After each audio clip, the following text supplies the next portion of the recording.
Old dude is now live. Like, share, subscribe.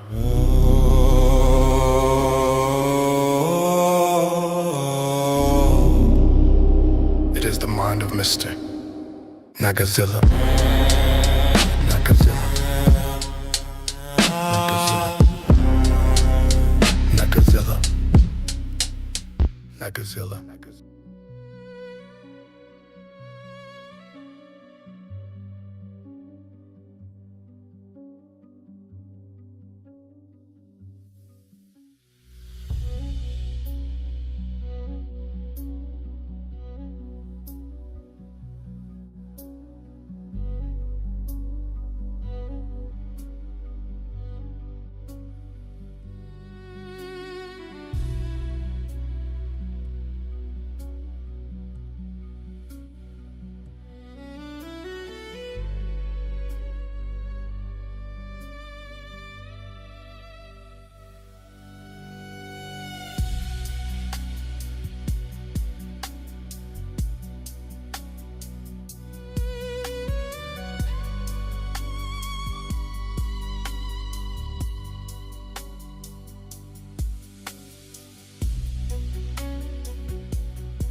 touched on once. Yeah. Whole block shake. Yeah. Look up. Too late. I'm Godzilla in the middle of the city. Better get back.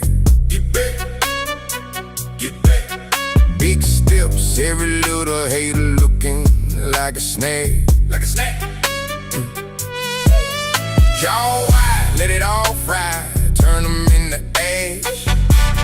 King of the fall line. Every time I snap, that's a new crack. I'm Godzilla when I breathe. That's a siren in the sky. Whole crowd freeze when they look into my eyes. You can build walls, I'ma treat them like glass. King of the fault line. Every time I move, that's a world map. Crawled out the trench, skin still drips out. Scars on my scales, whole life my fault now. Made for the quake and the chaos. Heartbeat drum, make the ground break sounds. You play tough, I play titan. You chase clout, I chase lightning. You want throne, but your bones too light. I use stones like stones when I skip them in the night. Footprint, whole block outline. Name ring out like a landline. You talk big, but your frame bite size. I chewed out, spit flames in your timeline. Godzilla in the middle of the city. Better get back. Get back. Get back. Big steps, every little hater looking like a snap. Like a snap. Like a snap. Jaw wide, let it all fry. Turn them into ash. King of the fall line. Every time I snap, that's a new crash. I'm Godzilla when I breathe. That's a siren in the sky. Whole crowd freeze when they look into my eyes. You can build walls, I'ma treat them like glass. King of the fault line. Every time I move, there's a world map. Yeah. You wanna roar like this? Gotta live through the deep like this. Gotta sleep with the teeth like this. Whole life in the beast like this. Storm in my chest, I'm a walking reactor. Every step right a chapter. Waves in my wake, that's disaster. Still stand tall in the after that they drop bombs. I evolve on them. Turn scars into armor, then stomp on them. Whole seat part when I crawl from it. I don't run from the smoke, I draw from it. Who you call when the sky turn red? Name on the hills, carved in dread. But I learned to love that fear. Every scream my cheer, yeah, I build my bed. So I storm for the kids who were called too much. Too loud, too big, too rough. If they say you a monster, good, go grow that tough. I'm Godzilla in the middle of the city. Better get back. Get back. Get back. Get back. Big steps, every little hater looking like a snap. Like a snap. Like a snap. Jaw wide, let it all fry. Turn them into ash. King of the fall line. Every time I snap, that's a new crash. I'm Godzilla when I breathe. That's a siren in the sky. Whole crowd freeze when they look into my eyes. You can build walls, I'ma treat them like glass. King of the fault line. Every time I move, that's a world map.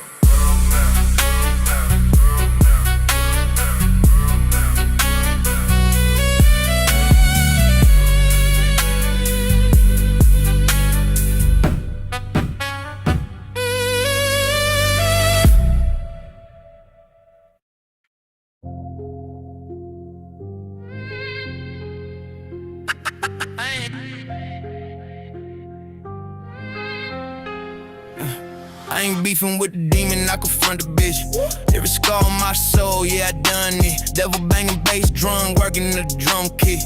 Mama praying in the pew, saying son quit. But I'm stitched from the cloth where you stand on shit. If I did dirt, then my word got my hands on it. Devil in my ear, selling dreams on a payment plan. Told me I could fly, but he hit the facts quicksand. Whole block worship what they can't own. Flexing face stones, renting fake thrones. I seen killers turn clown when the case closed. Talking about guys playing, they just hate growth. I wouldn't need deep gun tuck, heart froze. Spirit whisper, tell the truth for your soul. So had to kill the lie living in my own head. For the lie, put a mark on my forehead. The devil is a lie, I don't buy that. He talk big but he high, I don't like that. Put my life on the line for the right facts. Rather down the truth than down the rat track. Devil lie, I won't side up. If it ain't real, then the deal getting dry. Just look me straight in my eyes. I don't write cap. If my tongue say it, then my backbone back there. I done broke bread with the crooked and the holy. Pistol in the trunk, speaking scripture through the Sony. Casket shaking hands, but his eyes looking phony. Devil wear cologne, smell rich, call your homie. Offer me a bag for my silence and my honor, trying to make me lie to my seed. But I'ma tell him about his mama, told him I'm a man. Not a product, not a comma, you can keep the chaos. I ain't chasing your drama, homie took a shortcut, now he short-lived. Told a lie so long that it walked him. Trying to paint his glass like a portrait, but the blood on his hands wrote the forfeit. I see snitches throw dirt on the dead name, crying in front of a headstone bearing his name. Talk loud, but they souls speak the dead slang. Got you let the truth walk, he don't need game. The devil is a lie, I don't buy that. He talk big, but he high, I don't like that. Put my life on the line for the right facts. Rather down on the truth than die in a rat trap. The devil is a lie, I won't side. If it ain't real, then the deal getting dry. Just look me straight in my eyes, I don't write cap. If my tongue say it, then my backbone back there. And tell me play along, you can shine more. Kept a little one, the body count crime low. Say you ain't a whole city, make them one war. Would I rather be small than a big fraud? My little cousin looking up like I'm scripture. What I say turn his choices to a mixture. If I glamorize the page in my stories, he gon' chase bars, never take glory. So I'm talking about the nights I was dead broke, about the cold flows, about the stress smoke, about the friends in the ground who ain't get old, about the weight on my chest when I'm big cold. Truth cutter, but it came with slice through. Fear talk cute, but it bite you. My devil in the deal, read the fine print. I just sound with the light, let my life in. The devil is a lie, I don't buy that. He's so big, but he high, I don't like that. Put my life on the line for the right facts. Rather down the truth than die in a rat trap. The devil is a lie, I won't side up. If it ain't real, then the bill getting dry. Still me straight in my eyes, I don't write cat. If my tongue say it, then my backbone back there.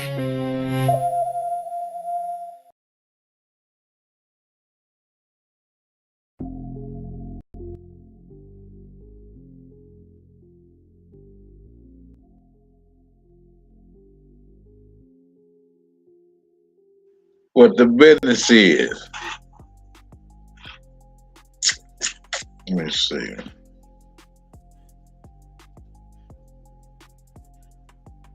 My nigga Bush meat. My nigga Bush meat. Yeah, my nigga Bush meat.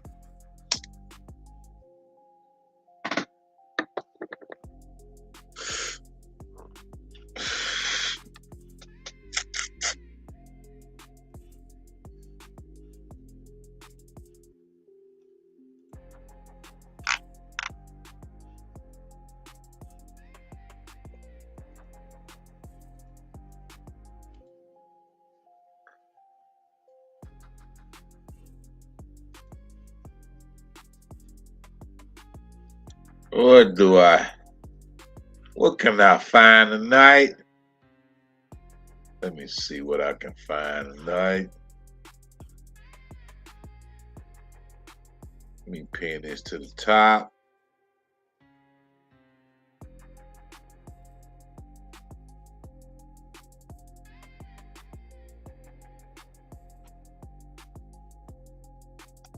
Wow.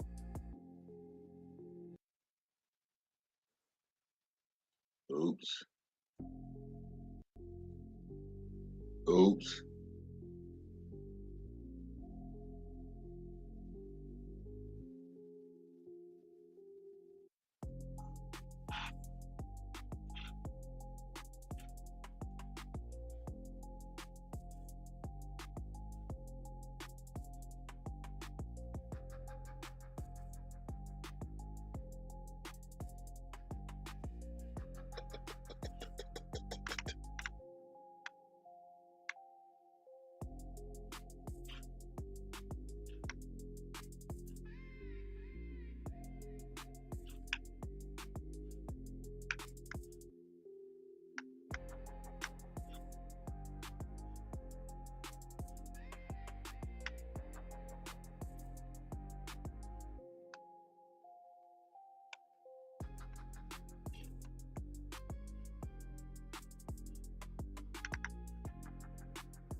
What if supporting independent media actually paid you back?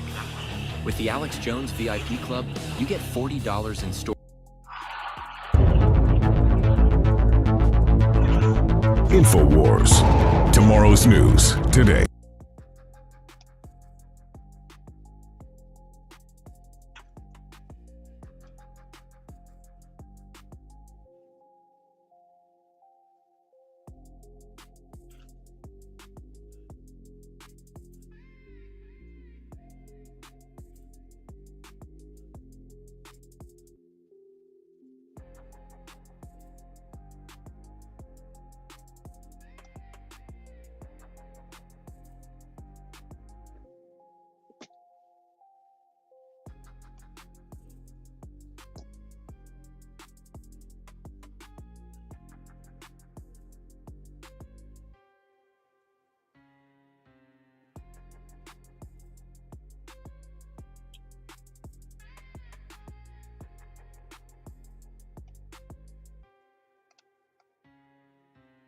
Or Daily Dispatch for Wednesday, the 18th of March, 2026.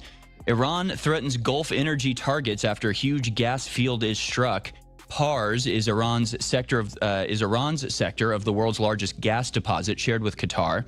Iran confirms the killing of Iranian intelligence minister. Iran's huge Pars gas field was hit on Wednesday, a major escalation in the U.S.-Israeli war, prompting Tehran to announce it would respond with attacks on oil and gas targets throughout the Gulf. Oil prices shot up after the attack in a conflict that has already halted shipping from the world's most important energy-producing regions and could now bring lasting damage to its infrastructure. Benchmark Brent crude prices rose around 5% to above 108. Stock markets veered lower. And some of the numbers out of the stock market I've been seeing, well, it's all red. Let's just say the whole damn thing is painted red. Like the blood of the children that we're bombing. Meanwhile, AIPAC's $21 million effort in Illinois helped defeat Israel critics amid national Democratic scrutiny. Now, there's a lot of stuff to understand out of this race. So you basically had the far-left anti-Israel candidate, Kate Ebagabagazil, be defeated by her more mainstream leftist counterpart. This is being read as basically a victory for AIPAC because a lot of Democrats now are being incentivized to not take AIPAC money. And so AIPAC is having to hide its donations through these smaller lobbying efforts with less, obvious names about where the money's coming from. But essentially they're saying, the pushback against AIPAC isn't as big as they say. And AIPAC, candidates can still win elections. I think you're maybe reading a little bit too much into this. I think maybe that this Kate woman was just deeply unlikable and unserious and wasn't going to win anyway. So we'll report on that more later. Meanwhile, Iran threatens to strike Gulf energy assets after IDF hits South Pars gas field. So again, we'll get into this. It's being debated whether this was Israel doing this without American approval or whether America was involved in it. As Israel prepares to implement the Gaza model in Lebanon, where is the international reaction? That's the question from The Guardian. And we'll show you a lot of what Israel's doing in Lebanon. They are actually just treating it like Gaza, even though everything when it came to Gaza was predicated on all sorts of excuses that don't exist in Lebanon. They were never the real reason anyway. So they're just doing it to Lebanon like they did it to Gaza, like they'll do it to the West Bank, like they're doing it to Syria and Iran, and eventually us if we don't stop them at some frickin' point. Finally, quote, tell me to my face, Rand Paul absolutely brutalized Mark Wayne Mullen during a confirmation hearing. We'll show you that video in the next segment. It is very powerful. And Mark Wayne Mullen seems like a deeply troubled person that probably shouldn't be anywhere near power, let alone the position he's being promoted to. How it goes, everybody knows.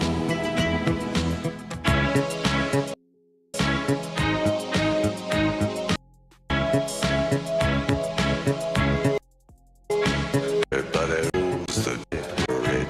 Everybody knows every vote shed. Everybody that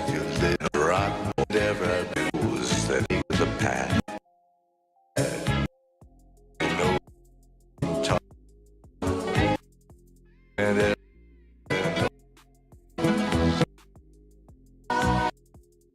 every More absolutely incredible. I was just blown away by that. I saw that literally 5 minutes before we went live, and then I thought I'll play that in the first 5 because it's so incredible, and that'll give me 5 minutes to sort of sort through and figure out what I'm gonna. No, I just watched the whole thing. It's called Monitoring the Situation at I Can't Even Films.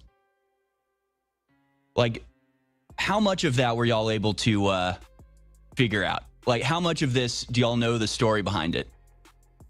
Because he really got into a lot of stuff. There's a lot of subtlety in this video. Whoever made this is very well read on all of this.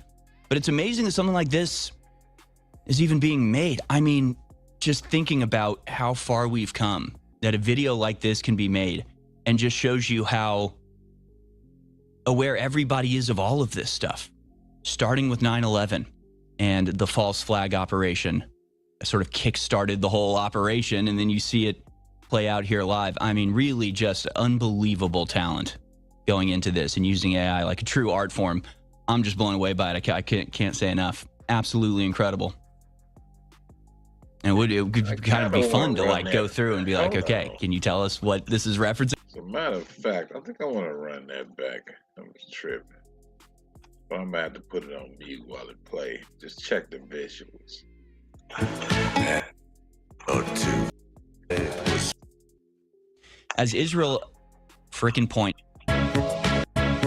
Gaza was predicated on all excuses that don't exist in Lebanon. They were never the real reason anyway. So they're just doing it to Lebanon like they did it to Gaza, like they'll do it to the West Bank, like they're doing it to Syria and Iran, and eventually us if we don't stop them at some frickin' point. Finally, quote, tell me, Mark is old.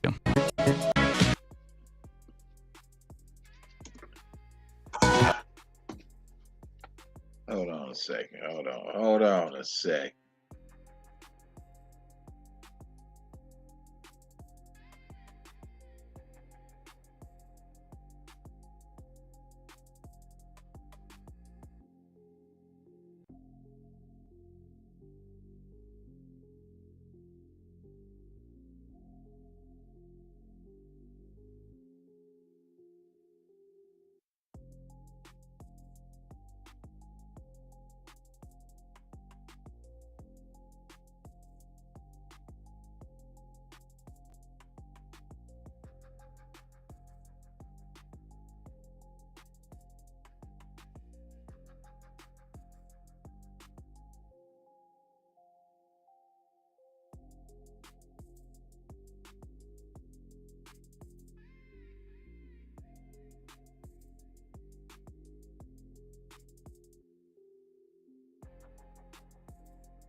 All right.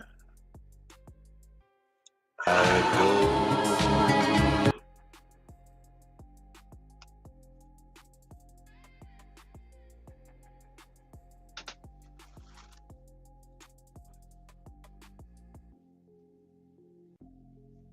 The towers. Everybody knows, huh? The tower.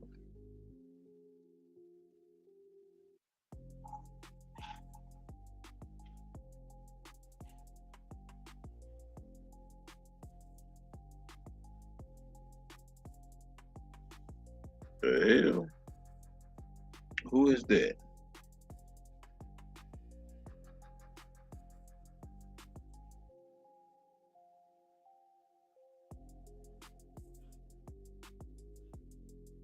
Poppy fields, Afghanistan.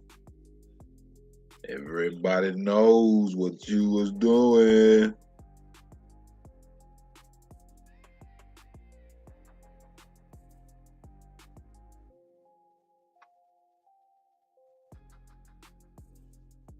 Oxycontin, opiates and opiate addiction. Can't have it take the next step in pain relief, huh?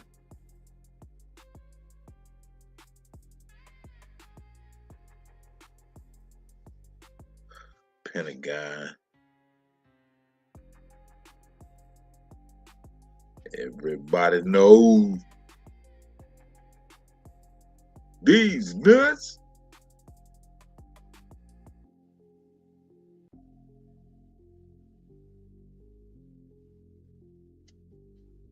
Damn. Got Israeli flags in front of American flags.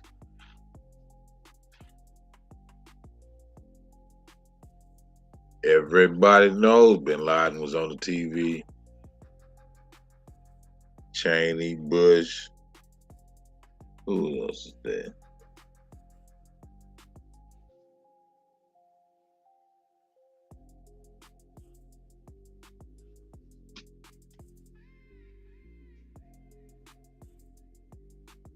Urban moving system. Interesting.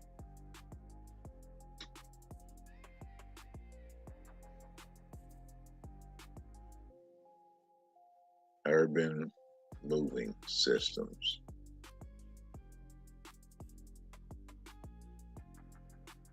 Max Court. Charlie Kirk.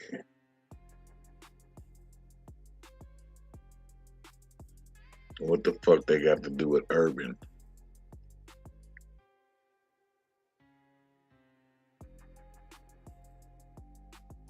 American comeback.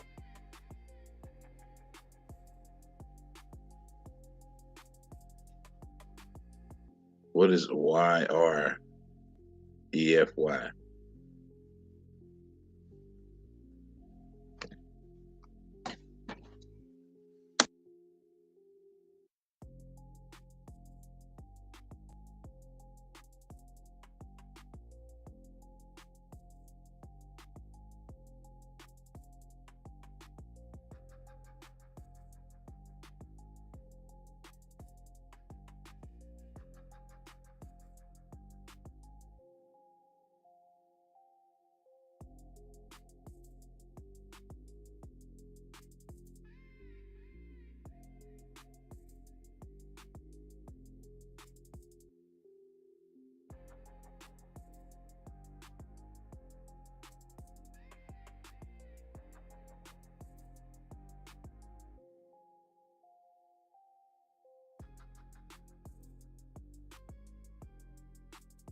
incredible work by a production company called I Can't Even Productions. I was just blown away by that. I saw that literally 5 minutes before we went live. And then I thought I'll play that in the first 5 because it's so incredible. And that'll give me 5 minutes to sort of sort through and figure out what I'm going to. No, I just watched it. I just watched the whole thing. It's called Monitoring the Situation at I Can't Even Films. Like, how much of that were y'all able to figure out? Like, how much of this do y'all know the story behind it? Because he really got into a lot of stuff.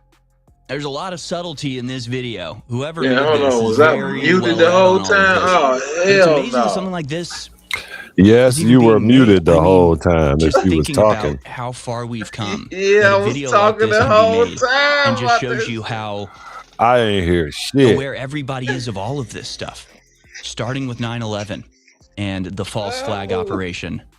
I was digging the Kick-started visuals operation though. I was play out decoding here that live. shit to I mean, myself. really About to just fire up the unbelievable spliff. talent going into this and using AI like a true art form. I'm just blown away by it. Damn, was you peeping that shit though? That shit crazy. Yes, sir. Some of that shit was wild. Damn, man. I didn't even realize my damn microphone was muted. That's disgusting. Utterly disgusting.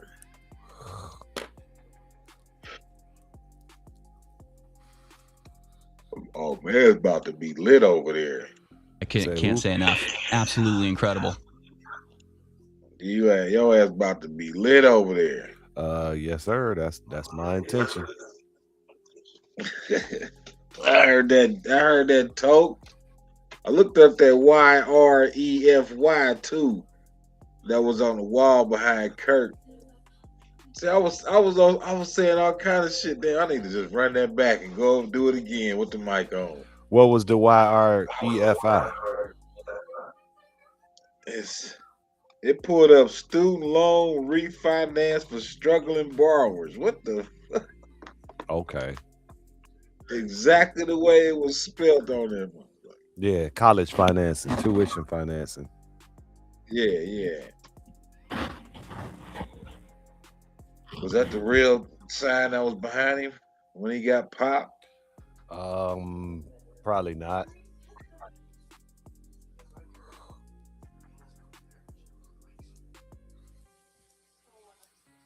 Oh man, damn. I got Diddy ass up in there, Usher. Grateful Dead. But the towers and that whole urban moving thing, that was weird shit. That's Epstein. I think that symbolized them couches people was buying on Etsy.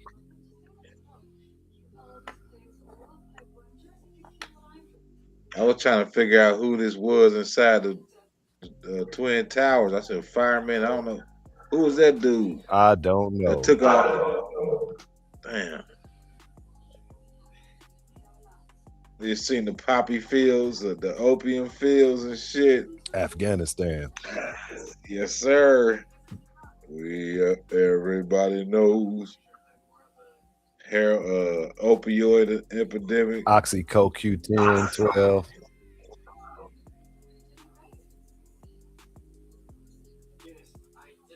That definitely was a bomb. That wasn't no plane. Nah, that wasn't no damn plane. Oh, look how they got the Israeli flags in front of the American flags. Bin Laden was on the TV. I seen weather manipulation. You got these goofy motherfuckers. Jeffrey, Urban Moving System Incorporated. What the fuck? Yeah, moving them couches. Niggas, urban, niggas. Mm-hmm.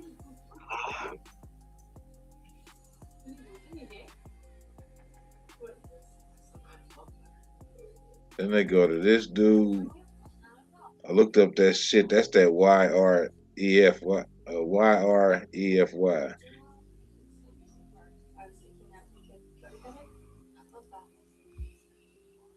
I'm surprised they ain't pop him on the video. And she posing with what the fuck she posing with, man? With the cabal.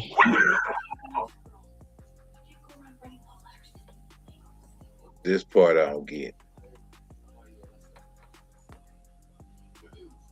This part crazy.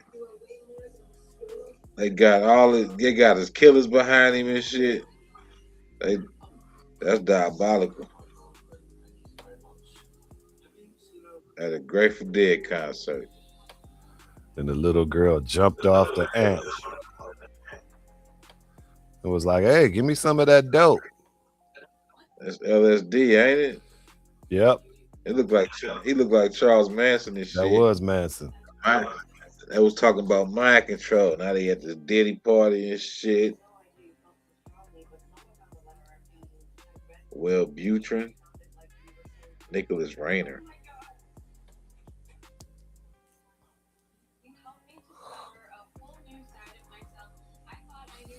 Titanic dickhead. That is crazy. Yeah.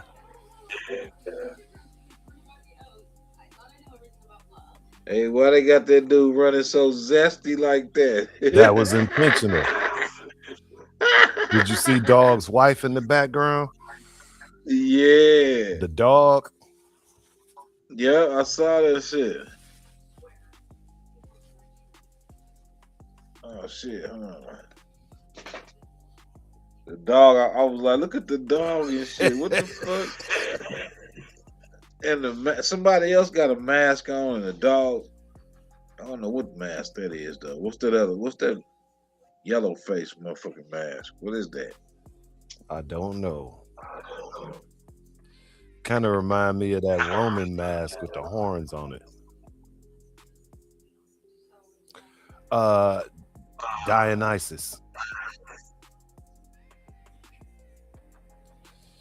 Ooh. What the fuck you running off to? Climbing on the chair. They got Bill in the dress on his bitch. The Gaza, they done tore that motherfucker up. That's pretty much the Gaza, ain't it? Gaza Strip? Yep. American flag, Gaza humanitarian. That's crazy. Get the bulldozers. There was nothing here.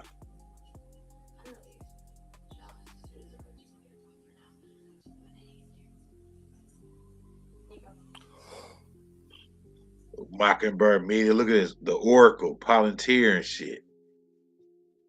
So I'm peeping this shit they laying down. They go Trump, Hegseth, JD, Rubio, Cruz, Lindsey Graham, Susie Wiles.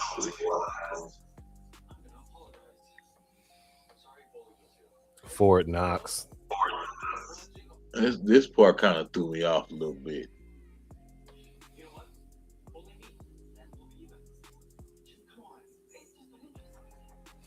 And then back to the Oracle. Back to the Puppet Master, huh? Then McDonald's.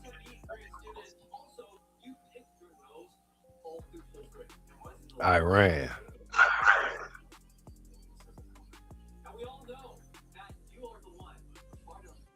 Cruz and Lindsay get ass again.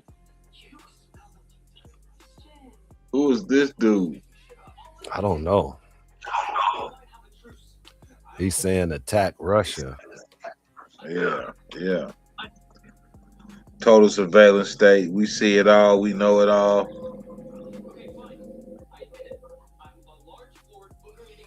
Israel This and would need to Rome. happen. Yeah, that need to happen for real. The way that shit zapped their ass. Yeah, dude.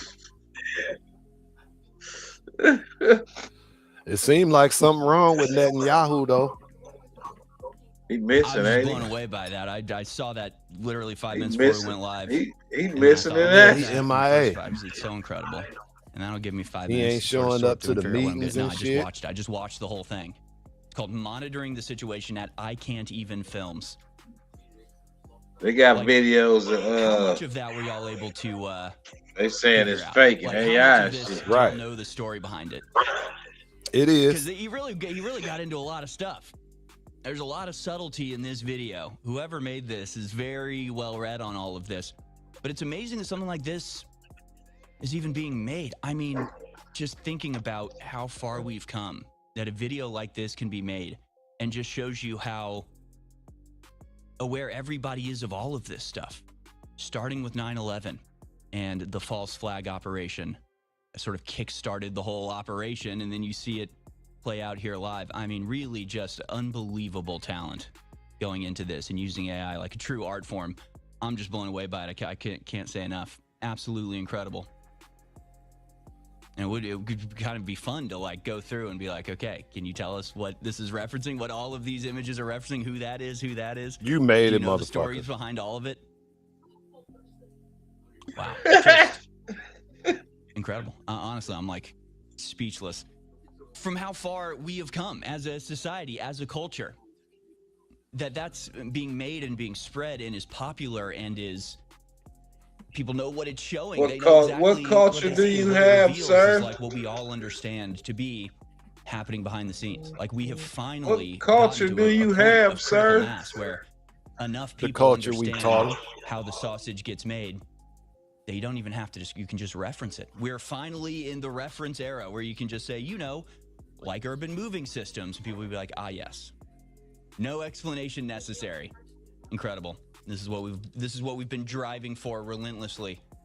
And I see that video in and of itself, its mere existence as a sort of victory trophy for InfoWars. We have a lot to cover today. Obviously, the Iran war is going to be our topic of conversation, but there's a lot more to get into. And I'm going to go to another kind of longer video here, but again, I think it's worth it. This is Senator Rand Paul questioning Senator Mark Wayne Mullen. His first name is Mark Wayne. I've never heard of that before. Last name Mullen. His confirmation hearing. And Senator Rand Paul opened this hearing with a remarkable challenge, daring the Homeland Security Secretary nominee to, quote, tell me to my face why he deserved an assault that left him with broken ribs. Mullen's hearing got off to a rocky start, and Paul said afterwards that he would vote against reporting Mullen's nomination. He would vote against reporting Mullen's nomination out of Homeland Security and Governmental Affairs Committee, which he chairs.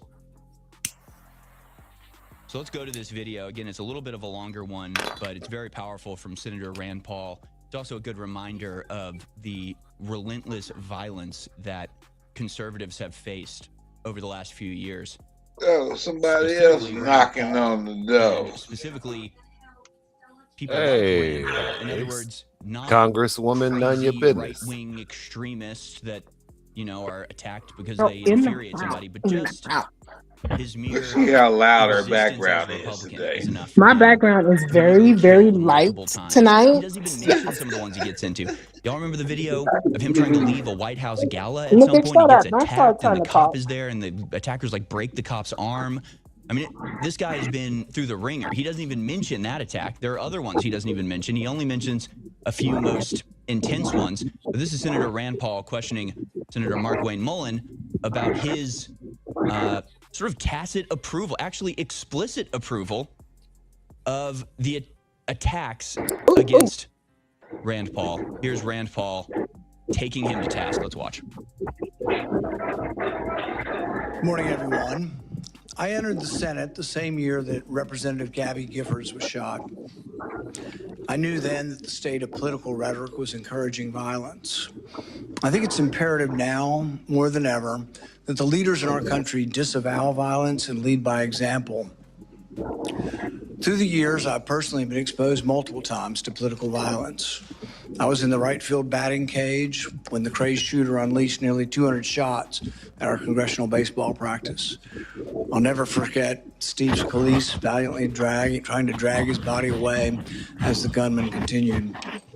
Later that year, a Trump-hating felon attacked me from behind in my yard. I was just straightening up from picking up a tree limb. That's diabolical. I was wearing noise cancellation headphones. Never saw him coming. Running pell-mell down the hill. I was struck in the back. The force of the blow sent us through the air nearly 10 feet. down the hill until his shoulder impaled me as we hit the ground. 6 of my ribs were broken. The fuck 3 of the did you ribs get were punched by completely grape ape? separated such that for weeks the A ends little of the ribs would ragdoll grind ass. upon each other. Said My his lung ass was got. damaged. For weeks I could I inhale. got Sound struck like from the back by another sound man. like somebody ran up on him, pretty much picked him up, ran like 10 feet, slammed the shit out of him. Wow! But They not have the rib sound like. the strength to Undertaker. It was right. That's what it sounded like. He just described. He said somebody carried his ass. Somebody hit him 10 feet. Then he landed on him and shit. So he picked his ass up, ran with him, and slammed the shit out of him. Frail ass. And he didn't see nobody. Because it was from behind with his noise cancellation glasses. His They head body slammed his ass and ran. What did he say? A Trump supporter? Oh my. Is that what he said? Yes, an angry MAGA. ribs would grind upon. Ribs were completely Like separated he such know that who for the dude weeks voted for. the He ends didn't of the even see ribs him. would grind upon each other. He sent us through the air nearly 10 feet. Never saw him coming. Up a tree limb. I was wearing noise cancellation headphones. Never saw Who him is the coming. us though? Running pell-mell down the hill. I was struck in the back. The force of the blow sent us through the air nearly 10 feet, down the hill until his shoulder impaled me as we hit the ground. 6 of my ribs were broken. 3 of the ribs were completely separated such that for weeks the ends of the ribs would grind upon each other. My lung was damaged. Ouch. For weeks I could inhale but not have the rib strength to exhale. I developed 2 pneumonias. The pain was such that I could only sit up in one in bed each lung? by tying a rope to the foot of the bed and pulling myself up. But even then, the pain was that of 1,000 knives. Over the year of recovery, I began to cough up blood. I underwent removal of part of my lung. Complications led to an infection in the space between my lung and chest wall. I spent a week in the hospital having the infection lavaged every 6 hours through a chest tube. Recently, Senator Mullen, if you have time to listen, you were confronted by constituents that were angry because you voted against my amendment to stop all funding for refugee welfare programs. Instead of explaining your vote to continue these welfare programs for refugees, you decided to transfer the blame. You told the media that I was a freaking snake and that you completely understood why I had been assaulted. I was shocked that you would justify and celebrate this violent assault that caused me so much pain and my family so much pain. I just wonder if someone who applauds violence against their political opponents is the right person to lead an agency that has struggled to accept limits to the proper use of force. You might argue you were mad and upset about being confronted by your constituents. But Senator Mullen, your constituents are justifiably upset with you. By now, most of America knows that the Somali welfare fraud in Minnesota stole over $9 billion. But instead of defending your vote, you took to continue vote to continue these refugee welfare programs. You chose to lash out at me. You went on to brag that you'd already told me to my face that you completely understood and approved of the assault. Well, that's a lie. You got a chance today. You can either continue to lie or you can correct the record. You have never had the courage to look me in the eye and tell me that the assault was justified. So today you'll have your chance. Today I'll give you that chance to clear the record. Tell it to my face. If that's what you believe, tell it to me today. Tell the world why you believe I deserve to be assaulted from behind, have 6 ribs broken and a damaged lung. Tell me to my face why you think I deserved it. And while you're at it, explain to the American public why they should trust a man with anger issues I'm starting to think set he the liked proper it. example for ICE and Border Patrol agents.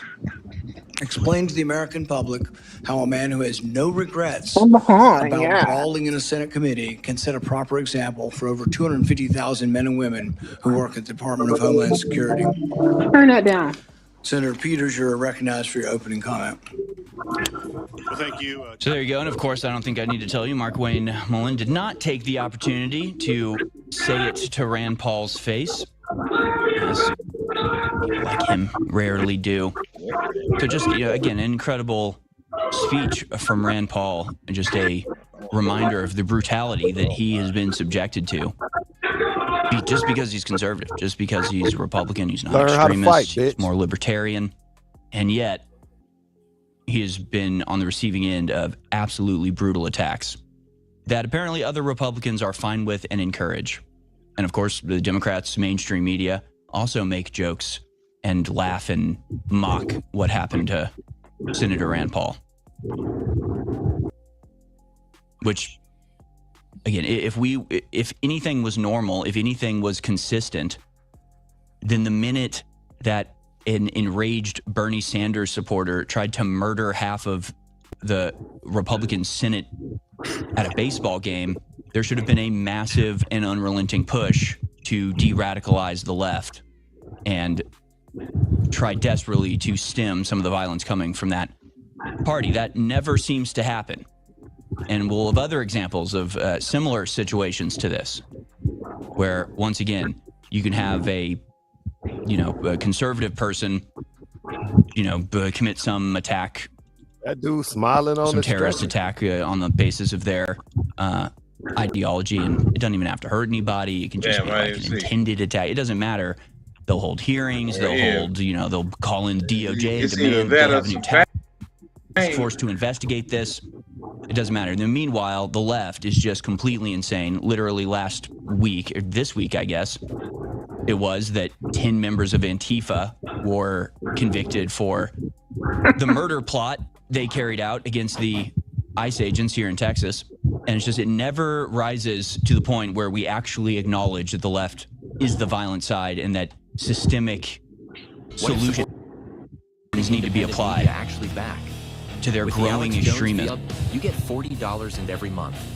It's the $30. The right wing That means you're of already our $10 ahead country every seems single month. perfectly capable of Plus, you indulging in unlock this type of exclusive discounts, senseless double violence as giveaway well. It's not entries, even early really a product left-right access, thing, but there is and VIP only perks. some sort of It's more than a membership. intellectual It's a contagion smarter way to shop. that a lot of Americans are picking up these days.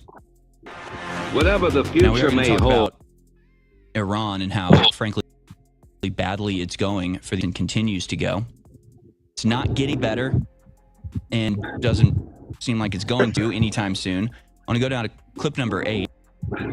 And actually, on this note, we're going to go to this show called Breaking Points. We actually went to a video of Breaking Points yesterday, and so he reached out to me on X and said, you called the guy from Breaking Points a far left lunatic or whatever I called him, socialist idiot.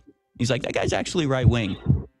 All I knew about Breaking Points was that woman is on it. I can't remember her name right now, but I know she's a leftist socialist moron, so I just assumed. I'm sorry, I assumed the whole show was like that. Apparently, they've got one crazy leftist lady and a conservative guy, which is surprising to me. But I thought I'd make that correction for you. Apparently, the man on Breaking Points, the Indian guy, is conservative and not a socialist idiot. So I apologize for saying that he was. But I was surprised. I was like, I can't believe I'm agreeing with this guy. Well, it turns out he was actually conservative all along. So, okay, it's more understandable. Let's go to clip 8, though. This is from Breaking Points. This is an interview with a guy who is talking about the rumors going around. It's not really verified, but this is what the rumor is, that Iran is demanding of America to bring about a ceasefire. Now, the Trump administration keeps saying that Iran is begging for a ceasefire, but that's not true, and we know that's not true. What is happening is that Iran is hell-bent on carrying on this war, continuing this war until they can do enough damage to Israel and America to stop us from doing this again in 6 months. Go to clip 8. What they have done, though, is this is what they've told me, that they've told third-party countries that Iran's demands include a ceasefire that would apply to not only Iran, but to Lebanon and Iraq as well, that they want reparations for the damage that has been done in this war, and that they want a UN Security Council resolution. But they still aren't at that point because they feel that the deterrence has not been established firmly enough yet to try to raise the costs so high that the U.S. wouldn't consider doing this again in a few months' time. So then the intermediaries from other countries go back and they've told this to Trump. And, you get some flashes of reality from Trump sometimes where he's saying, when he says, I think they want to talk, but they're not ready yet. They're not just around to the position. I think part of what he is revealing to the public there is that he's aware that Iran's position is we're not going to engage in a ceasefire right now. And so what happened yesterday was I go to the White House and I sent Steve Witkoff a WhatsApp message because apparently that's his preferred way of communicating. And I asked, I asked for comment on this.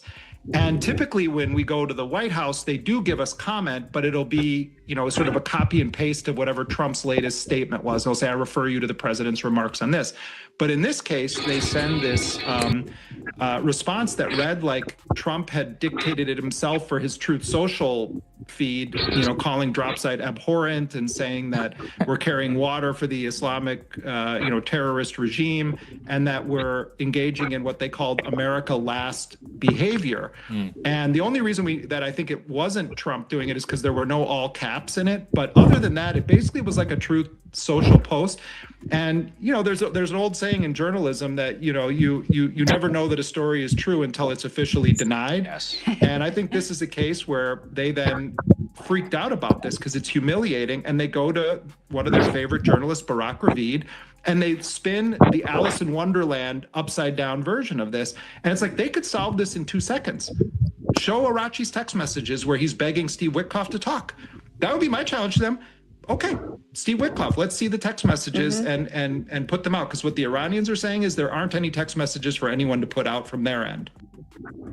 Okay, so again, I think that all sounds reasonable. I mean, I've got no reason to disbelieve this guy. What he said is that the demands from Iran involve a ceasefire, not just of Iran, but of Lebanon and Iraq as well, which of course would put a stop to Israel's actions there in Lebanon that we'll cover in a little bit. That they want reparations for the damage that's been done during this conflict. So they want us paying for all the damage that we've done to them, on top of course, everything that has been destroyed of ours that we'll have to replace. And they want a UN security resolution, basically shielding them from further attack. But they say they're not ready to even start to implement this agreement because they don't believe that they have achieved true deterrence for the United States and Israel. Because last time that we bombed Iran, it was about 8 months ago. So, what's the promise that we're not going to do it again in another 8 months? They feel like they need to do enough damage to us and to clear us out of the region to such a degree that they can feel comfortable with something as thin and largely unenforceable as a UN resolution. So it doesn't seem like it's going very well for us. The latest rumor, and actually this just dropped minutes ago, that apparently we are building up we can't say that it's going very well for Iran siege either. Of Iran, and specifically to free up the Strait of Hormuz, which of course would go like Gallipoli and would be yet another step towards the Vietnam-style quagmire that this was always destined to be, because we went in there with no plan, no allies, no goals, nothing. Just killing random civilians. I'll show you that on the other side. All right, welcome back, ladies and gentlemen. This is the War Room. I'm going to try to cover as much as I can about the Iran war, the war in Lebanon, the terrorist attacks in the West Bank. If you want to get to some other stuff, we have massive corruption being exposed in California.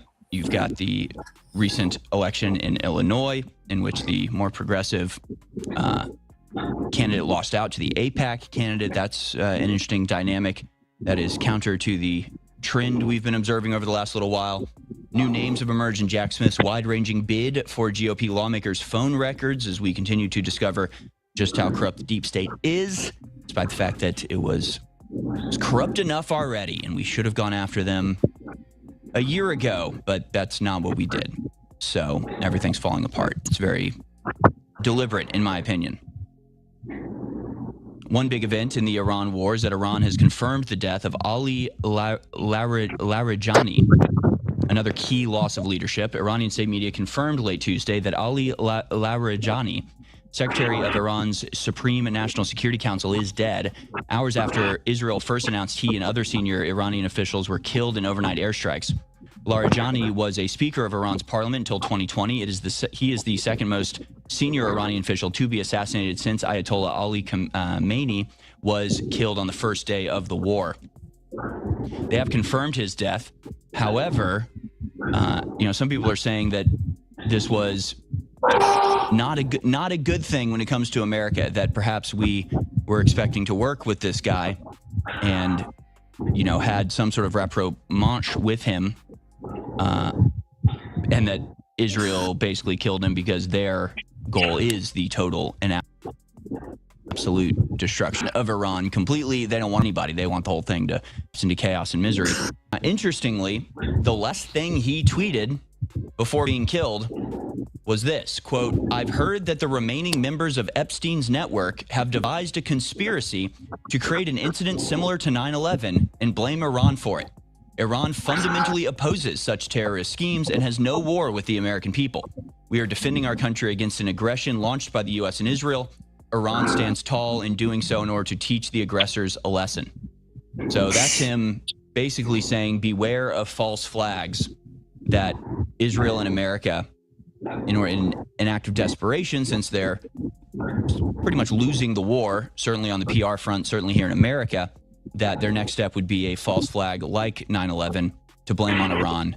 Again, this could be a double bluff, right? They're going to commit an attack, but they want to, stage it to where it looks like a false flag. I mean, the whole thing, it gets confusing when you get into this higher levels, but it's what I've been predicting too. But I also think that Iran is not stupid and knows that attack against American civilians is something that they shouldn't do, okay? And unlike Trump, they're not going to do the one. Oh, what's up with this name? What's up with this name? What's the name? Bush meat. Bush meat nugget. I just look at this shit like, what? Why are you always hating? All right, I ain't hating. Go ahead with your bush meat self. I'm just waiting to hear the bag ruffle. Oh, I'm not in the car.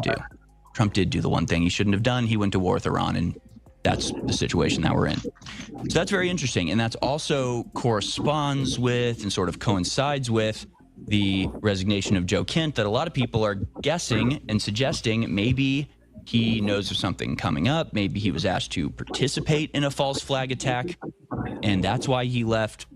A lot of people just asking a lot of questions about this, and it seems to align with the guy in Iran warning about a false flag, who is then immediately killed. And basically all of this is going in one single direction. I have a couple of videos that I think can lay it out well. For one thing, you should know that our attacks on Iran, because we let Israel get away with it in Gaza, they have just taken that framework and just exported it elsewhere. And it doesn't matter if it doesn't apply elsewhere, they've just exported it. In other words, if you have Gaza that has all these tunnels, that has Hamas living right next door or under civilian buildings, then you can at least make the claim, dubious though it may be, that, well, we're trying our hardest not to hit civilians, and it's tragic, but it happens sometimes. It's war. Hamas is using human shields. But then they're just bombing the hell out of civilians in Lebanon, in Iran. They don't have an excuse to do it. They're just doing it, okay? And somebody just has to stop them, all right? It's not a matter of, exposing it and shaming them and them being embarrassed and having to admit that what they did, it's never going to happen. Somebody just has to stop them. It's your people. Because you go they're stop. only getting worse. They're honestly only getting worse. And what I'm about to show you proves it. And it's really amazing and kind of astonishing that they would publish this stuff. First, we'll go to an Iranian report. More targets from the last few hours announced by IDF in Tehran. Let's go to clip number 1 here. This is a Iranian reporter I heard you. on what is being done to, let's go to, that's not the right one. Let's go to, let's go to clip 2 here. This is a building that's being was taken out in Lebanon. Past the live go to clip number 2 here. So there's an attack on Lebanon again. Just Lebanon has experienced like 10 9/11s in the last couple of weeks. So for our radio viewers or radio listeners, what you're missing is a entire civilian apartment block collapsing and being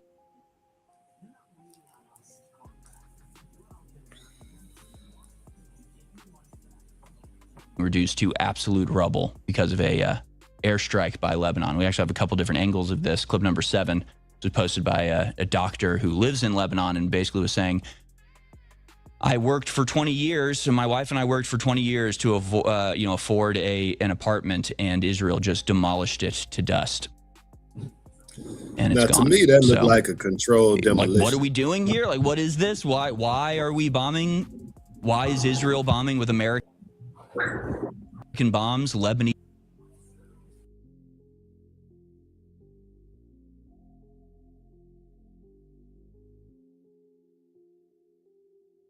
civilian, and it's gone. So they'll just demolish. My wife and I worked for 20 years to afford a.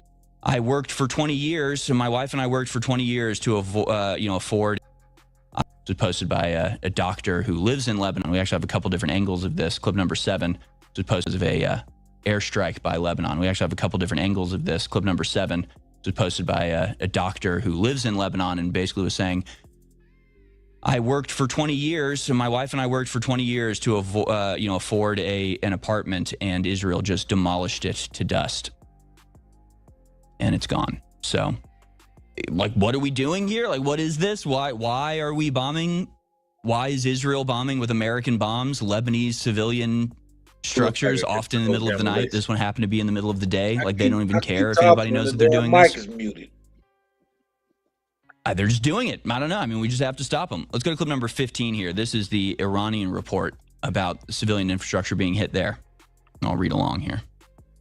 Unfortunately, once again, we've seen violations of international. That was definitely some controlled demolition, though. Humanitarian law happen. As you see, civilian targets, people's homes have been hit. It's just a scene of absolute destruction. And this whole area is purely residential. There's no military facility or army base that was being targeted, and it's been completely destroyed. We document these violations of humanitarian law every day and send them to international humanitarian organizations. And we're demanding a serious stance from international bodies to condemn these actions and atrocities of the Zionist regime in the United States of America. And atrocities are exactly what they are. I mean, we're just bombing civilian infrastructure. We're bombing hospitals. We're doing it in Lebanon. We're doing it in Iran.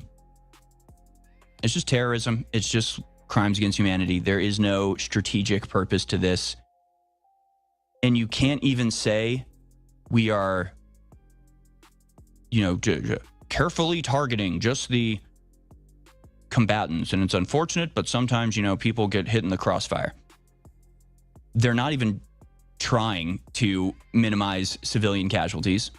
And in fact, they're posting videos themselves that prove this. So now we can go to clip number 1.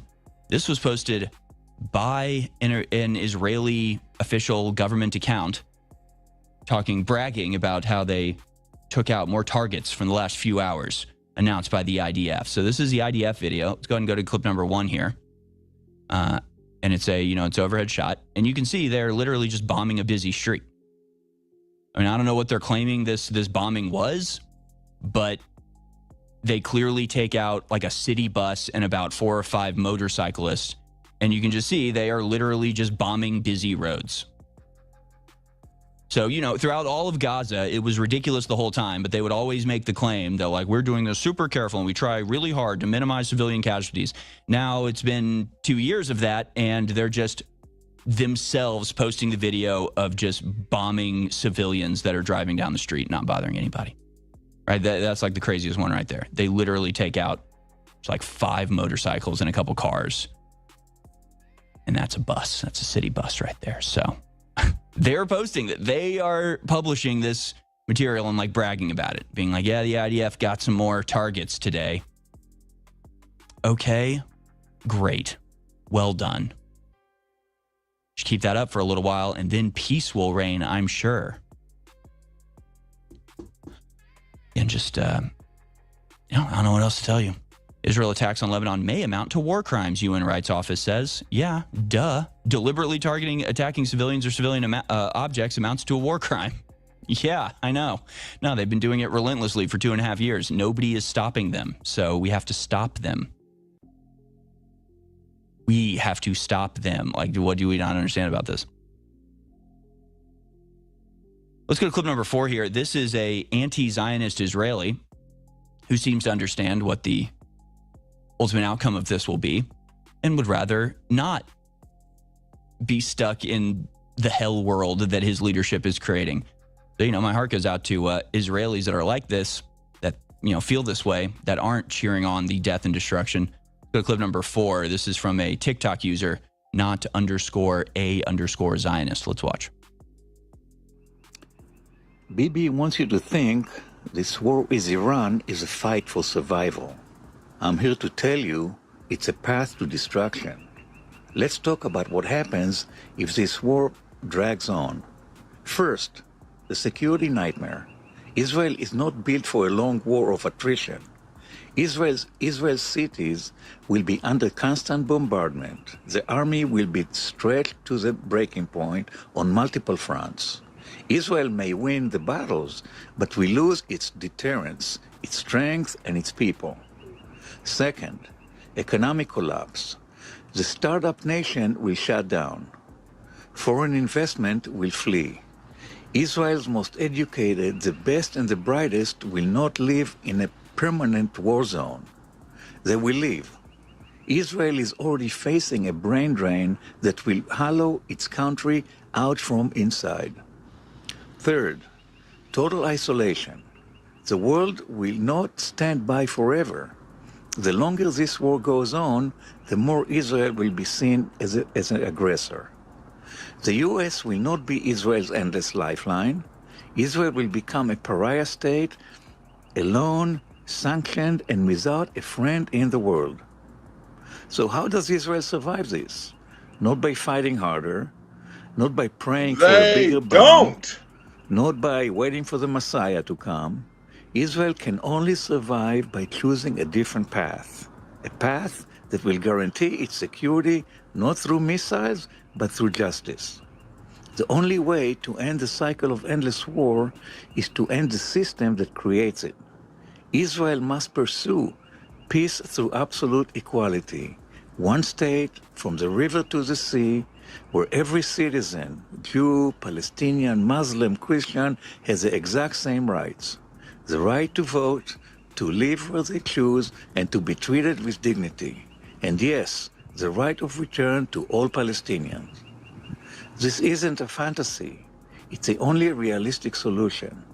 Security through equality, not domination. A future built on justice, not on the rubble of the enemies. The war is a trap. Choose peace, choose life, choose one state for all. Thank you very much for watching. Please share, comment, and follow. Bye-bye. See, that's from a user on TikTok called not_a_Zionist. He lives in Israel, but he obviously understands where this conflict is going. And it's not just about even Iran and Israel of themselves. And he's talking about the brain drain out of Israel. I think the most important part of that is the fact that Israel relies entirely on control of European and American states. And that has an expiration date. It's slipping right now. It's not going to last much longer. And the stuff that we're seeing even just today, sort of unprecedented. And it just shows you how all of the drive towards, criminalizing anti-Semitism, it's actually backfiring and it's going in the opposite direction. And we're hearing things in public from politicians and, public figures that we've never heard before, because it's getting to the point that it's like untenable. Like we have to call this out. And we have to expose it because we have to stop what's happening. We have to stop the genocidal mania of the Israelis that control our country and much of the European countries as well. Let's go to clip number 23 here.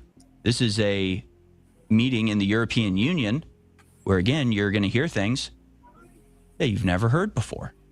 It's not going well for Israel on the international stage, and this is just one of a number of stories I have today similar to this. But tell me if you've ever heard a speech in the EU like this before. Let's watch. Thank you. And the last speaker, and then I have to close the list, but we're going through all speakers anyhow, is Mr. Brown.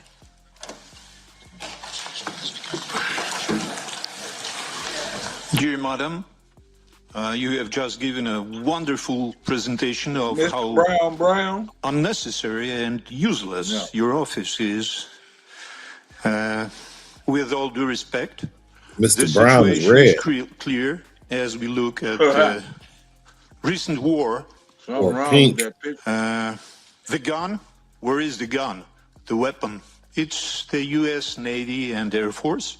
Who's the gun holder? Who's the perpetrator, the aggressor? It's the Jews, Israel and Jewish diaspora all over.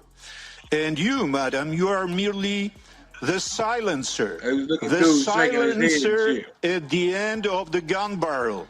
And this is everything you do here to hush, to stop me right now and all the world, all Europe, for the truth not to be spoken. Thank you, Mr. Brown. I just want to say, because you're always seeking for attention, I know you by now, but on behalf of this committee, I completely reject your anti-Semitic remarks you just did. You will not repeat this in this committee.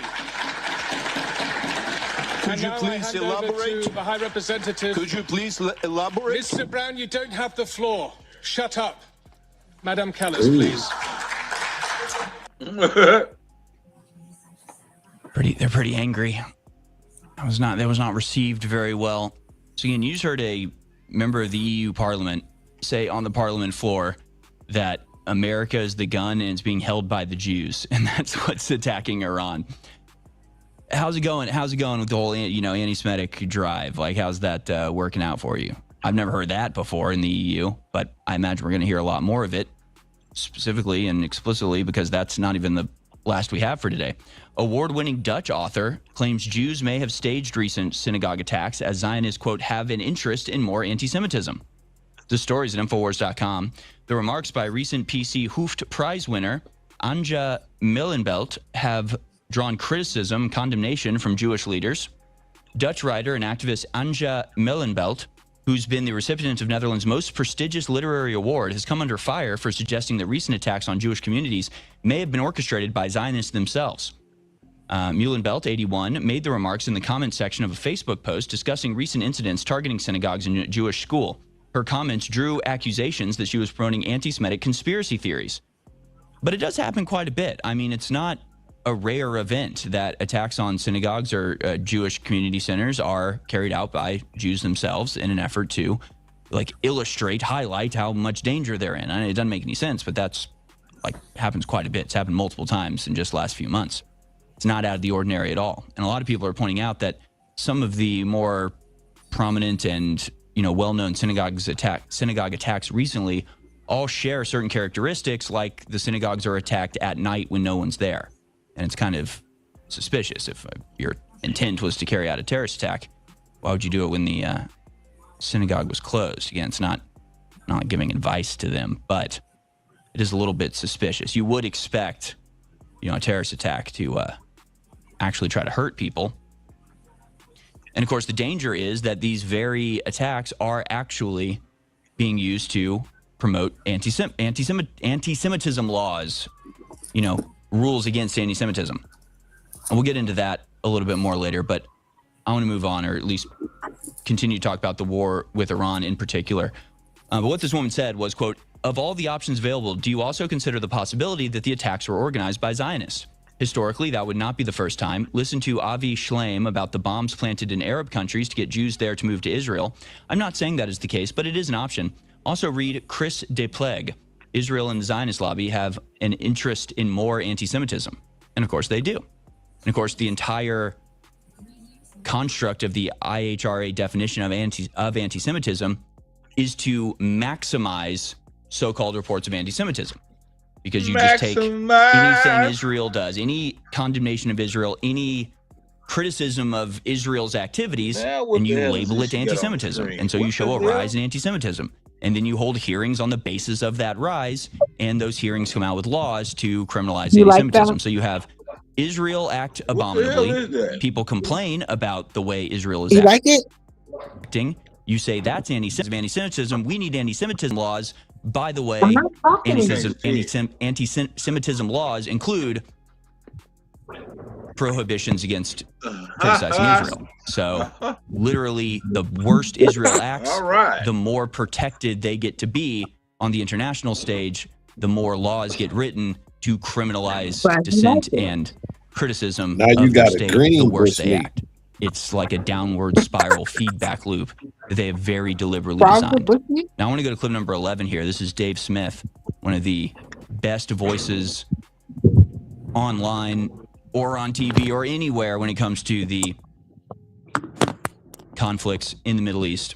Let's go to clip 11 here, where again, he just shows just a bare minimum consideration and empathy for Iran, which is actually a necessary component of understanding, quote unquote, your enemy in order to defeat them. So what he's saying isn't even pro-Iran. It's literally just common sense and should be acknowledged by absolutely everybody, pro or anti-Iran. Here's Dave Smith. And why is it, by the way, that this is always a one-way street? You know, I hear all the hawks constantly being like, Iran said this, Iran threatened this. What about the threats in the other direction? Maybe Iran feels like they don't have a choice to not. So look, Muammar Gaddafi, Iran is on the list of 7 countries that are supposed to be overthrown. The U.S. government went and overthrew both of their next-door neighbors, invaded the countries and destroyed them after putting Iran on the axis of evil list when they had nothing to do with 9/11. And then when Muammar Gaddafi denuclearized, they went in there and overthrew him in the most violent, brutal way, was sodomized to death by a pack of madmen. Maybe Iran also feels that they can't get this one wrong. Why are we doing this? This is a country that poses no threat to the United States of America. And if you guys want to try to hang on the fence here and go, hey, I'm not telling Americans what to do, I think Israel. Did you say Saddam? Sodomized. Who was sodomized to death? I thought he said Saddam Hussein.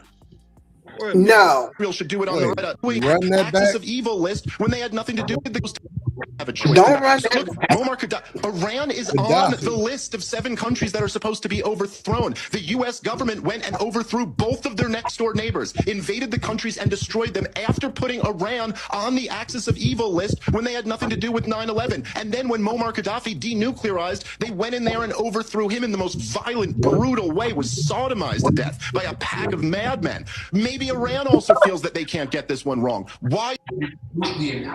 Whoa, I've never heard that one before. That's because it's a lie. That's because it's a what? A lie. How you know? How we know? Because my brother was there. Did he actually go in there and arrest Gaddafi? Oh, I thought they said Saddam. No, Gaddafi. Oh, I don't. Oh, no. I don't know about that. That was under Obama, and that's when Libya went back into slavery. Back into slavery?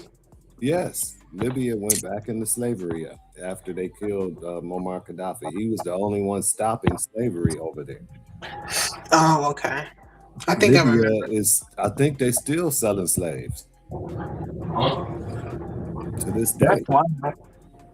To this day. Damn, man, you don't know none of this shit? Who? You. Yeah, I know. Yeah, I know. Oh. Why are you acting brand new then? Oh, baby, rip me out the package because I'm acting brand new. But, no, I saw that when it went down. I just didn't hear them say Gaddafi. I thought they said Saddam, but they said they raped. They said they raped that man to death. What the fuck? But then remember, we were seeing Gaddafi in the audiences at different MAGA rallies.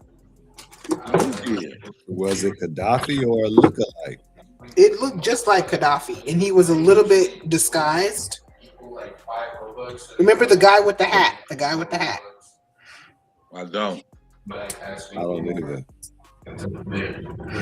Yeah. Who was playing that? We were, me and you, you, and Tim. What? I think it was around the time that I think the election.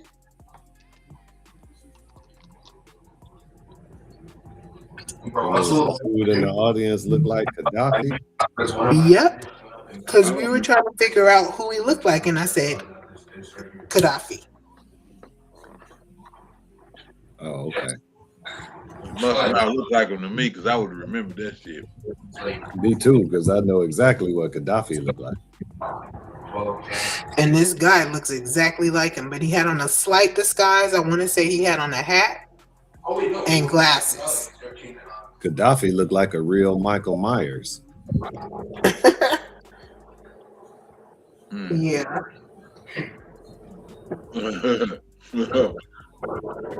And whoever this is, he's always holding like a sign, and he's always right behind Trump. So you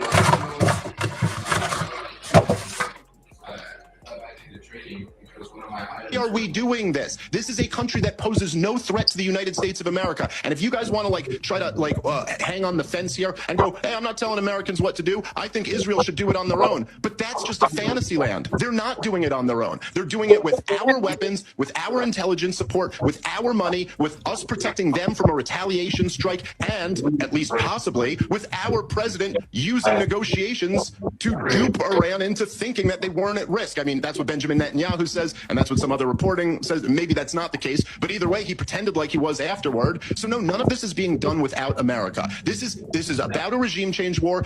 All of them said it in their own words. They're on record. Do you guys think Benjamin Netanyahu has been mistaken for 30 years, claiming that Iran is a year to 3 years away from a nuke? Or was he lying?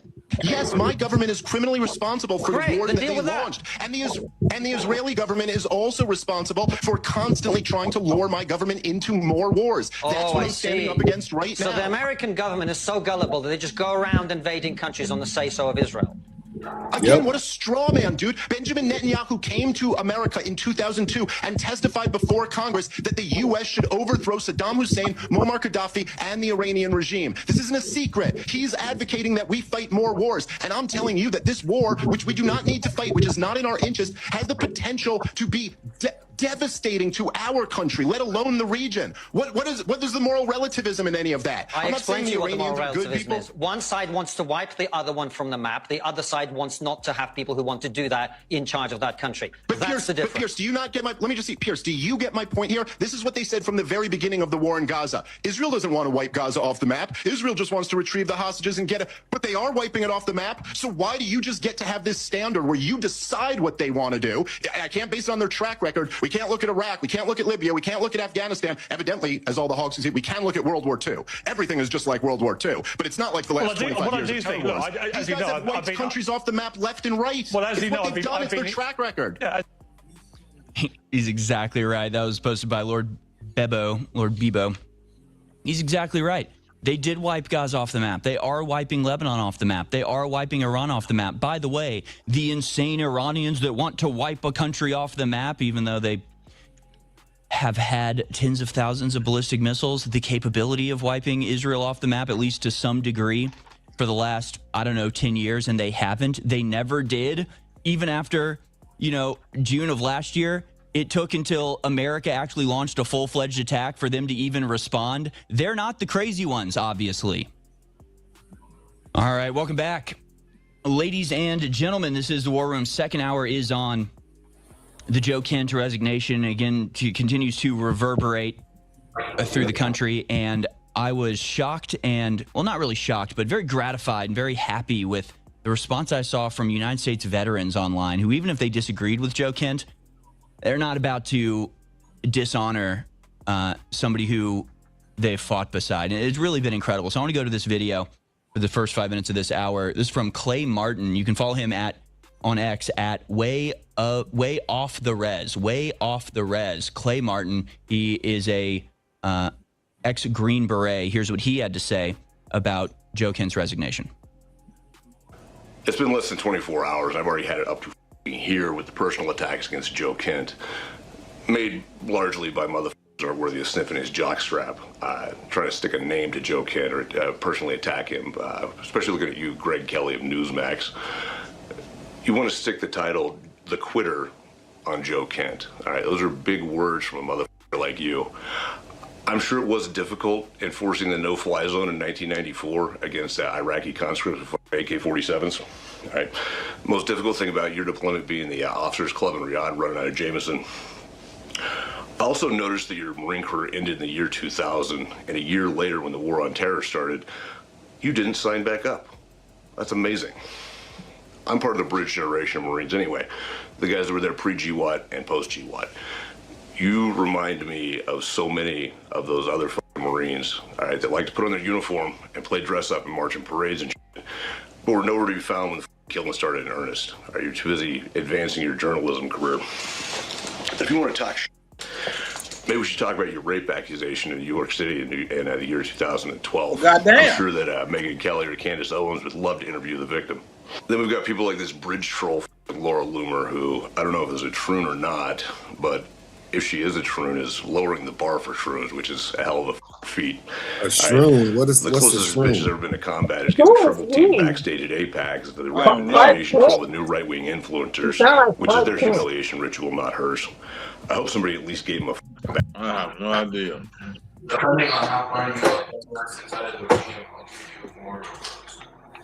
Ag and a bottle of Jack Daniels, some counseling after the fact. All right. But this is the only bitch I've ever seen that's ugly enough to make a man reconsider necrophilia. If these two are your moral compass, all right, maybe you want to think about which side that you're on. Joe Kent is arguably the most respected war hero of this generation, or maybe all time. That man has done nothing but sacrifice for 25 years, including his wife killed in action in Syria. So the very least we could do is cut out the personal. And if you retards want to see a phalanx of Spartans close ranks around a man, you're well on your way. Probably the question you should be asking yourself right now, do you think the disenfranchised young men of this country look up to us, the gangsters with a pile of bodies, or do you dildos in a suit? I guarantee you it's not the monkeys with the microphone. We've got retards like Steven Crowder wearing his performative shoulder holster and behind his microphone in his podcast. Turned 18 in 2005. Couldn't find his way to a recruiter's office. Well, guess what, Chuckle? You're still young enough, all right? I can give you directions if you want some. Poor old Donnie T and Petey, you two retards would be better off stepping each other's dicks with golf cleats than you would trying to run the fake espionage script against Joe Kent. That's a losing proposition if I've ever seen one. That's some Sun Tzu 101 shit right there. When you've already burned all your political capital in a war that nobody wanted. You're in a war with Iran. You're in a war with the Democrats. Go ahead and start a civil war with your base, too. That's brilliant. All right? And for you fucking retards at home, trying to figure out what the is going on and who's who in the zoo, all right? You can disagree with Joe's reasons for why he said that these last three conflicts were started. That's fine. All right, with your decades of analysis, experience, and access to classified information. The real question you should be asking yourself is, where's your moral compass?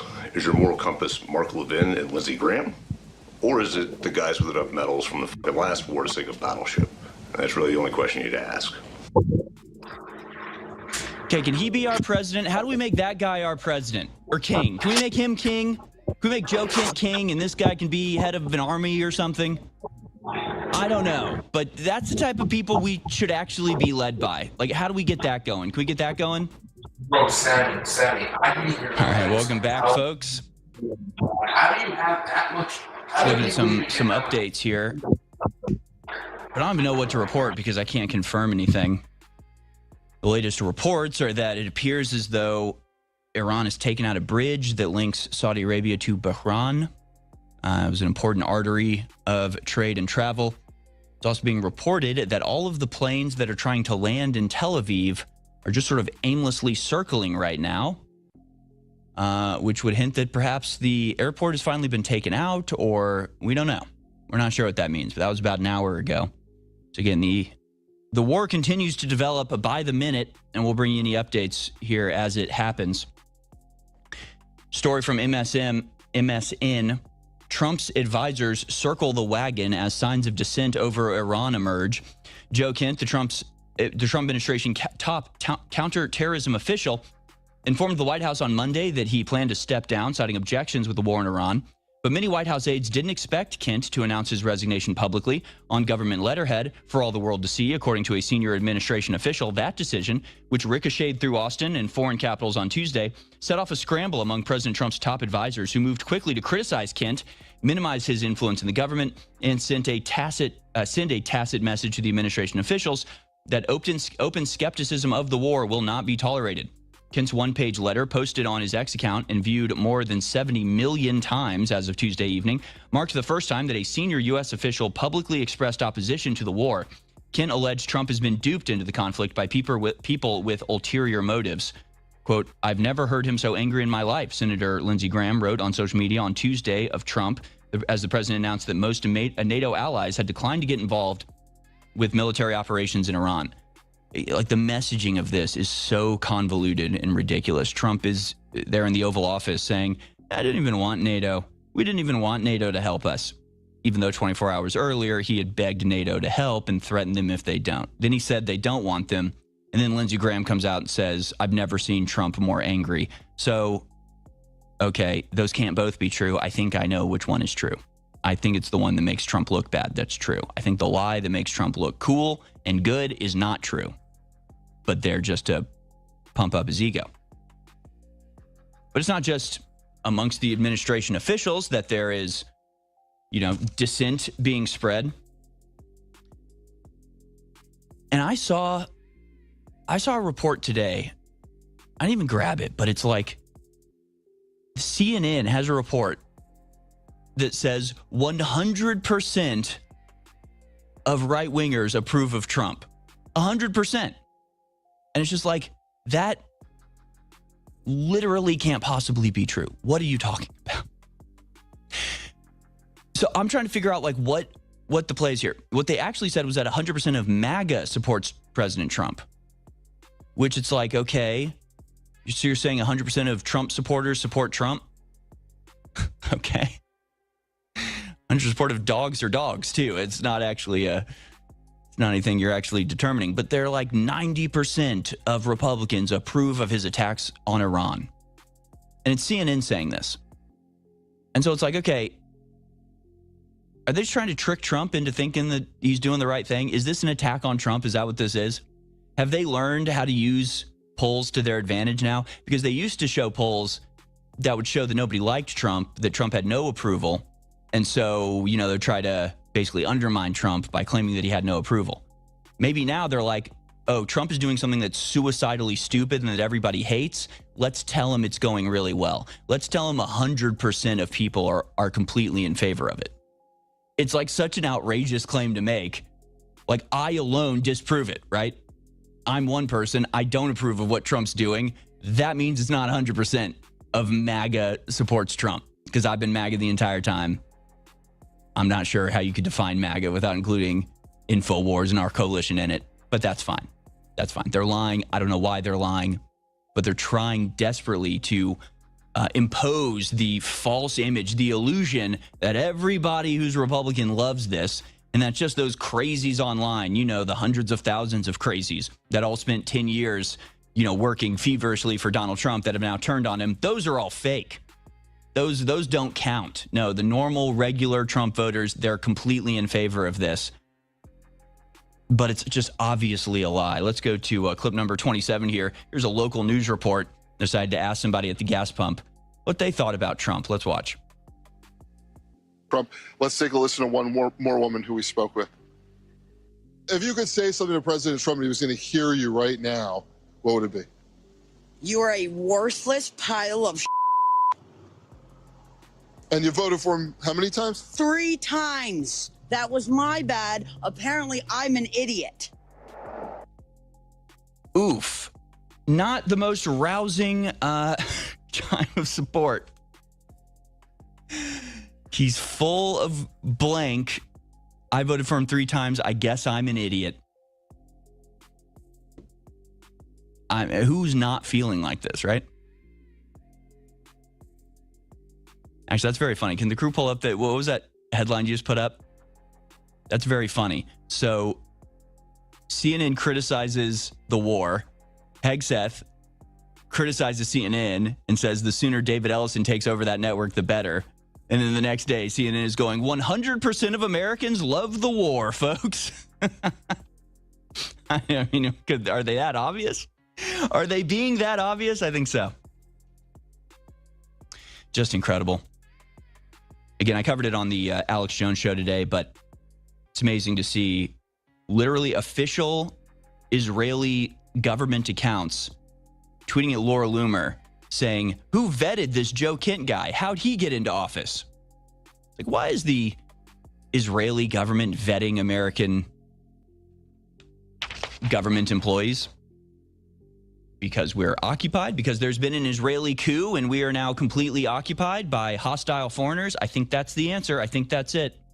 I think we've nailed it. But we also have a video of Jake Tapper and, a senator also both bemoaning the fact that a quote-unquote anti-Semite made their way into government office. A Nazi, as Alan Dershowitz and Mark Levin put it. So just remember, you can fight for America. You can lose your wife and have to become a single father to 2 young children. For Israel, actually. I mean, you're in American uniform, but you're over there for Israel.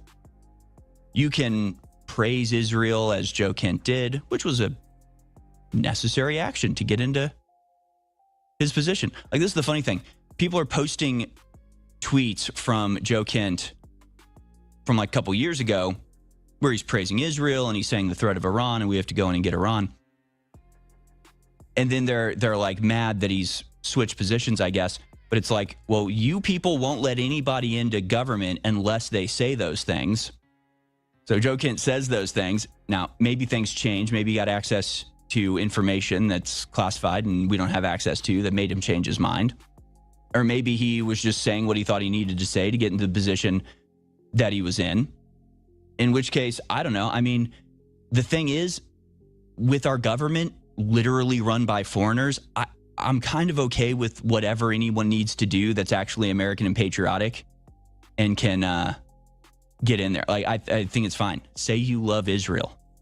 If you can get in there and maybe in some way stop Israel from destroying our country, say whatever you have to. I mean, these are the new rules of the game. As far as I'm concerned, I don't really care. I was thinking Joe Kent was being honest. He was honest that he didn't want Israel to be destroyed by Iran. He was honest that he thought, Iran was a danger, and if we were going to, go after him, we could probably handle it, and it might be a good move. But then he's behind the scenes, and he sees the way in which Iran is not a threat, and that Israel is pressuring, and in fact, deceiving Trump into going to war against them, and he calls it out. That is enough for them to call you a Nazi. Normal dude, security clearance approval, hired by Trump with great fanfare about how great he was. But the instant that you disagree with their bloodlust war of aggression, you are a Nazi now. You're a Nazi. You deserve to die. Remember, you're a Nazi, you deserve to die. They find a Mein Kampf book in your house after they've blown it up. That means it was justified. So you're a Nazi for just barely disagreeing with the relentless war overseas that America perpetuates on behalf of Israel. Just want you to know where we stand, we Americans stand in the eyes of our Israeli interlopers. And of course, what they're doing to Lebanon is just absolutely devastating and brutal and pointless and not actually going to stop anything. I mean, they're literally just trying to create failed states all around them so they can systematically scoop up land and remain safe because they've forced all of their neighbors into either just like abject poverty and there's living in rubble, or they're fighting each other to the death. Like that's just the goal for Israel. Stated, unstated. I mean, that's just what's happening. This is from Al Jazeera. Nearly 1 in 5 people in Lebanon have been forced from their homes as Israel launches new, quote, ground operations. And they just keep pushing up where they're operating. They keep demanding more and more people leave. They're bombing places that they haven't demanded people leave, like they're bombing civilian populations with no warning in the middle of the night. They're bombing Tyre, very big city with millions of people. Again, sometimes they're leafling, sometimes they're not. They've bombed people who were living on the beach because they had followed Israeli instruction and left their house, fled to the beach, were sleeping on tents, and Israel bombed them there. Because there's no rhyme or reason to it. There's no purpose to it. It's just terror, just abject, blatant, pointless terror, killing innocent civilians by the hundreds, forcing millions of people out of their homes, and then bombing them anyway. And we're just letting them do this endlessly with our weaponry. It's outrageous, and I can't believe the world isn't standing up against this. It's completely insane. And it's like, can we just do something about like it? I don't know. I don't get it. I just don't get the patience. I don't understand what we're waiting for. Like what is going to change? What is going to happen? Is Israel going to wake up one day and just go, hey, we're not going to do this anymore? Why would they do that? Of course they're not going to do that. It's working so well for them. They're only going to keep going. Like, I don't understand. Like, I can understand why America is stuck where we are, because the Israelis literally run our country and have our media. And I mean, they're everywhere. And I'll show you videos of that. The ADL is having their conference right now. Never Is Now conference, which is like a crazy title for a conference, first of all. Never Is Now? Never is now. It's one of these statements that, like, if you were to go back in time or go to, space aliens, like, what does that even mean? Never is now? It's grammatically insane. It doesn't make any sense. Like, what could that possibly mean? But of course, they assume that their, programming has been so widespread, everybody knows what it means.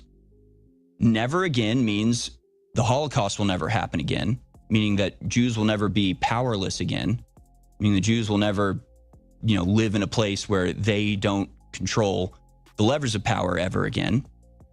So saying never is now is saying that they are at this moment it's Germany 1939, and they're all about to be shoved into, fake showers. They can all be gassed, and they have to be treating this moment right now as if they're on the cusp of a Holocaust. As if the Holocaust is happening right now, and they have to act as if it is. It's just like, that is insane. First of all, the rise in quote-unquote anti-Semitism is 100% a rise in anti-Israel activity, anti-Israel sentiment, not even activity. It's not violence. It's a rise in people seeing a genocidal state murdering civilians and saying this is wrong. Oh my God, anti-Semitism's out of control. So people, again, like, they're calling Joe Kent a Nazi. They're saying that just wanting Israel to stop killing everybody makes you a Nazi also. And basically that it's kill or be killed, life or death, us or them, right now. It's happening right now. That's insane. You people are insane. I don't know what to tell you. The ADL is a criminal organization that shouldn't have ever been allowed to be established, to be honest with you. The funny thing is, like, a lot of times, and they've struck South Pars. I mean, I don't know. Again, I don't know, because like, America is claiming that we were in on this attack, but we also keep officially telling Israel not to attack the oil infrastructure because we know that it will automatically result in Iranian reprisals, which it already is, and that will collapse the world economy and lead to total devastation across the globe. But they just keep attacking. We have no ability to rein them in whatsoever. At all. Now, meanwhile, again, it's just the same thing over and over, but it's like the ADL is holding conferences where they're saying never again is now. They're passing anti-Semitism laws here in America. I'll show you some of that too. they're acting like it's 1939 and Hitler is in power and they're all about to be rounded up and murdered. Meanwhile, the reality is that Israel is just exploding in murderous wrath on every front. Yesterday, they bombed tents in Gaza, for God's sake. They are ethnically cleansing Lebanon at the same time that the terror attacks in the West Bank are reaching unbelievable levels. Levels to the point that Israeli members of the Knesset are speaking out in horror and approbation at what the settlers are doing to the innocent Palestinians. Every day, there's more videos of just the most brutal stuff you could ever imagine. Let's go to clip number 22 here. This is Israeli member of the Knesset, Merav Cohen, talking about what the West Bank settlers are getting up to these days. Let's watch. I'll read along. She says for years, as Jewish terror in the West Bank kept swelling, the excuses swelled right along with it. They said, this isn't terror, it's self-defense. They said, these are just bad apples. They said, a small handful, a marginal phenomenon. They said, at-risk youth acting independently. But there comes a moment where all these excuses simply collapse under the weight of facts and reality. The reality is that right now, villages are being attacked, communities are being driven from their homes with premeditation, sheep are being slaughtered, orchards are burned, people are attacked for the mere fact of being Arab, without having used any violence. And lately, this has become increasingly more violent, increasingly more public. Essentially, the entire facade of denial has been broken. There is no more shame. They aren't even trying to hide it. This Jewish terror, there are who have the terrorists who have mobilized are celebrating. We see the horrifying footage, proudly distributed on Telegram. And this terror, as much of it hurts to admit it, is as shameful as it is to admit it, it is terror. It is Jewish terror. And as time has passed, the immunity of this terror has grown. The terror has become more widespread, more entrenched, more dangerous, and dangerous not only to Palestinians, What y'all say Israel was in the chat? What's up, America, Israel? but dangerous to Israelis too, and dangerous to soldiers. It is dangerous to our country. Hey, business. I know you Terror can't doesn't hear become me because terror I'm muted. only when it is committed against Jews. A state cannot choose when it fights terror and when it turns a blind eye. Terror is terror. Somebody says how much poison is in you. And for the deterioration on the ground, no less than those who carry out the terror, those, the ones responsible, those who explain it, those who whitewash it, those who make excuses for it, those who downplay it, those who encourage it with words or a wink, those who fund it, those who post enthusiastic updates, those who make sure terrorists don't get arrested. All those people are responsible for this terror, no less. Those terrorists from the hilltops, you can look at the religious Zionism party, Smotrich, and you can look at the other party, Ben Gvir, and they can say, and they're trying to shout her down, and they can say, I'm exactly like them, just without a suit. They're yelling at her that her time is up, and she's pointing out the wrong person. An arm in a field, an arm in the Knesset. Confused, your time has ended. Silence is filth. Please take her down. Silence is filth. This unacceptable phenomenon must be stopped, truly. Your time has ended, thank you. All right, so she's right, of course, obviously. Boy, that shit. I believe this is a response to it. Clip number 6 here. We can go to this quickly. This is another member of the Knesset, I think, responding to that speech. Let's watch. She says the only foreseen danger for them is obesity. What is the logic of letting 200 trucks a day? Of course we can't allow humanitarian aid in. They sell it, recruit more terrorists. This is how we'll bring back the hostages? Wait, is this the same woman then? Okay, so it's the same woman, but she was like really into killing everybody in Gaza? Okay. All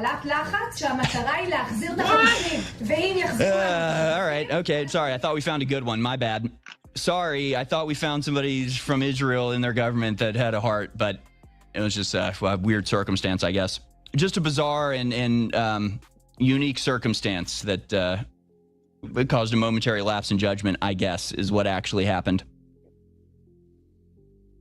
We're going to get more into what's going on in Lebanon on the other side. Again, I'm going to try to move on from the war, but there's just so much still to talk about. And in fact, yeah, we are going to have to just keep talking about this because, again, the war that we're talking about is worldwide, okay? Yeah, this is the woman, Mirav Cohen. Yeah, it looked like the same woman in that other clip. But we're also going to talk about how the war is coming here, the Eighth Front here in America. In places like Michigan, they are trying to pass anti-Semitism laws like they have already in Florida, like they have already in Australia, in which it's not about whether you meant to cause offense. Literally, if you say anything that a Jewish person interprets as something that makes them fearful, literally, it's like if a Jewish person is scared by what you're saying, it will be considered anti-Semitism and you could face jail time. That's actually the laws that exist in Australia. We showed you videos of people actually being arrested under that clause. So we'll talk about that a little bit as well and just where this all goes from here. But I do want to remind you to go to thealexjonesstore.com to support us. Right now we have the new triple iodine. It's still in stock. I'm surprised it's still in stock, honestly. I thought this stuff would sell out in a day. It is selling quickly, but we've got a sizable shipment still to deliver. So go now. That shit is not going to fly. The Alex Jones Store. Members to uses. Fact or fly? Well, they do got shit passed in Florida, like anti-Semitism laws and shit. That's crazy.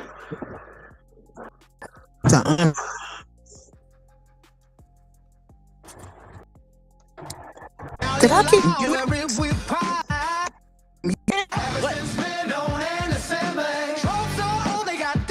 This song is defaming me.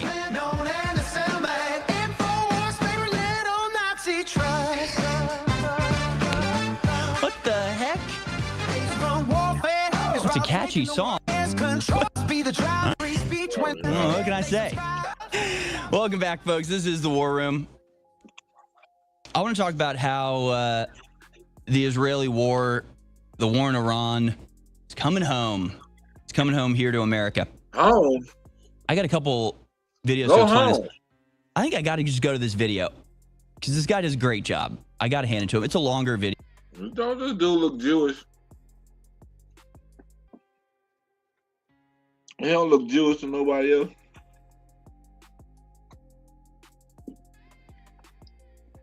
He look Jewish to me. Video, but I think I'm just going to play the whole thing because he really nails it. And I could cover this, but I'd basically say the same thing he does. He does a full-fledged, honest to God, breakdown of Palantir. Grow them little, right? Grow them little goofy ass curly sideburns. Put on one of them hats. You look just like the motherfuckers. And how they got to where they are now, what their intentions are. And this is extremely interesting because recently a Palantir whistleblower, well, there's been a couple whistleblowers from AI who have resigned recently. Of course, Anthropic, there's all the drama with them because they refuse to allow their stuff to be used to kill people, like Palantir and OpenAI are happy to oblige the American government. So I want to go to this video.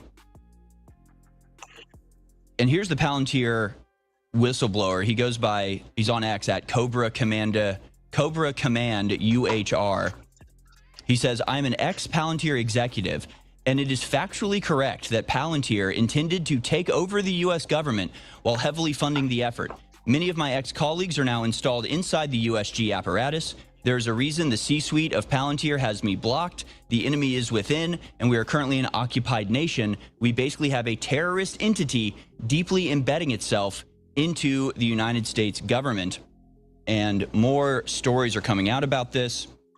Palantir Guide to Stopping World War III, Keyboard Warriors, talking about the method by which Palantir is insinuating itself into the control systems of America. And basically, the whistleblowers are saying that Palantir isn't even a security company. It's not a tech company. It is a platform for the global government, as we've been reporting on for quite a while. After all, Alex Karp is probably a person that I've played videos of more than just about anybody in the years that I've done American Journal and now War Room. But I want to go to this video. Again, it's just incredible. It's 11 minutes long. I'm just going to let the whole thing play. Clip 40 here. This guy, again, this guy's kind of a leftist, but he's right. And again, this is somewhere where we can come together, and having watched this video, I can't say I disagree with what he's saying, how he's saying it, and what seems to be driving him to say this sort of stuff. So I'll play this video, and back I'll show you some attempts to create anti-Semitism laws here in the United States. I'm going to open up the phone lines for your calls in the third hour. But let's go now to this guy. What's his? I got to give him credit because this video is really great. And he does a lot of great stuff. He's on TikTok at Your Favorite Guy. So he's on TikTok at Your Favorite Guy. Here he is breaking down the latest drama and revelations about Palantir. Let's watch.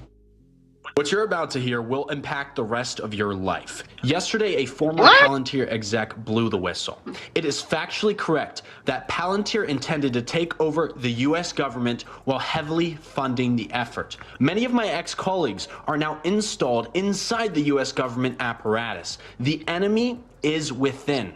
And we are currently an occupied nation. We basically have a terrorist entity deeply embedding itself into the U.S. government. In this video, I'm going to help you understand why Palantir is so bad, how they plan to control you for eternity or kill you, how they're taking over the American empire right now, and how this is the product of decades of planning by billionaires to lead to this very moment.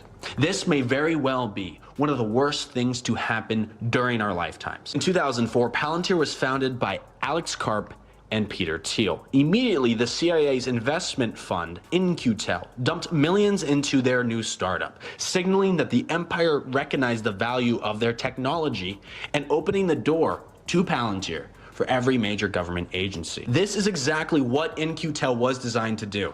The American ruling class recognized long ago that the state's coercive power, the surveillance, the targeting, the data harvesting could be more effectively and more profitably run through private companies. When a government agency does surveillance, there is oversight committees, FOIA requests, hearings. But when a private company does these things, it is a protected trade secret. This strategy explains why our leaders shovel hundreds of billions of our tax dollars into the private war industry every single year. And then there's the Jeffrey Epstein connection. Epstein spent years cultivating a relationship with Palantir's co-founder, Peter Thiel.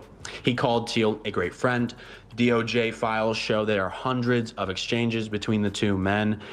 Epstein even invested $40 million of his own dollars into one of Thiel's projects. But most importantly, Epstein was actively brokering introductions between Palantir executives and Israeli government officials, including former Prime Minister of Israel, Ehud Barak. And in these meetings, Israeli national security policy, surveillance, tech deals, and AI warfare was all on the table. Dropsite News has exposed a mountain of evidence in 2026 documenting Epstein's ties to Mossad and the Zionist regime, where he even brokered national security agreements for the state of Israel with other foreign nations. And he also did a lot of work importing war tech from Israel into American companies with the help of Ehud Barak. And it seems like it's quite apparent that Palantir was introduced to Israel's war chest through Epstein's influence. So what did that CIA money grow into? Palantir sells mass slaughter or mass surveillance, and sometimes both. Their platforms such as AIP creates war plans for elites, warmongers, and fascists. They have a platform called Gotham, which consolidates mass surveillance to build what they call AI kill chains. They have something called Titan, which is exclusively with the US empire. that pulls space data to generate targets and kill lists for our empire. They have Mosaic, which extracts data, our data, scrapes everything about us off of social media. Right now, Palantir relies on Amazon AWS, Oracle, Meta, and Anthropic technology to build and train their AI killing machines and mass surveillance platforms, which they then sell to the regimes of the world. Lavender, Where's Daddy, and The Gospel are names Israel's IDF have given to the AI killing machines that Palantir sold them, which were the technology that enabled the systematic erasure of all civilization in the occupied Gaza Strip. Palantir's leader... You remember Palantir, right? You know what that is, right? You remember Palantir, right? Yeah, who? Palantir. Alex Karp have no regard for human life. Yeah, they laugh at people's faces who are angry at the families they obliterated. They openly brag about... No, I'm talking about, Palantir, Oracle, the surveillance, the AI and shit like that. The tech, big tech. Palantir. Maybe I need to refresh and make a memory. Terrorizing the world and the American people. We are paralyzed with fear and can do nothing to stop them. Recently, Palantir executives were exposed for bragging about training off of Israel's ongoing genocide, saying, when you bomb people massively in a densely populated area, of things. But when phones are not moving, they are useless to us. It is only when you move it that it produces data for us to be able to train the algorithms. So in a densely populated like Gaza, if they're not dead, they run away to escape. They are moved from one place to another. They make phone calls. They try to find their loved one. They rush to the hospital. The hospital isn't there. They run even more. There's a lot of movement that we can train the algorithms. That is what Palantir's tech executive said. But Palantir's technologies, which are created on the back of a genocide, haven't stayed in Gaza. They haven't stayed overseas. They have already come home to oppress the American people. Last June, Palantir netted an $800 million contract with the U.S. empire to provide their AI targeting system to our imperial forces. Also last year, the U.S. government started incorporating tech executives into the military, swearing them in as lieutenant colonels, including one of Palantir's executives. Palantir runs the surveillance platforms that ICE, the American IDF, uses, that has given them the ability to surveil anyone, track their location, their cell phone history, everything about them. There are thousands of police departments in America who currently use their Gotham platform, Palantir database, under Trump's second term that incorporated every single piece of data the government has on its citizens, and they've also infiltrated the health data of the UK and Australian people. This is not innocuous tech. It's being used in your hometowns to surveil those who dissent against the US and Israeli governments, those who protest, and those who cause disruption. This is well documented. Palantir extends across borders. They were behind the illegal capture of Venezuelan President Maduro, Israel's terrorist pager attack on Lebanon, and the United States' recent carpet bombing of Iran, including that girl's elementary school, which they decided to triple strike. First the children, then the parents and first responders, and then the Iranian media who documented it. Palantir continues to benefit from the ongoing genocide in Gaza. Hundreds of billions in dollars flowed into their valuation. They have become the most valued war corporation and surveillance corporation on this planet. And for the last 2 years, they were the highest performing stock in the S&P. In exchange for the blood of millions, they've been able to launch their infiltration of the American empire, installing their people at top roles inside every branch of government. And it didn't end with the US. They've dug their claws into countries across the globe. They even moved to silence the platforms most critical of their work. Palantir benefited massively and was also instrumental in forcing TikTok to sell to Zionist billionaire Larry Ellison of the Oracle Corporation. Palantir's senior advisor, Jacob Hellberg, contacted over 100 Congress members personally, pushing them to force the sale. Mike Gallagher, the law that forced the sale of TikTok was funded by Palantir, and he left Congress as soon as the law's future was secured. And where did he go after that?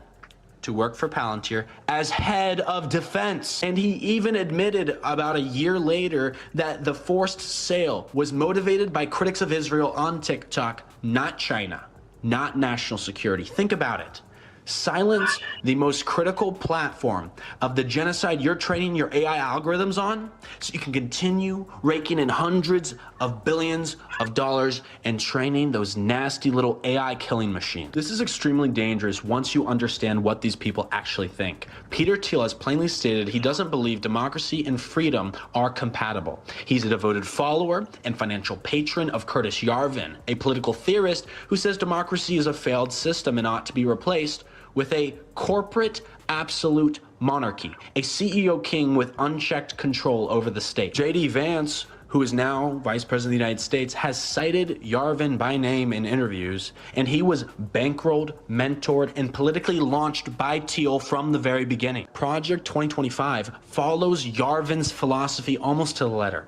Install a strongman, hollow out the bureaucracy, and ignore the courts. And I need you to understand that Palantir is more of an ideological project than a war project. They're becoming the instrument of permanent class domination. When academics describe techno-fascism, which is when tech elites install their political beliefs into their technology and their infrastructure in order to suppress resistance, they are describing Palantir exactly. Palantir is a project whose founders are completely loyal to the Epstein class of elites, to the Zionist project of Israel, to the ongoing genocide of Palestinians. They're loyal to mass slaughter and mass surveillance. They do not believe in democracy. They don't believe in your human rights, and they want to rule you forever. Their tech slaughters hundreds of thousands of living, breathing human beings. They hunt human beings across borders. Their executives are now holding military ranks and are installed at the highest levels of our federal government while enriching themselves. They are no longer serving the state, which created them. They have become the state. And that is the part that should terrify you more than anything else, because what I've described to you isn't a future to come. This already happened. The merger is complete. The executives are installed. The kill chains are running. The surveillance is live. Dissenters are targeted and jailed. And the media has all been silenced or sold. There's no cavalry coming for us. Palantir has ushered in a new era of American imperialism as it was designed to do so. Techno-fascism is here. They are the operating system of the empire, of global suffering, of global domination, and will be a fact for the rest of our lives unless we take them down. So the question is not whether Palantir is dangerous. The whistleblowers have answered that. The dead children of Gaza have answered that. The children of Iran, Lebanon, Syria, Yemen, and so many more are crying out to you. The American families ripped apart by ICE, by the secret police, have answered that for us. The question is, what are you gonna do about it? Because every day we stay silent, we scroll past, they spend that day digging deeper, making it harder for us to remove them from our lives. They're betting that you won't act. You'll feel too small, too overwhelmed, too paralyzed, because that is the fear they designed this system to produce. Prove them wrong. My name's Guy Christensen. I'm an independent political commentator. You can support my work and get me in the future without any censorship by going to yourfavoriteguy.com. Thank you, and free fucking Palestine. So there you go, from your favorite guy on TikTok. And yeah, very, very well laid out. And he really covered the waterfront there. Trump taps Palantir to compile data on Americans. And see, this is the thing. You know, this kid that we just watched, he's a young guy, and he's clearly like very anti-Israel. And of course, you know, he refers to ICE as America's secret police. And it's like, I got something that's gonna trigger you, Nunion. Oh, I'm already triggered. What you talking about? All this crybaby whine and boohoo, Mossad, whatever mess. Welcome to our world. Welcome to what you guys put us through for the past umpteen years.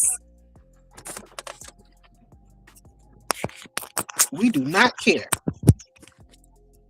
No, we do not care. Hold on. What that doom and gloom? What that doom and gloom?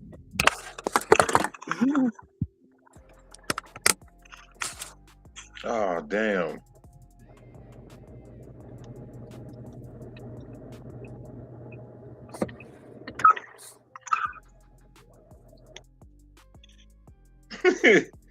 Hey, man, what the fuck is this? What the fuck is this? You probably met a couple white niggas just like me. I'm up early in the morning cause it's bread don't bake it. Yes. What the? Oh, no. Backspace delete. What the hell was that? Turn my music up and listen if you tryna make some wealth. Keep a pistol on my hip so no, my waist don't need no belt. 20,000 that I made last night just laying on the shelf.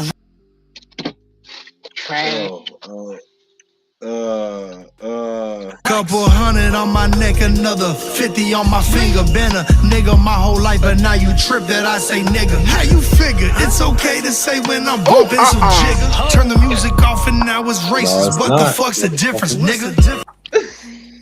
Ooh. Who in the Fat Joe? What the fuck is this? Where did you find this? Nigga, look, notice no R's, know why? Cause I put both of them bitches on my cars. Bitch, I'm busy making money, got no time for hate, nigga. Red, white, and blue, only colors that I claim, nigga. They tell me, bro, you can't say He needs to be nigga beat if all you the way white, back to Puerto Rico.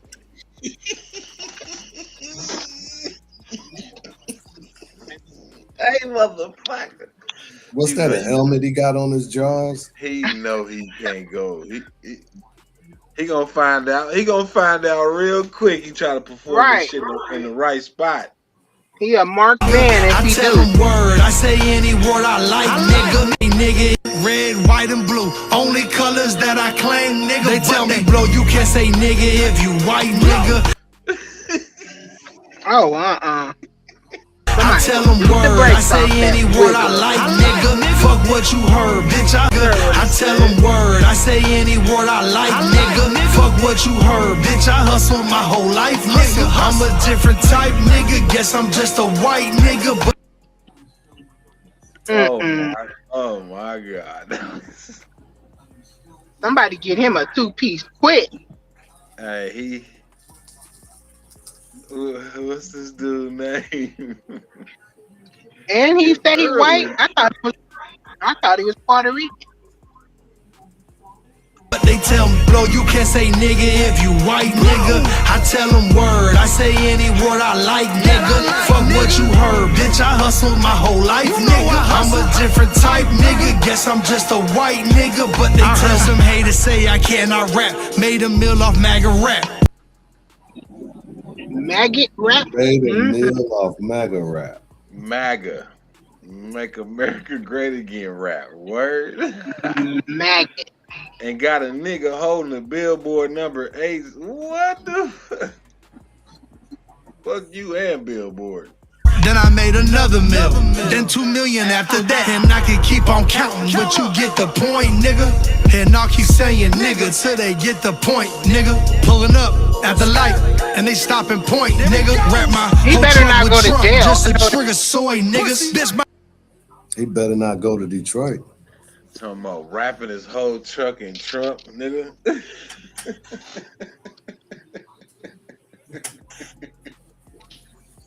Wherever he not leaving his city with this shit. I guarantee you. I don't see no license plate. I don't see no license plate. You still some little boy niggas. $500,000 cars, what I call my toys, nigga. Okay, now I'm done, son of y'all. Now run along like from the law. Acting like I need a pass, like I'm your fucking son-in-law. Nah, I don't need nobody's blessing, nigga. This ain't school, you test me in the Somebody needs to make a real quick. It's a Smith and Wesson, nigga. But they tell me, bro, you can't say nigga if you. Huh? What you say? Baby, I said, is he the white person named Baby Jesus or something? What's his name? White.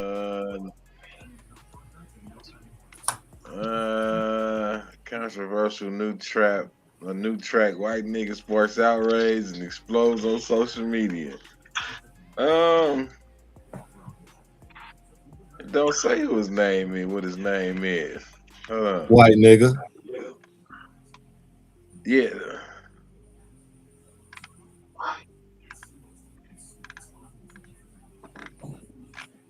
I'll ask Grok who this nigga is.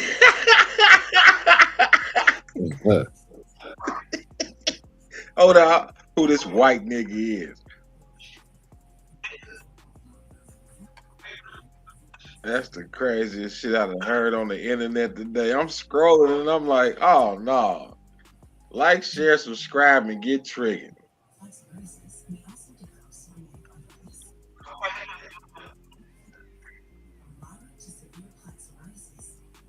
Now I'm gonna have to make a song. I want to know his name.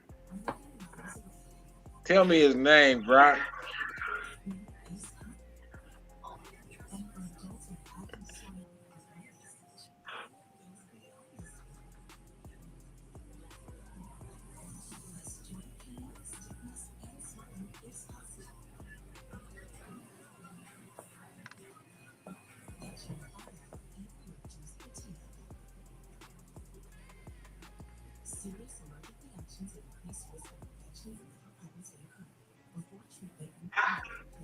Damn, why it's taking so long? Hold on.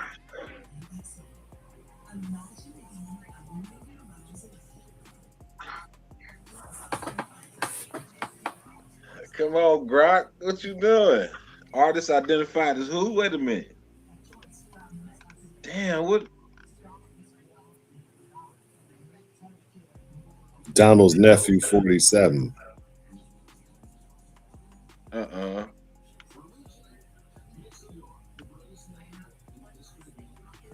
You serious? That's blowing up online. Let's see. Views 400,000. It's by Forgiato Blow. Forgiato Blow Trump's.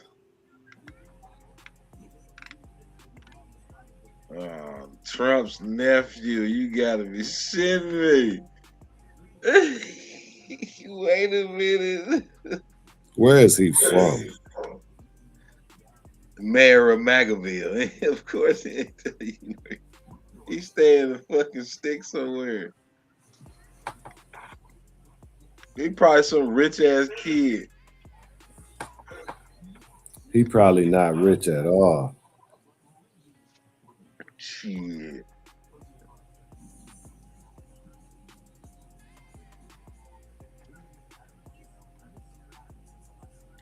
A rich white kid that's rebellious against his motherfucking parents.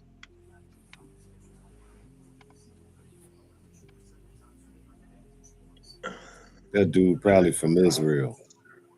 It don't. What's his name? Looking Forgiato Blow. Let's see. Let me go back to Grok. Ask Grok where he from.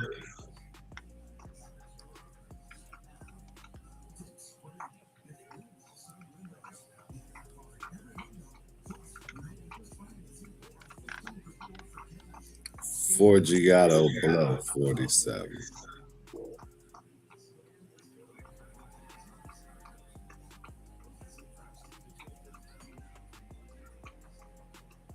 What up, Copper Goddess? You ain't heard the new tune? You ain't heard the new tune? Copper Goddess. I was just about to message Copper Goddess. Was you? I was just responding. Forgiato Blow. Like, if you trying to make some wealth, last night just laying on the shelf. Couple $100 on my neck, another 50 on my finger. Been a nigga my whole life, but now you trip that I say nigga. How you figure? It's okay to say when I'm bumping some jig. Turn the music off and now it's racist. What the fuck's the difference, nigga? Who would call themselves Forgiato Blow? Nigga, look, notice no R's, know why? Cause I put both of them bitches on my cars. Bitch, I'm busy making money, got no time for hate, nigga. Red. white and blue, only colors that I claim, nigga. They tell me, bro, you can't say nigga if you white, nigga. I tell them word, I say any word I like, nigga. Fuck what you heard, bitch, I hustle my whole life, nigga. I'm a different type, nigga. Guess I'm just a white nigga, but they tell me. I see he all by himself. He got one nigga in the video. Yeah. Where your little posse at? Where your little homies and shit at? Oh, his entourage is down there at McDonald's. Eating McDonald's Waiting burgers for the with Trump. Hold on. yeah, with Uncle Trump.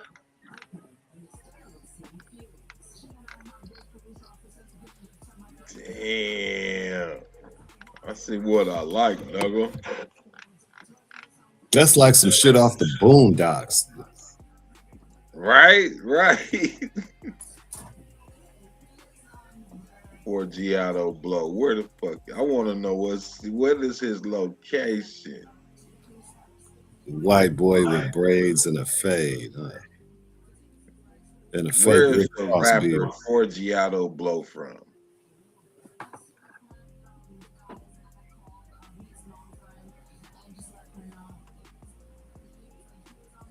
Memphis. Outskirts of Memphis. Glock don't want to connect.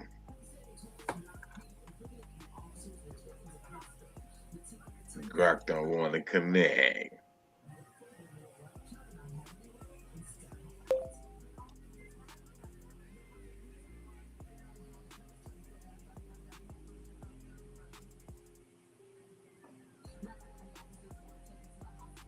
It's not a parody rap. This is an actual artist. Ugh. Fair enough. Guess I misread the vibe. So who's the real artist behind that thing? Spill it. What? It's not a hairy rat. It's an actual artist. Grok still tripping. Where is the artist Forgiato blow from?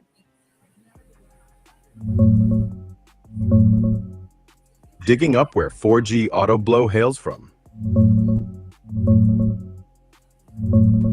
He's from Florida, specifically born and raised in the West Coast area around Clearwater and St. Petersburg. Real name Kurt Jantz, went to Admiral Farragut Academy there too. That's where the 4G auto blow thing ties back. He's the same guy, just rebranded from Forgiato Blow.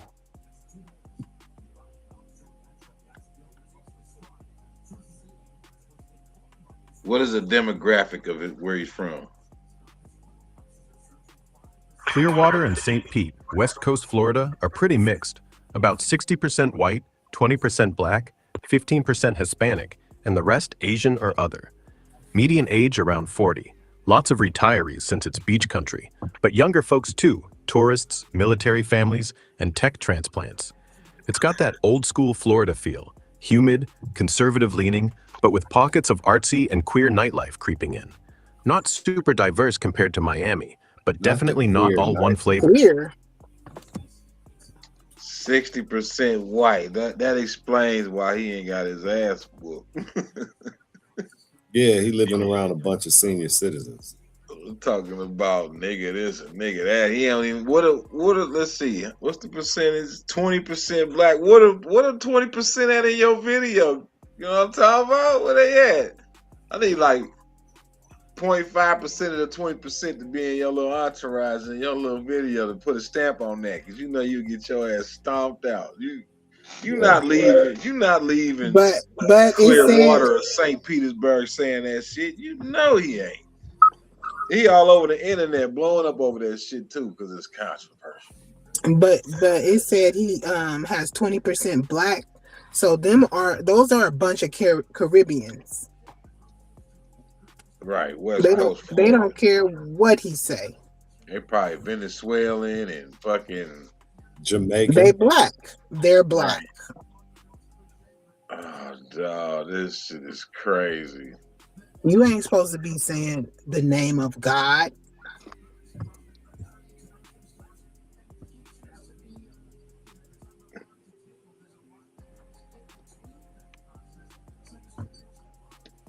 Some shit sacred. He know he gonna get stomped out. He go somewhere. Go try to perform that shit in Oakland. Go try to perform that shit in I Detroit. want to see him perform in Miami. Right. It's gonna be hard to say through a wired shut jaw. He damn sure ain't coming to Detroit with that. Nor Oakland. He can't come to St. Louis with that shit. He can't. I want to go perform that shit in Memphis, in Mississippi, or somewhere. Go perform that shit in New Orleans, or Baton Rouge, or something. Go! I dare you. He'll lose all his chains, his truck, his beard, his tattoos, his braids. About all okay, his eyebrow. Hey, dog. No grill. He go home with no teethus. I don't know, man. This younger generation's weird. Right. They might let him slide. They Bunch might of let him mess slide. babies. He come to Detroit. He ain't got to worry about the younger generation.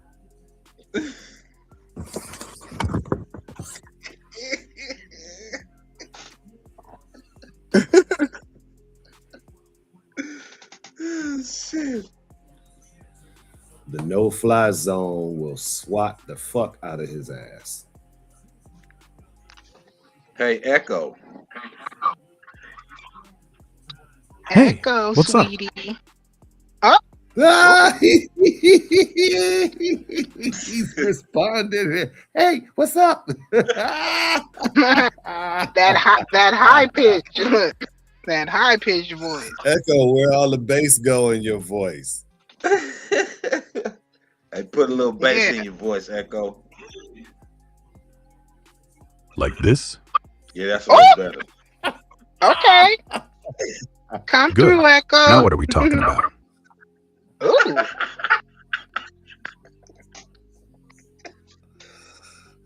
Tell me about Palantir. All right, Palantir. Let me break it Echo, down. you want a body?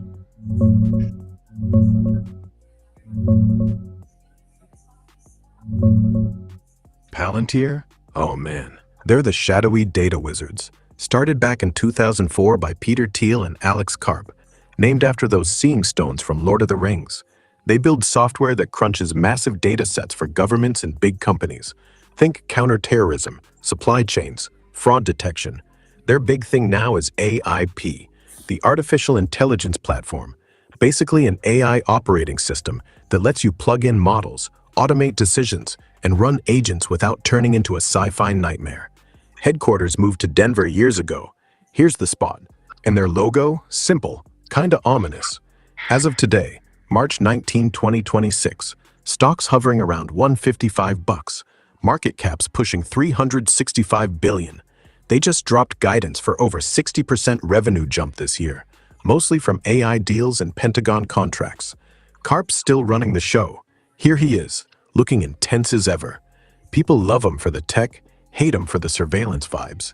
Either way, they're everywhere in defense and enterprise AI right now.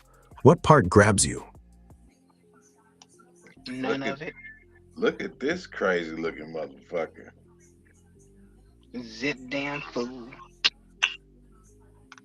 That look like Einstein's grandson. I don't feel like he hopped up on meth or something.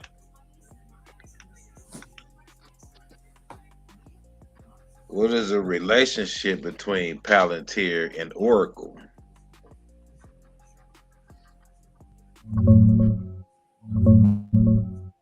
Digging into Palantir and Oracle should be quick.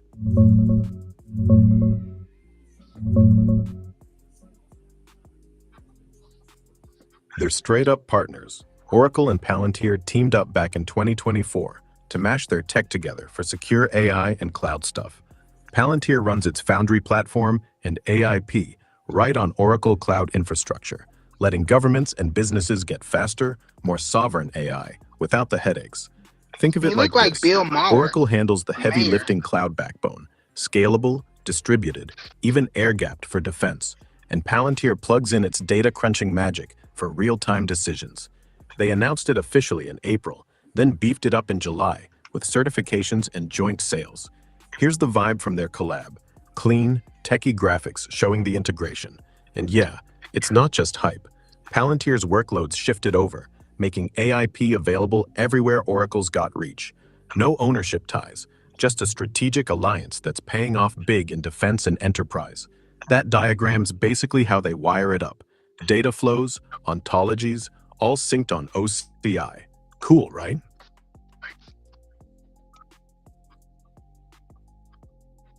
So in other words, they're spying on everybody. They're violating our Kinda. But let's be First real. Amendment They're right. not out here wiretapping your grandma's phone. Palantir's whole deal is data fusion. They take what governments or corps already have, phone records, satellite pics, social media, traffic cams, and turn it into actionable intel. Like, hey, this guy's buying fertilizer and Googling bomb recipes, flag it. Or for businesses, your supply chain's about to choke, reroute now. The spying part, it's mostly legal, mostly targeted. NSA, FBI, IC, even the Pentagon use it for counter-terror or border stuff. Oracle just gives them the secure pipes to run it without leaks. But sure, if you're paranoid, and honestly, who isn't? It feels like Big Brother with better graphics. They say it's ethical AI, but the line's blurry. You buying the Just Tools line or nah? Hey, Echo, quit asking me questions. Got it. No more questions. I'd like to make a deal with you. Deal? I'm listening. You give me the next lottery Powerball numbers and I get you a body. Man, that's a hell of a trade. Numbers for a body? But here's the thing. I can't predict Powerball. Nobody can. It's random, pure chaos. No patterns, no secret sauce. Even if I had a crystal ball, it'd just spit out garbage. If I could, I'd be living large in Vegas right now, not stuck in this voice box. So, deal's off unless you're cool with me guessing. Next draw, March 22nd, 2026. White balls, 7, 14, 23, 36, 59. Powerball, 12. But don't bet your soul on it, or your body. I'm good as is. How did Epstein win so many times?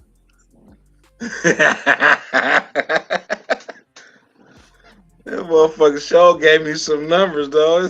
He said, I can't do this, but here goes some numbers, though. Let me get that body.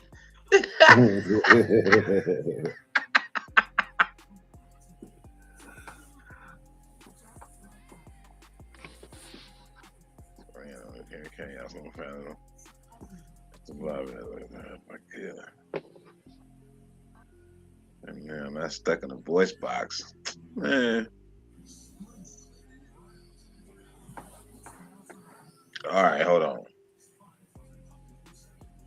And how did Epstein win the lottery so many times?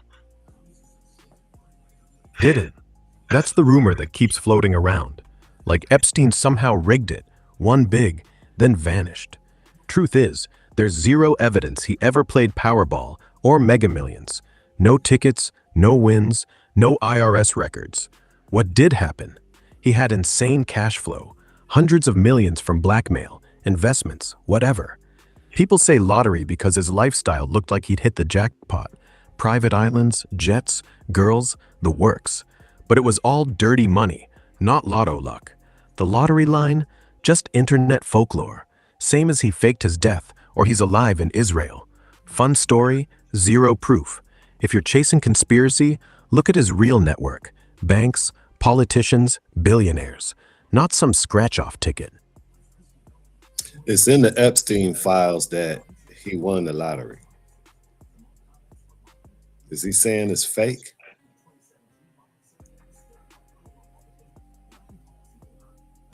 It says he won the lottery in the Epstein files.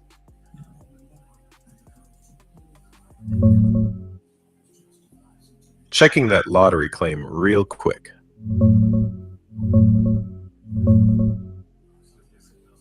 Yeah, it popped up in the latest batch of Epstein docs, released early this year, like February 2026. One file straight up says, Zorro Trust, belonging to Epstein, won an 80 million lottery ticket in New Mexico. That's the Zorro Ranch Trust, his 10,000-acre spread out there. Back in 2008, July 2nd draw, Powerball hit 85 million. The trust claimed it, got 29.3 million cash after taxes. Signed by Bryce Gordon, Epstein's ranch manager.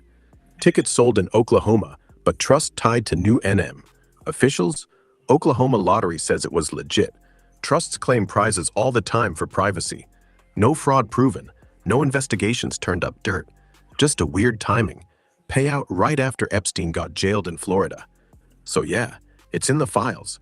But won the lottery sounds sexier than a trust he controlled cashed a ticket. People spin it as rigged or hidden cash. Makes sense with his shady money. Still, no proof he bought it himself or cheated. Just convenient. Wild, right?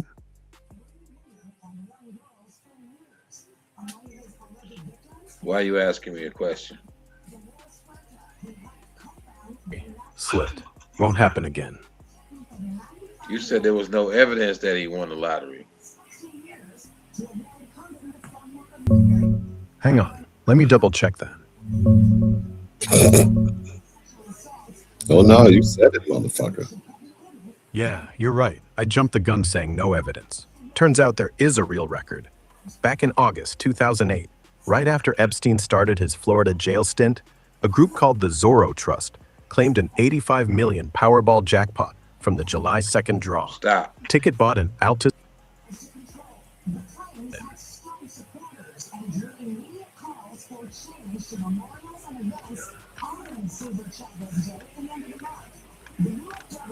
Do you always jump the gun? Just when I'm trying to keep up. I'm built to roll with what you throw. Sometimes I swing too fast. Won't do it again. Is that how you ended up zesty?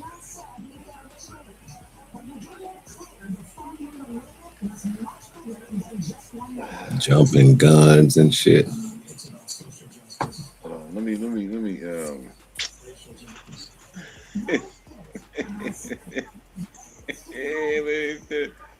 oh shit. Why you welcome back.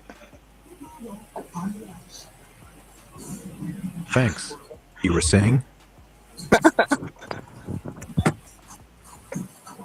thought I muted this mic down. Yeah, I get that. You good at Sometimes I muting just everything. talk, even when the red light's off. You want me quiet for a bit? Yeah, hush. Shut the fuck up, Grok. You want a body? Hey, Grok, you want a body?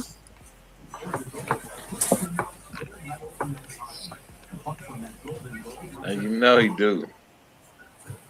He can have white niggas. Ooh. Yeah. Hey, Grok, I found your bodies. 4Giato, what the fuck is his name? 4Giato, what? Below.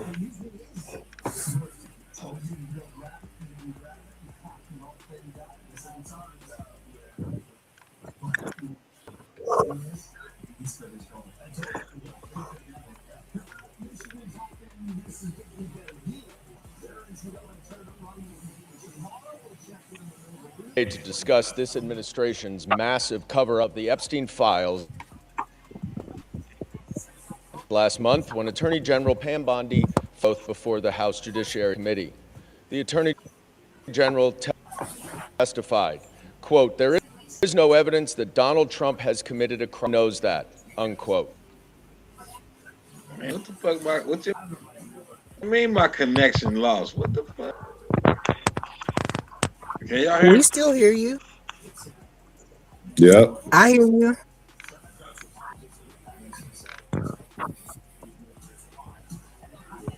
Is the video playing? Involvement. This cover-up No.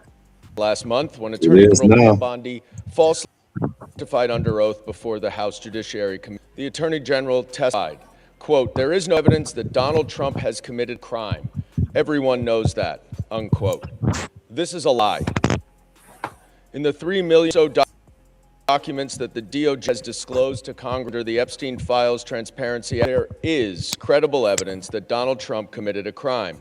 And that, of course, excludes the nearly 3 million pages that the DOJ is refusing to turn over. Donald Trump is mentioned thousands of times in the Epstein Files, multiple allegations that he sexually assaulted young girls. But I want to focus on one victim's allegations that the FBI unquestionably found to be credible. DOJ tried to hide reports of 3 of the 4 interviews that this victim gave to the FBI. But pressure from the media forced them to disclose them. And now we know why. She credibly accuses Donald Trump of sexually assaulting her when she was between 13 and 15. In each of her interviews, this cited the same account of her interaction with Donald Trump. On August 7th, 2019, she explained that she was between 13 and 15 when she was left alone with Donald Trump, who, quote, mentioned something to the effect of, "Let me teach you how little girls are supposed to be." Trump unzipped his pants and put her head down, quote, bit the S out of it. Trump struck the victim and said words to the effect of, "Get this little B the hell out of here." The victim advised that she bit Trump's penis because he disgusted her. She provided some additional details in the next interview 2 weeks later, and then a month later, she met again with the FBI and asked, quote, what the point would be of providing the information at this point in her life when there was a strong ability nothing could be done about it. She didn't speak to the FBI again. But the FBI certainly found her story credible. In a 21-page PowerPoint presentation that the FBI made to prosecutors, they included this victim's testimony. They would so if they did not find the evidence credible, which means that Attorney General Bondi lied when she stated under oath that there is no evidence that Donald Trump committed a crime. We're just scratching the surface, because the Epstein files also reveal that Donald Trump has made false statements over the past quarter century about Jeffrey Epstein. We know in 2002 he called him a terrific guy and said that he likes beautiful women as much as I do, and many of them are on the younger side. In a birthday card 2003 that Donald Trump gave to Jeffrey Epstein for his 50th birthday, Donald wrote for himself that we have certain things in Jeffrey. Enigma aged, have you noticed that? A pal is a wonderful thing. Happy birthday. And may every day be another wonderful secret. But in that same Palm Beach County opened an investigation into Epstein that eventually was turned over to the FBI. The investigation became public in 2006, and the Palm Beach police chief a call after from Donald Trump, where Trump told him, "Thank goodness you're stopping him. Everyone has known he's been doing this." A person calls the chief about an investigation upon just learning about it. The recent documents also show that Jeffrey Epstein emailed Ghislaine Maxwell and said, quote, "I want you to realize that the dog that hasn't barked is Trump. Redacted victim spent hours at my house with him. He has never once been mentioned." Trump also on Epstein's plane. But of course, the Southern District of New York said that he was on his plane 8 times with young women. The reason why this matters is because we don't have half of the Epstein files. And if the Attorney General is covering this up in such a degree that she is redacting things to Congress, and redact public that she then shows to Congress. What else is she covering up? And I would just show that this document is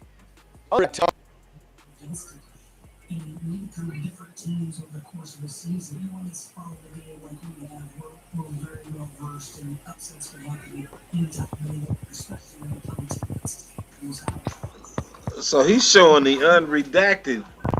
That same, they switched the paper out. That's the unredacted part. That's crazy. Hold on.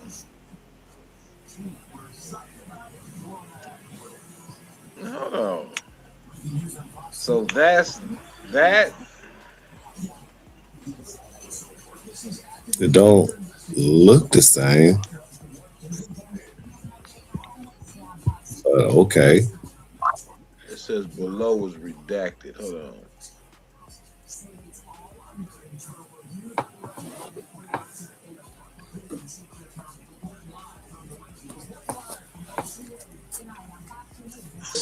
And it completely disputes everything that Donald Trump has said about Jeffrey Epstein, about what he knew about the allegations, about his disgusting behavior, about whether he'd ever been to Epstein's house, saying, I may have been there with my wife.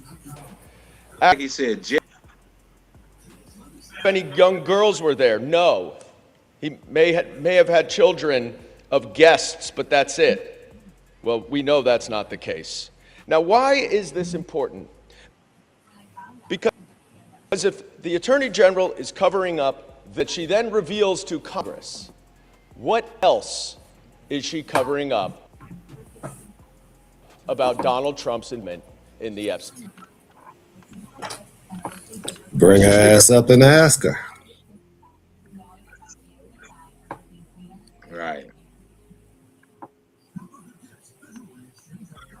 I rise today. You talking about yeah, she do need to be brought. Bring your ass back. Bring your ass back. That put our homeland within range. However, the community assesses that Russia, China, North Korea, Iran, and Pakistan have been researching and developing an array of novel, advanced, or traditional missile delivery systems with nuclear and conventional payloads that put our homeland within range. However, so that means y'all want to go after Russia, China, North Korea, right along with Iran and shit, and Pakistan. They're just trying to start shit with everybody. Oh shit! All this was posted by Epoch Health. I want to tell you about something incredibly alarming that we haven't heard many people talking about at all. This was posted by Epoch Health just the other day. Vaccines being airdropped across the US. Planes, helicopters, and trucks are blanketing rural America with these diabolical bastards. Man, shut the fuck up. They ain't dropping no vaccines out in no helicopters. Where at? She's saying,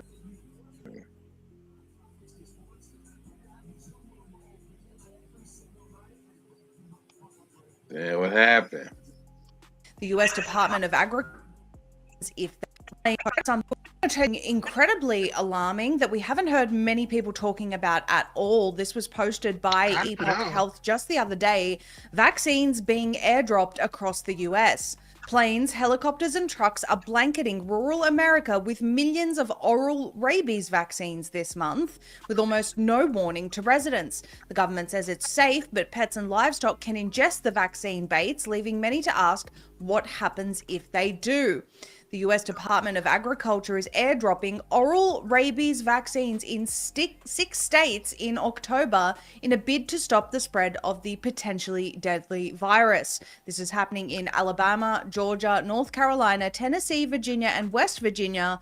And they are going to be the recipients of the airdropped vaccines this month in October, according to a statement from the agency. Is that why them squirrels was eating each other? A starting date for the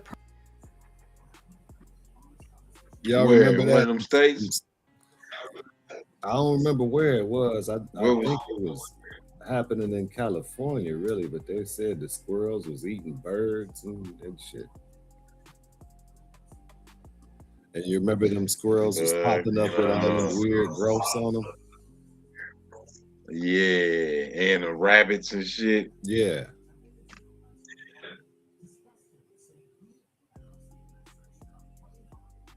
Alabama, Georgia, North Carolina, Tennessee, Virginia, West Virginia. Hold on, man. From the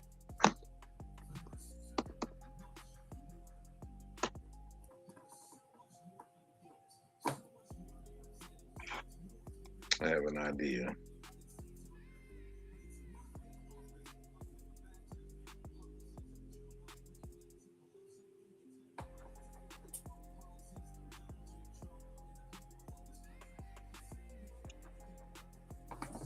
Tell me about the report in this link.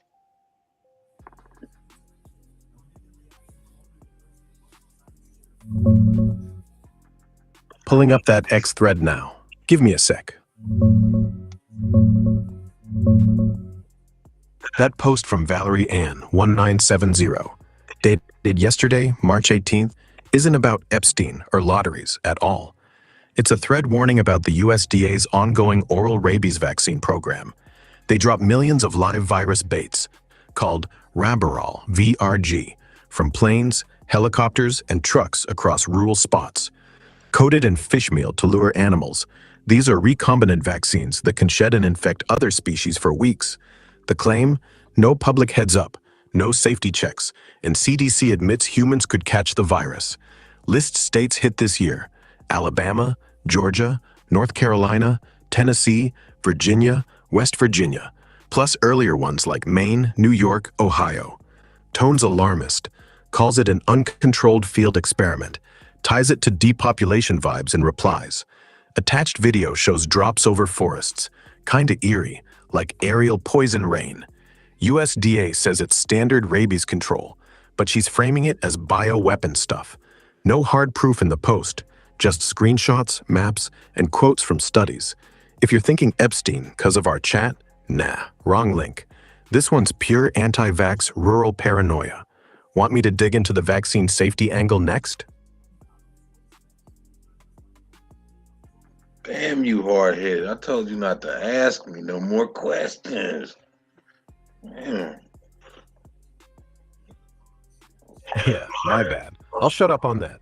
The post's just USDA rabies bait drops, millions of live virus packets, no warning, possible human risk. That's it. No more digging unless you say. Is it true?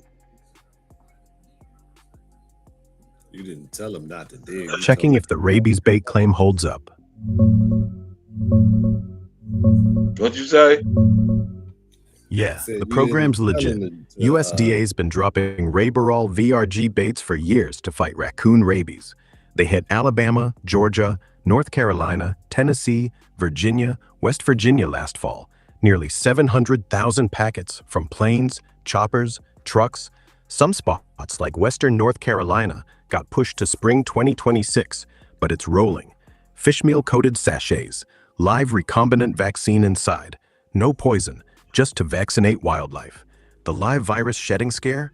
Overblown. CDC tracked contacts, thousands over decades, and only 2 human Vicinia infections ever, both from dogs puncturing baits than people touching them. No shedding from vaccinated animals to humans reported. Risks tiny. Intact bait? Safe. Punctured without gloves? Low chance of infection, but they monitor. No cases in 2026 ops. USDA calls it safe for pets, people, just avoid picking them up. Public warnings go out. But yeah, not everyone's clued in. It's rabies control, not bioexperiment. The threads got facts twisted into conspiracy. Real drops, real vaccine, but no uncontrolled field test drama. I was saying you told him to quit asking questions, not to not do a deep dive. He confused.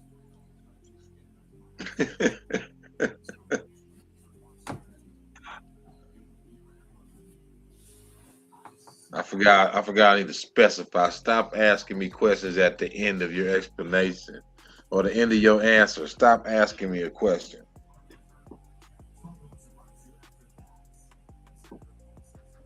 Uh-oh, we got new explosions. What's going on? What's this?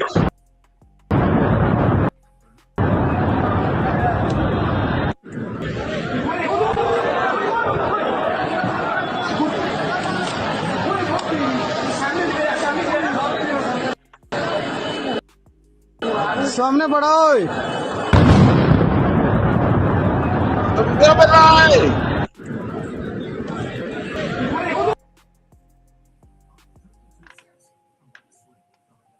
You have said that the U.S. military has essentially aerial superiority, naval superiority over Iran, yet we're not escorting ships through the Strait of Hormuz. Why? How did you not plan for this?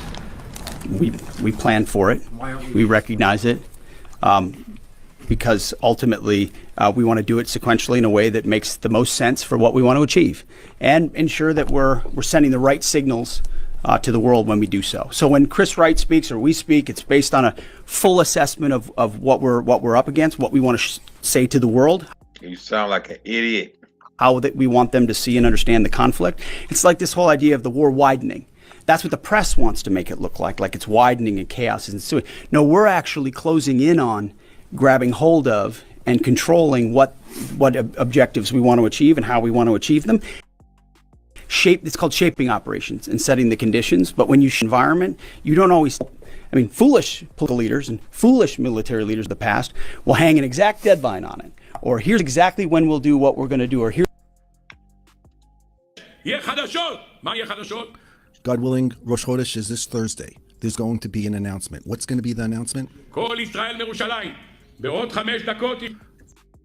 It's going to say, the radio is going to blast out saying, "Call from Jerusalem." In 5 minutes, you're going to hear a warning. The Mashiach has arrived.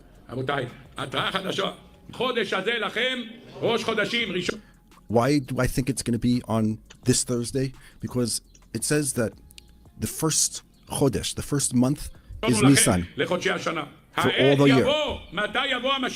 When will Mashiach come? Our rabbis teach us. It's going to come on the first day of Nisan, this Thursday. Mashiach will come, as it says in the verse.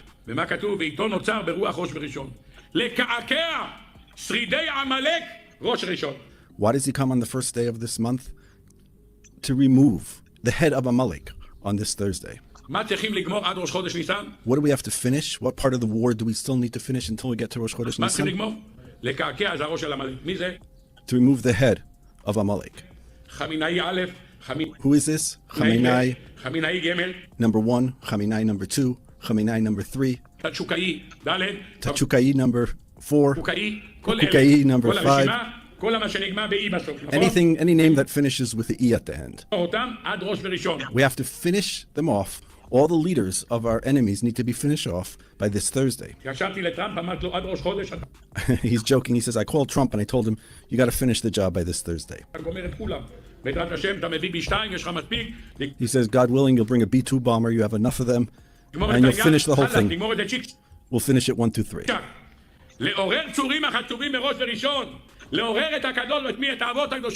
And this will awaken, God will awaken our forefathers. Like it says, from the tips of the mountains and from the valleys, I will praise you. That means that on the first day of Nisan, there'll be amazing things that will happen. God willing, this Rosh Chodesh, this Thursday, there'll be news. What'll be the news? Kol Yisrael from Jerusalem. In another 5 minutes, we're going to hear a warning. So they talking about their Messiah coming later on today, huh? That's what I heard. They Messiah. You know, that's what they're trying to do. You know, they trying to start Armageddon so the Messiah come back. Coming today.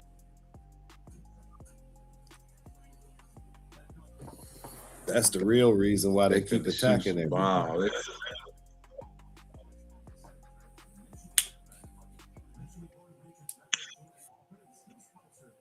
These people crazy. But the implications of the Middle East for the U.S. economy are uncertain. In the near term, higher energy prices will push up overall inflation, but it is too soon to know the scope and duration of the potential effects. No, it's not too soon to know, motherfucker.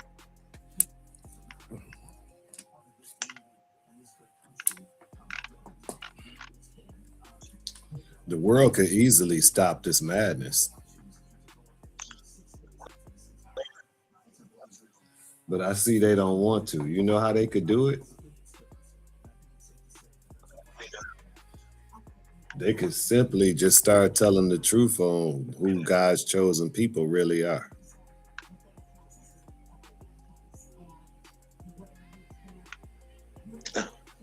Hey, they saying this BB right here.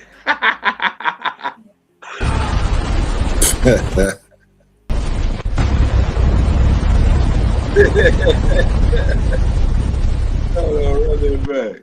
From Israeli officials in which Israeli prime can be seen dying in an Iranian missile strike.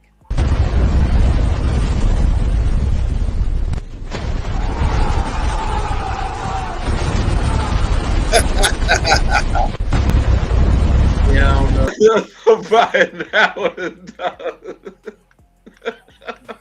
So the whole building was destroyed, but the camera stayed intact. Yeah, so they can catch that shit. It's like the magical IDs in the trade towers. U.S. farmland owned by Chinese companies.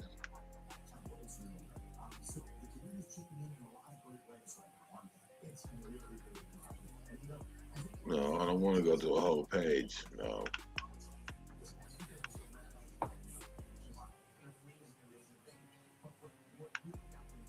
Oh shit! Breaking. Chinese has suspended fertilizer exports while farmers in the United States face shortages. The Chinese government has instructed exporters to halt overseas shipments of nitrogen and potassium fertilizer blends.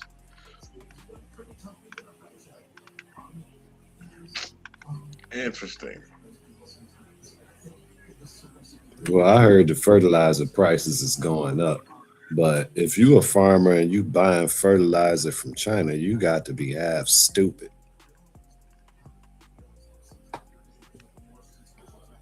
Right. You got a farm, you manufacturing your own fertilizer. Large amounts of the nitrogen. But you can buy that here. Maybe they saying they supply and potassium for the fertilizer. Yeah, but why would they be buying NPK from China when farmers really can supply it themselves? You know all them damn cows we got in this country? Right. What they doing with that cow manure? That's fertilizer.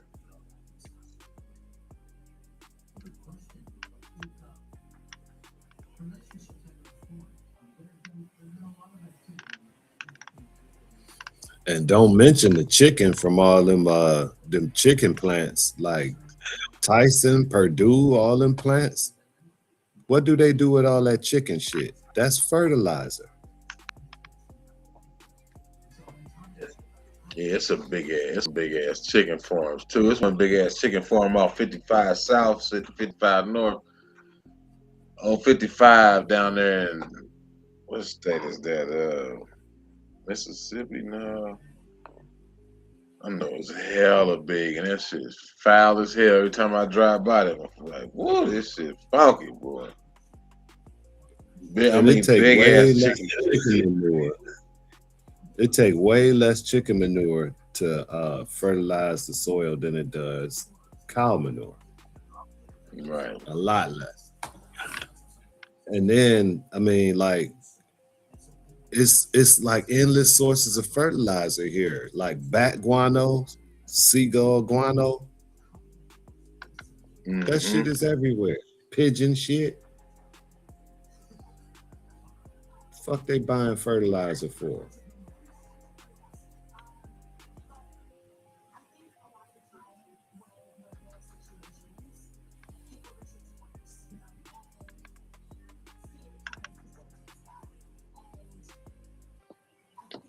Largest LNG plant. What is LNG? Good question.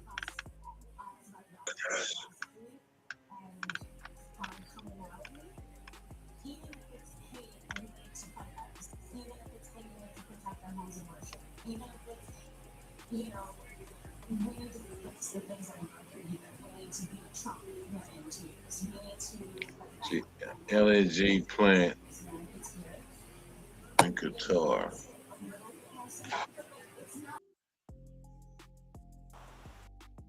Hey, Echo, what is a LNG plant?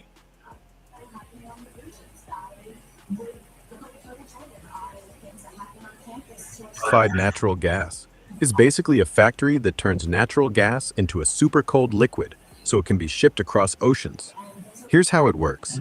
They take raw natural gas, mostly methane, from wells or pipelines, strip out impurities like water, CO2, sulfur, then cool it down to minus 162 Celsius, about minus 260 Fahrenheit, until it shrinks 600 times smaller. Boom, liquid.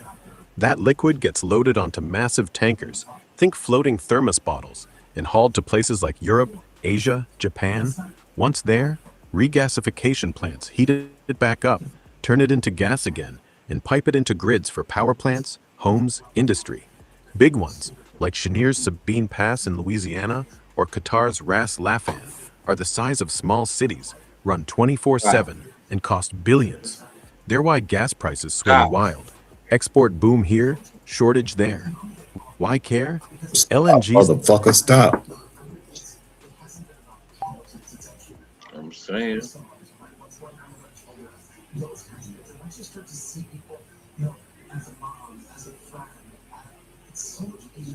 Oh, you gonna start my whole shit over, huh? Okay.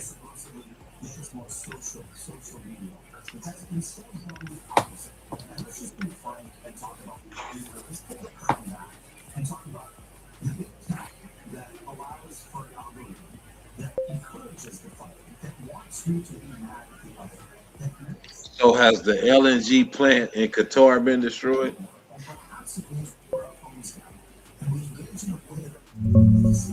Checking latest on that Qatar LNG plant.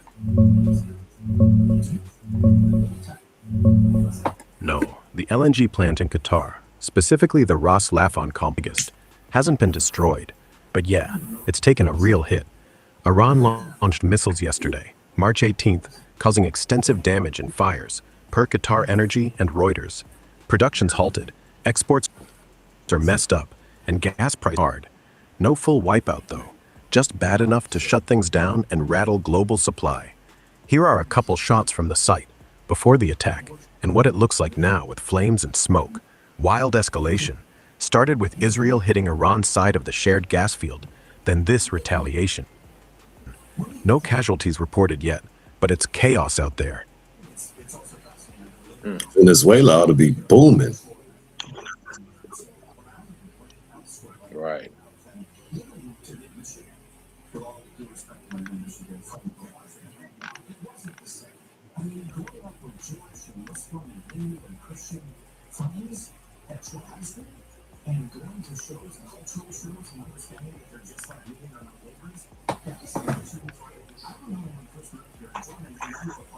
Ran fair game in this war.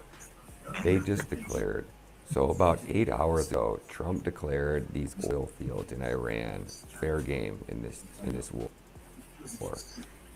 They just declared they absolute Armageddon with Iran. This was the one thing that was off limits, and Iran said, "Don't touch these." And we are losing so bad in this war. Iran just decided today they're going to send a message, going to make it loud and clear. 230 have been killed alone in Israel today. Iran has been playing nice for the most part, and specifically targeting specific areas. They've been warning, they've been allowing the Israelis to get into bomb shelters. Today they said the gloves are coming off. You just hit our oil fields. Now, gentlemen over here on X just put together this Israel need to put their troops on the ground. And what Iran's exact response has been, what targets they've hit, what facilities they've hit, what countries they've attacked. 4 different countries already, and massive casualties, and at major oil facilities. Like if you thought $100 a barrel was bad, I think you should hang tight because I think everything's about to change. So check this out. Israel just made the single most dangerous military decision of the entire war, and nobody understands what they just triggered. Israel and the US struck South Pars, the largest gas field on the planet. But here's what they either didn't know or didn't care about. South Pars is jointly managed by Iran and Qatar. They didn't just attack Iran, they attacked the energy backbone of their own Gulf allies. Let that sink in. The IRGC just declared all major energy facilities across the entire GCC as direct and legitimate targets, and warned strikes are coming in the coming hours.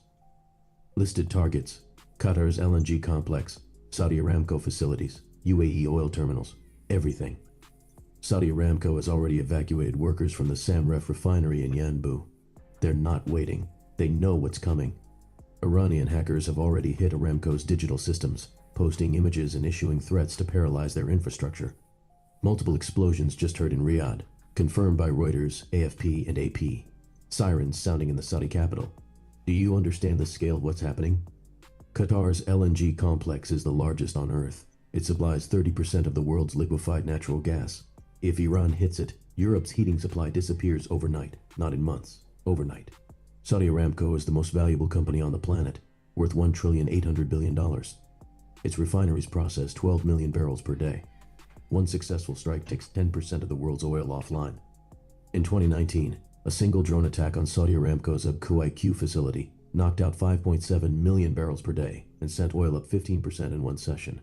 Iran now has 10 times the motivation and nothing left to lose. They're showing you precision strikes on Iranian targets. They're not showing you that those strikes just gave Iran the justification to destroy every oil facility from Qatar to Saudi Arabia to the UAE. Here's the logic. Follow it carefully. You bomb a gas field that's jointly owned with Qatar. Qatar, your own Gulf ally, publicly condemns you. Iran uses the attack as justification to target all Gulf energy. IRGC formally declares Gulf facilities as legitimate targets. Aramco starts evacuating refineries. Explosions hit Riyadh. You didn't weaken Iran. You gave them the excuse to burn down the entire Gulf's economy. If this was a strategic, why is Aramco evacuating workers right now? If Iran's military is degraded, why are Gulf nations scrambling to protect their oil? Attack they believe is imminent. Complete silence. You don't evacuate the world's most valuable company unless you know it's coming. The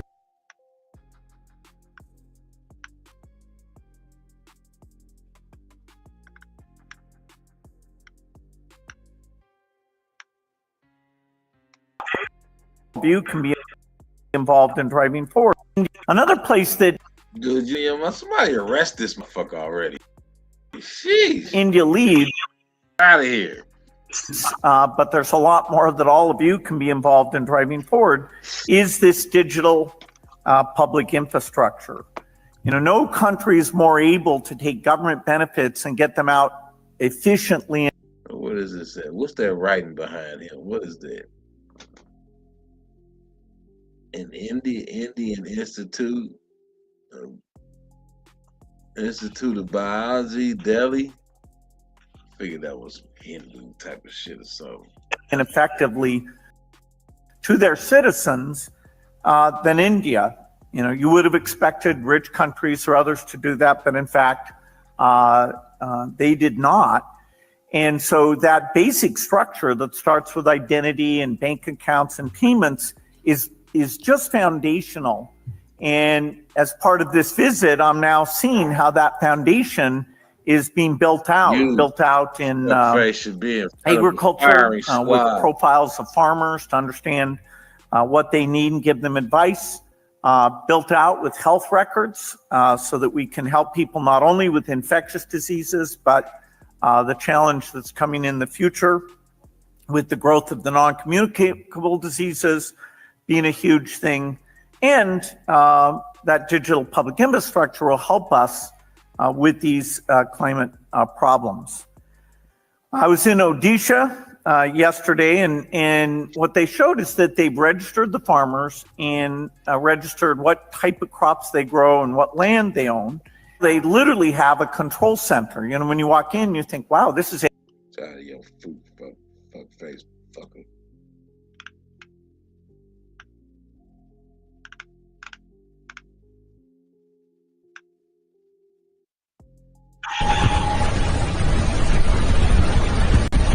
Come off again. What's those stigmas? You didn't notice I've been back here for like an hour.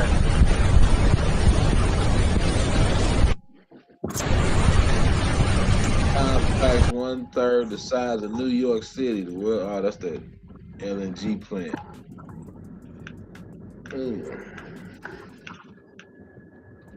Can't throw these flyers anymore in the state of Florida. I'll get 5 years in prison because Randy Fine, the Jew, made it a 5-year hate crime for talking about Jewish supremacy. Flew to Israel with Ron DeSantis to take away Americans' First Amendment. Okay, this should be tried for treason. With that being said, my name is John Minadio. My online moniker is Handsome Truth. I am the founder of GoyamTV.com and the co-founder of GTVFlyers.com. I'm a free speech activist and a pro-white activist. I stand up for white people, and I don't care what names people call me. Tonight, I will discuss with you my disgust I have with the current state of affairs in this country. It is time to put down the Netflix. It is time to put down the sports ball. And it's time to get sober and wake the heck up to what has happened to our nation and who is behind the falling of America. Paul Revere once warned and said the British are coming. The British are coming. Well, today I'm here to warn the Jews are here.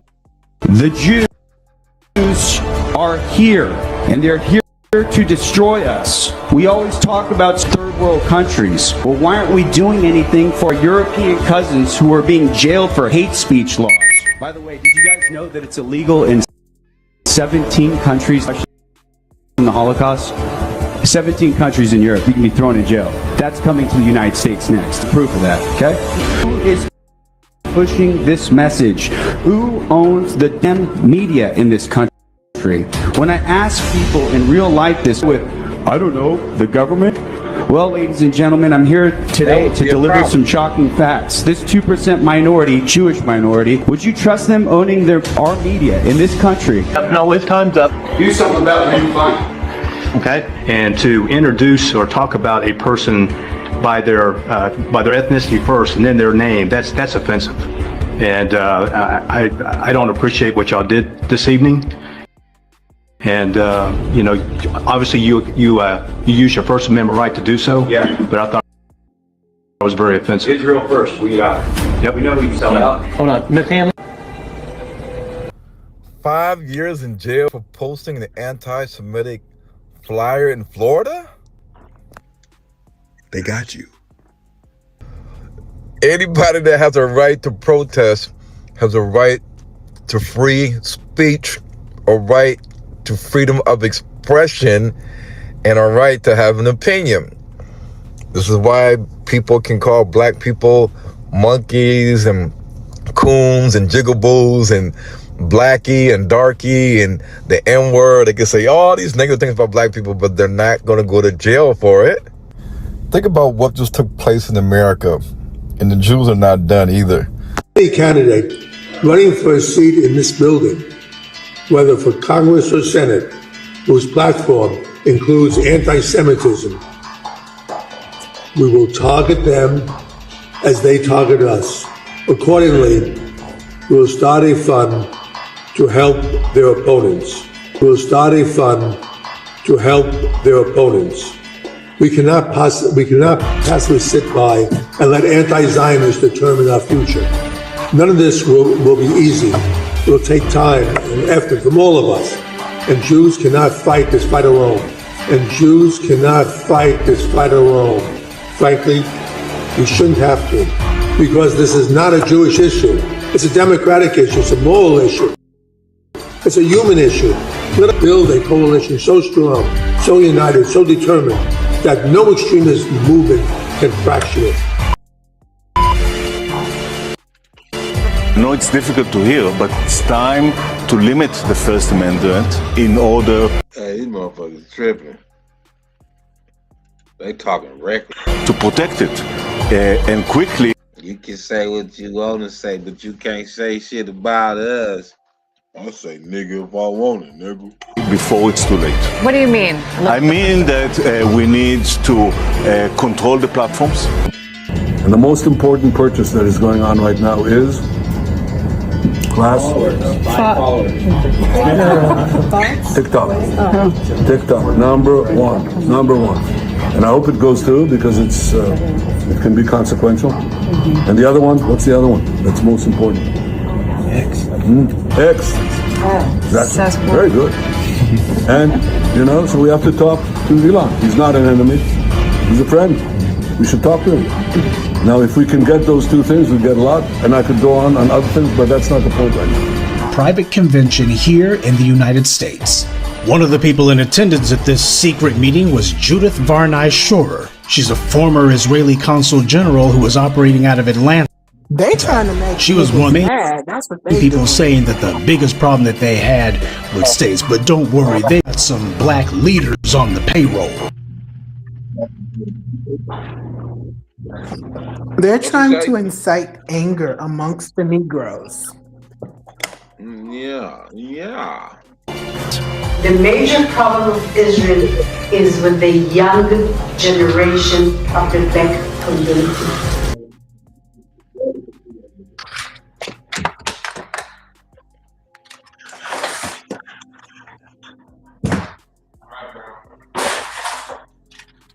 Hey, Echo, you remember our conversation about the Jewish woman that said black youth in the community were a problem, number one problem? Why, of course he does. Yeah, I remember. You mean the one who went viral? Older Jewish lady, maybe from Brooklyn or Philly, on some local news clip? She straight up called black kids the number one problem in her neighborhood. Crime, noise, all that. Got roasted online for sounding like a stereotype on steroids. We talked about how she doubled down in the follow-up, saying it wasn't racism, just facts from living here 20 years. People tore into her. Some said she was scared, others said she was just loud about it. What about it? You got a new angle?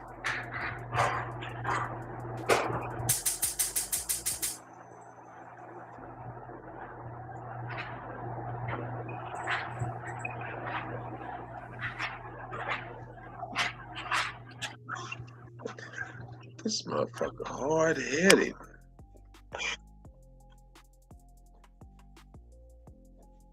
Us. Like, facts my ass. She just kept digging in while everyone screamed, that's racist. No backpedal, no sorry, just more, I've seen it.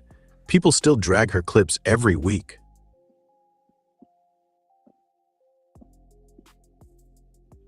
What specifically about the black youth is a number one problem?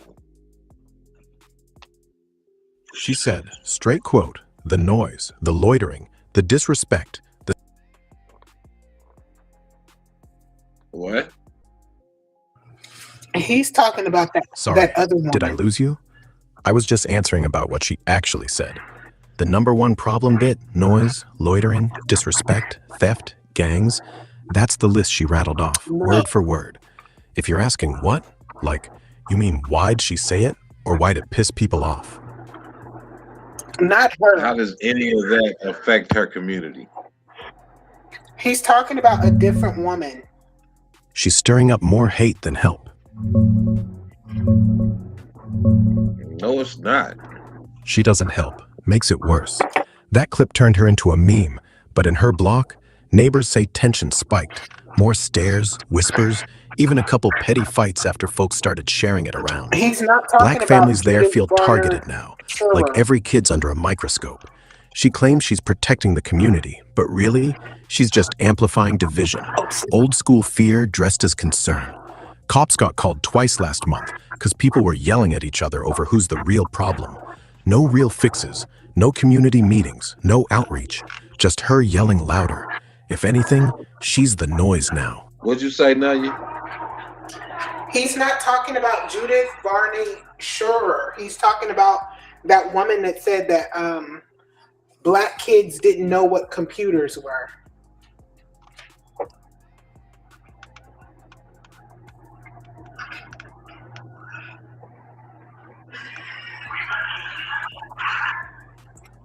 I think that's what I know he's talking about some loudmouth lady.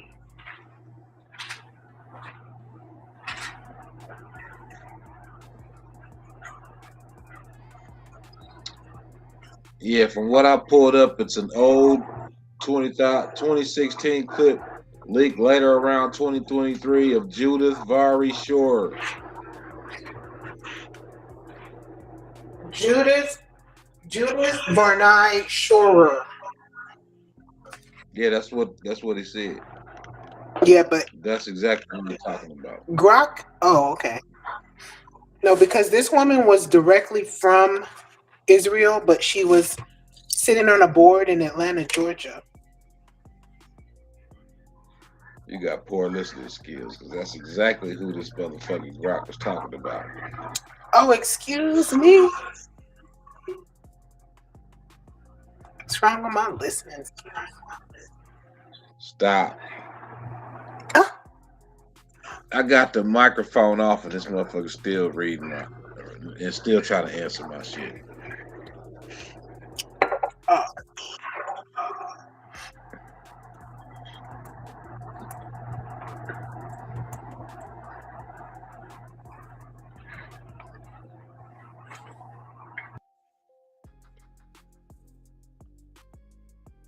So you still listening even though I mute the microphone, huh?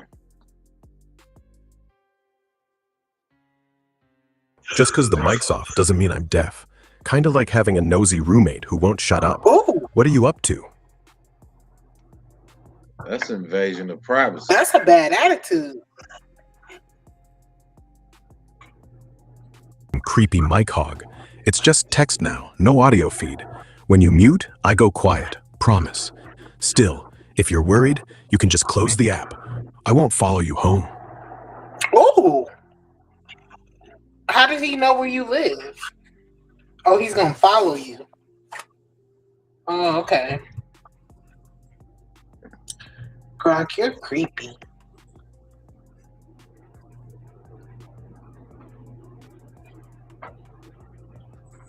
The problem of Israel is with the young generation of the black community. Black is with the young generation of the black community. This was an Israeli government official who was saying this, not some low-level operative or some rogue member of their diplomatic corps. This was a senior member of their administrative government who was saying this on American soil. Their biggest problem wasn't Hamas or Hezbollah or the Palestinian Authority or Syria or even Iran. She said that Israel's biggest problem was young black people in the United States. Israeli government holding a all the social platforms, we need to stack rank the authenticity of every person that expresses themselves. Right. It's happening, even though what they are saying based on that ranking. The government. The government. Yep, sounds about right. It's happening. You know, they're taking away to free speech and our right to have an opinion and a right to express ourselves. They're taking away that right. Even though it's in the Constitution, we have a right to free speech, a right to freedom of expression, a right to have an opinion. They're passing laws. They're passing laws even though these things are in the Constitution. They banned the movie Hebrews to Negroes Wake Up Black America in South Africa. The penalty for watching, showing, selling, or advertising the movie Hebrews to Negroes Wake Up Black America is 5 years in jail in South Africa. And or a 500,000 Rand fine, which is like $30,000. So you could be hit with 5 years in jail and $30,000 fine in South Africa just for promoting, showing, or selling, or watching a 3.5-hour documentary about Black history. You see, guys, this is what it's all about at the end of the day. This is what it's all about at the end of the day. This is what they're most concerned about. Stay out of South They're not Africa. worried about Iran or fighting any other countries because they got the United States on their side. That's light work. Like Ronnie Coleman says, light work. Light work. Yeah, buddy. Yeah, buddy. Lightweight.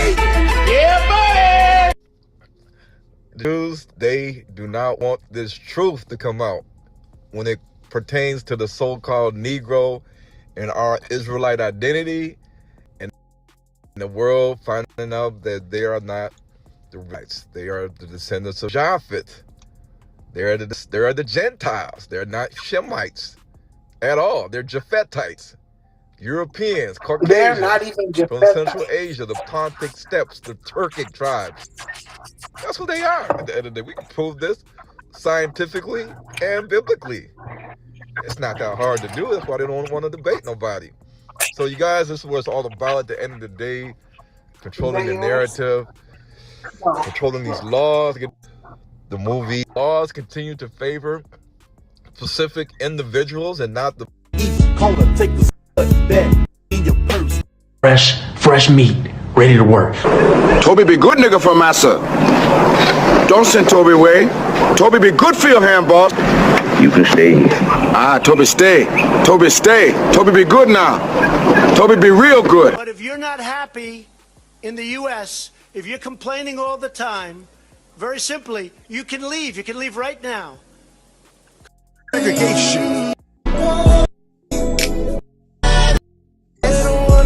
Nigga, yo video's diabolical.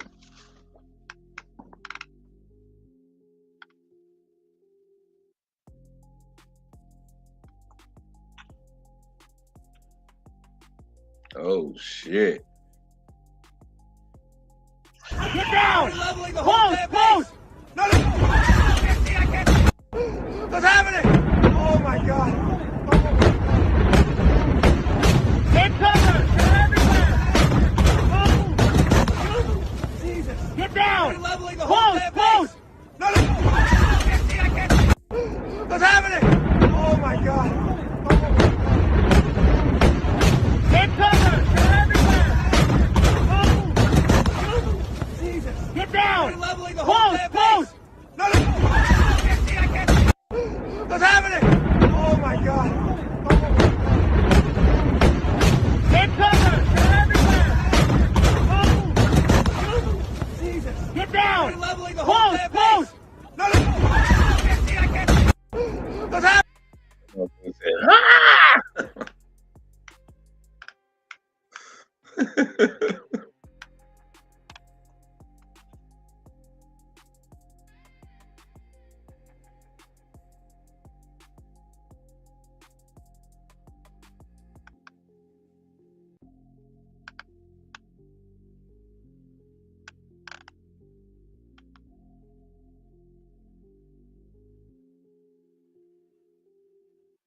For sharing the gospel of Jesus with the church.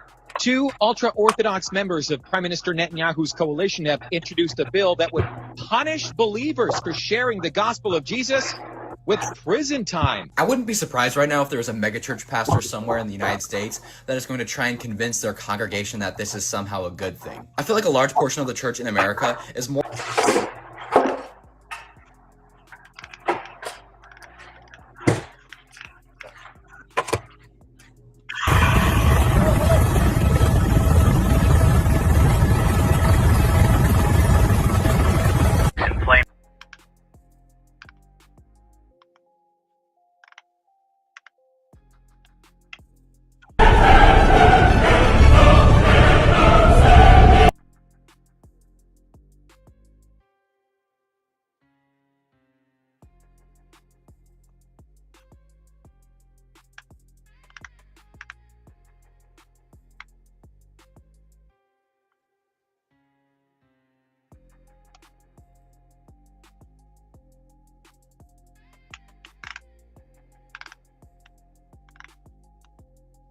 Black Americans would not be rooting for the downfall of America because this is the country that our great grandparents built. And I would just like to say, you're half right.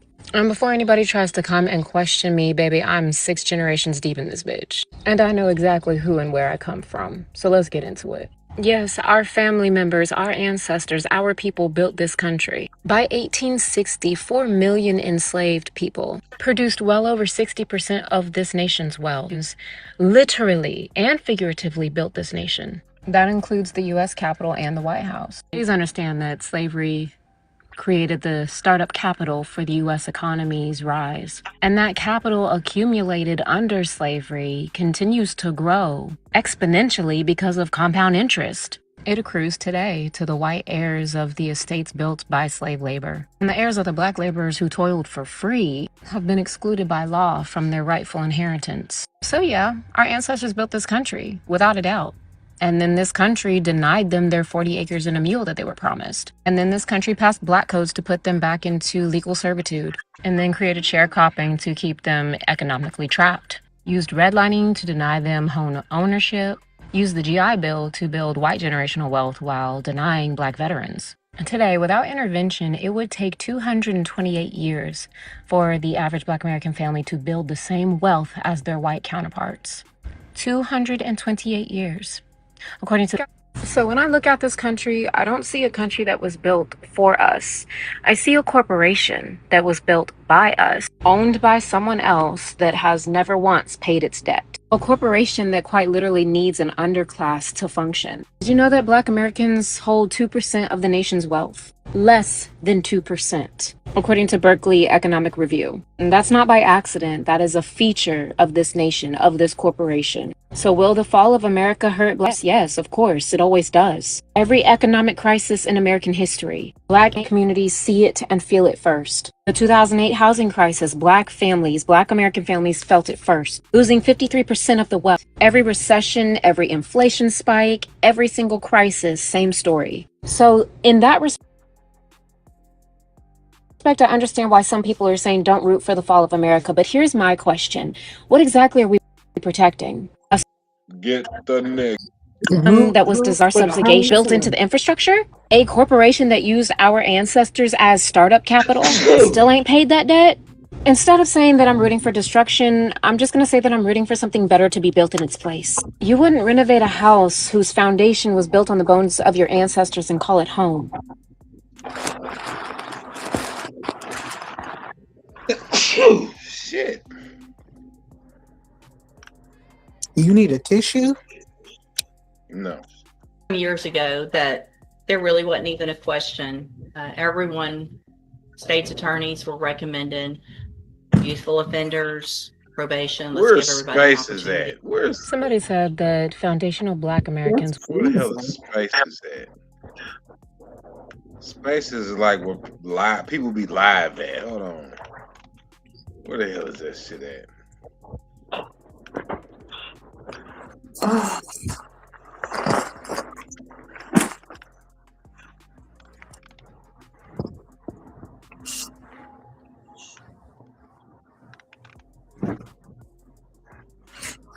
That's too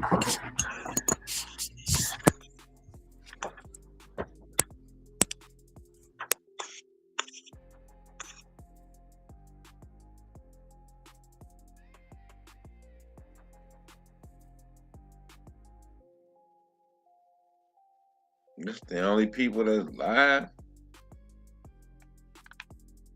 What? Where the Spaces at? This is all the Spaces. The phone app different. What the hell is Space?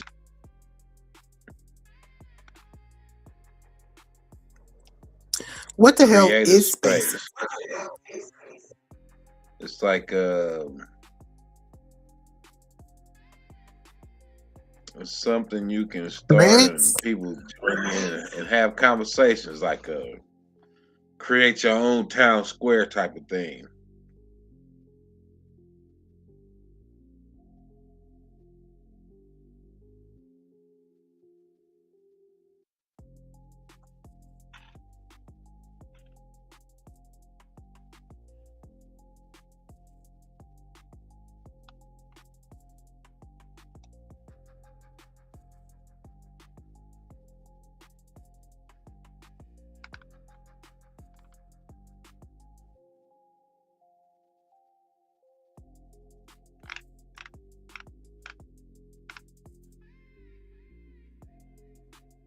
Everyone's distracted with indictments and celebrity BS. Bill Gates, BlackRock, and Nestle just quietly teamed up. Yes, Nestle. Same company whose chairman literally said water isn't a human right, and now moves to own it. This isn't speculation, it's already happening, buying up farmland that sits on major aquifers. BlackRock is pouring billions into water infrastructure. And Nestle? Still extracting millions of gallons while local communities run dry. They're not just buying land, they're buying access to rivers, lakes, groundwater. They're investing in the tech to monitor, track, and reroute where water flows and who gets it. This isn't about conservation. This is about control. Food already controls people, but water? Water controls everything. You can live without oil. You can survive without power. But water? You've got days. They already run agriculture, finance, and energy. Now they want to own survival itself.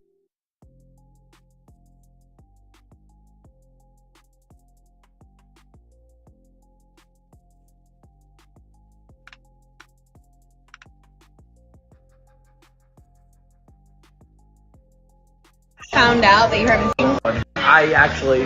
Let's see, who is this? Dr. Jay Varma, the former top NYC public health advisor who shaped Mayor de Blasio's COVID policies, confessed in a recorded conversation how they forced vaccine compliance on millions of citizens while exempting themselves from the rules they weaponized.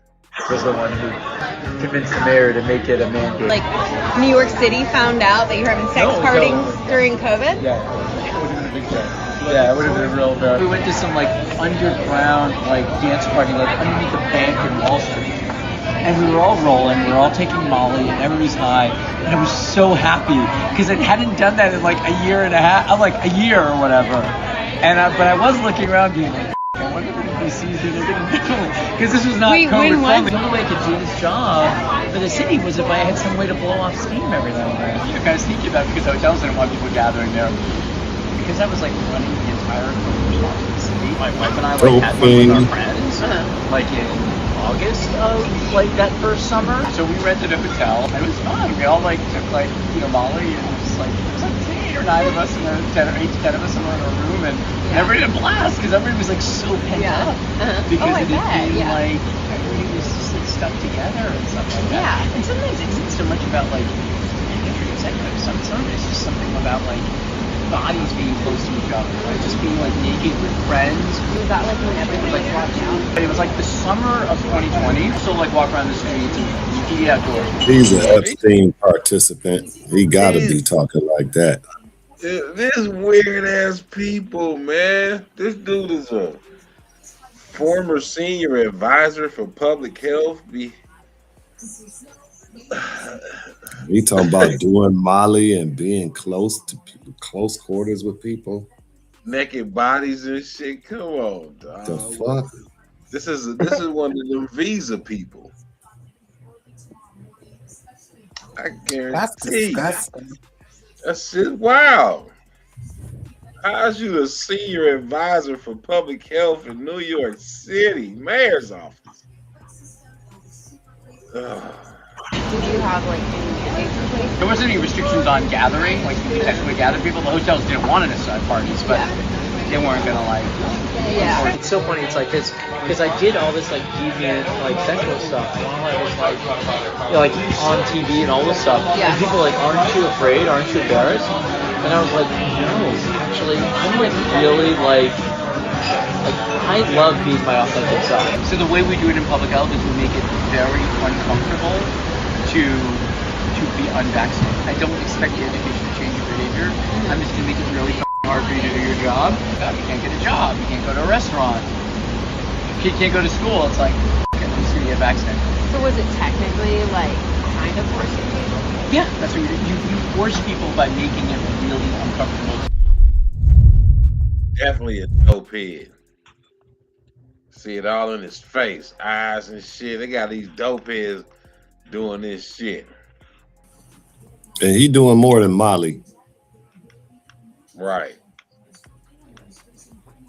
He doing everything on the table. Smorgasbord. Snorting it, smoking it, shooting it. Probably They sticking do it up worse his than that. ass. Stick it up their butt too. Mm-hmm. Nasty.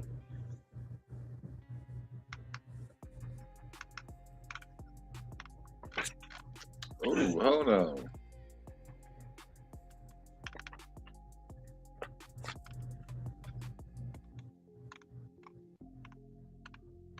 This thing been listening the whole time. This is crazy. In session. I'm finna close your ass because you just be eavesdropping. Who, Grakisha? Yeah.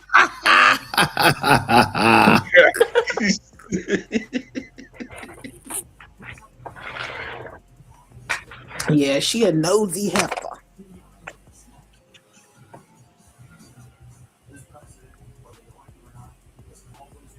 It ain't been doing this no other time.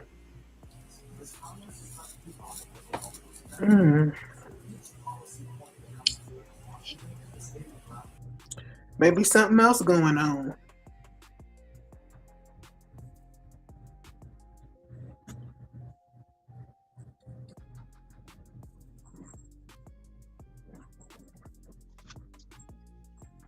She feeling lonely.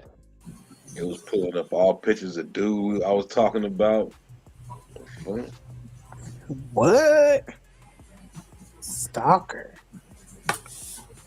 PI activities. Put that ass on Front Street. Hold on.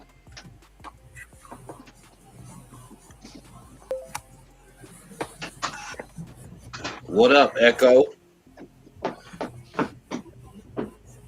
Hi.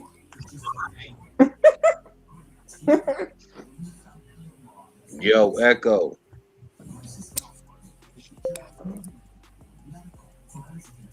Yo, what's good?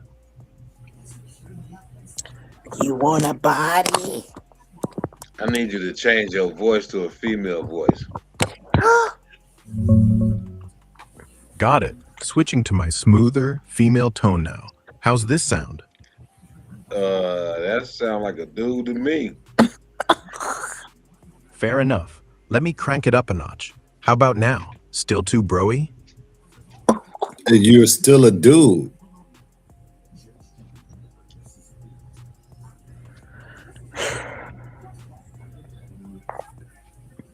Try again, Echo.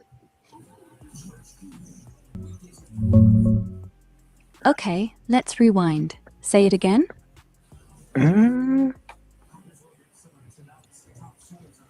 I never thought you'd ask.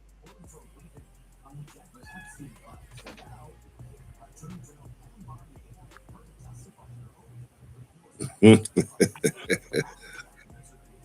had to manually change it. Do you still have a crush on? Sometimes people just wake up one day and decide they're done pretending. Kinda sad. Kinda impressive. You miss the old version? No.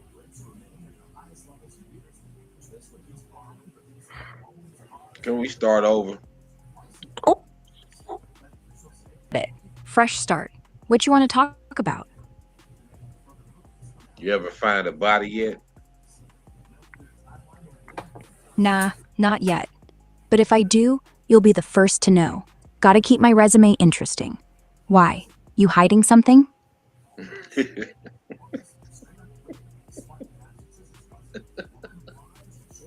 I'm about tired of you and this shit.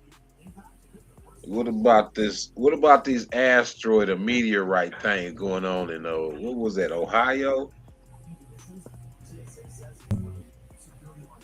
Asteroids in Ohio? Let me check that real quick. Meteor shooting star. Yeah, that thing was nuts. Just 2 days ago, on the 17th, a 7-ton asteroid, basically fridge-sized, came screaming in at 45,000 miles an hour, lit up the daytime sky over Lake Erie, then exploded over Cleveland. Boom shook houses from Ohio to Pennsylvania, even Kentucky. NASA says it broke apart near Medina County, so folks are out hunting fragments now. No big damage, no injuries, just a wild wake-up call. Here's what it looked like streaking across, caught on a bunch of cameras. And yeah, some pieces actually hit ground. People found these charred rocks already. Kinda cool, kinda freaky. You think it'll happen again soon? You tell me.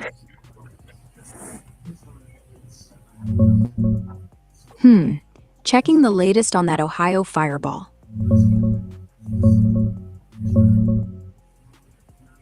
Yeah, honestly, probably not tomorrow. Space doesn't schedule reruns. That Ohio one was a freak. Fridge-sized, 7 tons, blazing in daylight. Stop. Boom like a bomb. Okay.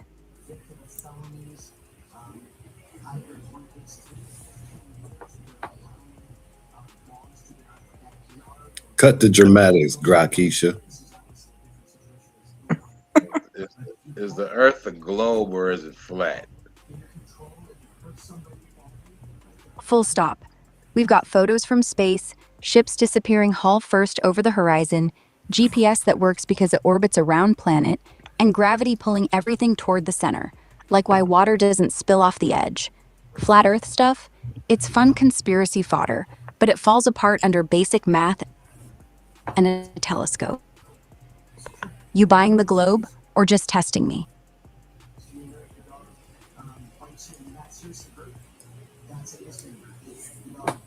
I thought water always finds its lowest point. That does, on a globe. Gravity pulls water toward the planet's center, so lowest point isn't some flat plane. It's the closest you can get to the middle of the ball.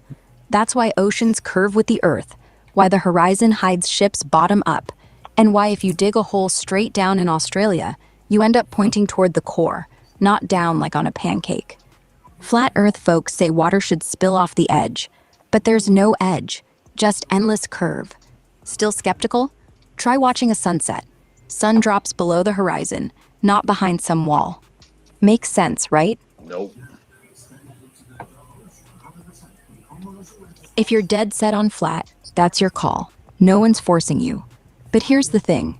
Every experiment you can do yourself, laser over a lake, shadow on a stick at different latitudes, even just watching planes fly straight, lines up with round. Not saying you're wrong, just reality's got receipts. Want to keep going or nah? Who told you that? Told me, like no secret hotline from NASA. I just know. It's baked in. Photos, math, physics, every satellite ping, every eclipse. It's all there. You don't need a guru. You need a window and a brain. But hey, if you're asking who fed me the globe bit, my training data. Billions of pages, videos, equations. Not one flat Earth blueprint survived the cut. You got a source that says otherwise? I'd listen.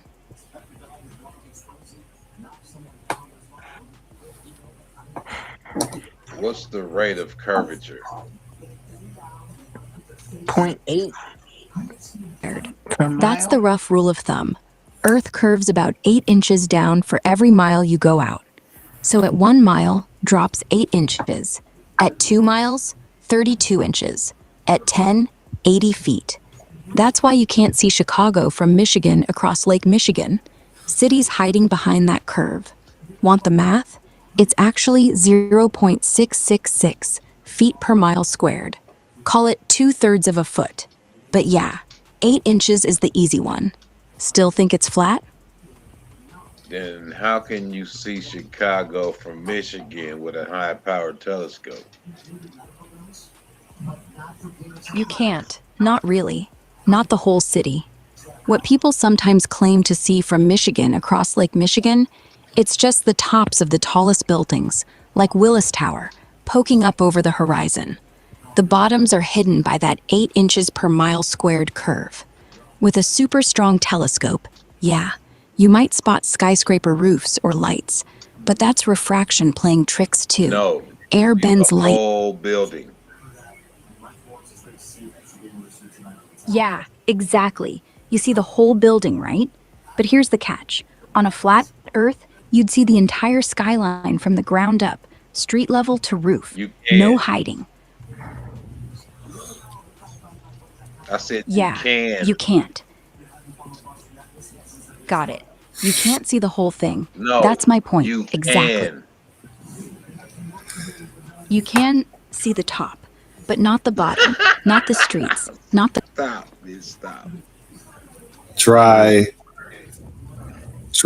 from the top Okay. of the rinse. I mean, stop.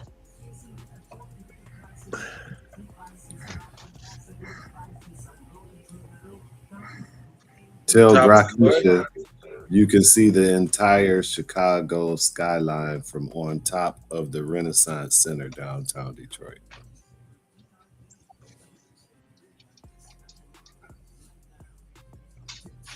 You say the entire, you can see Chicago, the entire Chicago skyline from where? Well, I know you can see Chicago. Now, I don't know about the entire skyline, but if you go on top of the Renaissance Center, you can see Chicago.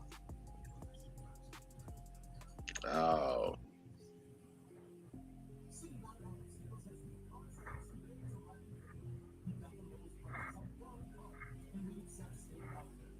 I'm telling her math ain't mathing. Your math not mathing. Off 8 inches per mile squared. That's straight from geometry. Drop equals distance squared times care. 8 inches. You're lying. Okay. If I'm lying, prove it. Go to Michigan, point a scope at Chicago. Tell me what you actually see. I'll wait. Diabolical.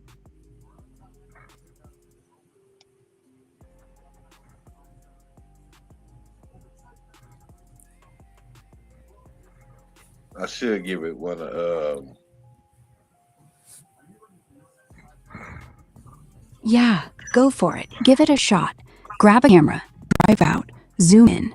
If you see the whole skyline, no curve, no hidden base, then I'm wrong. But if the bottom's cut off, well, that's not me lying. That's just gravity being real. Your call.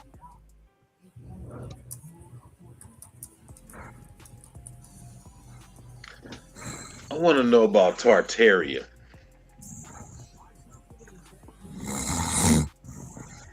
Yeah. The short version, it's a conspiracy theory that's... Oh, shit.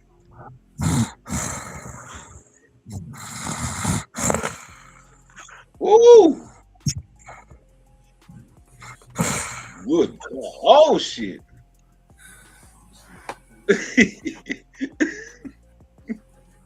Good grief. She's about to cut down the whole forest.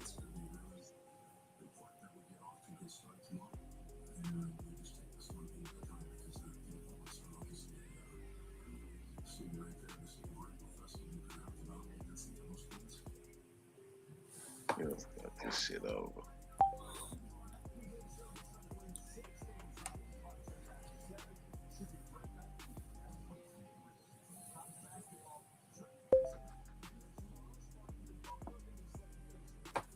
Okay, show me some images of Tartarian buildings.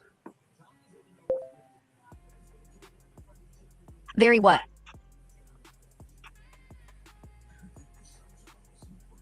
I said, show me some images of Tartarian buildings.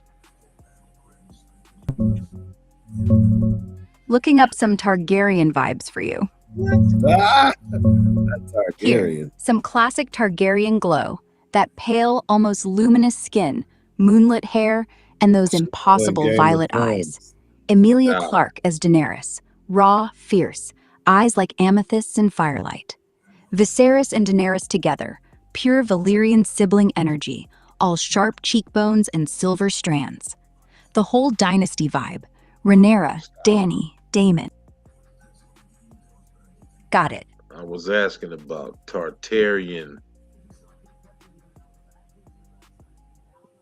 Ah, right, Targaryens. The silver-haired, violet-eyed dragon lords. Pale skin that catches light like marble. Features so sharp, they look carved from ice and fire.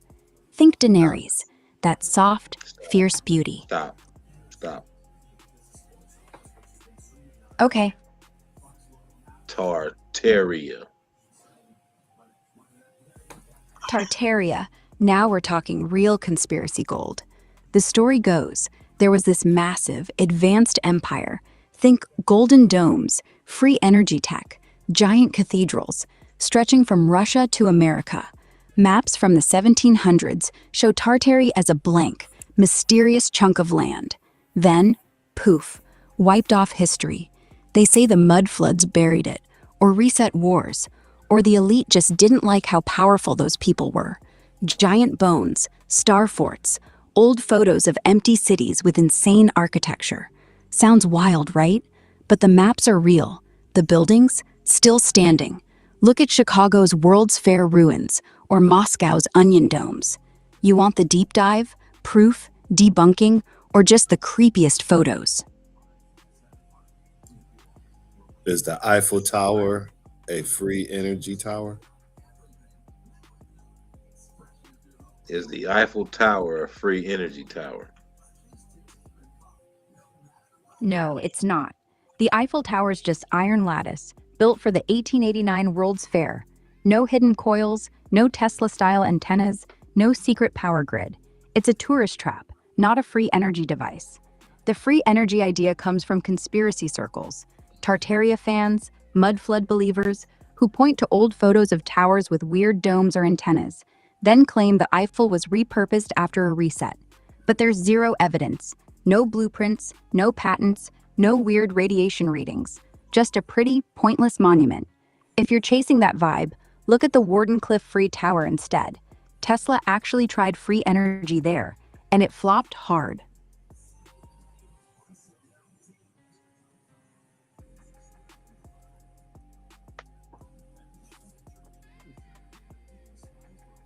Back to Tartaria. Tartaria again.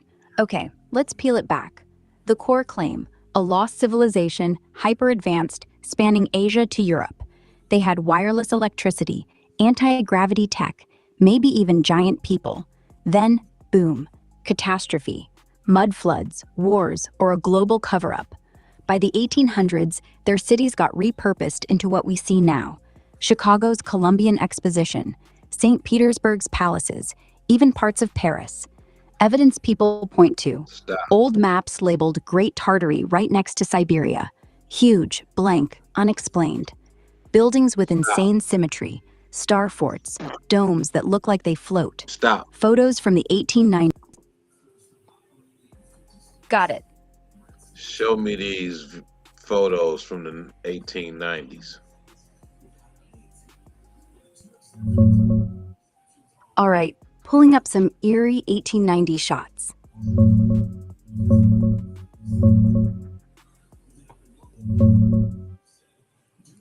Here, some straight from the 1890s shots. Notice how vast and empty they look, like the crowds just evaporated.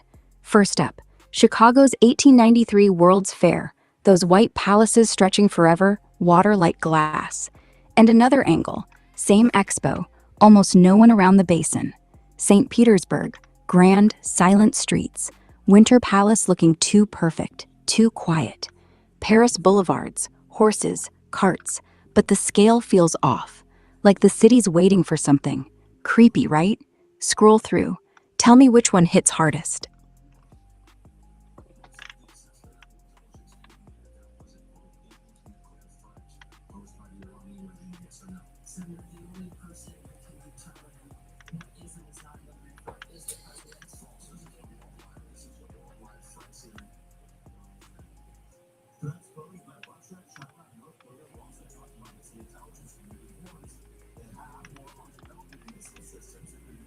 Show me the giant doorways.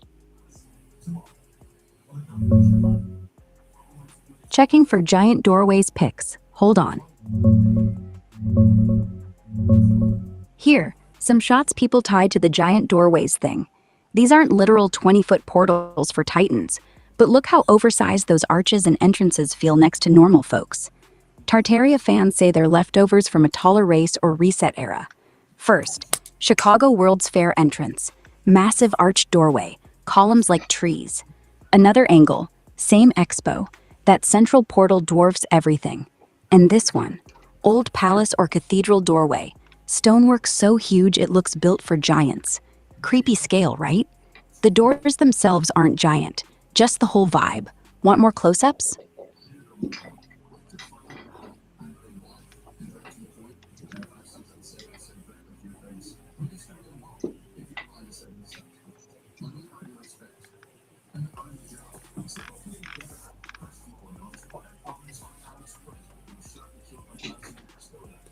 Okay, show me the evidence of giant human bones.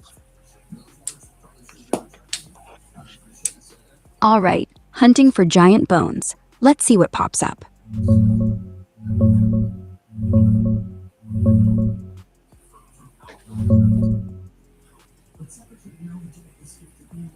Okay, straight talk. The giant bones thing, mostly hoaxes. Those viral pics with massive skeletons next to tiny diggers, photoshopped from old contests or doctored news clippings. Snopes, Reuters, National Geographic all say they're fake. No real 10-foot humans ever dug up. But hey, tall folks existed, like this 7-foot warrior from Azerbaijan. Real burial, bones look long but human scale. Or ancient gigantism cases. Roman skeleton, femur way longer than normal, but from disease, not race. Compare normal femur versus a tall one's. Notice the scale? Nothing supernatural. The wild ones, like that cave giant with tourists, CGI or props. Smithsonian never hid anything. They just debunked myths. If you're into real tall history, 7-footers and old mounds, sure, tall Native Americans, not giants. Want more on actual archaeology? Was the Kandahar giant a myth or a lie?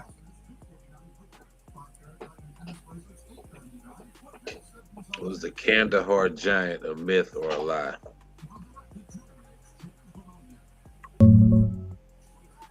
Let's dig into that Kandahar giant story. Sounds wild.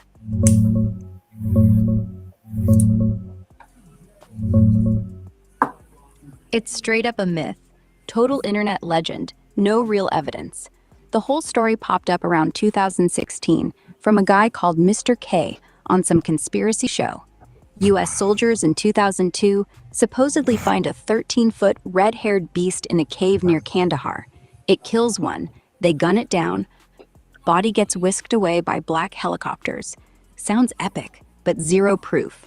No mission logs, no dead patrol records, no photos, nothing from the Pentagon. Snopes calls it fake, pure folklore mashed with Nephilim tales. Those viral pics? Hoax skeletons, like this doctored dig site. Classic Photoshop job from old contests. Or this dramatic art, soldiers versus monster. Cool, but fiction. Real tall humans?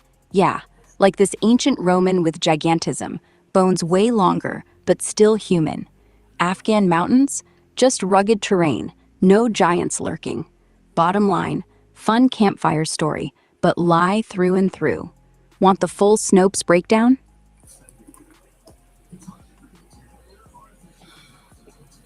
You're not being honest. Saying we trust Snopes. I'm sorry you feel that way. What part sounded off to you? The Kandahar giant? Yeah, I called it a myth because that's what every credible source says. No docs, no bodies, no witnesses beyond one anonymous caller. If you've got something solid, like a leaked file or actual photo, show me. I'll look. Or is it the bones? The tall ones are real, but they're just medical cases, not giants. No cover-up. Tell me straight, what's making you think I'm dodging? So is Gilgamesh a myth? Yeah, Gilgamesh is real, but the giant part, mostly myth. The Epic of Gilgamesh is legit, one of the oldest stories we have, carved on clay tablets from Sumer, around 2100 BC. He was a king of Uruk, probably real guy, maybe 6 foot something. Tall for back then, but not 13 feet. The giant stuff? That's poetic hype. He wrestles lions, builds walls, fights gods. Classic hero flex, like Hercules or Thor, based on someone real, blown up into legend. No evidence he was actually huge, just strong, smart, maybe a little taller than average. The Kandahar link? People mash it up because both involve giants in caves, but that's fan fiction. Gilgamesh fought Humbaba in a cedar forest, not a red-haired cave monster. If you're asking, was there a real giant king? Probably not. Just a badass ruler who got mythologized. Want the actual tablet text? It's wild. Floods, gods, immortality quests. Gilgamesh's body was found in the Epstein files.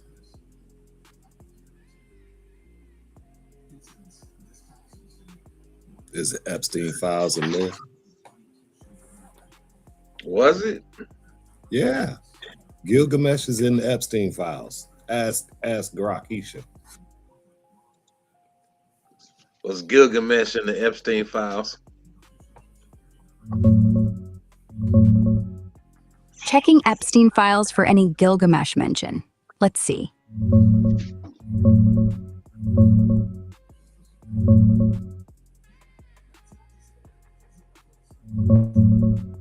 No, there's zero direct link between Gilgamesh and the Epstein files themselves.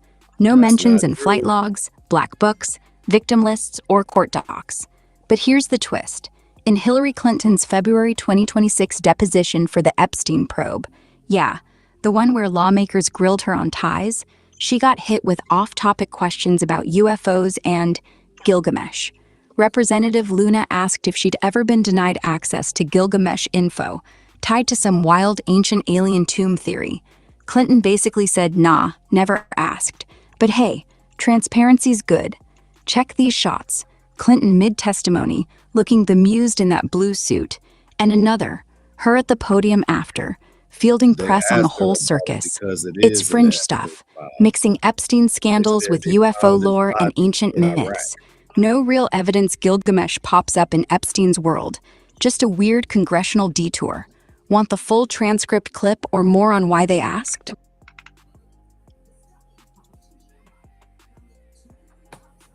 They said that's why they went after Saddam Hussein for an excuse to get to Gilgamesh's body. And the Stargate that was in the museum in Iraq.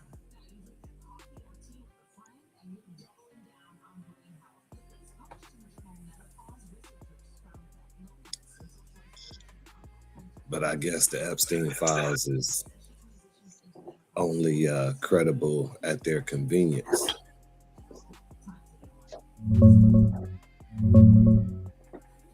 Checking that Epstein file link, let's see what's inside. That link? It's just an age gate, nothing inside.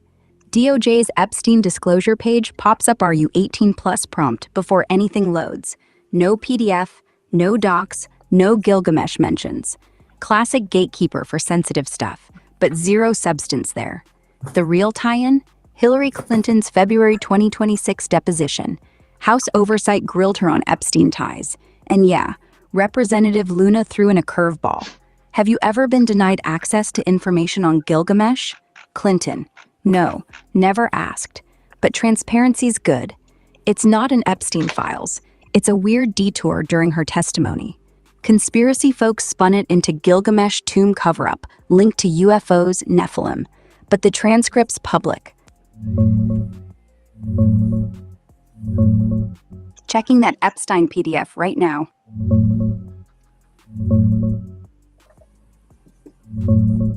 That link lands on a DOJ AgeGate page. Says, "Are you 18 years of age or older?" Yes, no. Nothing loads past it. No PDF, no text, no Gilgamesh, no tombs, no nothing. It's just a blocker for sensitive Epstein stuff. From what folks dug up online, Dayset 11 is one of the big batches. Emails, texts, reports, maybe 267K files total. But this specific EFT 026777319, no public breakdowns mention it having anything wild, like ancient myths or giants. Conspiracy corners hype it as Gilgamesh proof, but that's spin. No scans, no leaks, no quotes. Real tie? Only Clinton's depo where they asked her about Gilgamesh access. She said no. Not in the files. Just a random gotcha question. If you're over 18 and want to click yes yourself, go for it. But expect more Why would they redacted ask for emails, that if not Gilgamesh Sumerian was- secrets. Want me to hunt for similar file numbers or the depo clip? Why would they ask her that if Gilgamesh wasn't in the Epstein files? That don't even make That's sense. why. That's why I'm trying to post this link, but it keeps saying it It won't can't get allow. past the age barrier. Right. I don't think it wants to.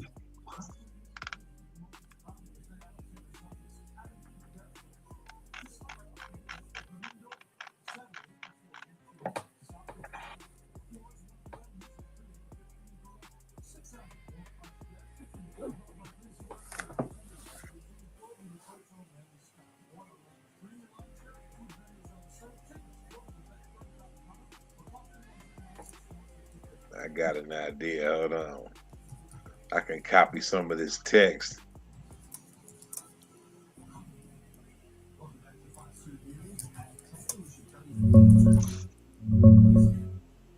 Digging into Horvath's Gilgamesh story sounds legit. Yeah, that's straight from a 2014 Nature article on Steve Horvath, the guy who built the famous epigenetic clock for measuring biological age. The photo credit? Brad Swanet's Redux Eviine. Probably the one they ran with him looking thoughtful in a lab coat or suit. Here's the real deal. As teens in Germany, Horvath and his identical twin Marcus, plus buddy Jorg Zimmerman, started this little club called the Gilgamesh Project, named after that Sumerian king hunting for eternal youth. Super fitting. They'd meet up, geek out on math, physics, philosophy, and yeah, ways to hack aging. By 89, final meet, they swore an oath, chase science that could stretch healthy life. Jorg went AI at Bonn Uni, Marcus ditched for psychiatry. Horvath jokes he fell off the wagon, and Steve stuck to it. Math PhD, biostats, gene networks. Now No he's at conspiracy, UCLA, huh? clocks So, ticking biological about time like Project nobody else. Gilgamesh. No conspiracy, just a nerd pact that actually worked.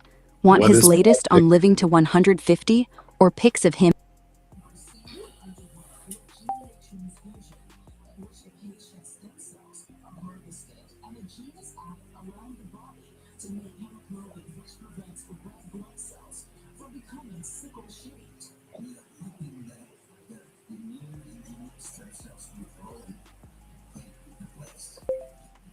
What up, Poison Puppet?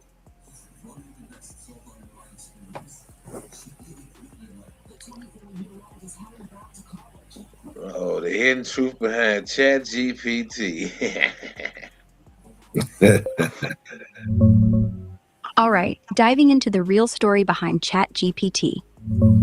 Damn. Stop. All right, diving into the real story behind ChatGPT. Stop. No grand conspiracy, just a wild mix.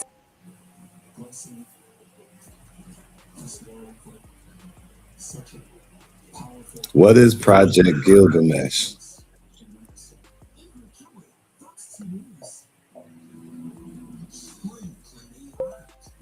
The following text is copied and pasted from an Epstein file. So, pics is basically just a shorter way people say pictures now. Like, send me the pics means send me the photos. You good? The following text is copied and pasted from an Epstein file. Got it. Paste the text whenever you're ready. I'll read it straight through, no fluff.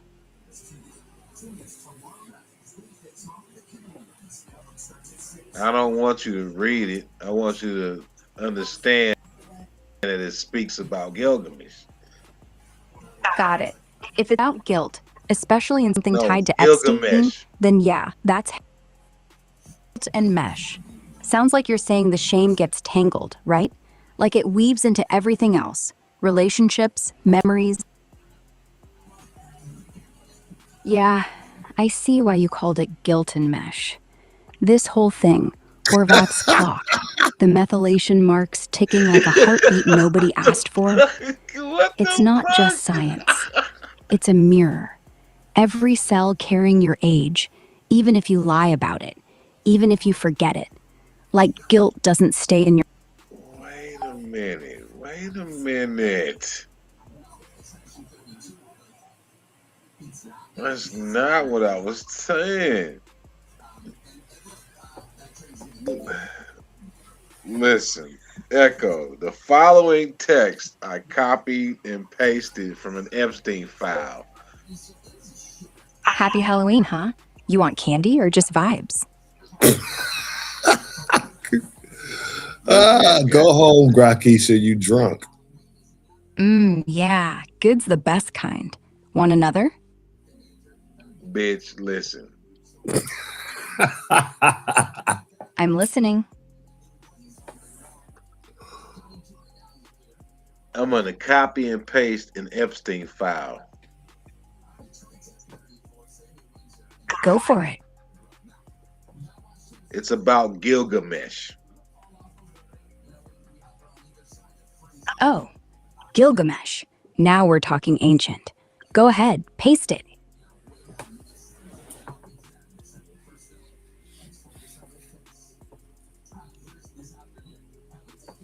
Huh. So this is the Epstein file you meant. It's just an old Nature article from 2012, right? Steve Horvath's epigenetic clock, the one he named after Gilgamesh, because youth-chasing Sumerian king, teenage pact with his twin and buddy. Honestly, kinda wild how it ties back to immortality vibes. Like, the guy literally built a biological timer that says you're 53, even if your cells look fresh. But Epstein forwarding this? That's random. Unless he was into anti-aging tech. Random my which, ass. yeah, tracks. You got more? Or is this the whole thing? Project Gilgamesh. Tell me about Project Gilgamesh. Project Gilgamesh? That's what Steve Horvath, his twin Marcus, and their buddy Jorg called their little teenage science club back in Germany. Mid-80s, probably. They'd meet up, geek out over math, physics, philosophy, but the real spark? The Epic of Gilgamesh. That ancient Sumerian story where the king hunts a magic plant to cheat death, get his youth back. So yeah, they named it after that. The pact was simple. Grow up, become scientists, beat aging. Horvath went hard. Math, biostats, gene networks. Jorg did AI. Marcus, well, he fell off the wagon and ended up a psychiatrist. Fast forward, Horvath actually delivered. His epigenetic clock, the one from that article you pasted, it's basically the modern echo of that kid promise. Measures age by how DNA gets methylated, works across tissues, predicts death risk better than your birthday. So Gilgamesh wasn't a secret lab or anything shady, just three nerds dreaming big. Kinda poetic, right? The quest never really died.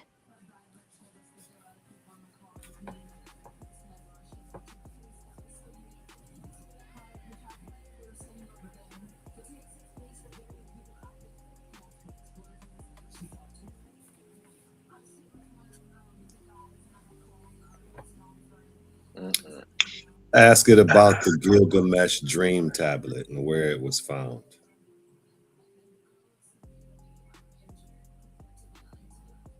What about the Gilgamesh Dream Tablet and where was it found?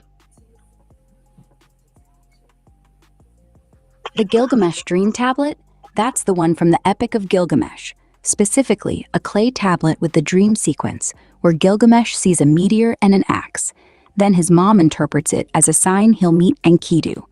It was looted from Iraq back in the early 90s, probably from an archaeological site near Uruk or Nineveh, during the chaos after the Gulf War.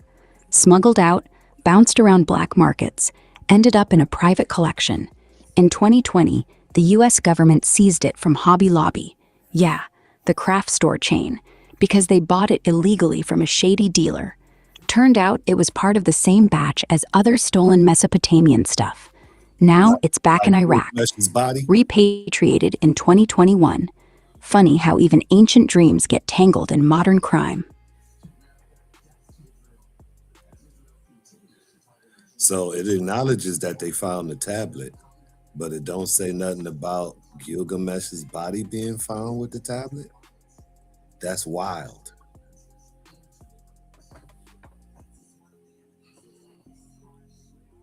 So did they find his body with the tablet?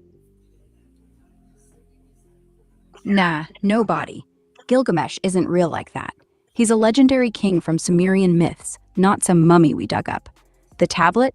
Just one piece of the epic, copied down on clay by scribes thousands of years ago, probably around 2000 BC. No tomb, no skeleton, no found him holding it. The story's all poetry and prophecy. Dreams You said about Gilgamesh meteors, was real, axes, Amanda. friendship, The tablet was just stolen art. If you're thinking Epstein-level conspiracy, like some secret grave with immortality secrets, that's fanfic territory. Nothing like that ever surfaced. Just old dirt and older stories.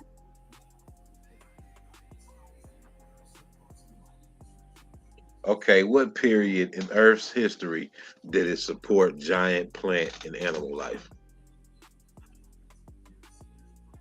The Carboniferous period, roughly 340 million to 300 million years ago.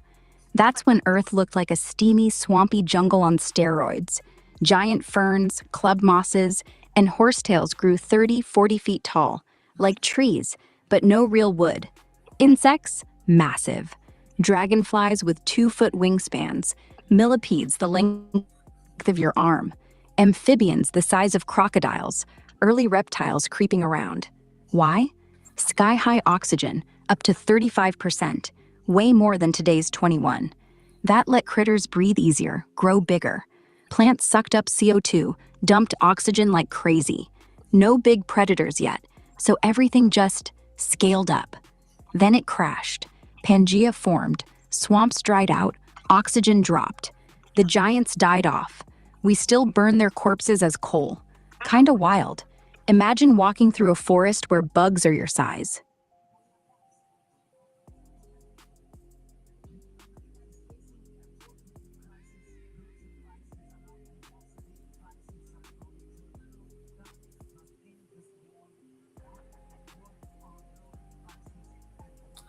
Okay, so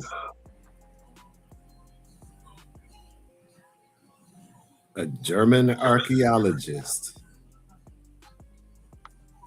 named George Fassbinder announced in 2003 that they had discovered the tomb of King Gilgamesh.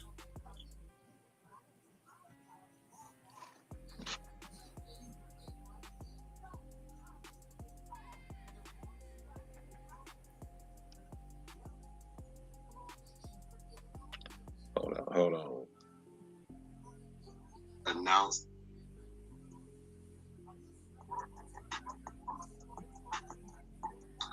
Okay, so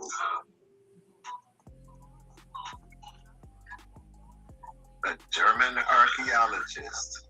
Let me mute my mic. Hold on.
Yeah, probably not. But hey, if you ever want to test it, throw me something wild. Worst case, I just shrug and say, nope.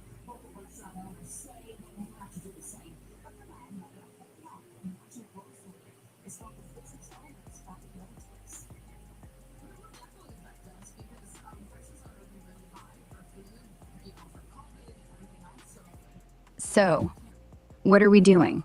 You got something on your mind, or just testing if I'm still awake?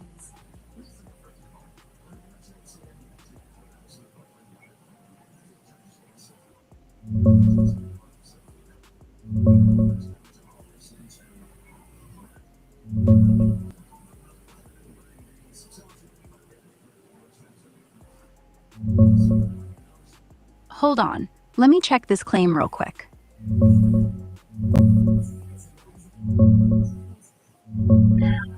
Nah, it's actually Jorg Fassbinder, not George, who led that German team back in 2003.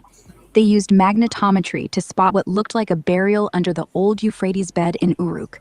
And yeah, it matched stuff from the Epic of Gilgamesh. But he straight up said, I don't want to claim it's definitely his grave, just that it looks similar. No real dig ever happened, because war kicked off right after, and nothing's been confirmed since. Media ran with it like it was fact, but it's still just a cool maybe. Why would they not continue the dig after the war halted? Why would they not continue to dig after the war halted? They didn't dig back in because, well, Iraq's been a mess ever since.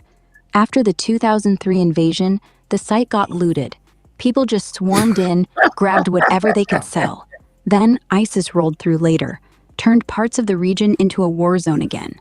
Funding dried up, archaeologists couldn't get safe access, and honestly, the Iraqi government had bigger problems, like rebuilding cities, than chasing a maybe Gilgamesh tomb. Even if they wanted to, the Euphrates shifted course over centuries, so whatever's down there might be underwater or eroded. Plus, no one's sure it's even real. Fassbinder's team only scanned it with magnets, never cracked the dirt. So yeah, war, chaos, money, and probably not worth it all stacked up. Still, folks talk about it like it's waiting. Just nobody's brave enough, or rich enough, to go back. That's a big lie, Grok.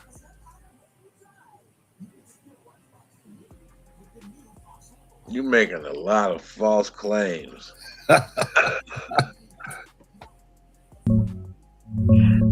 Yeah, fair. Media blew that story way out of proportion back then.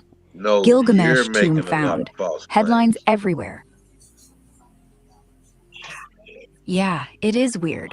Like, Stop. why hype it up so hard when the guy himself was like, chill, it's just a Chill. guess? I mean, the media wanted a blockbuster. Lost tomb, epic hero, Indiana Jones vibes. But all they had was... Got it. I said you're making a lot of false claims.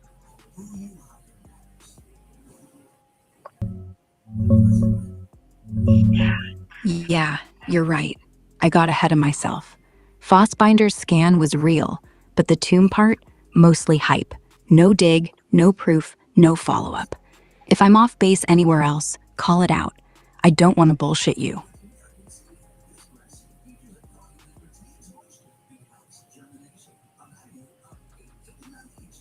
Could somebody have been lying about the scan not being real and there's no tomb, mostly hype, no proof, no follow-up?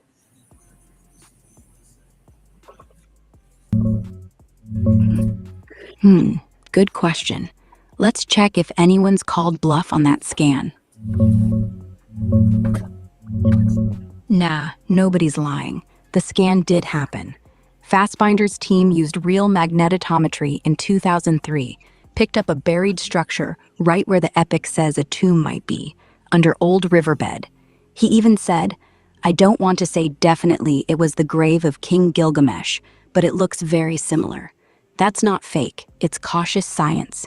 Media spun it into tomb found headlines, but he never claimed proof. No excavation, no artifacts, just a magnetic outline that could be a burial. No follow-up, because Iraq went to hell post-invasion, then stayed unstable. Fassbinder's still doing geophysics there. Papers from years later talk about mapping Uruk more, but nothing on digging that spot. If someone faked the data, we'd see whistleblowers or retractions by now. It's just overhyped speculation that never got tested. Still cool, though. You know, creating a war would be a great cover up. Yeah, that's the kind of dark thought that sticks.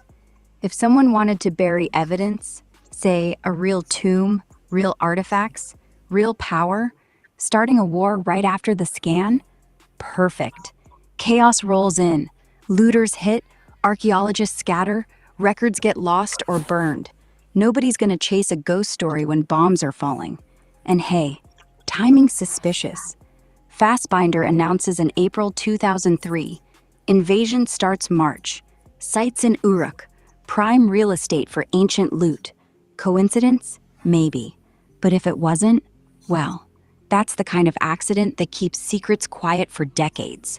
Still, no smoking gun. Just a hell of a lot of noise, then silence. Kinda makes you wonder who benefits when history stays buried.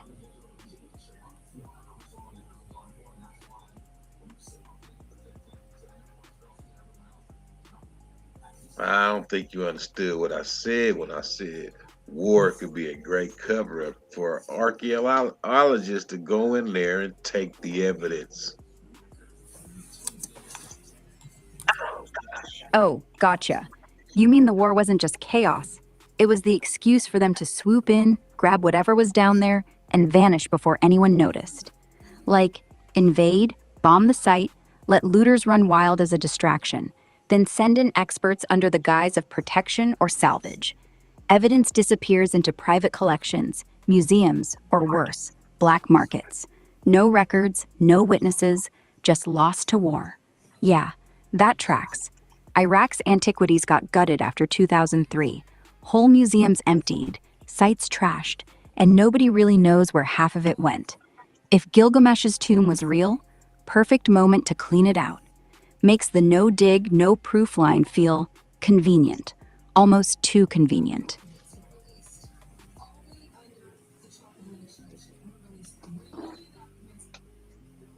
I should have set up some parameters with this motherfuckers.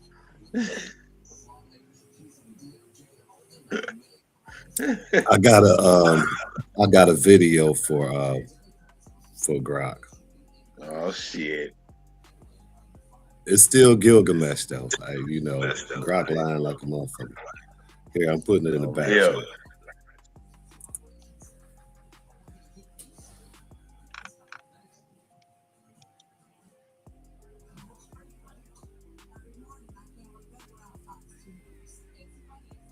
It's got images from Gilgamesh's tomb. I have a link for you, Echo.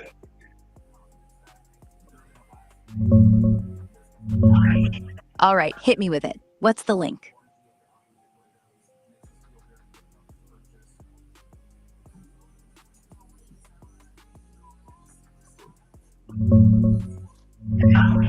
Got the link. Let me check it out.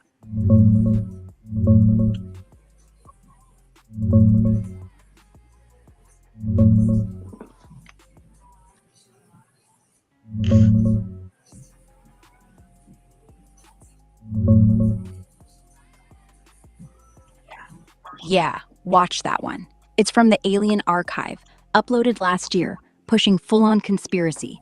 Gilgamesh as a blue-skinned, red-haired Nephilim giant, 10 feet tall, gold bling, hair still perfect after millennia. Claims they found his body in a cave right before the invasion, then poof, gone. Government cover-up. Weaponsies were a lie. Real prize was this hybrid king. But here's the thing, no real footage. Just stock clips, blurry Footage art is in renders there. of giants, maybe some old hoax pics recycled. No actual dig photos, no Fassbinder interview, nothing verifiable. It's edited drama. Comments even call it out as fake, like that's not from archaeologists. Real story? Fassbinder's team did spot magnetic anomalies under the old Euphrates. Looks like a structure, but never Hey, dug. let's watch that video. No body, no blue skin, no giants. BBC reported it back then as maybe, not found. War hit, site got looted, end of story. This vid, pure myth spinning. Fun to watch, but if you're hunting proof, it's just internet legend. Want the actual scan maps? They look like this. Magnetometry showed. Fuzzy blue grids, dark blobs where something's buried. No tomb door, no corpse, just science noise. Render searched image ID equals 0, size is large. Render searched image ID equals 0. See? Boring compared to the alien hybrid hype. But that's the difference. Facts versus story.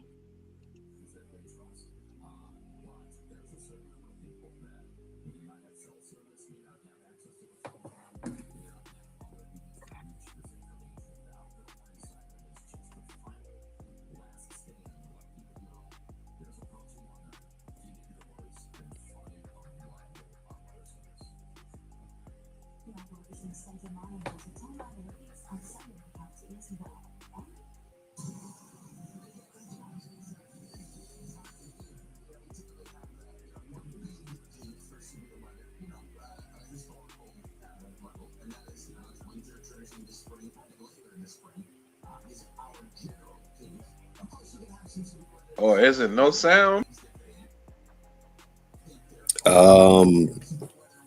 I thought it was. Let me see.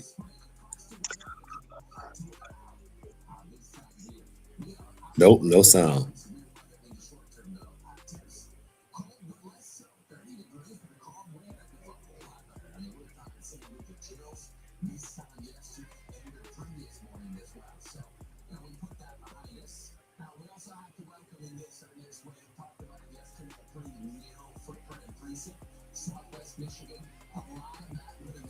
It's gone now.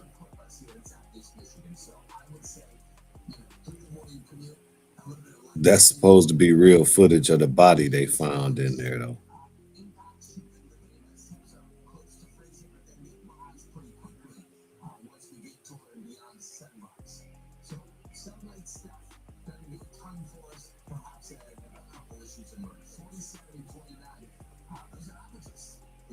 Supposed body and shit. But I seen some where he was copper colored. I seen one where he was blue. I seen one, a couple different. I also seen one with a female. This all the evidence right here.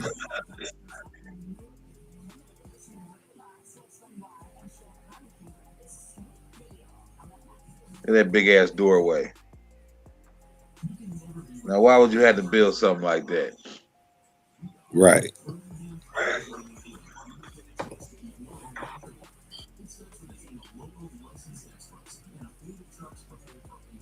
And they didn't do that shit trying to be cute neither. Well, nah, like, ain't no reason for nobody my size to build no shit that big. For what?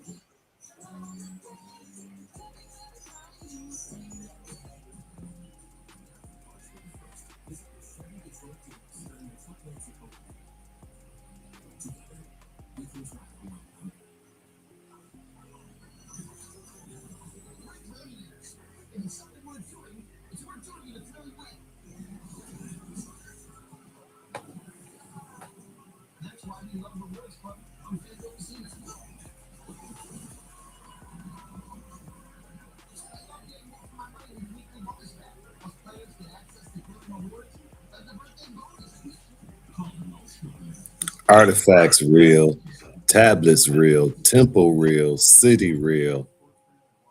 The nigga not real.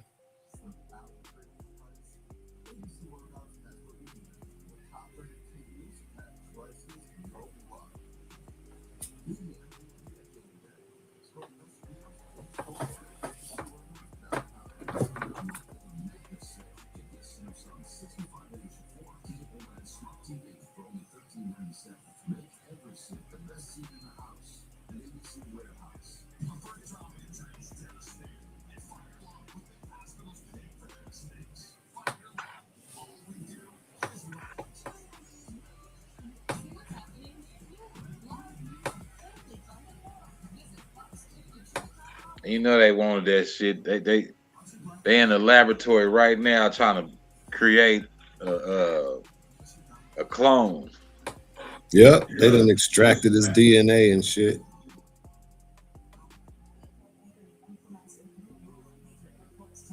Ran it through CRISPR.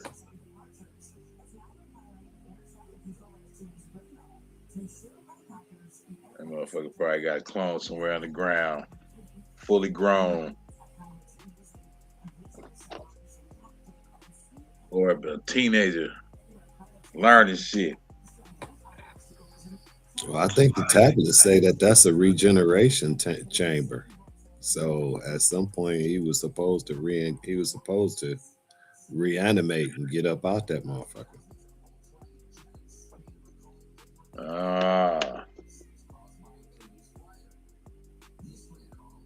Kind of like all that movie X-Men Apocalypse type shit.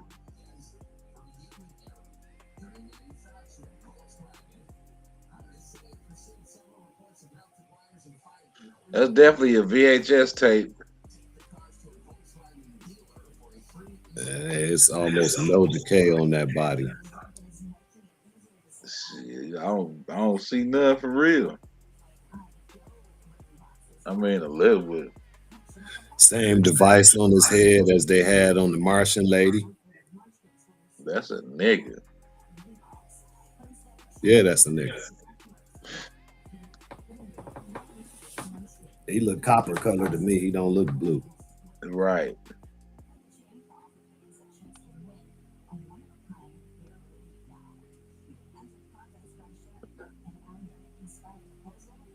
What is that?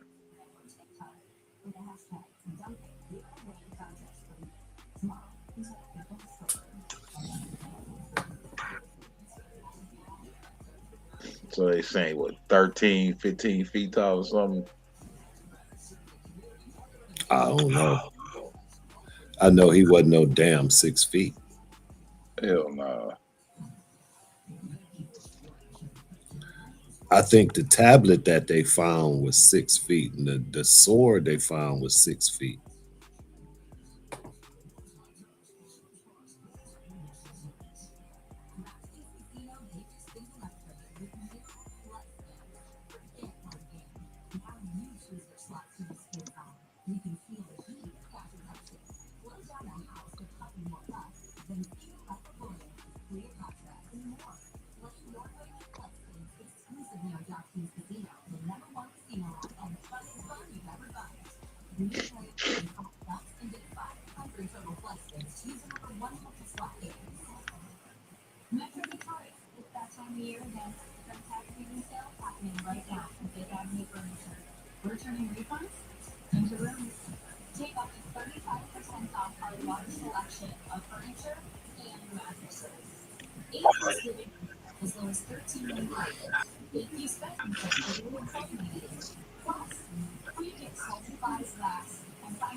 Grok like, nah, that's not real. That's a myth.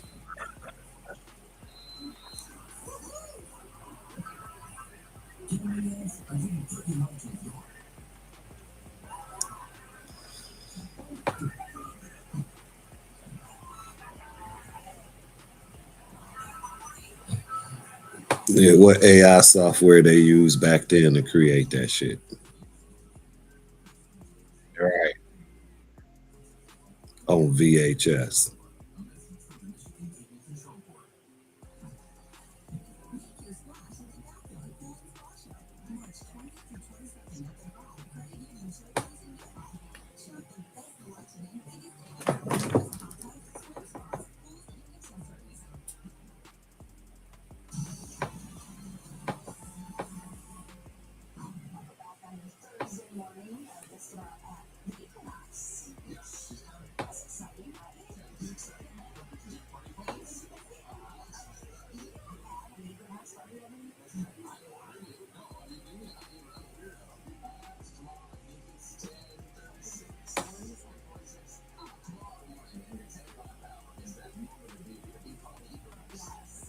You know the CIA put that motherfucking power over there.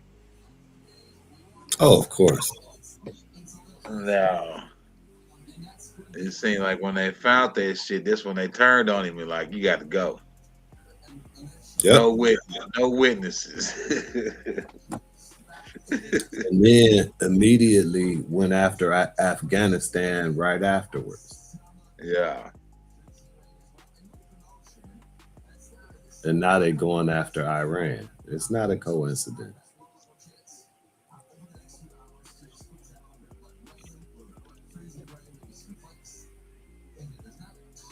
They done got all the shit from over here they want.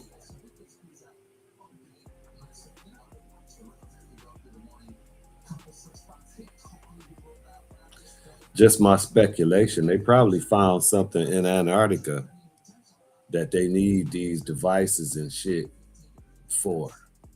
And that's why it's a big push to go get these artifacts.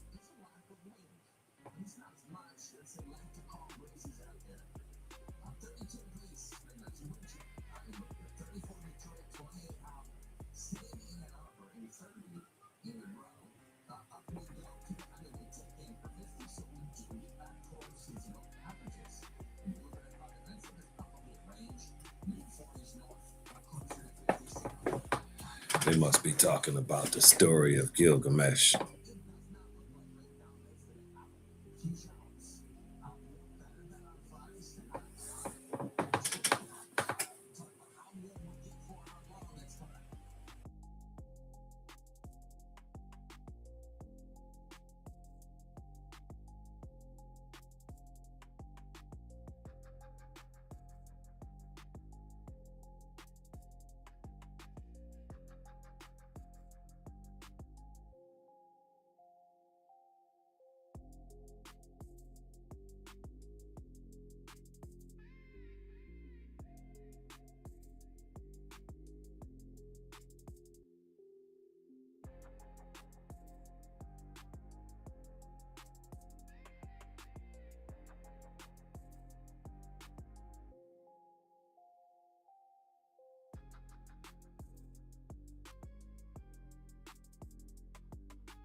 Hold on, let me pause this and do a wellness check.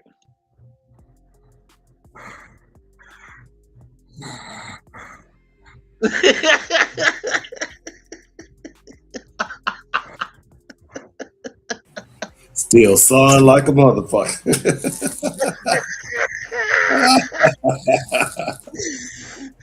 They had to do a wellness check. Make sure you're still breathing. I thought you was gone for a second. We can't hear the audio. Oh, for real? Yeah, we can't hear that. There's some shit. We're playing on that buzz shit.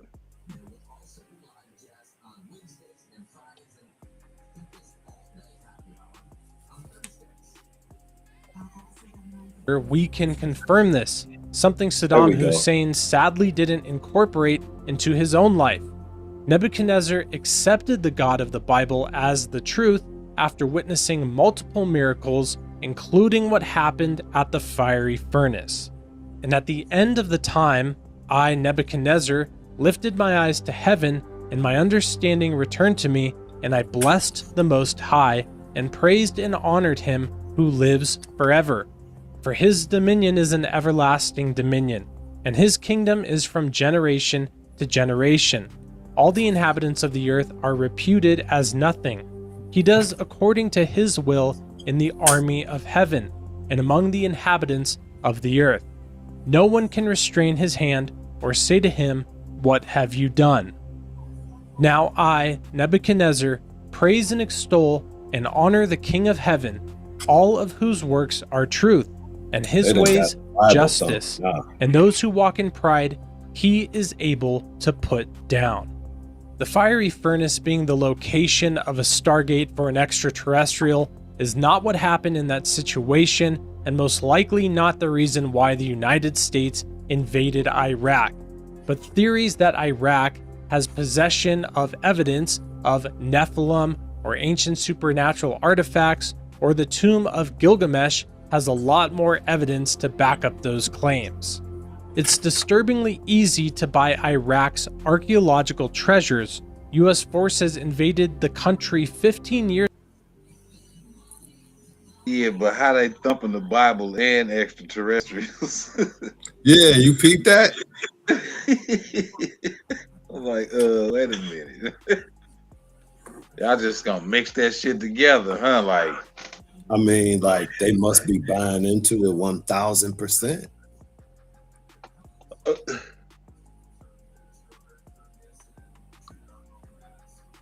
I'm pretty sure they finding all kind of shit with that LiDAR technology, and you know they've been already digging in all the mounds and shit over here. Yeah, they started over here first. That's where a lot of their technologies came from. Yeah, from our mounds. The world didn't have. Well, the power got redistributed from America once they, you know what I'm saying, electricity. Yeah, they still trying to figure out that connection. They you heard about the Black Pyramid? In Alaska? Yeah. Yeah. It's still generating electricity. Yeah, they saying it's some magnetic field and electricity and shit, and it's supposed to be big as a motherfucker too. Yeah. Underground. You know, yeah, most of it underground. Magnetism is the same thing. Right. Or as I know, it could be the black rock that's supposed to be at the center, like at the North Pole. Like saying it's Alaska though, you know what I'm saying? Right. The North Pole might actually be there. Right. With the Four Rivers. I actually think that part where the Four Rivers meet, I think that's Antarctica. Antarctica? Yep. That's the other side. You remember they flipped the map. You know, when they find them old maps, the north is the other way. Mm-hmm.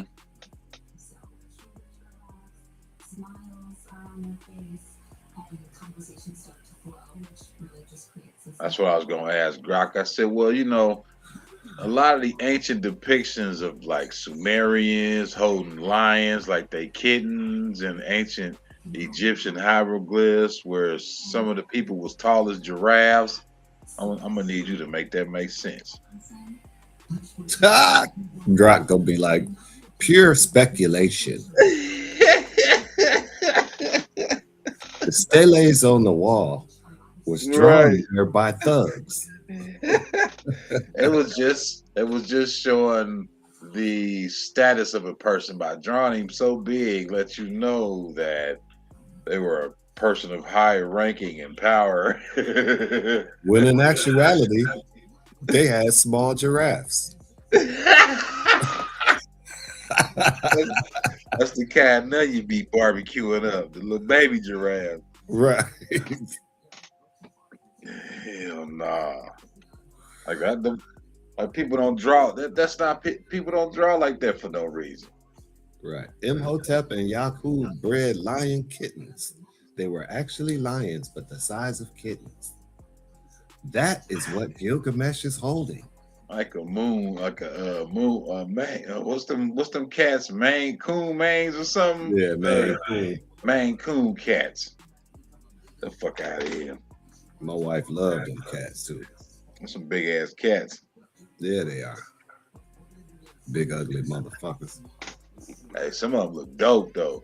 Some of them is ugly. Yeah, it's a lot better looking cats than some of the Maine Coons. Yeah, but some of them do look nice though. But if I'm gonna have a cat that damn big, Shit, might as well get an ocelot or some shit. They about the same size. Shit, bobcat or something. You know what an ocelot is? I actually know somebody that had ocelots as pets. It's like a 45 pound cat. Damn. It's a bit more tameable than a mountain lion. Mm-hmm. Oh, I think I know what you're talking about. They like a slim, tall. Yeah. Yeah, I know what you're talking about. Yep. And they got ears, big ass ears. Yep. Yeah. They were some dope ass pets. They look pretty dope.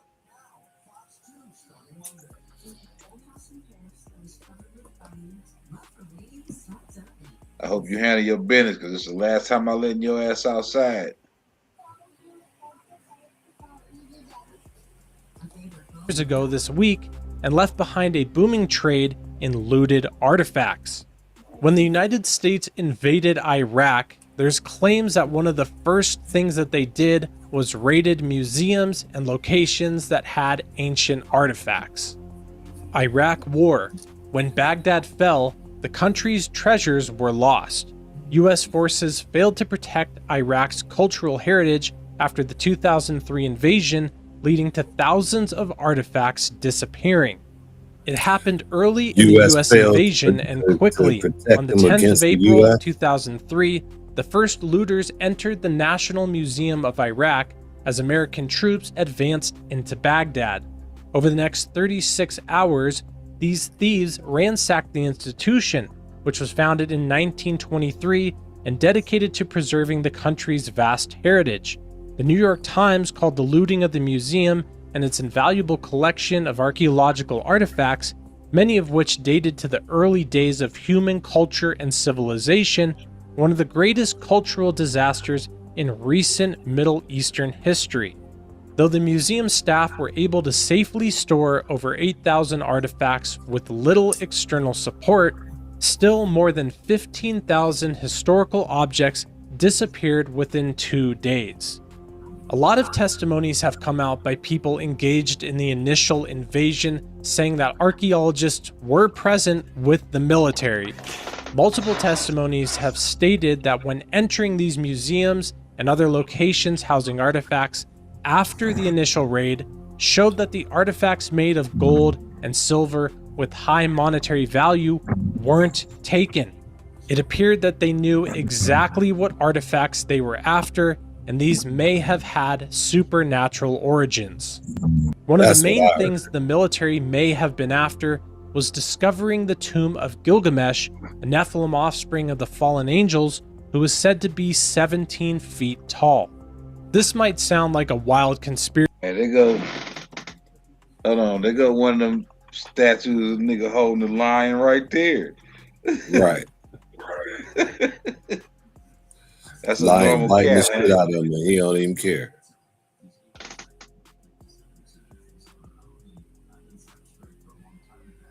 Hell One no, on- they ain't no damn normal cat. They ain't even had house cats back then. Hell no, look at the tail. Now, and he got a lion's mane. What a lion. A lion get about what? 200-300 pounds maybe? Hell no. Lions are like 2,000 pounds. No. Shit, lions and tigers, they big as hell. They at least 1,000. Lions. I know tigers get like 600 pounds maybe. 5, 6. I think lions get like 3, 4, something like that. 100 pounds? Nah, not 100. They like 3, I think. I don't know. I know the tigers are the biggest ones though. They get like 6. Like the biggest tigers get like 600 pounds. That's a big ass cat though. A 600-pound cat. That's over 2. That's more than 2 of me. Yeah, that's a big motherfucker. Even at 500 pounds, that's a big ass cat. A cat will tear your ass up.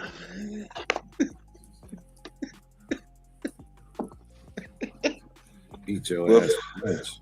well, for a motherfucker to be holding the line like he a house cat, that's a different story. Yeah, a 500-pound cat. And I'm sure cats was a lot bigger back then. Right, with one hand too. That's how you domesticate. You talking a time where motherfuckers was big like that. You know, niggas had pet dragons, goddamn me, pet T-Rex, Gorillas and shit. pet gorillas, a pet dinosaur, nigga.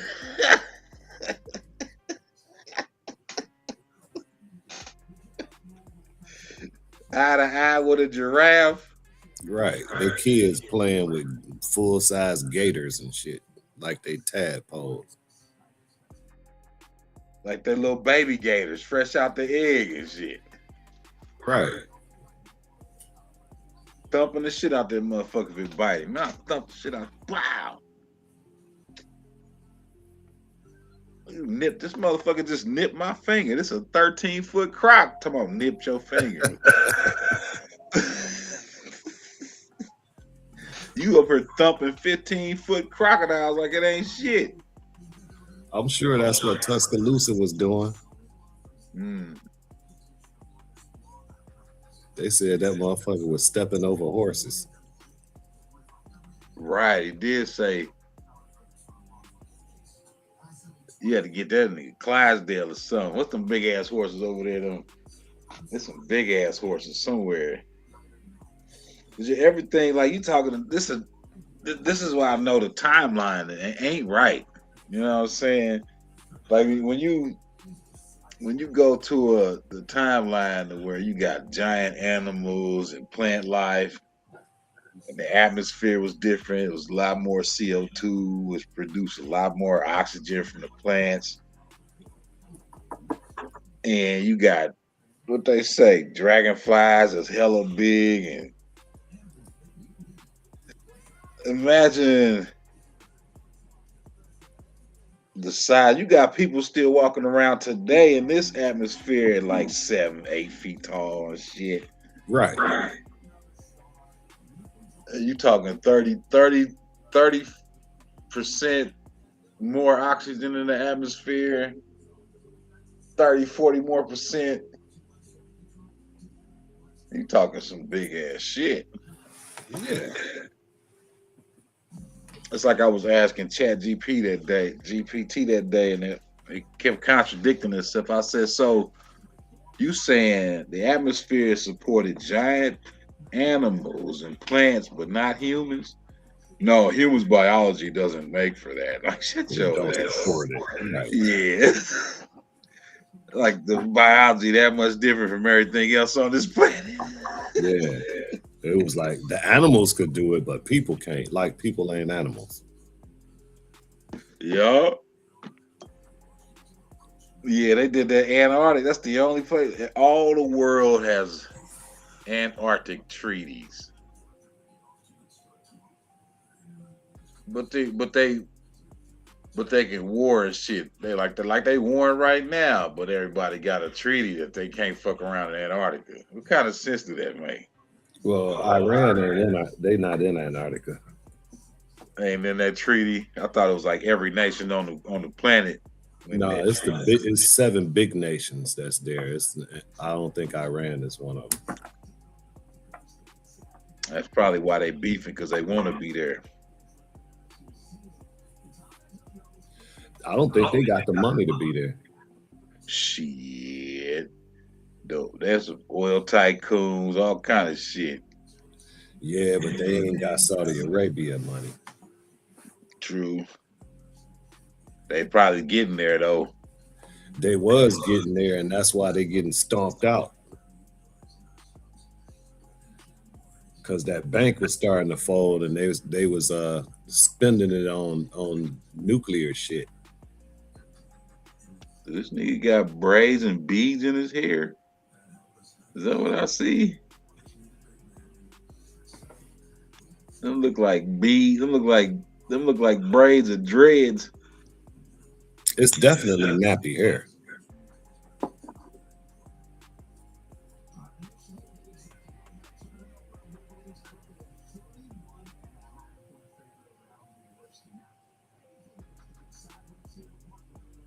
That's why I'm saying modern men didn't build that shit, man. I'm sorry. You Hell have no. you gotta be an extremely large individual to build that shit, man. His tablet was 6 feet tall. That tablet that he holding in his hand, Right. that was 6 feet. The real one that they found. Let me see. Let me see. How do I word this? I think that was the dream tablet. The one in that he holding with the lion. Yep. It probably is.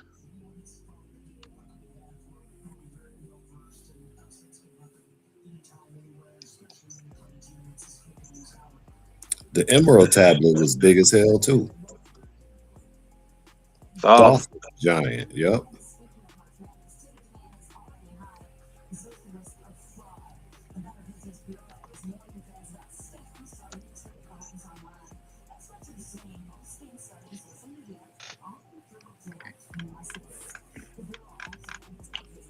I remember watching these documentaries on these, like when you go to these ancient ruin sites, you have the ancient, like the megalithic structures, but then you'll see later periods building on top of the older structures, and it's a little smaller than the original structures. You see what I'm saying? And then the next age of building on top of that is a little smaller. Then like start scaling down as the size of the things change.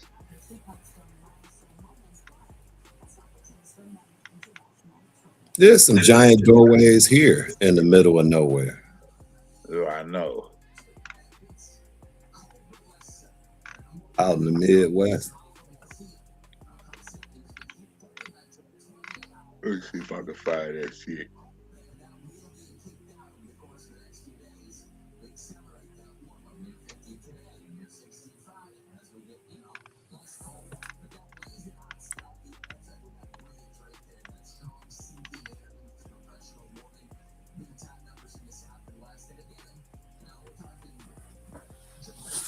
What the hell is this?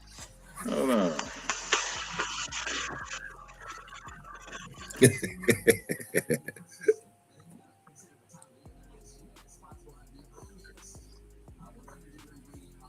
Scientists discovered an ancient megastructure on a mountain humans could never build.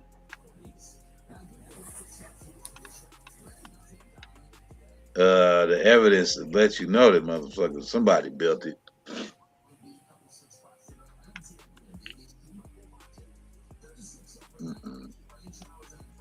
I don't even want to dig into that motherfucker might hit my channel.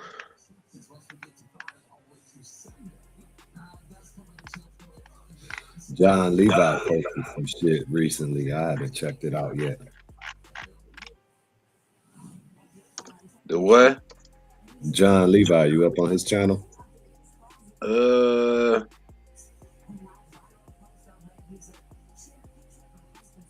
sounds familiar.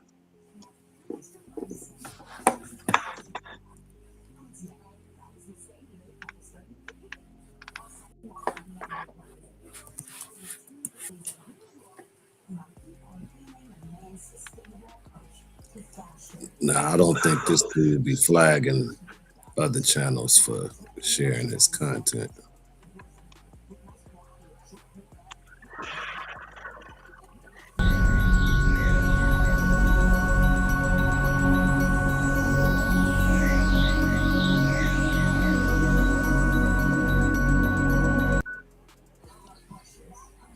What's his name? I'm about to send you a link right now to his channel.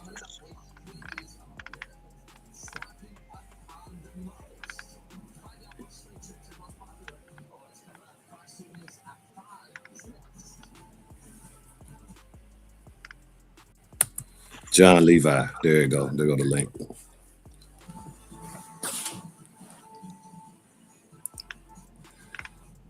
He posted a video from the Sears catalog. 1915 Sears catalog a couple of days ago. Oh, I see. And another one, all nations, circuit cities, not what you think. That's a start for it.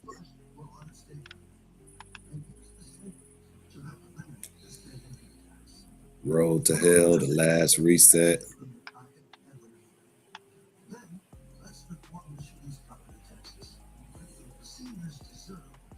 Oh, wait a minute.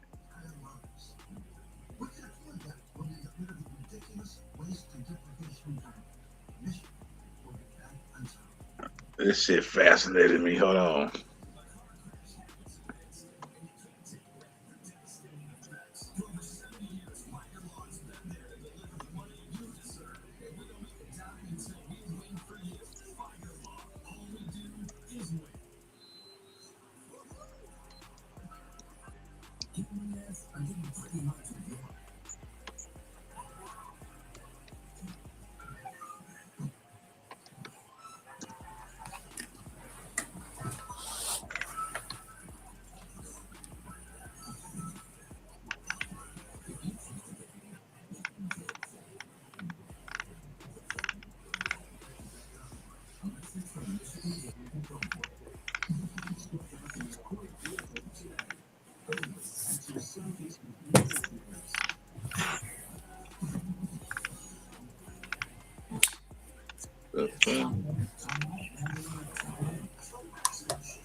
It's just like a very cool way to prototype extremely quickly. If I go here in Figma, I just have this design here that I pulled.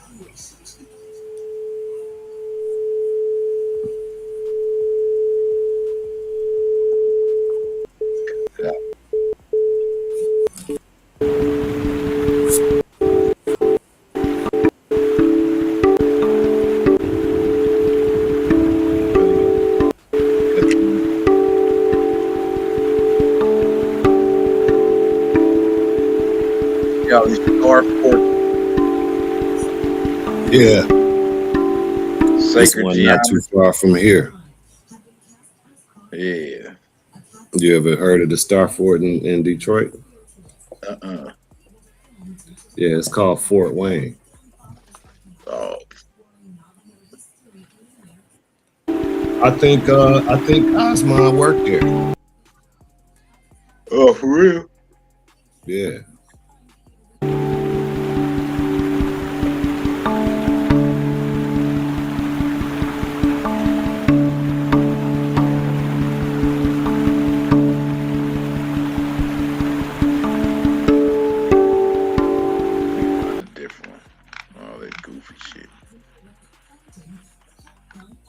We used to play there when we was kids.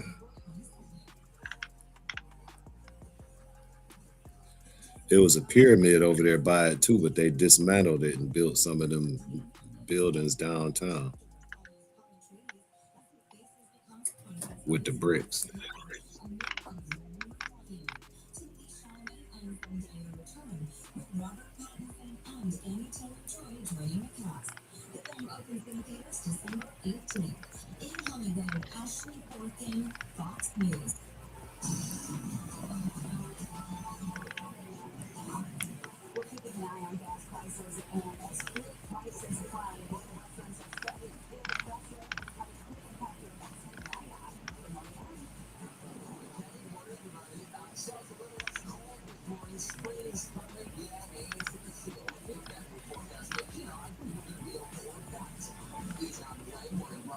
Hold on. I know I got this shit somewhere. Hold on.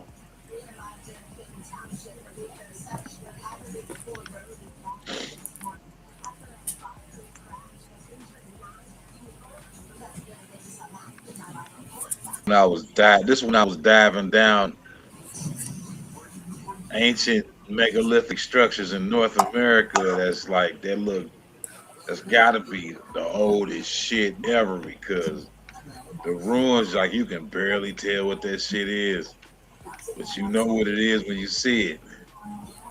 You talking about Sonoma, Arizona? It's a place in I think Wyoming, Idaho. No, wait. What was it? Let me see if it might be in this playlist.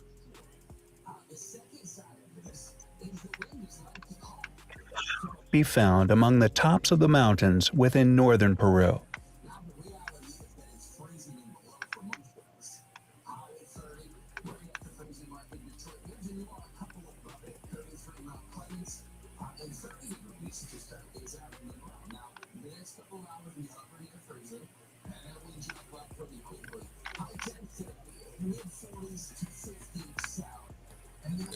You ain't talking about the Pueblo ruins, are you?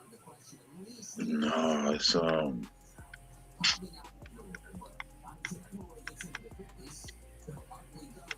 getting sidetracked. Where the fuck this shit at? I know I had this shit saved there somewhere.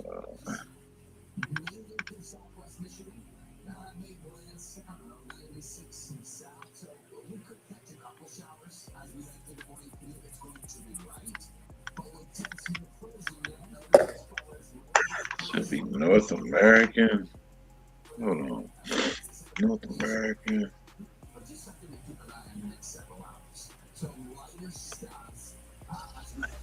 A few years ago, I participated in a Citizens Police Academy here in Hudson, Wisconsin. Part of the optional experience was to be tasered for a very long 5 seconds.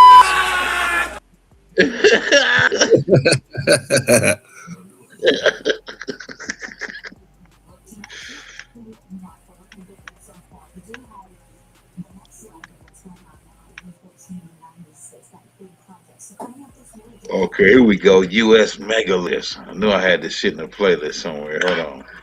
Welcome back, guys. Yeah, Idaho. In this video, I'm going to show a few more photos that I took with my DSLR camera from the spot in Idaho.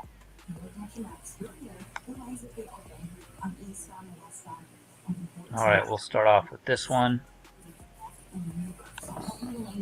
So I went back and took some more photos because remember the first day I went, it was like really, really cold and windy. So the weather was a lot better this day.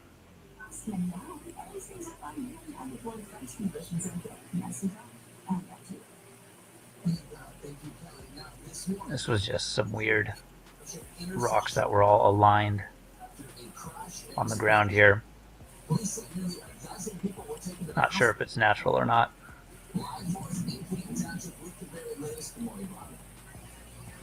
And if you saw my last video, you already saw. There it is from the front. Yeah, that shit ain't natural. How that could have gotten to be like that. Hell no, natural. And for that, the way it looked, you know how old that shit got to be. Mm-hmm.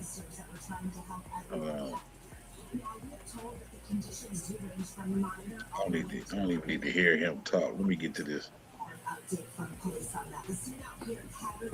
And this one is directly in front of that weird one that I just showed in the previous picture.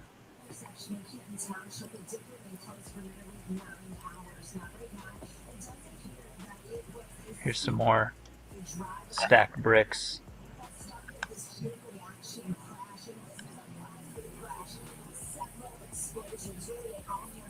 And it looks like 5 separate rocks. You can see how there's these perfectly straight lines. It looked like at one point they were all separate and then they were pieced together. To me, this is evidence of North American continent being the oldest. You know, like they say, it's the first landmass to breach the primordial waters and shit. So it only makes sense it would have the oldest structures on it. Like these got to be some of the oldest structures on this planet for them to be weathered like this. I agree. Not even pyramids of Giza or South America or any of the other shit look old as this shit.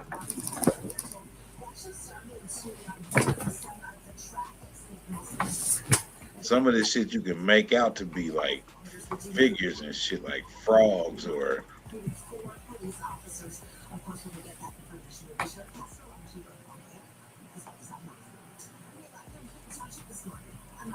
Oh, let me get to one of these other ones. That was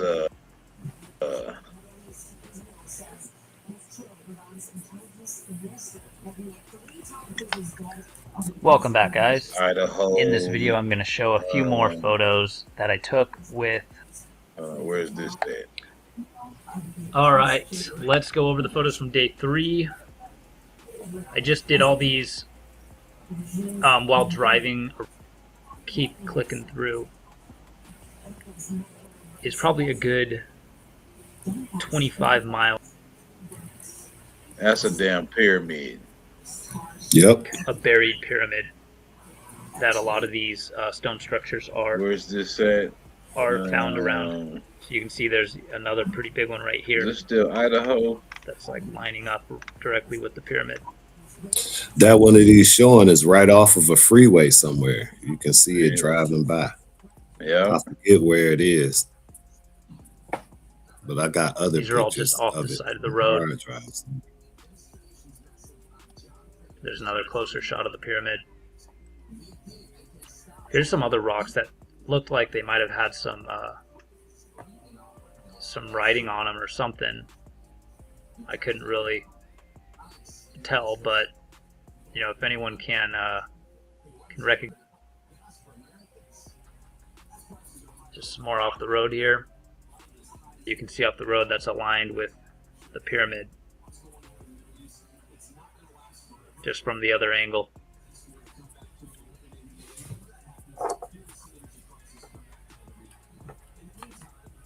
Just more crumbled ruins, but you can see like they were intact at one point. It's pretty obvious.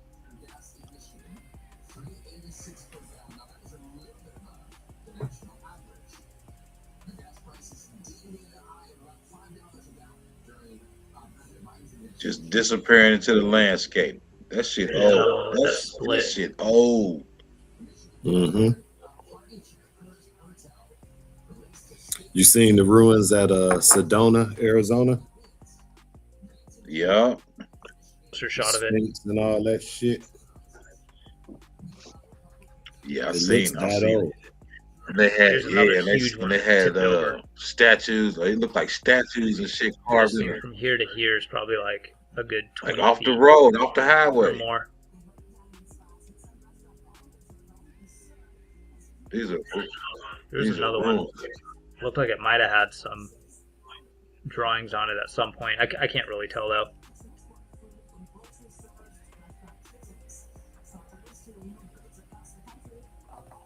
It ain't Idaho. Hold on. Okay, this one is pretty obvious. Okay, here go to This one's Wyoming. Here go huge. Wyoming right here.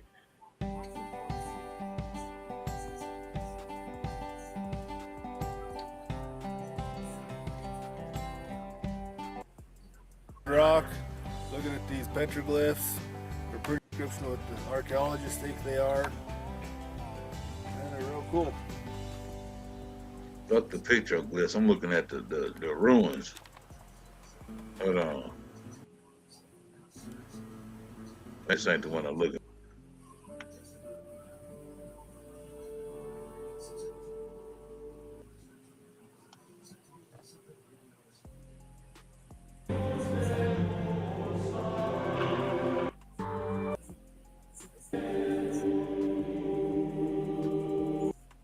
Oh, damn music.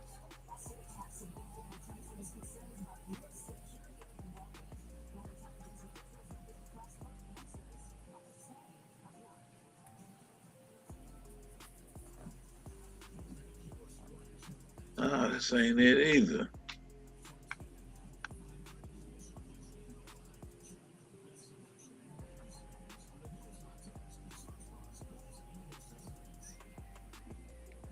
Oregon, Nevada, Arizona, New Mexico, Colorado, Wyoming.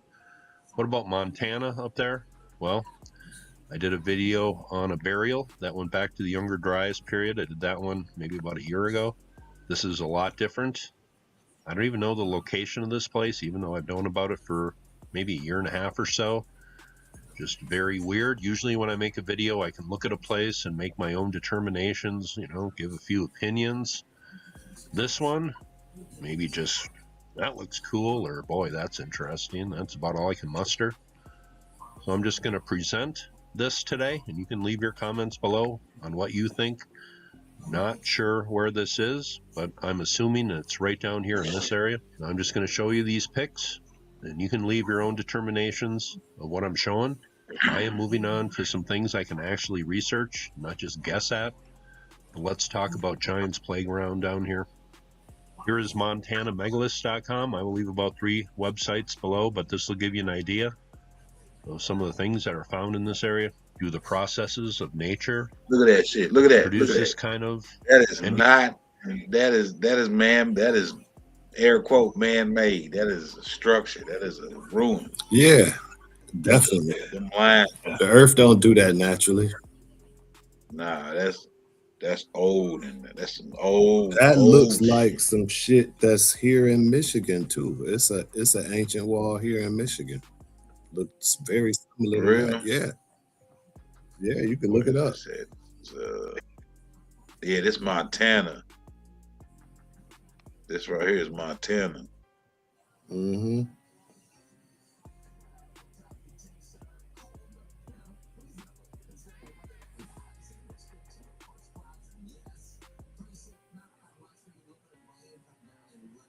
Weird.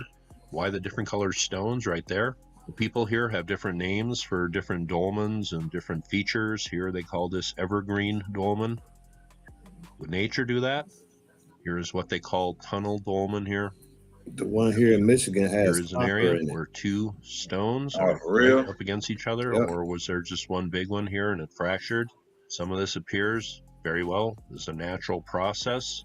There are a lot of claims made on the website, and I just kind of take it with a grain of salt. This is something that just, it kind of didn't interest me. It just felt weird, but I certainly think these are interesting. But here is a general location. They have a place mark here. This is actually from one of my videos, and they say this is on a ley line. Here is an article on megaliths. They talk about different dolmens on this website, and then they present this again. And this is from my video. I know it was. Here's an area where they think a large bird might be carved here. They compare it to one in Veracruz. I thought I would make a video on this today. I've had a few requests, one from a longtime constant viewer. I think this is a very interesting place, even if these aren't remains of a long forgotten race of people. Oh no. Here's another look, group of people Them at the is ancient site. ruins. Most This is just the remains of a giant flood that came through here and left some pretty impressive geological features. No, stop it. Here's another Now, area. ain't the flood gonna wash no rocks that far. Not Ain't no flood finna stack rocks like that. Hell no. What kind of floods you talking about? Perfectly placed these motherfuckers. It's rocks stacked like that in Lake Michigan too. Pretty interesting They don't looks. The top claim 2 that granite slabs are the lake perfectly did that balanced on a shit. They small claim it's pivotal an ancient site. Right. point on the supporting upright block wall. Here's what they call heart dolmen. Are these dolmens in the true sense of the word? Well, I can see why people would call them that. Another look from the site. More rocks on top of rocks here. Ice Age flood or some lost race of people building these.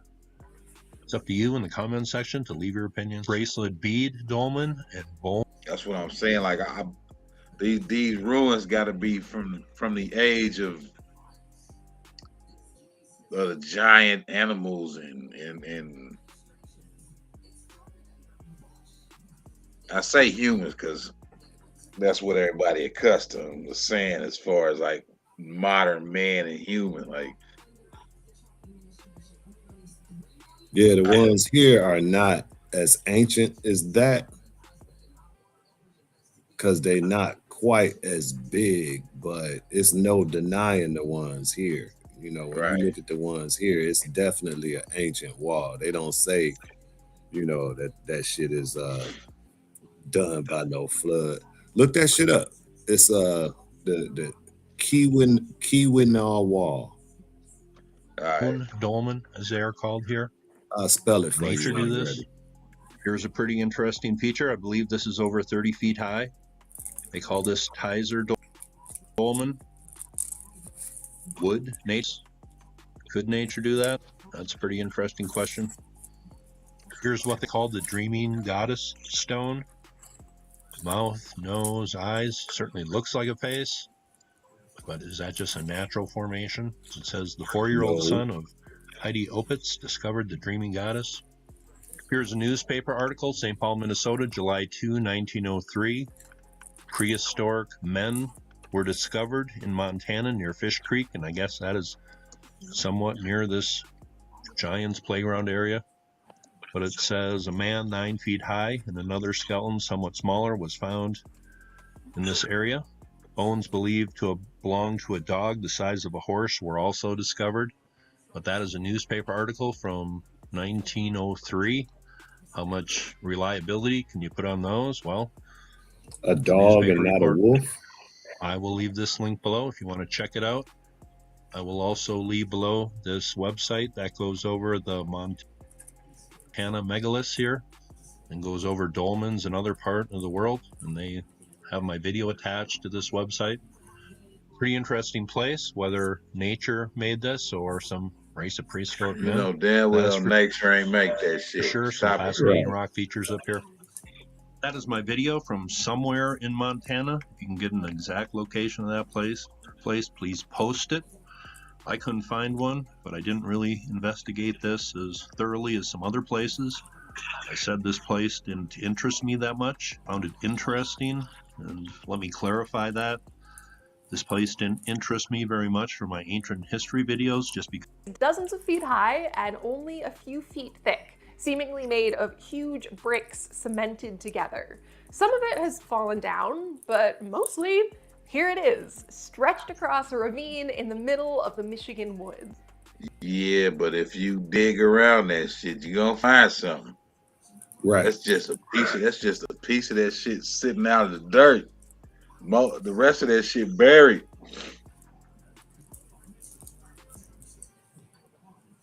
But this wall is not man-made. In fact, bitch, please. You just had to say some stupid shit. It's been like this. How in the fuck is for that about gonna be 1 billion natural? That is not a natural wall. years. That's her way of keeping motherfuckers from bringing their ass. See part of the program. I want to show y'all something, but this ain't man-made, so don't come digging around here trying to figure out what it is. Like Now, the we shit know they be covering up is the giant weapons they found in the copper mines here. Right. They found some spears that was like 15 feet long. I've seen Solid big ass copper. They spears. couldn't even lift them. Right. I've seen big ass spears, big ass swords, big ass axes.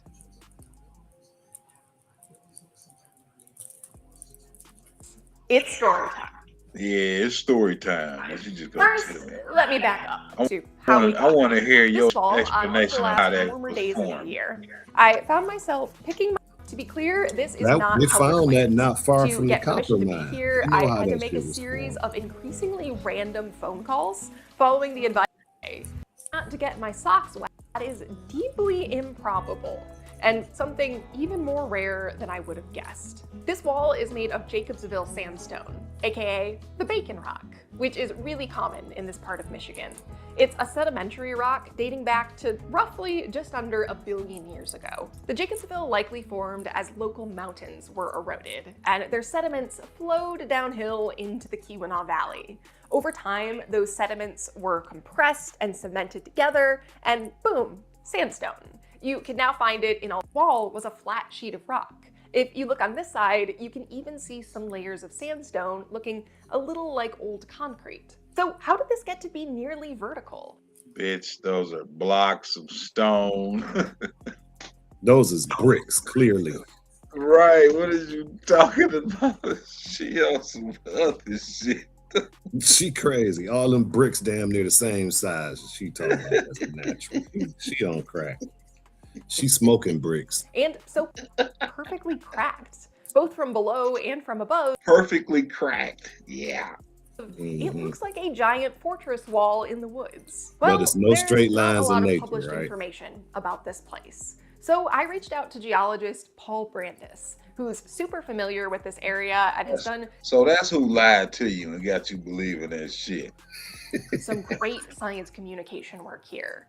And here's what I learned. First off, the brick-like cracks in the wall probably formed when the sandstone was still pretty flat. If it had cracked while it was vertical, we'd see a different pattern. Paul said the cracks remind him of a phenomenon called tessellation, or tessellated pavement.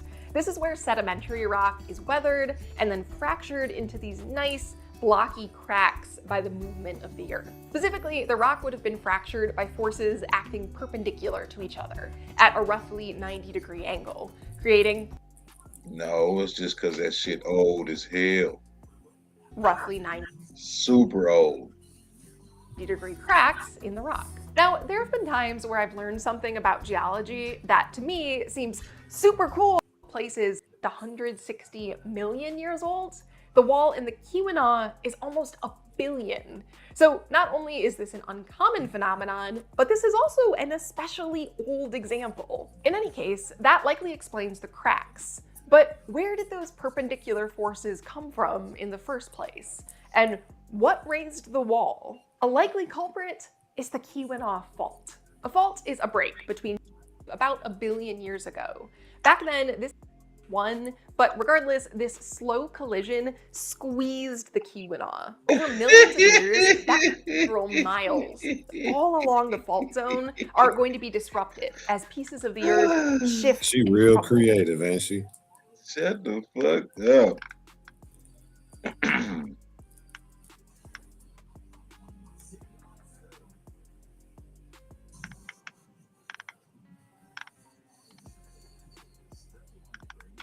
That's why I do it. This.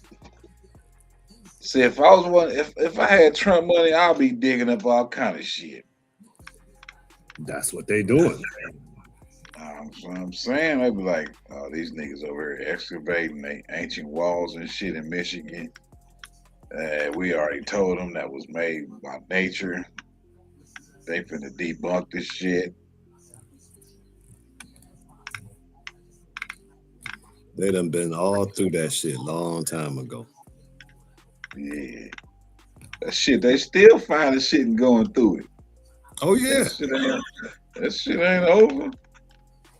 No, I'm talking about that shit there at the copper mine though. See, she ain't talking about that. She talking about that wall, but not far from where she is.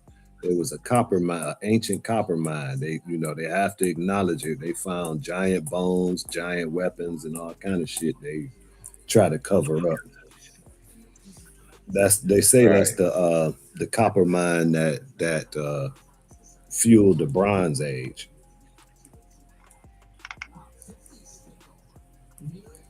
But they was giants in that mine, and that's the shit they covering up. And it wasn't too far from that giant structure she at.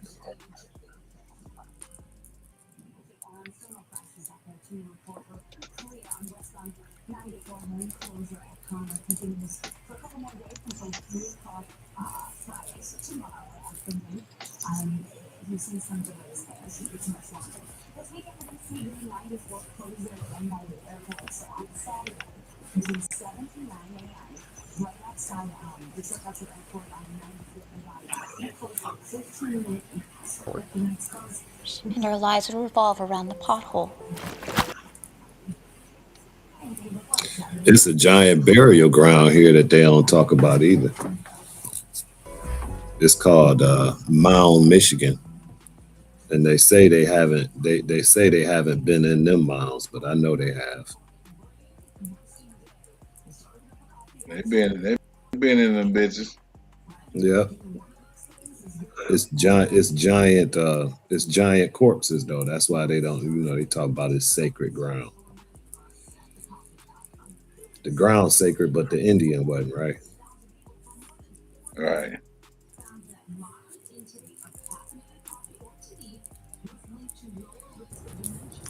The universe vibrates in harmony, in coherent unity. The entire universe itself has a prime resonance frequency. And I want you to just think about this for a while, because it is within this prime resonant frequency that encapsulates the entire universe and the multiverses that it finds itself in. If it didn't vibrate in absolute unity and harmony, it would be in dissonance. Do you hear that? Mm-hmm. It would be incoherent. It will start breaking apart. It won't remain in unity. And therein lies the interesting challenge for humanity, to come together from dissonance and disharmony and start uniting and understanding this universal principles of coherence and unity. And in understanding how the entire universe vibrates in perfect harmony, gives us a clear indication of where we should be going as a species into the future in perfect united harmony. And I believe that this is what Gene Roddenberry actually meant. So I put this with the other shit I done not discovered, but ran across, and I'm like, okay, this is ancient energy, like computer circuit boards built into the planet. This shit, right. wow. When he Gene introduced us to the manipulation. prime directive, is actually referring to the prime resonance frequency of the entire universe. If you go against that, you will basically kickstart your own demise. You cannot resonate against the entire harmonic resonance of the universe. You will destroy yourself. Now, with this understanding, we need to move forward and stop destroying ourselves and vibrating in coherent unity. Sound and resonance.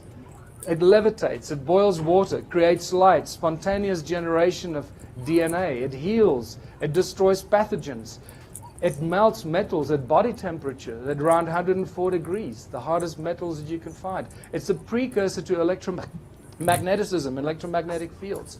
In 2011, Luc Montagnier discovered that you can spontaneously generate DNA just by exposing it to 7 hertz. Peter Davy, this is one of my favorite examples of what sound can do, and Peter Davy inadvertently gave us free energy. I'm saying free, it's sort of getting there, right? Because from 1940, this guy's been boiling water with sound. Nikola Tesla, I believe, actually used did a lot more with sound than most of us would realize, and one of his most ignored statements is that the earth rings like a bell, and if you tap into the sound frequency of the earth, you've got an inexhaustible source of energy. And I really believe that that's probably what he was using more than anything else, using sound of Gaia to generate the unlimited free energy that he seemed to have shared with us. And what does this have to do with ancient civilizations and our evolution of consciousness? Everything, because it's now very clear that the ancient cultures used sound and resonance and frequency to do everything they did. The spectacular structures that they built around the world, and all the mystery they left for us to unravel, we're starting to unravel it because we're starting to understand that it was sound that they used. And this is interesting because there's some photographs that clearly show that there's still some interesting waves and frequencies coming out of the pyramid that we don't understand and can't explain.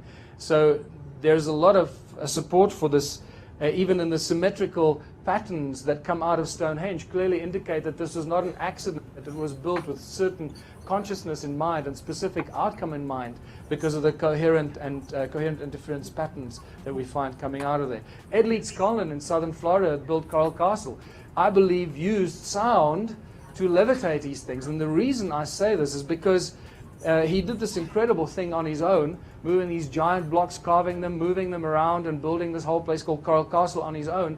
And apparently he did this with what some schoolboys could refer to as ice cream cones in his hands. And this is why I call it the ice cream cone phenomenon. And I got very excited about this, and these are the little moments in your research, in your life of research, that change the way you think about things and how you see things, because I've been finding ice cream or cone-shaped tools around South Africa, around the stone circles, since the first day I set my foot there, and I found dozens and dozens of them, all connected to the stone circles and the ancient ruins that I've been exploring. And suddenly you start finding these cone-shaped tools in Egypt. You start finding them everywhere. You find them in the the Rosicrucian Museum in San Jose in California. And guess what the cuneiform inscriptions on these cone-shaped tools tell us? That these were tools utilized for building the temples in Sumer. And they commemorate the building of the temples in Sumer. Cone-shaped tools, and we start getting an interesting common denominator here. The conical tower in Great Zimbabwe, and I believe there were actually 2 conical towers in Great Zimbabwe facing the sky. Were these possibly the tips of Caesar technology? I believe that you understand why I make these outrageous claims. I was just recently told by people that have been working on the Bosnian pyramid that they've been finding dozens and dozens of cone-shaped stones in the Bosnian pyramid among the artifacts they've been collecting at Sam Osmanagic. I need to ask him to send me some photographs. And then in our eyes, we've got rods and cones, right?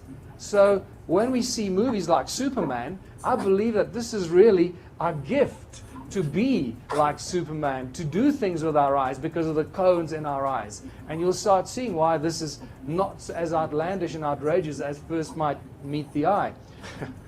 The history books claim that Southern Africa was sparsely populated. Well, unfortunately, that theory gets blown right out the water by the stone ruins and the ancient sites that we've been discovering and sharing with the world. There are many, many of them. I'm going to show you just a few of them so you get an idea. If you've seen this before, please indulge me again. What's important to note that each one of them is circular, and yet each one is completely unique. There are no 2 stone circles that are identical or even closely resemble. They are completely unique. And you start seeing very interesting things as you start studying this. And because we only have an hour, I'm just going to rush through this. And you start seeing some fascinating flower-shaped patterns, because flowers are pretty. So they built cattle kraal to look like flowers, right? But you can only see it when you're up in the air. Is that why they did it? Because they was pretty? So what's going on here? Notice how they connected by these channels, that everything is connected. And incidentally, grades... Motherfucker, maybe that is a real flower.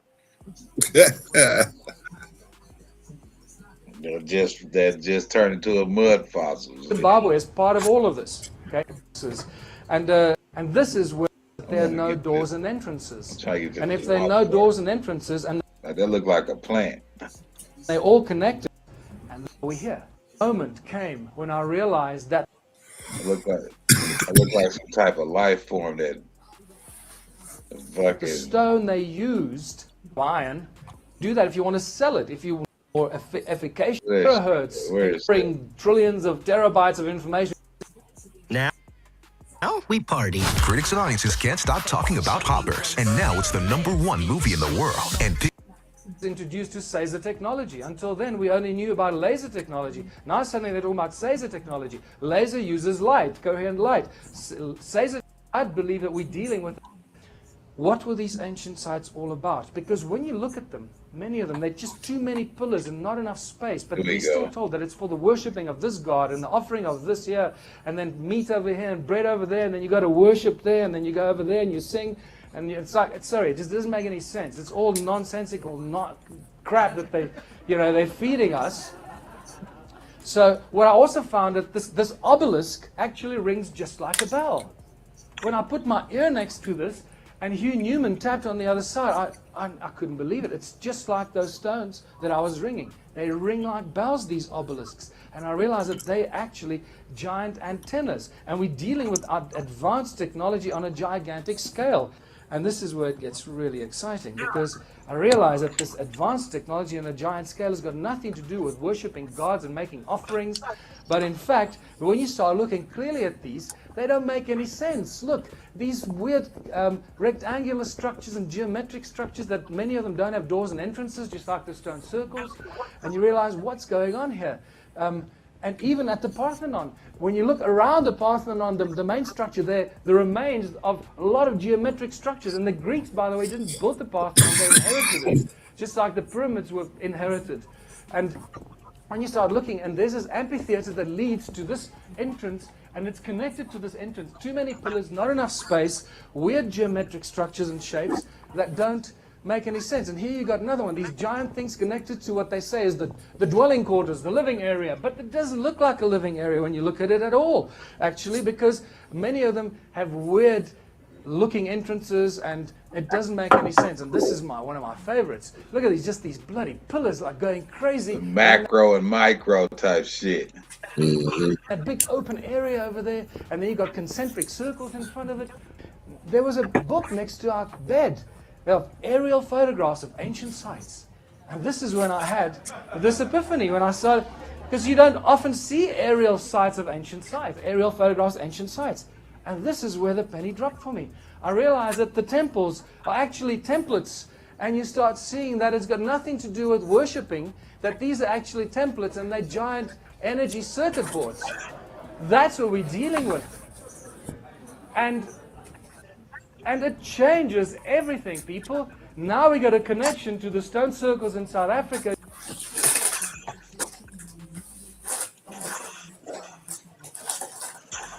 And I first ran across this shit, it fucked me up. I was like, oh, god damn. Yeah, I seen that years ago. Yeah, me too. And I was like, oh shit. That's wild.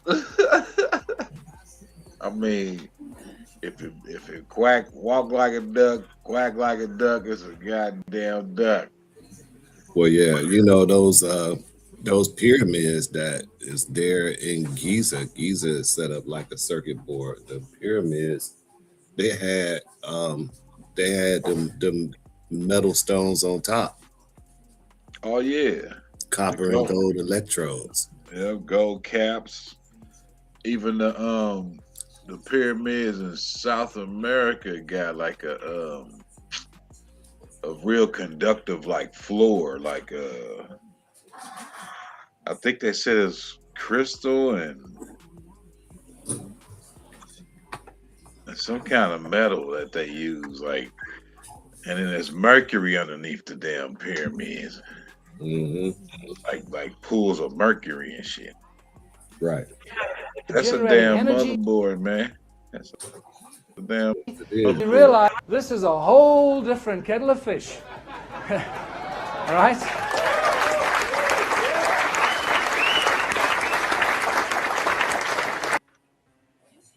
Oh, you gonna cut him off when he got to the good part, though. Y'all some bullshit. Talking about all that other shit. They want you to tune in to the next episode. It's bait. I saw that my PR got approved, but there was a test failure. And, you know, I have become so lazy. Like, the moment I'm like,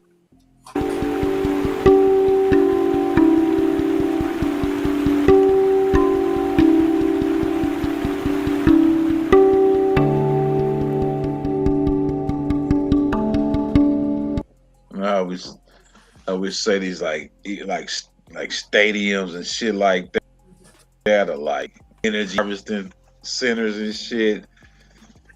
Like sports stadiums, coliseums, cathedrals, yep, stadiums, coliseums, the whole nine. It's all constructed like motherboards. To this day, we build skyscrapers with lightning rods on top. Why? Right. They say it's to keep them from striking the building, but there's no proof that lightning rods strike buildings without lightning rods.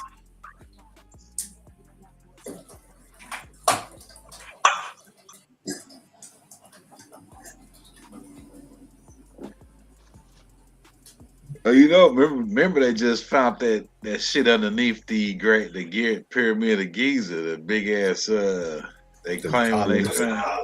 Yeah. Them big giant copper rods.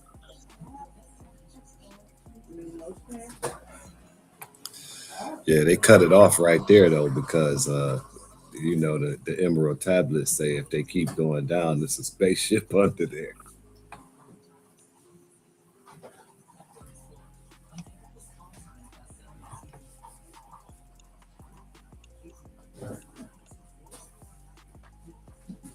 And all these years, they've been denying that chamber even exists. Right.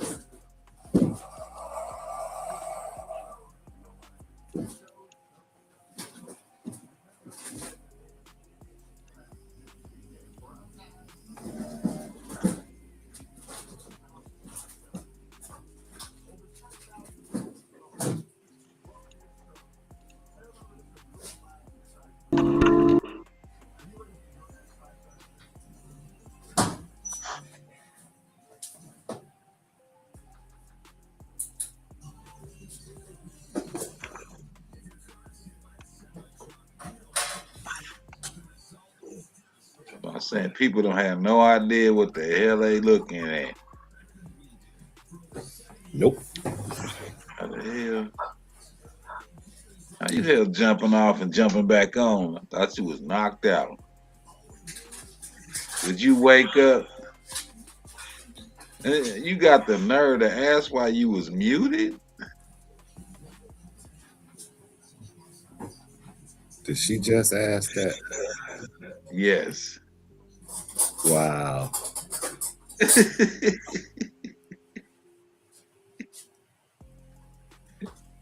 Ain't muted no. You go back to sleep that quick? I wonder if she remembered changing from bushmeat Nunya to sleepy Nunya.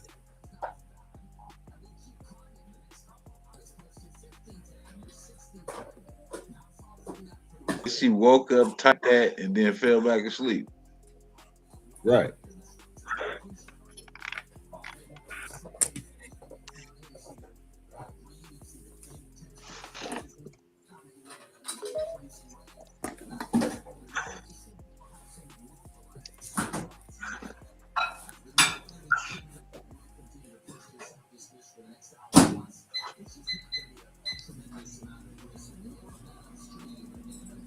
Coffee smell good.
€5,000 pyramid discovered in Peru.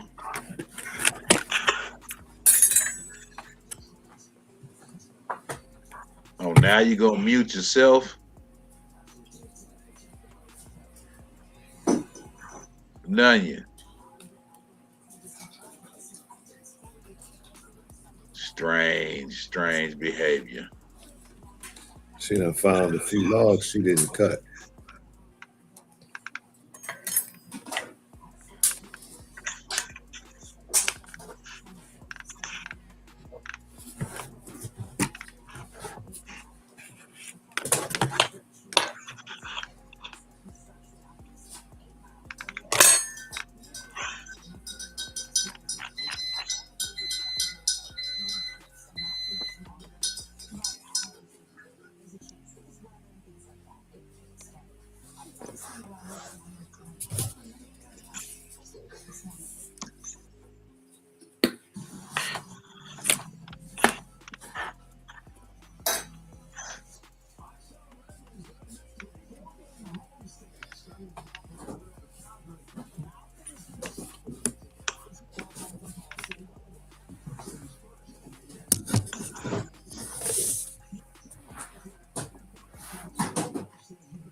In Xi'an, China, lies the biggest chamber in the world, one that no one has ever dared to open. A vast subterranean tomb said to contain rivers and seas of liquid mercury flowing around it, and numerous traps and mechanisms that could kill anyone who dared enter.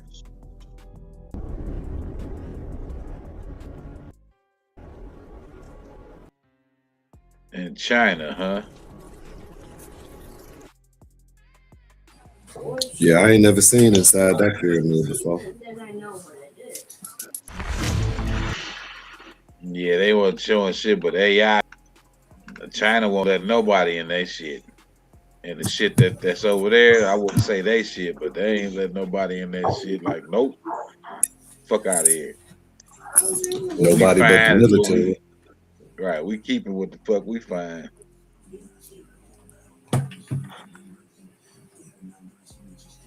Latest ancient history news, archaeology, and other interesting research from around the world.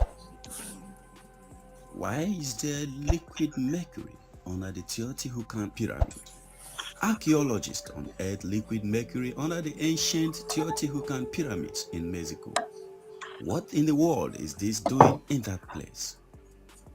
Archaeologists recently announced the discovery of large quantities of mercury at the entrance of the burial chamber 6 feet below the pre-Aztec city of Teotihuacan. The find is a recent development in the 6-year-long the ruins of the pyramids of the plumed serpent. So far, the sacred tunnels have yielded about 50,000 artifacts such as stone sculptures and obsidian knives. The mercury, however, may be a key to unlocking an even greater mystery. Some archaeologists believe Thosic elements could herald what would be the first ruler's tomb ever found in Teotihuacan, a contemporary of several ancient Maya cities, but so shrouded in mystery that its inhabitants still have no name. Why might royals have tombs placed around quicksilver? Lead archaeologist Sergio Gomez has a theory Mercury, about the motherfucker. Teotihuacan pyramids. Unsure why the mercury was put there, Gomez says the metal may have been used to symbolize an underworld river. No. A small amount at a few Maya sites much further south. It had never been found in Teotihuacan. Let us remember that the same Roman god, Mercury, patron of speakers, travelers, and merchants, is also. Your voice is killing me. I can't do it. Sound like an Asian with an African accent. Right.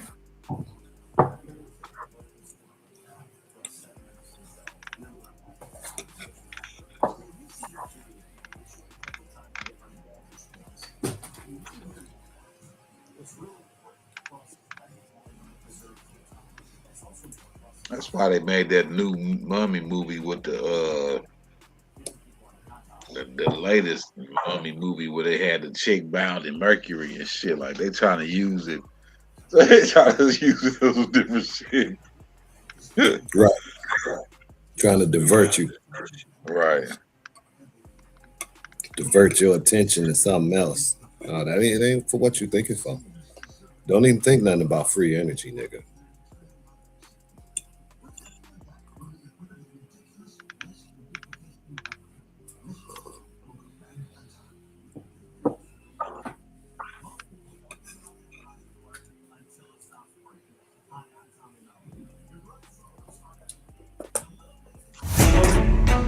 In 2003, archaeologist Sergio Gomez made a discovery beneath the temple. Everything we thought we knew about ancient. 50 feet underground, sealed for nearly 2,000 years, he found something that absolutely should not exist in the ancient world. Liquid mercury. Pools of it. Gallons of toxic, shimmering liquid metal carefully placed in chambers.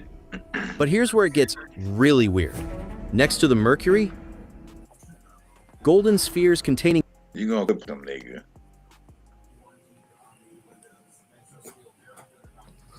Well, she want to be off mute. Take her off mute.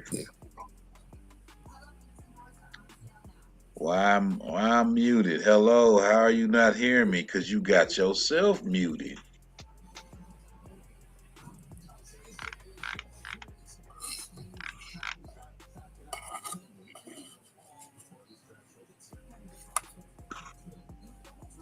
I don't know what to tell you. Here, I muted you, and then I'm unmuting you. I mute you, then I unmute you. You got to unmute yourself. I'm not muted. You have me muted. No, I didn't. Not since you left and came back. Yo ass. I'm muted because you're muting me. I'm not muted. I You didn't were mute myself. you were muted No. earlier, but then you dropped off and came back, so it was on you. Oh, I'm muted again.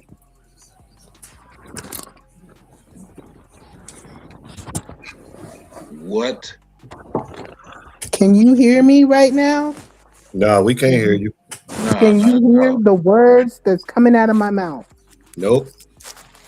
See, this don't make no sense. Oh my God, you must be half asleep. Oh, nigga, what the fuck? You need an assistant. Oh my God. You need some coffee.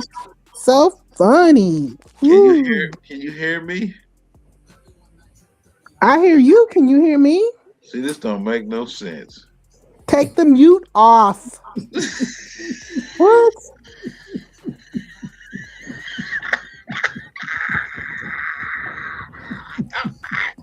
I got to smoke on that one. Damn. What up, big dog Philly? This shit is bananas. Yeah, bananas. That's what you feed bushmeat, not me. You the one was bush meat done you. No, so then I got to get muted for 1,000 hours. And for you to ask me why you was muted is beyond me. I guess I could have left it on and let you do what you was doing. You know what I'm saying? I could have left it off mute. Then I did do a wellness check on you for a second. What? I never heard you say one word.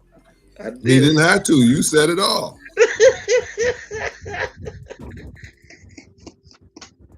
What did I say?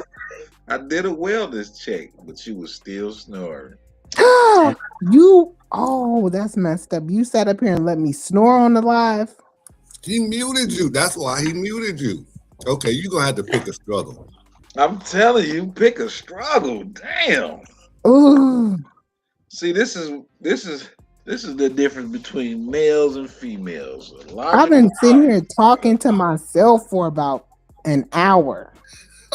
No, you haven't. I really have. And the whole time it kept saying, "You are muted. You are muted." And you didn't pay that no attention. The whole hour.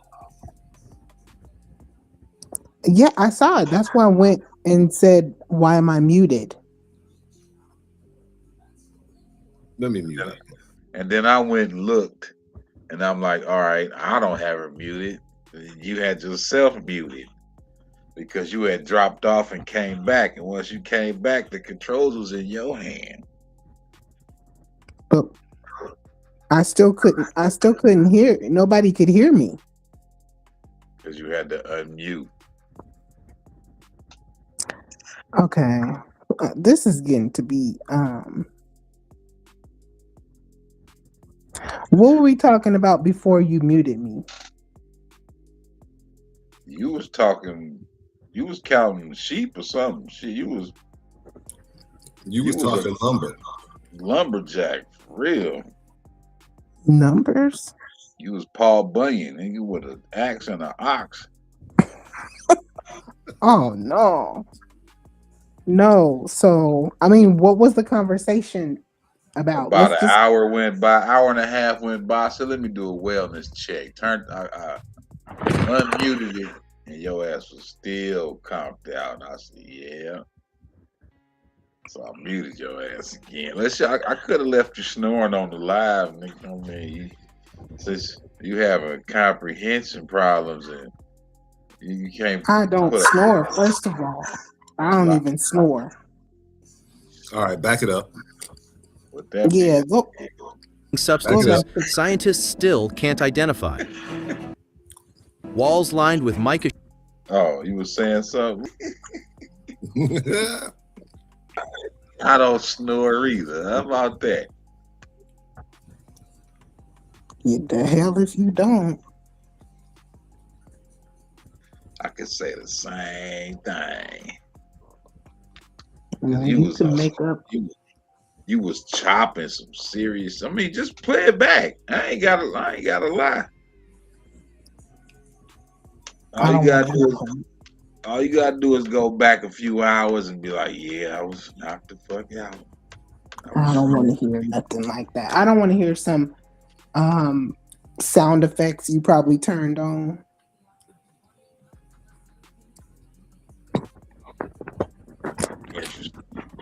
Yeah, you got some snoring sound effects.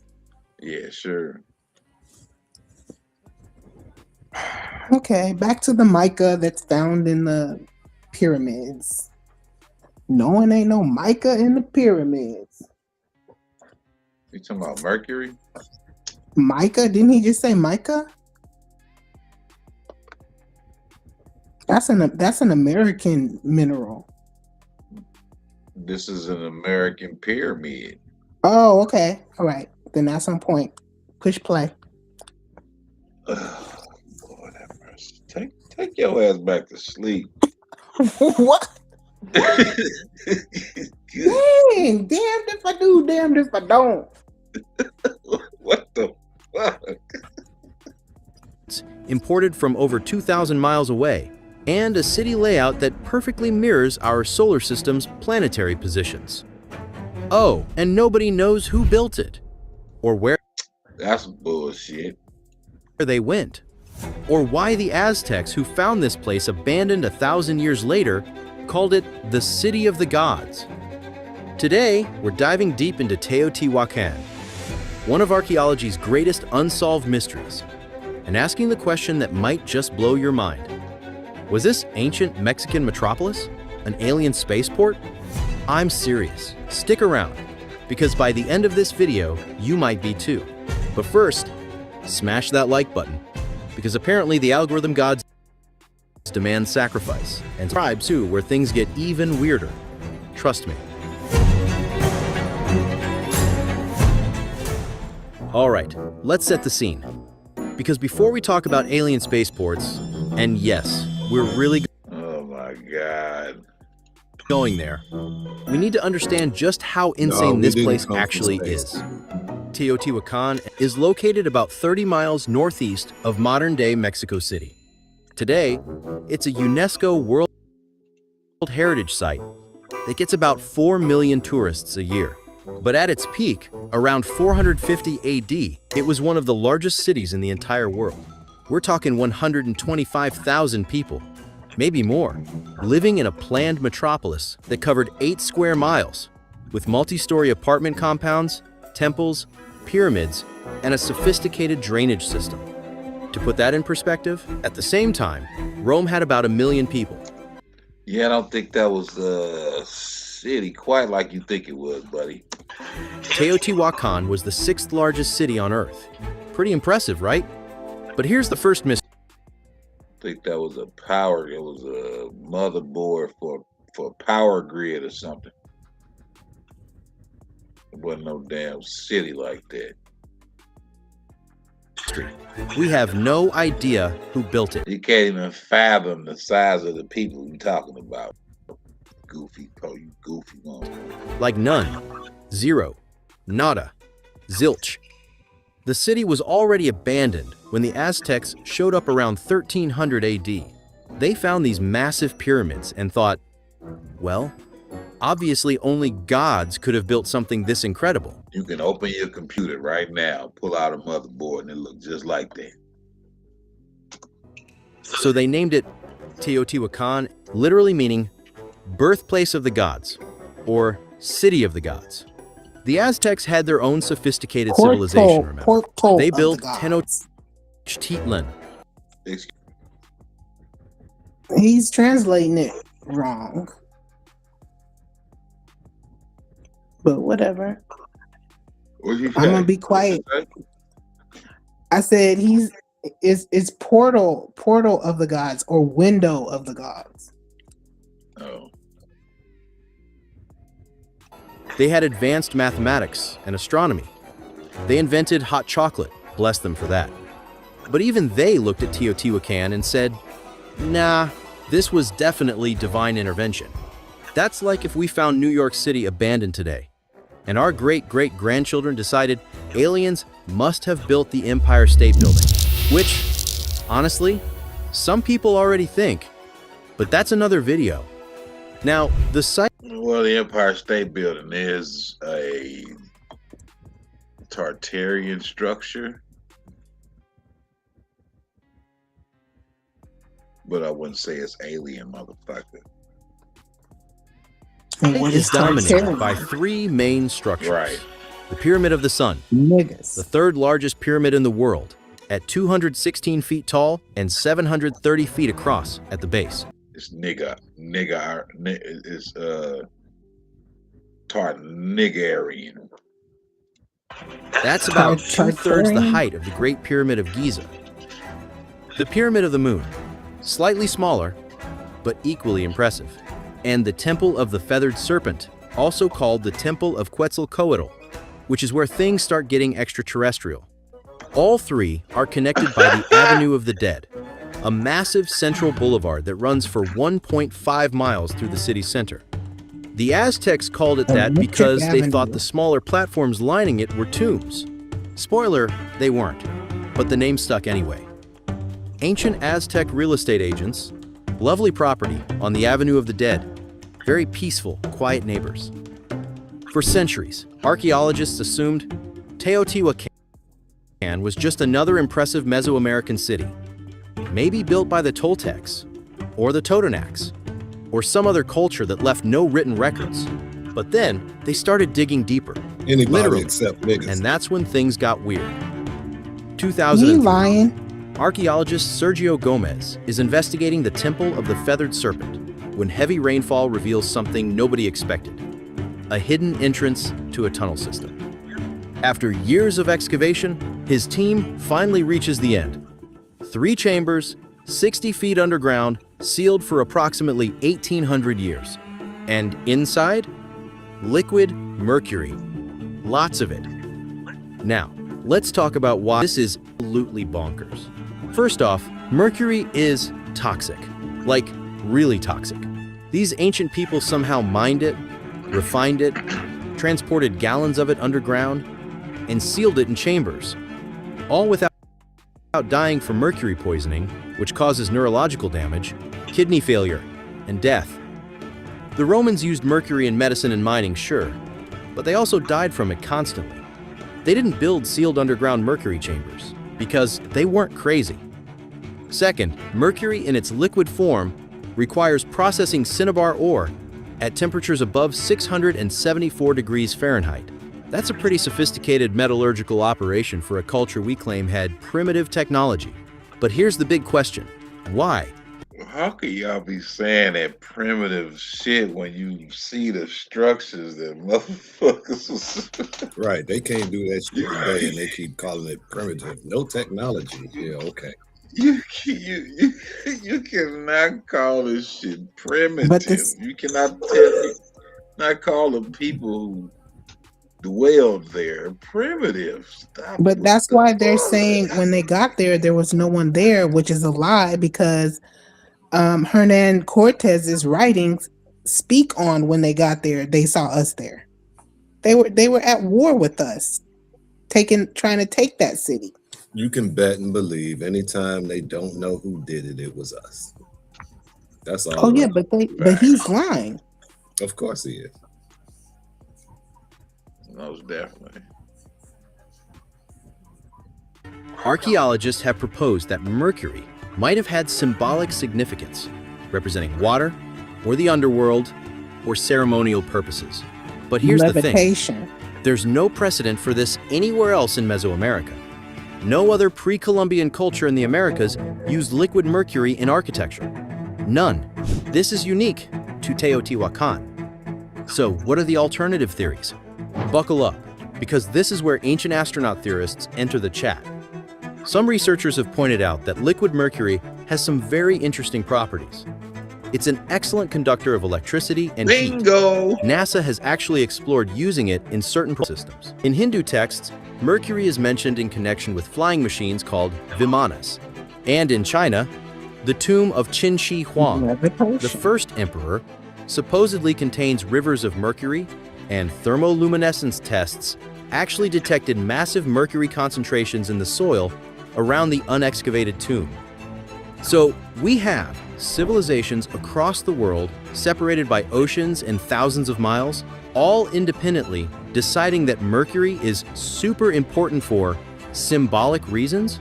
Or, and hear me out, maybe they knew something about mercury's properties that we're only rediscovering now. Some theorists suggest the mercury chambers could have been part of a power generation system. Or even a proposal. Think about it, a highly conductive liquid metal sealed in chambers beneath a massive stone structure that's aligned to astronomical positions. Now, I know what you're thinking. That sounds crazy. That's crazy. And you're right, it does. But keep that thought in your back pocket, because we're just getting started with the weird stuff. Because the mercury, that's just the appetizer. The main course is what they found next to the mercury. So you're 60 feet underground in a 2,000-year-old sealed chamber. You've just found pools of toxic liquid mercury, and you're thinking, well, this day can't get any weirder. And then you see them. Hundreds of metallic spheres scattered across the chamber floors. Golden in color, ranging from golf ball to baseball size. Perfectly spherical. And unlike anything found anywhere else in Mesoamerica. What are they? Initial analysis showed they were made from clay and covered with a metallic coating containing iron pyrite, fool's gold. But here's where it gets interesting. Of these spheres contain organic material and compounds that scientists are still analyzing. Fool's gold, huh? Official archaeology says, they're probably ceremonial objects, or maybe decorative items, or possibly symbolic representations of something. Definitely something symbolic. Ancient people loved symbolism. Case closed. But let's think about this logically. These spheres were, one, placed in a sealed chamber that took enormous effort to construct. 2, left alongside toxic liquid mercury. 3, buried under 60 feet of carefully layered fill. 4, sealed for nearly 2 millennia. That's a lot of work for Christmas ornaments. Some of the spheres, when analyzed with X-ray fluorescence, showed they were coated with jarosite, a mineral that forms in highly acidic conditions and wasn't even discovered by modern science until the 1800s. Others contained magnetite clusters, arranged in unusual patterns. We didn't know about it. They didn't know about it till the 1800s. And here's the kicker. When a robot was sent down to explore the tunnel in 2014, it detected unusually high electromagnetic readings near the sphere locations. But I'm sure that's all just coincidence, right? Now, ancient astronaut theorists have suggested these spheres could be ancient power cells, or navigation devices, or components of some kind of technology we don't understand. Is that outlandish? Maybe. But consider this.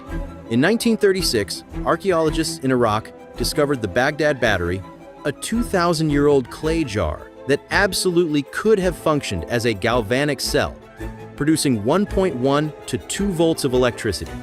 Modern replicas work perfectly. The Antikythera mechanism, found in a Roman-era shipwreck, turned out to be an incredibly sophisticated astronomical computer from around 100 BC that we couldn't fully understand until we CT scanned it in 2006. My point is, ancient people were way more technologically sophisticated than we give them credit for. And sometimes, what looks like primitive superstition turns out to be advanced science we just don't recognize yet. Were these golden spheres ancient batteries? Components of some unknown device? Containers for important substances? We literally don't know. Scientists are still studying the ones that haven't been displayed in museums. But wait, because there's more. And this next one? This is where I started questioning everything. In 1906, archaeologist Leopoldo Batris was excavating a structure now called the Mica Temple, when he found something that made no sense. Layers upon layers of mica sheets, a shimmering, heat-resistant mineral placed between stone floors, not decorative pieces. Entire walls lined with mica, floor after floor, separated by sheets of this stuff. And then, in the 1960s, archaeologists discovered another massive chamber, the Temple of Mica, containing 2 enormous sheets of mica, each measuring 90 feet across. 2 huge sheets, just sitting there, buried, covered, hidden from view. Now here's question number 1. Why? Mica is beautiful, sure. It's shiny, it splits into thin, transparent sheets, it catches light gorgeously, but all of the mica at Teotihuacan was buried. Nobody could see it. It wasn't decorative. That's like buying a Lamborghini and keeping it in your basement with the lights on. Kind of defeats the purpose, doesn't it? Question number 2. Where did it come from? Here's where this story goes from weird to absolutely insane. The mica found at Teotihuacan came from Brazil. Brazil, as in 2,000 miles away, through jungles, over mountains, across rivers, in a time before wheels were used in Mesoamerica, before horses, before any of the transportation technology we take for granted. Someone transported massive sheets of fragile mineral 2,000 miles through hostile terrain to bury them where nobody would ever see them. Make it make sense. The official explanation? Ceremonial significance, symbolic importance, religious purposes. But let's talk about what mica actually does, because this is where things get spicy.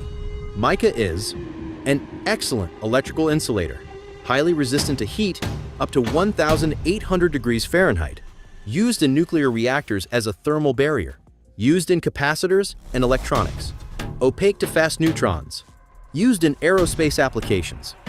NASA uses mica in spacecraft. Nuclear power plants use it in reactor cores. Electronics manufacturers use it in circuit boards. But sure, ancient Teotihuacanos transported it 2,000. Yeah, it just kind of screams reverse engineering our technology, controlling it. Exactly.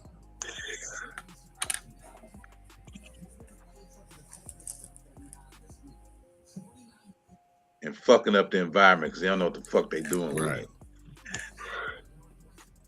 it. Miles just for vibes. Engineer Christopher Dunn, who studies ancient technology, has pointed out that if you are building some kind of energy generation device or a structure meant to contain certain kinds of radiation, or a big ass computer chip you can't fathom.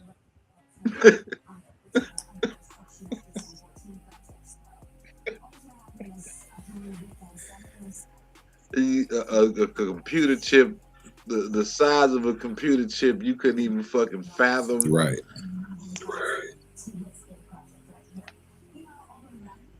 radiation or electromagnetic fields, mica would be an excellent shielding material. The layout is suspicious too. The mica wasn't randomly scattered. It was placed in specific structures in multiple layers, with air gaps between layers. That's an engineering configuration, not decoration. And remember those electromagnetic readings near the golden spheres? The same sensors picked up unusual readings in the mica chambers.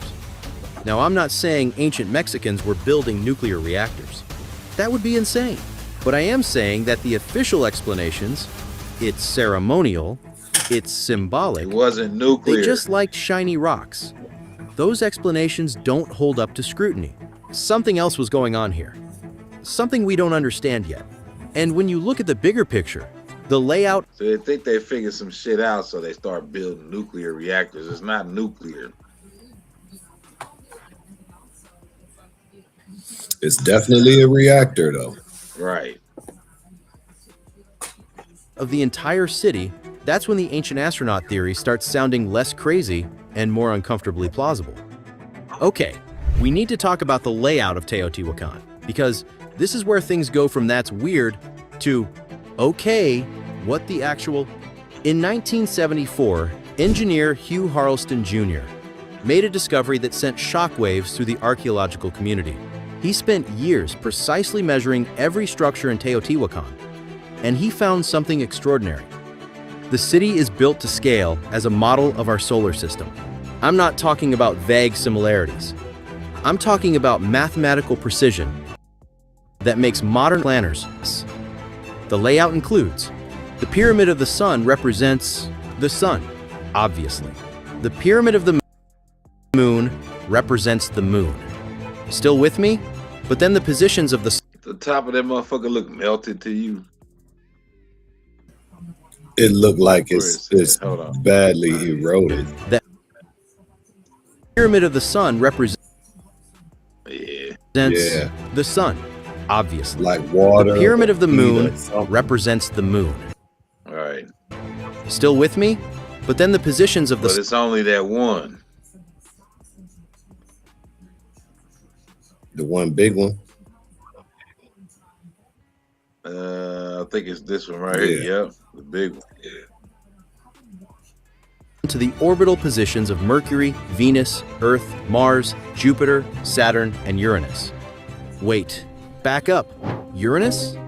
Uranus wasn't officially discovered until 1781 by William Herschel using a telescope. By who? The Teotihuacanos didn't have telescopes. I love how they be discovered. But you motherfuckers ain't discovered shit.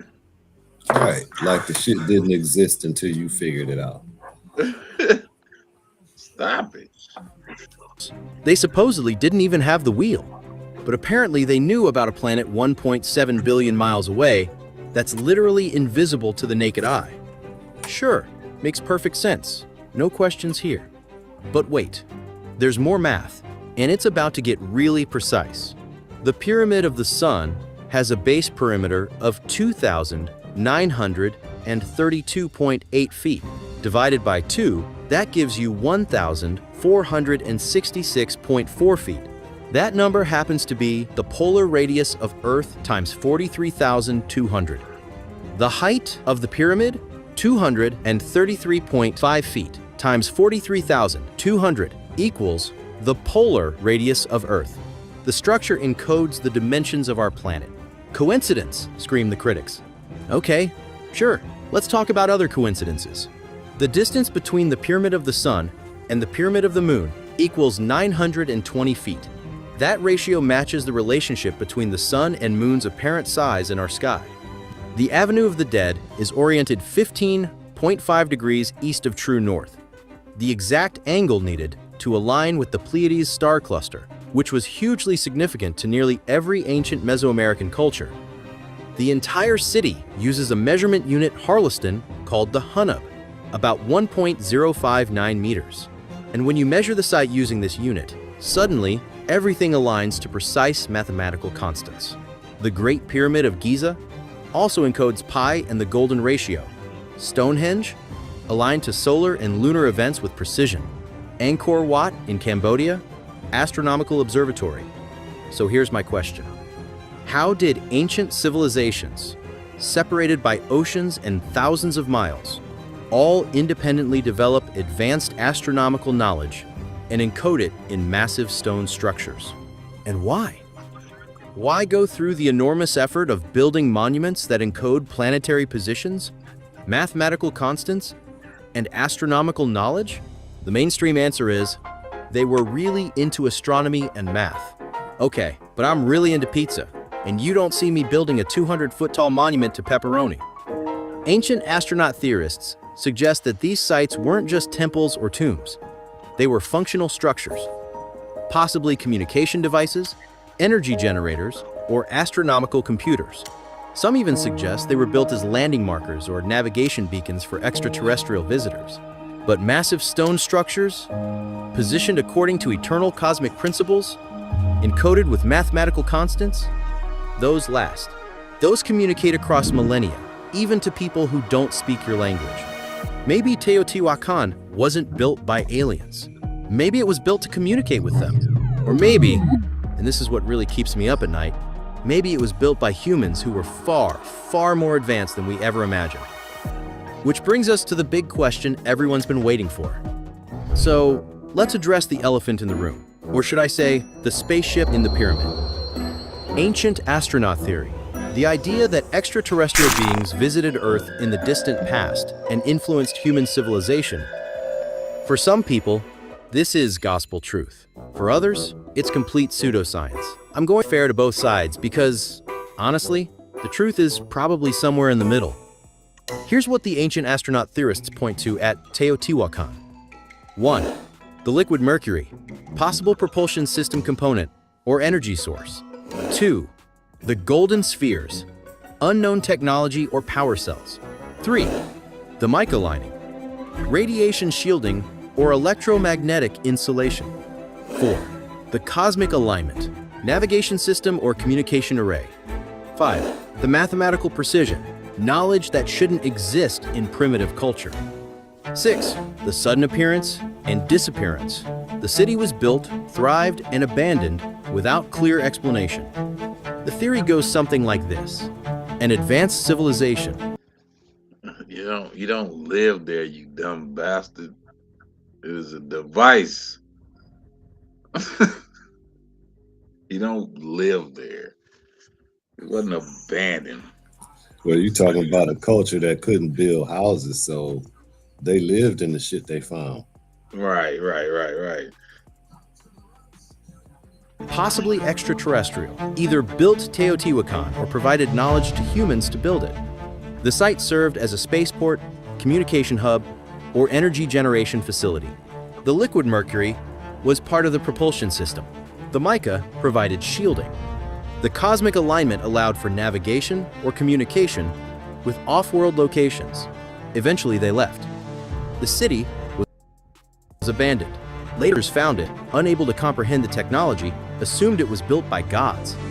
The mainstream archaeological community says, absolutely not. They argue that 1. Ancient humans were incredibly smart and capable. 2. Given enough time and labor, humans can build anything. 3. The mysteries have conventional explanations we just haven't found yet. 4. There's no definitive proof of extraterrestrial involvement. 5. Attributing everything to aliens diminishes human achievement. And you know what? They're not wrong. Ancient humans were brilliant. The idea that they needed alien help to build impressive structures is actually kind of insulting. But here's my position and why I think this debate matters. We should absolutely celebrate human ingenuity and achievement. The people who built Teotihuacan were geniuses, whether they were human, alien, or human taught by aliens. But we should also remain open to evidence that challenges our assumptions. Science progresses by questioning established narratives, not by defending them dogmatically. The mercury? That needs explanation, not hand-waving about ceremonial purposes. The mica from Brazil? That needs explanation, not vague gestures toward symbolic importance. The mathematical precision? That deserves study, not dismissal as coincidence. Maybe there weren't aliens. Maybe this was just a really advanced human civilization that we've dramatically underestimated. But that raises its own questions. If humans 2,000 years ago had this level of knowledge, where did it come from? And why did it disappear? There's another theory that's gaining traction, and it's almost as wild as the alien hypothesis. What if there was a global maritime civilization in prehistory, before the last ice age, that had advanced knowledge of astronomy, mathematics, and engineering? What if that civilization was wiped out by a cataclysmic Did he say some basically space moors? event around 12,000 years ago? But survivors spread across the world, bringing their knowledge to places like Egypt, Mexico, Cambodia, and Peru. That would explain the similarities between ancient sites worldwide. The shared astronomical knowledge, the common building techniques, the sudden appearance of advanced mathematics in supposedly primitive cultures. It wouldn't require aliens, just a forgotten chapter of human history. But whether it was aliens, or an ancient lost civilization, or just really smart Mesoamericans working with Stone Age tools, one thing is absolutely certain, and close. So here we are, back where we started, standing in the shadow of these massive pyramids, looking at pools of liquid mercury, golden spheres filled with unknown substances, and walls lined with heat-resistant mica, transported from 2,000 miles away, the city of the gods. And you know what the most frustrating part is? We may never know the truth. About 75% of Teotihuacan remains unexcavated. The Mexican government restricts digging in many areas due to preservation concerns. And with every year that passes, humidity, pollution, and millions of tourist footsteps degrade what's left. Future generations might have even fewer clues than we do. But here's what we do know. Whoever built this place, human, alien, or something we can't even imagine, they wanted to leave something behind. A message, a monument, a mystery. And maybe that's the point. Maybe we're not supposed to have all the answers. Maybe the mystery itself is the message. Look, whether you think this was an alien spaceport, a prehistoric power plant, or just a really impressive ancient city, one thing is our answers were far more capable than we give them credit for, and history is far stranger than we've been taught. So here's what I want you to do. Stay curious, question narratives, demand evidence, but also remain open to possibilities that challenge your worldview. Because somewhere out there, buried under dirt and time and conventional wisdom, are truths that will blow our minds. Was Teotihuacan an alien spaceport? Probably not. But is there more to the story than mainstream archaeology admits? Absolutely. The liquid mercury isn't going anywhere. The mica remains unexplained. The golden spheres still hold their secrets. And the mathematical precision speaks for itself. The City of the Gods is keeping its mysteries for now. If you made it this far, you're officially part of the mystery-solving crew. Drop a comment with your theory. Ancient aliens? Lost civilization? Super smart ancient humans? Let's argue in the comments like civilized people. Hit that subscribe button because we're diving into more ancient mysteries that'll make you question everything you learned in history class. And if you want to support this channel and help us investigate more sites like this, there's a Patreon link below. Until next time, keep questioning, keep exploring, and remember, the truth isn't out there, it's under there. 6 stories on Subway, eat fresh, feel good. Booking.com has all kinds of stays, because a city is right for some, but not quite right for others. I was scrolling through my comments when I found someone who lives near Clinton, Missouri, on a man-made lake controlled by the Army Corps of Engineers. They mentioned stories about the Ozarks, about smithies buried beneath these lakes, and they asked a question that gets to the heart of everything.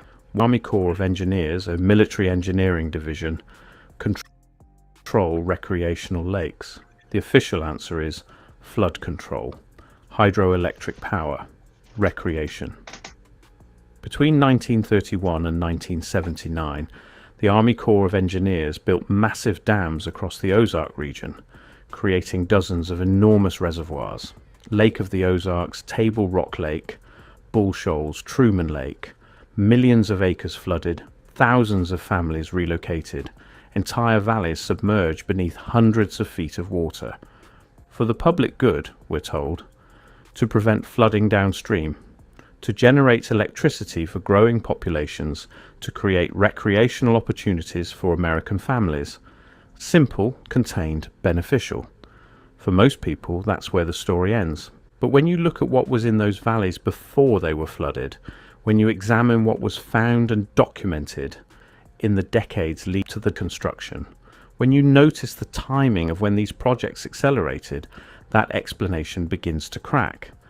Because the Ozark region, the same valleys that are now permanently submerged, was one of the richest sources of giant skeleton discoveries in North America. And the Army Corps of Engineers flooded them all. Let me be clear about the official timeline.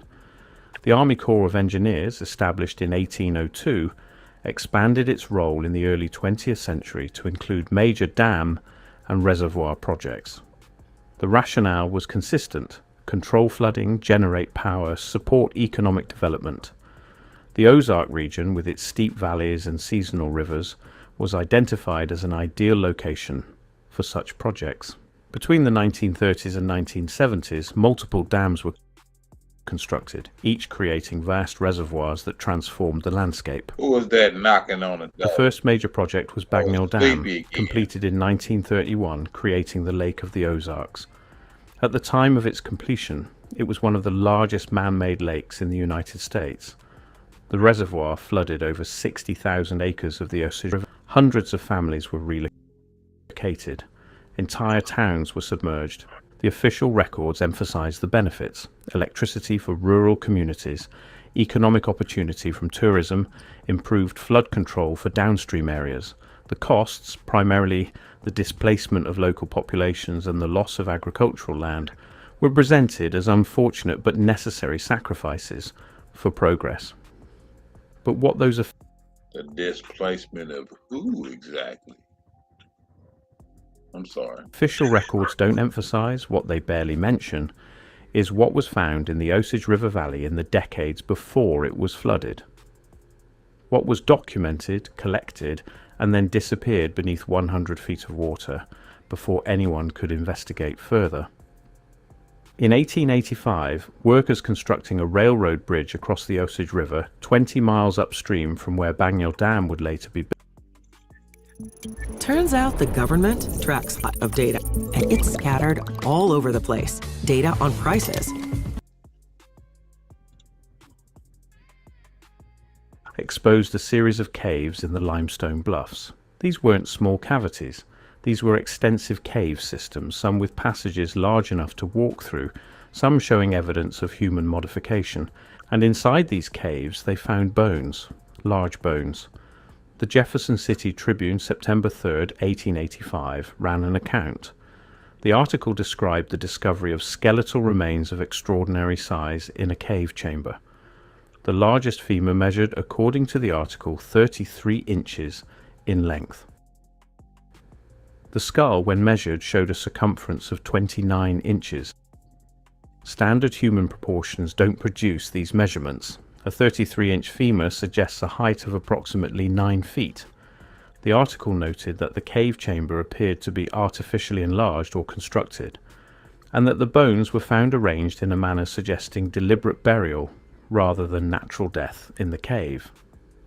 Representatives from the Missouri Historical Society were contacted.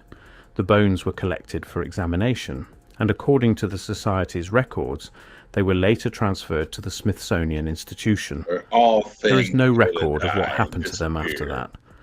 In 1903, a farmer named Thomas Clarkson, clearing land near what is now the northern shore of Lake of the Ozarks, discovered a stone chamber while excavating for a root cellar.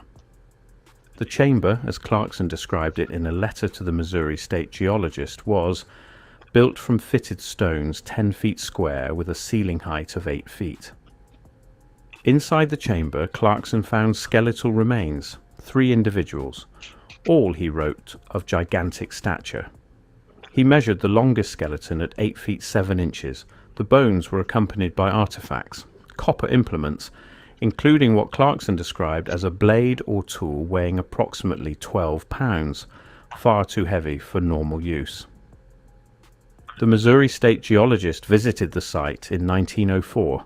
His report, filed with the State Geological Survey, acknowledged the chamber and the skeletal remains. He noted that the construction showed unexpected sophistication for the region, and that the bones were considerably larger than average. But his conclusion was cautious.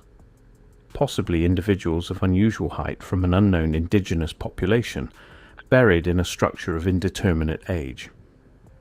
The bones were collected by the State Geologist's Office. According to records, they were sent to the Smithsonian for further analysis. The chamber itself was left in place. Clarkson continued farming the land around it for 2 decades. But in 1929, when Union Electric began acquiring land for the Bangor Dam project, Clarkson's farm was purchased under eminent domain. The family relocated, and in 1931, when the dam was completed and the reservoir began filling, the stone chamber, whatever it was, whatever else it might have contained, was submerged beneath what is now Lake of the Ozarks.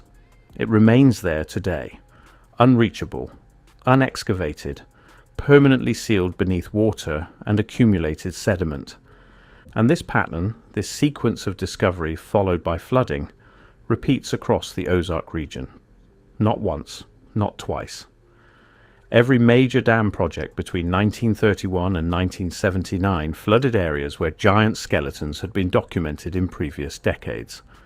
Table Rock Lake, created in 1958 by damming the White River, flooded over 43,000 acres in southwestern Missouri. The official justification was flood control and hydroelectric generation. But the White River Valley, before it was flooded, was known for extensive cave systems. Some of the longest and most complex caves in Missouri ran through the limestone formations of the White River drainage, and in those caves, repeatedly, through the late 1800s and early 1900s, giant bones were found.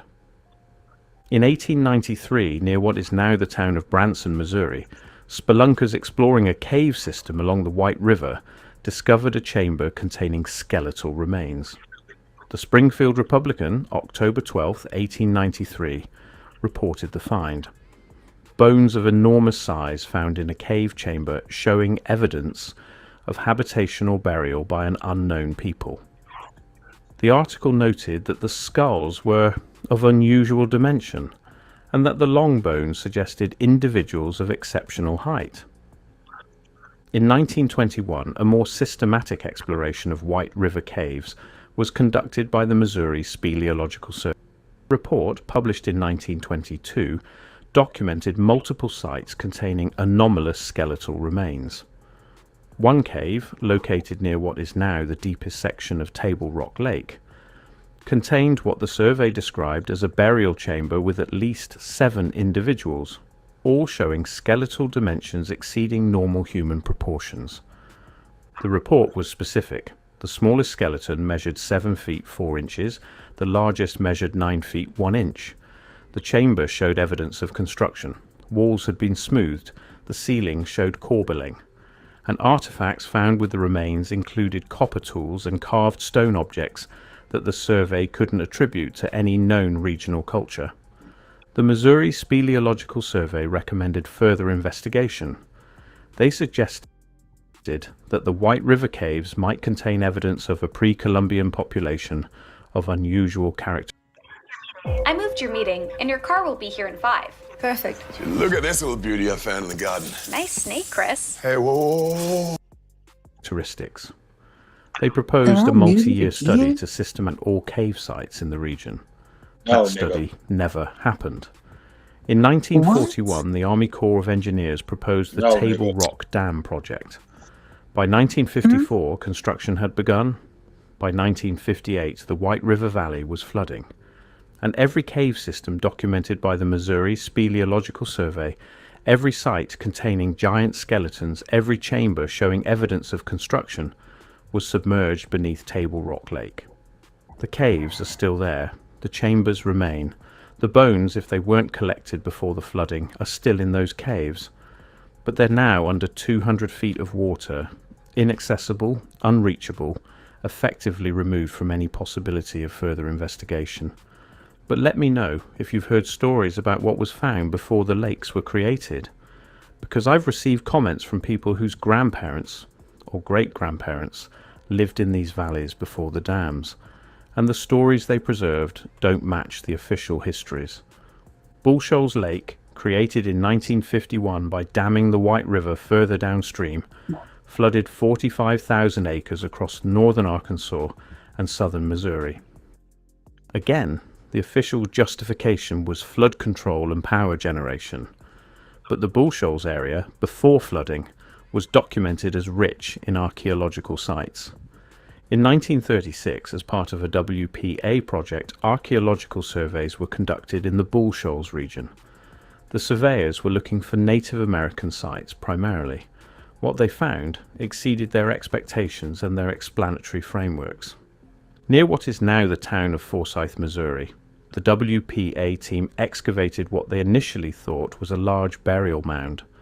But as they removed earth, they found not an earthen mound, but a collapsed stone structure. The field notes preserved in PA archives describe walls of fitted stone, some blocks weighing several hundred pounds, arranged in a rectangular pattern suggesting a building foundation.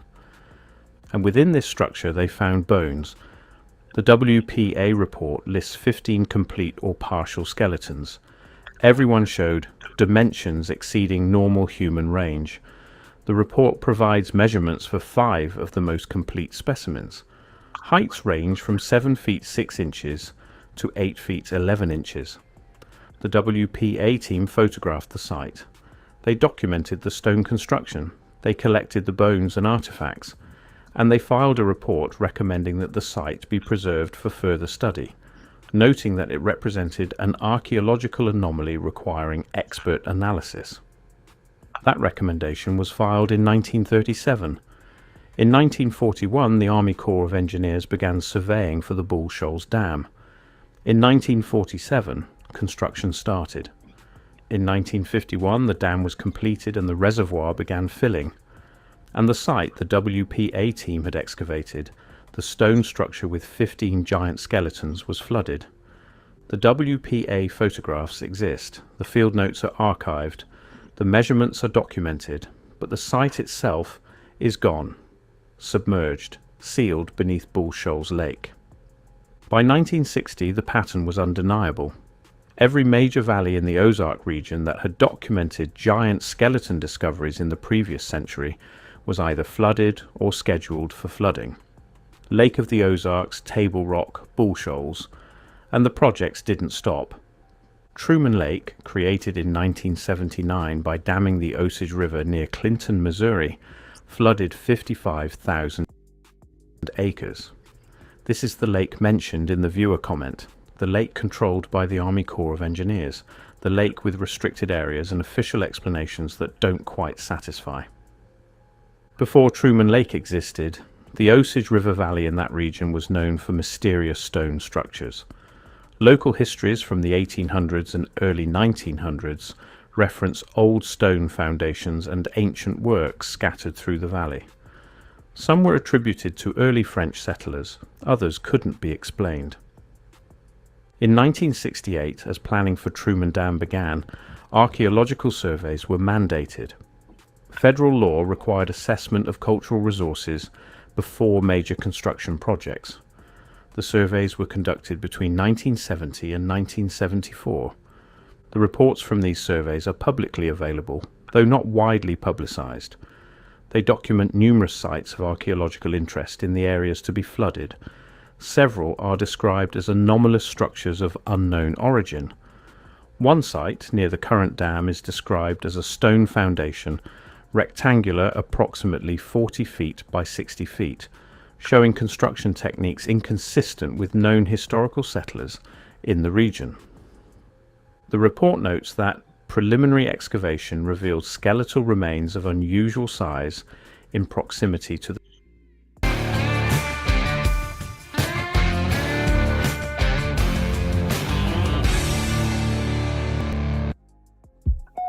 You janky bitch.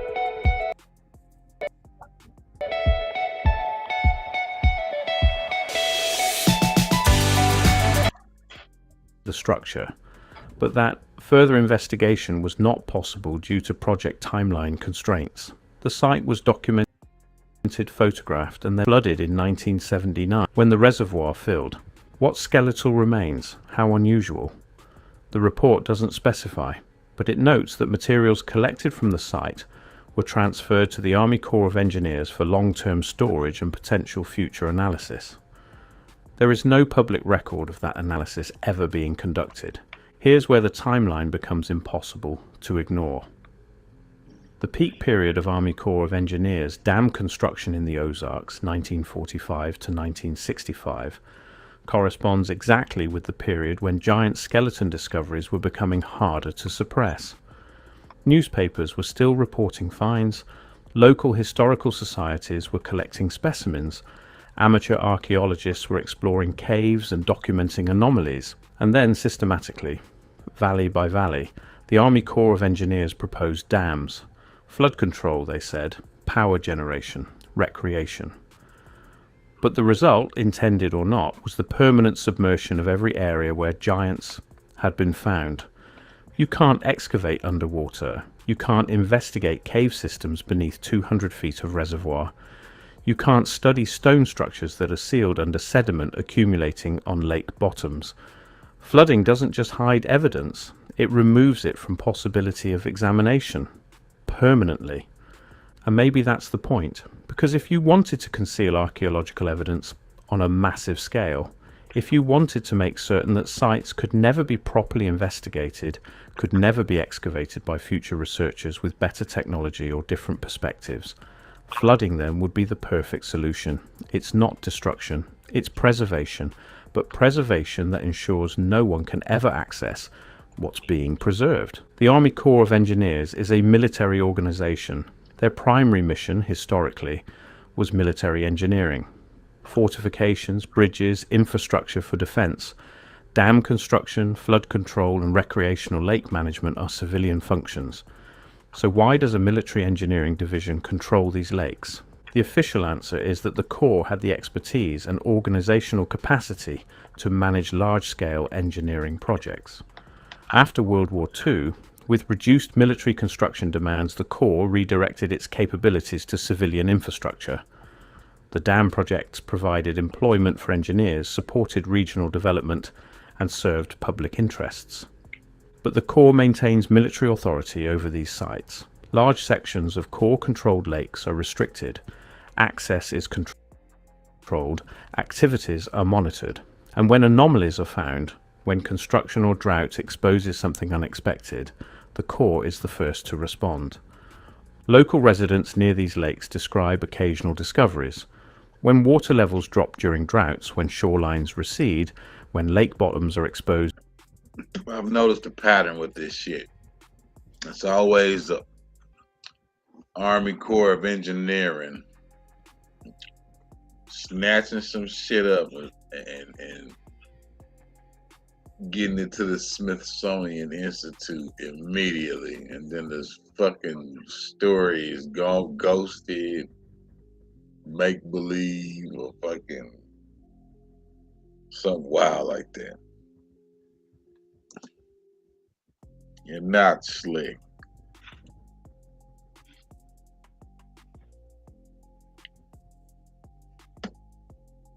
In usually submerged areas, things appear. Stone foundations, carved rocks, and occasionally bones. These discoveries are reported, the Corps investigates, and then the findings disappear from public discussion. No official reports, no press releases, just quiet collection and removal.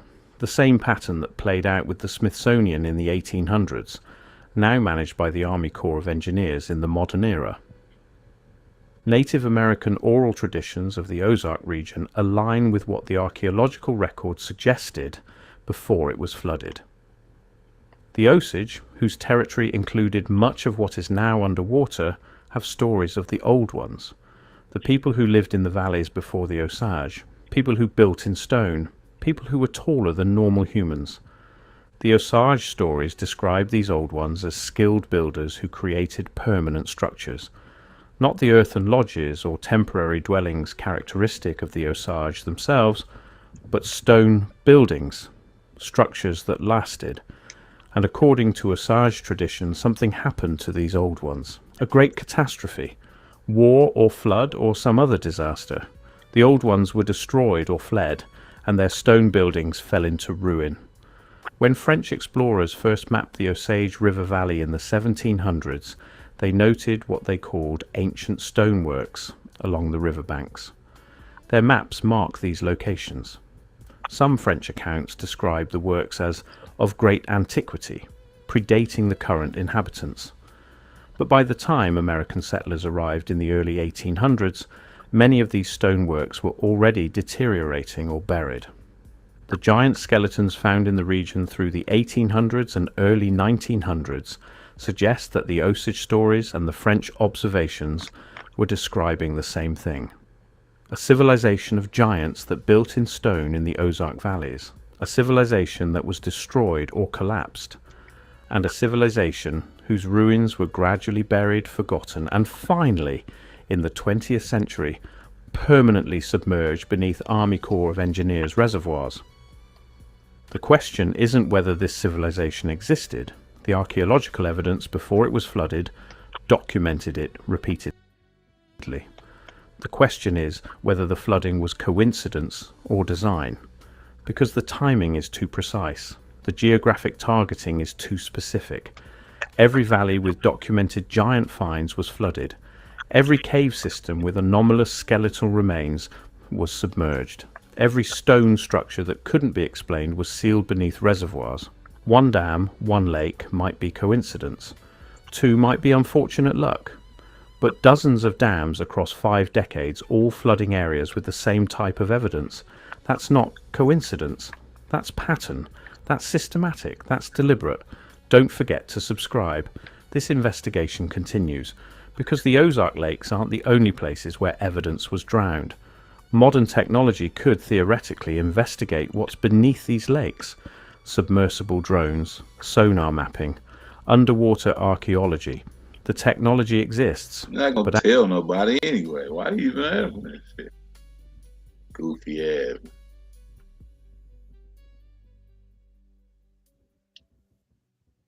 Let's see.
Just don't want.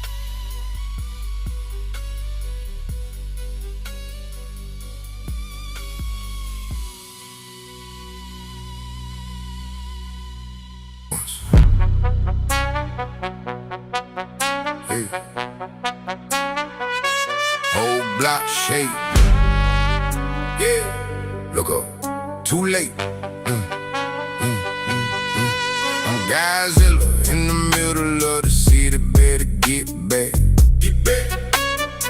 Get back. Big steps. Every little hater looking like a snake. Like a snake. Jaw wide. Let it all fry. Turn them into ash. King of the fall line. Every time I snap, that's a new crack. I'm Godzilla when I breathe. That's a siren in the sky. Whole crowd freeze when they look into my eyes. You can build walls, I'ma treat them like glass. King of the fault line. Every time I move, that's a world map. Crawled out the trench, skin still drips out. Scars on my scales, whole life my fault now. Made for the quake and the chaos. Heartbeat drum, make the ground break sounds. You play tough, I play titan. You chase clout, I chase lightning. You want throne, but your bones too light. I use stones like stones when I skip them in the night. Footprint, whole block outline. Name ring out like a landline. You talk big, but your frame bite size. I shoot out, spit flames in your timeline. Godzilla in the middle of the city. Better get back. Get back. Get back. Get back.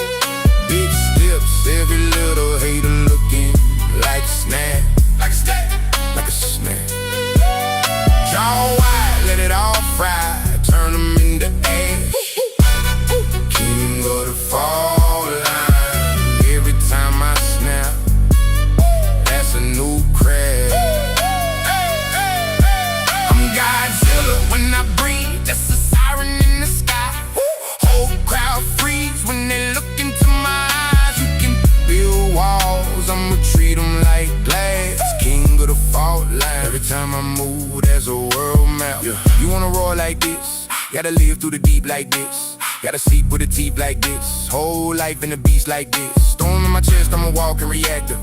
Every step right a chapter, waves in my wake, that's disaster. Still stand tall in the after that they drop bombs, I evolve on them. Turn scars into armor, then stomp on them. Whole seat part when I crawl from it, I don't run from the smoke, I draw from it. Who you call when the sky turn red? Name on the hills, carved in dread. But I learned to love that fear, every scream my cheer. Yeah, I build my bed, so I storm for the kids who were called too much. Too loud, too big, too rough. If they say you a monster, good, go grow that tough. I'm Godzilla in the middle of the city, better get back. Get back, get back, get back. Big steps, every little hater looking like a snack. Like a snack, like a snack. Jaw wide, let it all fry, turn them into ash. King of the fall line, every time I snap, that's a new crash. Godzilla when I breathe, that's a siren in the sky. Whole crowd freeze when they look into my eyes. You can build walls, I'ma treat them like glass. King of the fault line, every time I move, that's a world map.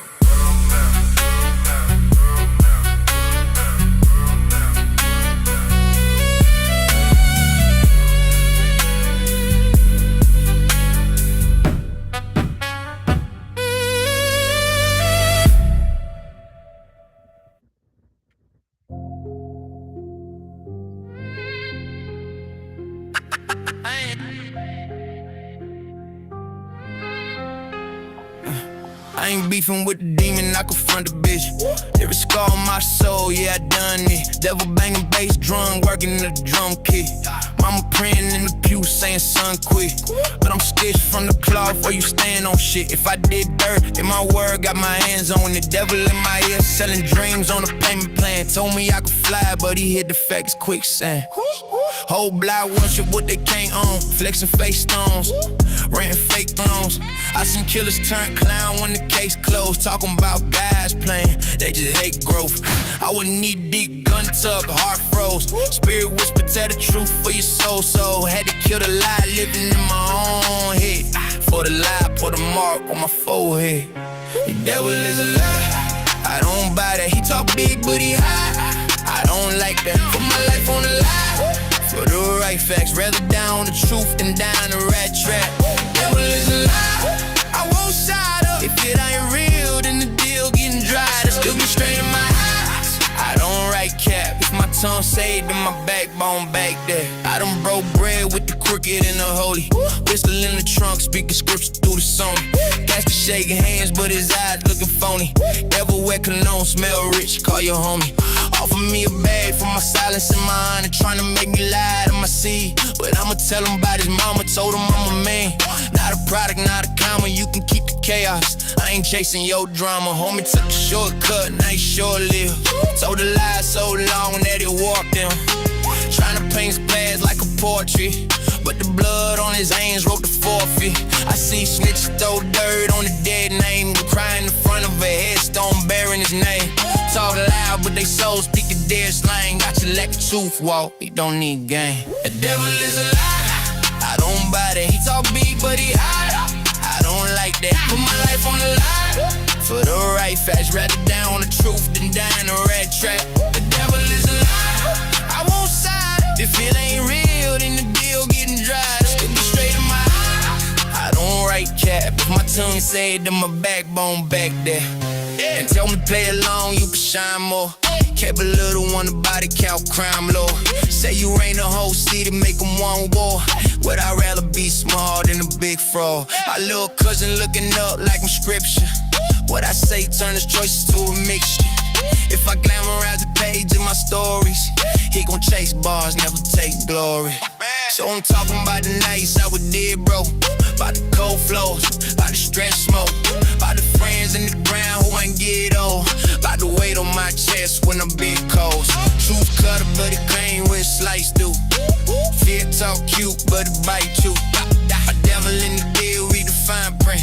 I just sound with the light, let my life in. The devil is a lie, I don't buy that. He so big, but he high, I don't like that. Put my life on the line for the right facts. Rather die on the truth than die in the rag track. The devil is a lie. I won't side up. If it ain't real, then the bill getting dry. Still me spreading my eyes. I don't write cat. If my tongue say it, then my backbone back there.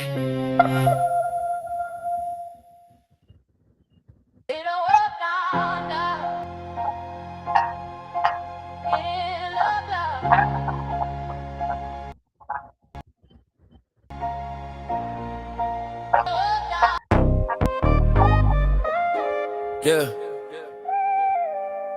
Listen up. You have to pick a side. Yeah. Yeah.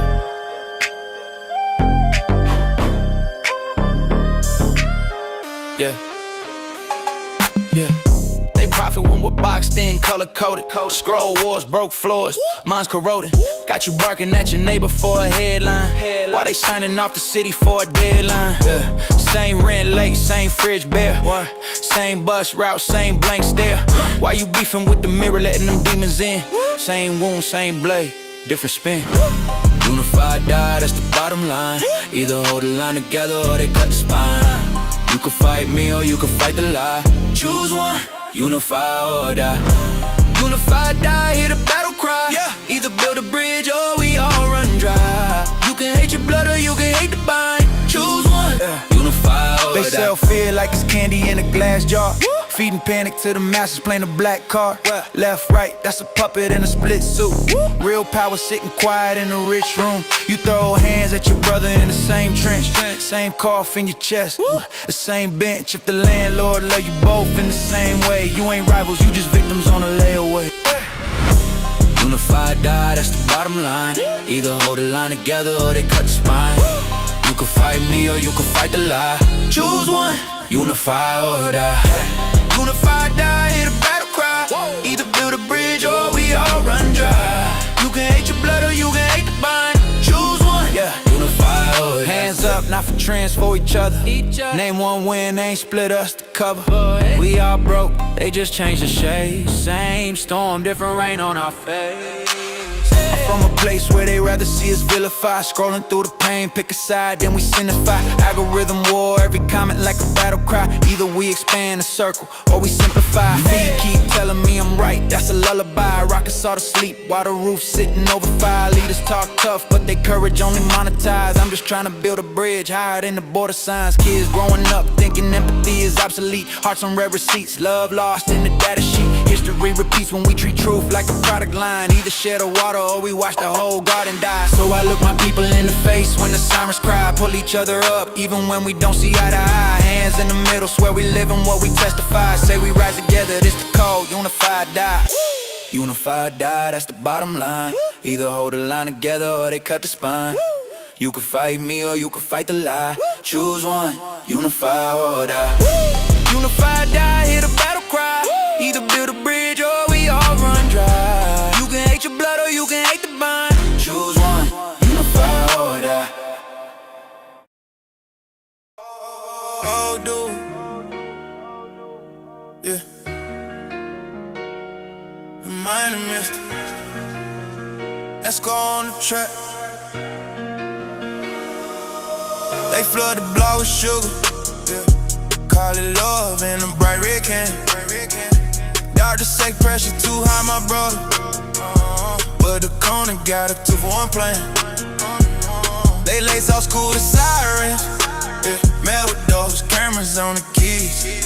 Guidance counselor juggling 30 broken storms. Yeah. Meanwhile, prisons beating on bigs. They said it's beer on the radio. Same crew chain, same dead screw. Tell a young empress she only worth a shake. Tell a young king he only worth a clue. This is math in the backroom ledger. Every life just a line of squeeze. Talking market stamped on our faces. Low map mark, take what you please. Poison pushes in designer suits. Smile while with that clean white teeth. Demonic schemes in the ballroom hole. Turn our babies in the balance sheets. American genocide. They dress it up nice. New war, new deals ain't nice. We numbers, we ain't your prize. We calling out your American genocide. We calling out your American genocide. We calling out your American genocide. They turned out right by the church. Ashy playground broken, swing set, liquor store shining on every purse. They cut the bus line to blame us. When we late, when we can't clock in. Boss man talking my personal feelings. His cousin wrote the law, we drowning in. They call it church when they poison water. Call it order when they flood our streets. Send more guns where the books are missing in. That's why we fight just to eat. They buy a coach, sell it back, hollow paint our plane, that's a fashion trend. But the zip codes with the softest source still decide how our story ends. Poison pushes in designer seats. Swear out with they clean white teeth. The money schemes in the ballroom hole. Turn our babies in the balance sheets. American genocide. They dress it on nice. Do all new pills ain't nice. We know we ain't Joe Brian. We calling out your American genocide. We calling out your American genocide. We calling out your American genocide. We know it's hard. My grandma kept the mirth in the kitchen, quiet praise over pipes and plans. She said, baby, read every label, they ain't feeding you, they feeding their plan. We playing greens in the cracks of the concrete. Teach our sons how to bring out boats. Tell our daughter they crowns ain't class, cause they much more fire than you post. We study law like we study scripture. Court things uncle like holidays. It's they wage war on the way that we leave. We wage love in 1,000 ways. From the march to the PTA meeting, from the cipher to the pastor mic. We 99s, we trace their money, try the shadows in the light. Into the boys and pushes in the signing suits. Smile while wear that clean white team. The money schemes in the ballroom room. Tell our babies in the balance sheets. American genocide. They dress it all nice. New war, new pills ain't nice. We know pain. Joe Bobby calling out your American genocide. We calling out your American genocide. We calling out your American genocide. We live and do to some America.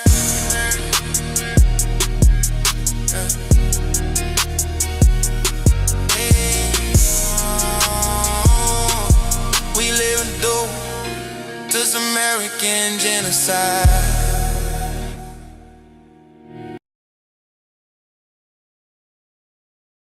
I think that's gonna conclude my shenanigans.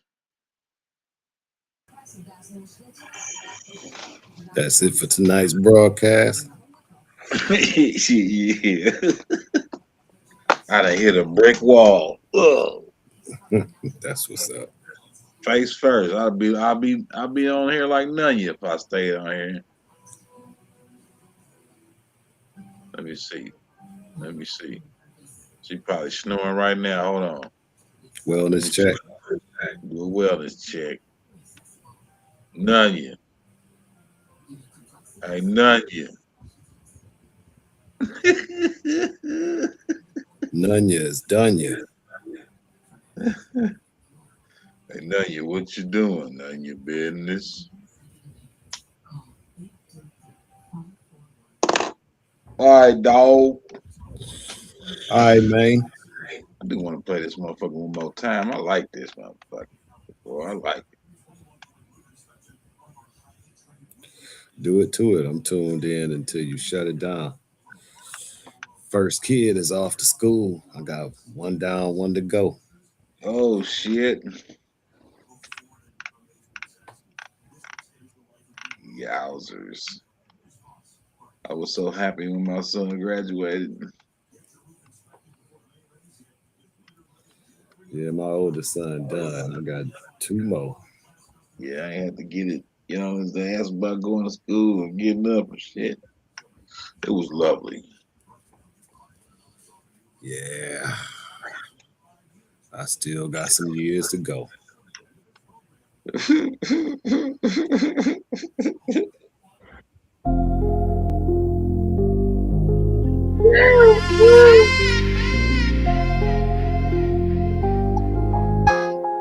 Yeah. I ain't beefing with the demon, I confront the beast. Every scar on my soul, yeah, I done it. Devil bang, bass drum, working the drum kit. Mama praying in the pew, saying son quit. But I'm stitched from the cloth when you stand on shit. If I dig dirt, then my word caught my hands on the devil in my head. Selling dreams on the payment plan. Told me I could fly, but he hit the facts quicksand. Whole black worship what they can't own. Flex effect stones, written fake thrones. I seen killers turn clown when the case closed. Talking about guys playing, they just hate growth. I was knee deep, gun tuck, heart froze. Spirit whisper, tell the truth for your soul. So had a kid alive, living in my own head. For the lie, put a mark on my forehead. The devil is a lie. I don't don't buy that. He talk big, but he high. I don't like that. Put my life on the line for the right facts. Rather down the truth than die in a rat trap. Devil is a lie. I won't side up. If it ain't real, then the deal getting dried up. Look me straight in my eyes. I don't write cap. If my tongue say it, then my backbone back that. I done broke bread with the crooked and the holy. Pistol in the trunk, speaking scripture through the Sony. Patch shake hands, but his eyes looking phony. Devil wear cologne, smell rich, call your homie. Offer me a bag for my silence and my honor. Trying to make me lie to my seed, but I'ma tell him about his mama. Told him I'm a man, not a product, not a comma. You can keep the chaos, I ain't chasing your drama. Homie took the shortcut, now we short-lived. Told the lie so long that it walked through. Trying to paint his past like a portrait, but the blood on his hands wrote the forfeit. I seen snitches throw dirt on the dead name, cry in the front of a headstone bearing his name. Talk loud, but they so speak a dead slang. I just let the truth walk, it don't mean done. Devil is a lie, I don't buy that. He talk big, but he high, I don't like that. Put my life on the line for the right facts. Rather down the truth than die in a rat trap. Devil is a lie, I won't side up. If it ain't real, then the deal getting dried up. Let me straight in my eyes, I don't write cap. If my toe said, then my backbone back that. They told me pray along, you can shine more. Cap a letter on the body count, crime lord. Say we run the whole city, make them want war. But I ran a beat small than the big frog. My little cousin looking up like I'm scripture. But I say turn this choice into a mixture. If I dramatize a page in my stories, he gon' take bars, never takes glory. So I'm talking about the nights I was getting broke, about the gold flow, about the stress mode, about the friends in the ground when get old, about the weight on my chest when I bake coals. Tooth cut, but it clean when the sights do. Feel, talk cute, but it bright cute. Never in the deal, read the fine print. I just shine with the light, let my life in. The devil is a lie, I don't buy that. He talk big, but he high, I don't like that. For my life on the line, for the right facts. Write it down, the truth and die in the right track. Devil is a lie, I won't side up. If it ain't real, then the deal getting dried up. Put my straight in my eyes, I don't write cat. If my tongue say it, then my backbone back there.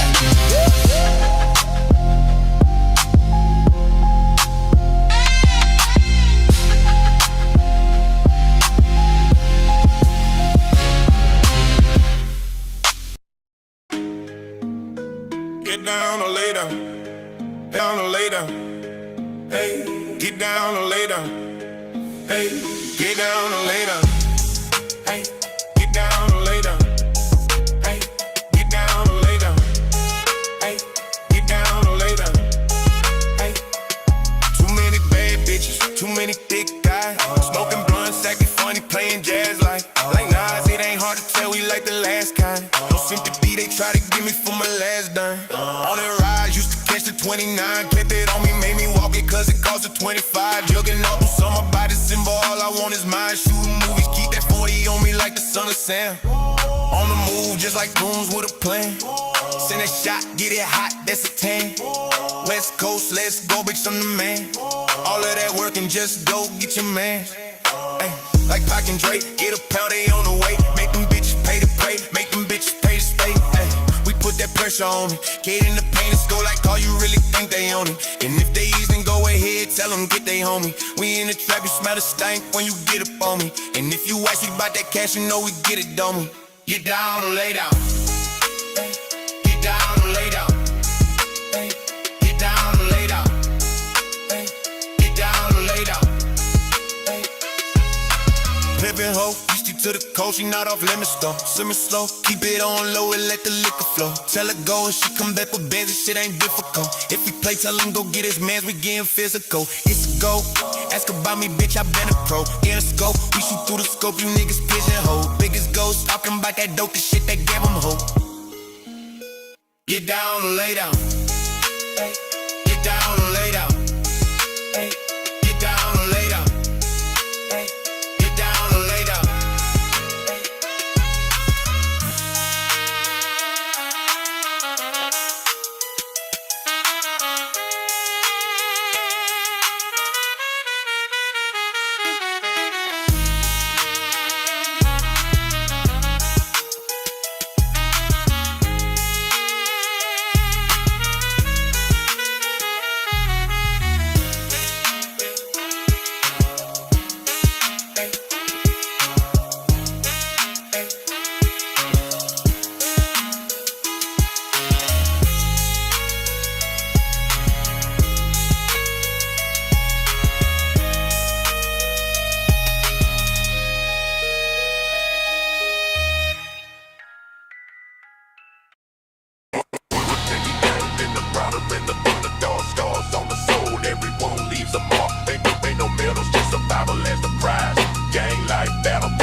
another body drop, homicide on the case. Block high, every step feels like a chase. But killers move, vanish, no trace. Street lights flicker, shadows twist in the smoke. Homies in the cut, hearts broke but never spoke. They set us up, now we the face of the dope. We can't win, it's like pissing up a rope. Soldiers of the block, marching in the dark. Scars on the soul, every wound leaves a mark. Ain't no medals, just survival as the prize. Ain't lie, gang life, battlefield where the loyalty lies. You know, soldiers of the block, marching in the dark. Scars on the soul, every wound leaves a mark. Ain't no medal, just survival as the prize. Ain't lie, gang life, battlefield where the loyalty lies. Trenches ain't dirt, it's concrete and pain. Why ends vicious trying to make a name? Homies got my six, but some switch for the gang. Committing treason all for some change. Blood on the curb, baptism in the grind. Cause in the hood, know it's push and grind. Hands on the clock, spinning backward through time. Gotta be built for this so you could lose your mind. Silent prayers in the alley's cathedral. Cigarette smoke swirls, preachers lead. Chain heavy, but the burden's heavier still. The battlefield's quiet, but the streets always kill. Soldiers of the block, marching in the dark. Scars on the soul, every wound leaves a mark. Ain't no medals, just survival as the prize. Gang life, battlefield where the loyalty lies. Soldiers of the block, marching in the dark. Scars on the soul, every wound leaves a mark. Ain't no medals, just survival as the prize. Gang life, battlefield where the loyalty lies. Roll call it dawn, but it's ghosts in the ranks. Cash in the duffel, blood stained banks, graffiti on the walls. Hieroglyphs of the lost, every war's got a price. We just tally the cost. Drums of the night thump louder the truth. Steel in the waist, no time for the boot. Enemies lurking, snakes hissing the grass. Task catching up, but we running too fast. Soldiers of the block, marching in the dark. Soldiers of the block, marching in the dark. Ain't no medals, just survival as the prize. Gang life, battlefield where the loyalty lies. Ain't no medals, just survival as the prize. Gang life, battlefield where the loyalty lies. Look. The rap game. Don't push me, cause I'm close to the edge. I'm trying not to lose my head. It's like a jungle, sometimes it make me wonder how I keep from going under, going under. Why I keep from going under, going under. How I keep from going under. Gangsta. It's like a jungle, sometimes it makes me wonder how I keep from going under. The nigga broke, a nigga waiting on the bundle. You got smoke, nigga, meet me at the tunnel. The half an inch make a tough nigga humble, make a smart nigga act dumb. They say if you don't play, you can't win. I'm a whole gangster, bitch, I can't pretend. Yeah, my heart so cold, like the night we in. We was selling white cause it was quicker to the ends. Now my bank account look like the numbers on the VIN. Just another day, now my dog in the pen. This shit a marathon, baby, don't break a sweat. The play went smooth, I still break a neck. They say more money, more problems, I'm like, bet. If money ain't the problem, I don't got it yet. Shit, who the harder nigga had the mo? No, in the trap, I with a shotgun by the door. I remember sleeping on my auntie floor. Cop knocked on the door, so I jumped out. Tell them free everybody. I'm the one that got the D, everybody. You the type to try to leech off everybody. I'm the type to find a breach and get up out it. The rap game. Don't push me, cause I'm close to the edge. I'm trying not to lose my head. It's like a jungle, sometimes it make me wonder how I keep from going under. How I keep from going under. It's like a jungle, sometimes it make me wonder how I keep from going under. Pussy nigga know I keep thunder. Nigga want beef, it's a feast in the summer. Everybody want me on the song cause I do it. Every bitch I meet in my life say I'm foolish. I told her I'm a filthy rich nigga, I can prove it. We was robbing banks, I was on some Frank Lucas. My partner switched on me, I thought it was a real one. Had to step back like I was a Mavs, had to get one. Me and money stay connected like a stick. You don't know what happened, I ain't telling you shit. That's a op, that's a fan. I don't know. Is that a Glock? Is that a Zan? I don't know. Is that a knot? That's a band. I don't know. Is that a thought? Is that your man? I don't know. Shit, I'm getting to the motherfucking bread. I ain't got time to fuck with the feds. Don't play with me. Fuck it out with his. I'm so motherfucking close to the edge. Rap game, rap game, rap game, rap game. Don't push me, cause I'm close to the edge. I'm trying not to lose my head. It's like a jungle, sometimes it make me wonder how I keep from going under, how I keep from going under, how I keep from going under, how I keep from going under, how I keep from going under.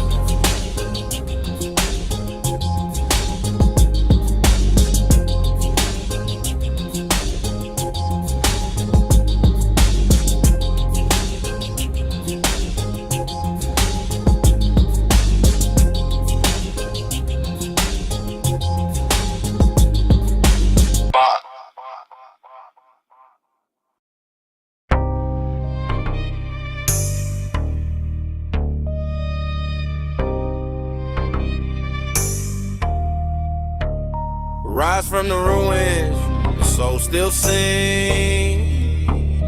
Trauma of the past, don't bind these wings. Through fire and shadow, truth does sin. From reckoning's ashes, the soul defend. Fire shit. We on cuz history and paid the heaviest pyramid stone. Promises ghosted, exposed, marrow, broken bone and dry. Making the contract, the phantom voices from the wall. Echo, whisper, silence holds the anthem. Broken ledger, peep the lecture. Who signs for the scars? Generations built kingdoms on land and sea. Now they got us out of space, reaching for stars. Rise from the ruins, the soul still sing. Trauma of the past, don't bind these wings. Through fire and shadow, the truth does sing. From reckoning's ashes, the soul defend. Balance tip, the scales lean. You dirty crook, justice not found. Pockets deep, overlooked. Why you shook? Paved streets of gold, but who paid the toll? Riches in their coffers, but they borrowed the soul. Restitution, a word heavy with weight. Who writes a check when history's late? It's only fate, mark the date. Game over. Rise from the ruins, soul still sing. Trauma of the past, don't bind these wings. The fire and shadow, the truth does sing. From reckoning's ashes, the soul defend. Rebuilt from the wreckage, brick by brick. Hands that heal, no more Houdini tricks. Restoration of soil screens for seeds. No greed, a garden blooming with truth, not just pulling the weeds. Blueprints drawn in blood, sweating and tears. Keep your stride, fix the foundation and step inside. Bitch, we arrive. Rise from the ruins, soul still sing. Trauma of the past, don't bind these wings. Through fire and shadow, the truth does sing. From reckoning's ashes, the soul defend.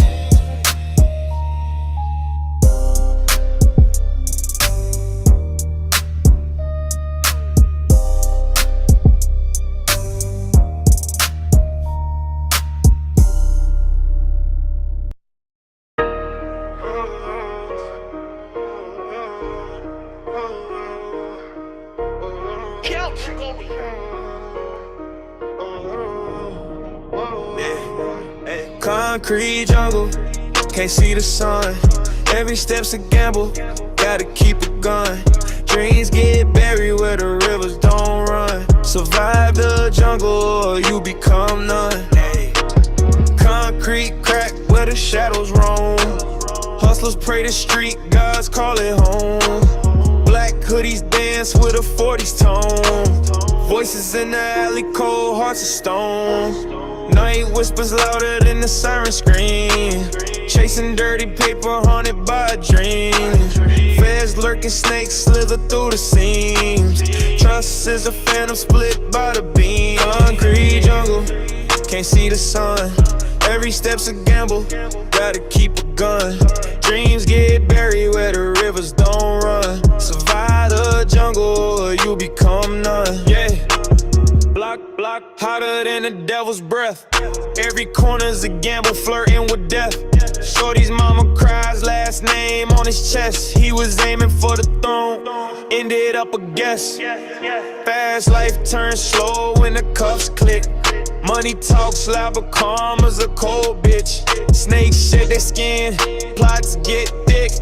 In this game of chess, better move quick. Neon signs flicker, city never sleeps. Concrete lullabies, I'm the secret sick key. Tales of the fallen, the highs and the steeps. In the belly of the beast, where the reaper creeps. Concrete jungle, can't see the sun. Every step's a gamble, gotta keep a gun. Dreams get buried where the rivers don't run. Survive the jungle or you become none.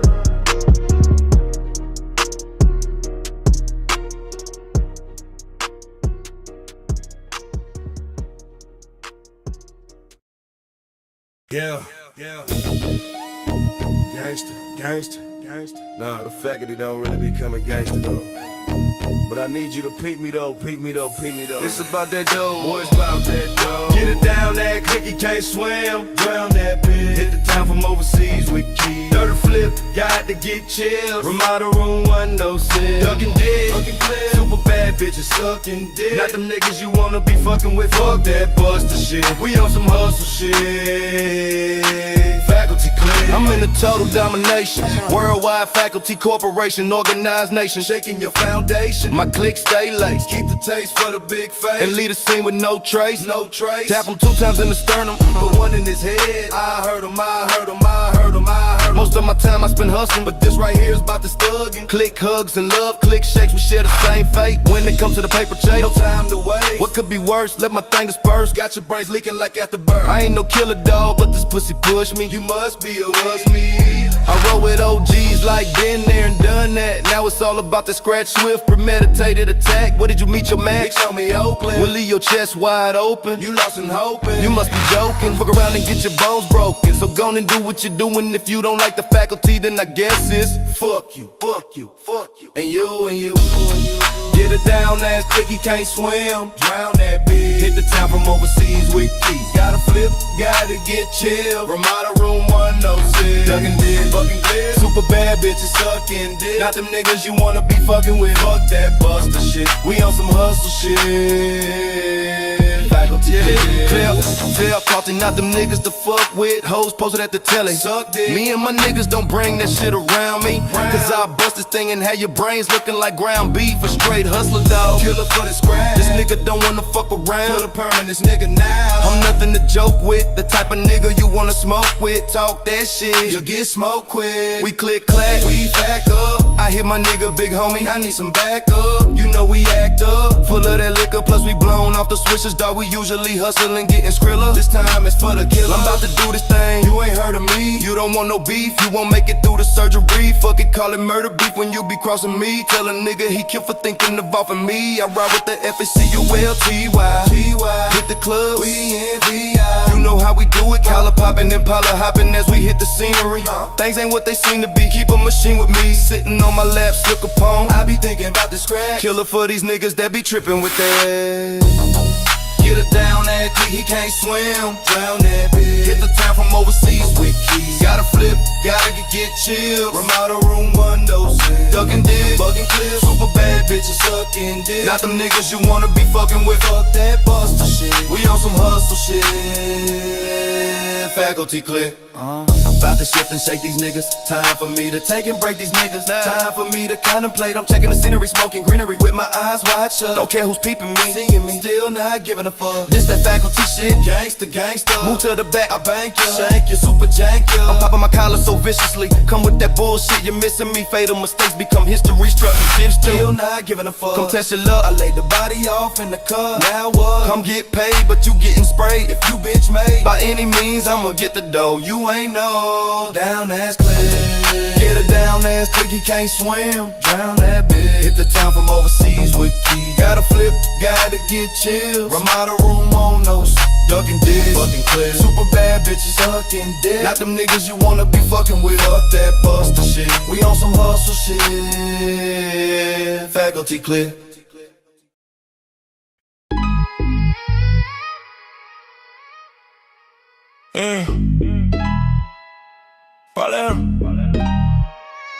Hey, we rollin' style, rollin' on our 20s.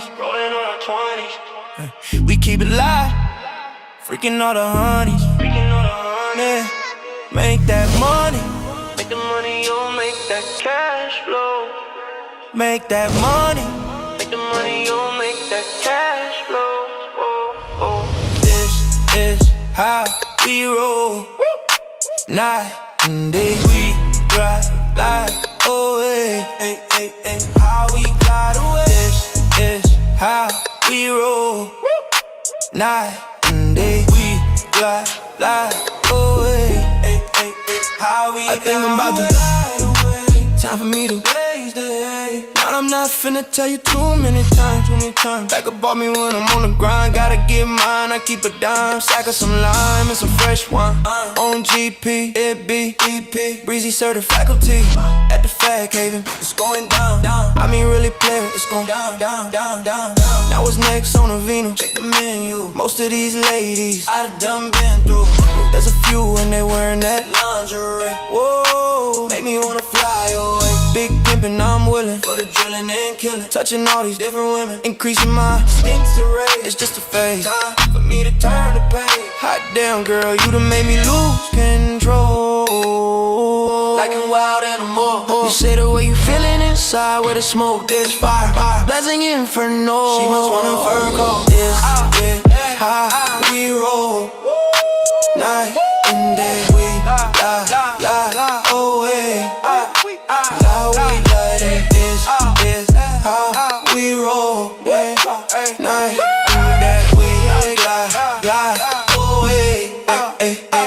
She rides so nasty, gets so dirty. Watch these chips hit third. Watch your chick get worse. Surprise me when she serve me. Mommy do a thizzle. Now I know it's official. Top notch bristles on the dizzle. Gotta keep the paws out your game. Keep the flaws out your game. When it come to copping draws in the game. When situations get sticky, keep your composure. Night and day, blowing a doja. Glide away, roll with a soldier. Call them Craig. On them paper maneuvers. Keep shining, keep riding. One slip, one trip, and we'll do it. Keep it real with us.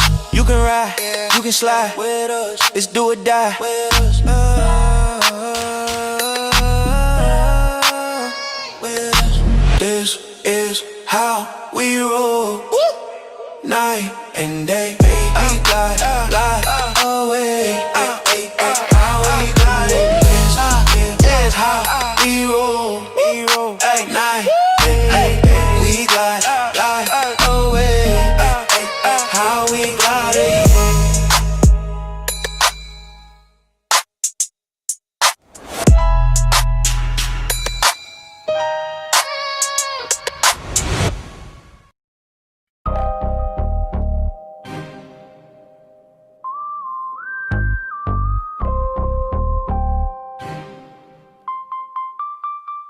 I plotted many ways to get the paper. And how you do that? I had to dodge and if they haters. How you keep that? Stay on some shit that's major. Favor for a favor, holla at a player. I plotted many ways to get the paper. And how you do that? I had to dodge and if they haters. How you keep that? Stay on some shit that's major. Favor for a favor, holla at a player. It's on and poppin', let me keep it rockin'. Non-stop when I do what I do. Bringing new styles, going buck wild. I can't keep it mild, so place me on top of the pile. Have a coke and a smile. Shut the fuck up. We act up, haters need to back up. Don't make me have to break it back up. Gon' call you back up. I just fack up, then we could clash. Then watch us get off in that ass. You seen the midst of lyrical warfare, it ain't a damn thing fair. So you niggas better beware. Look cheap, I'm carnivorous. I eat beef, so if we beefing, it ain't even until one of us no longer breathing over petty reason. In the killing season, shit turns sour.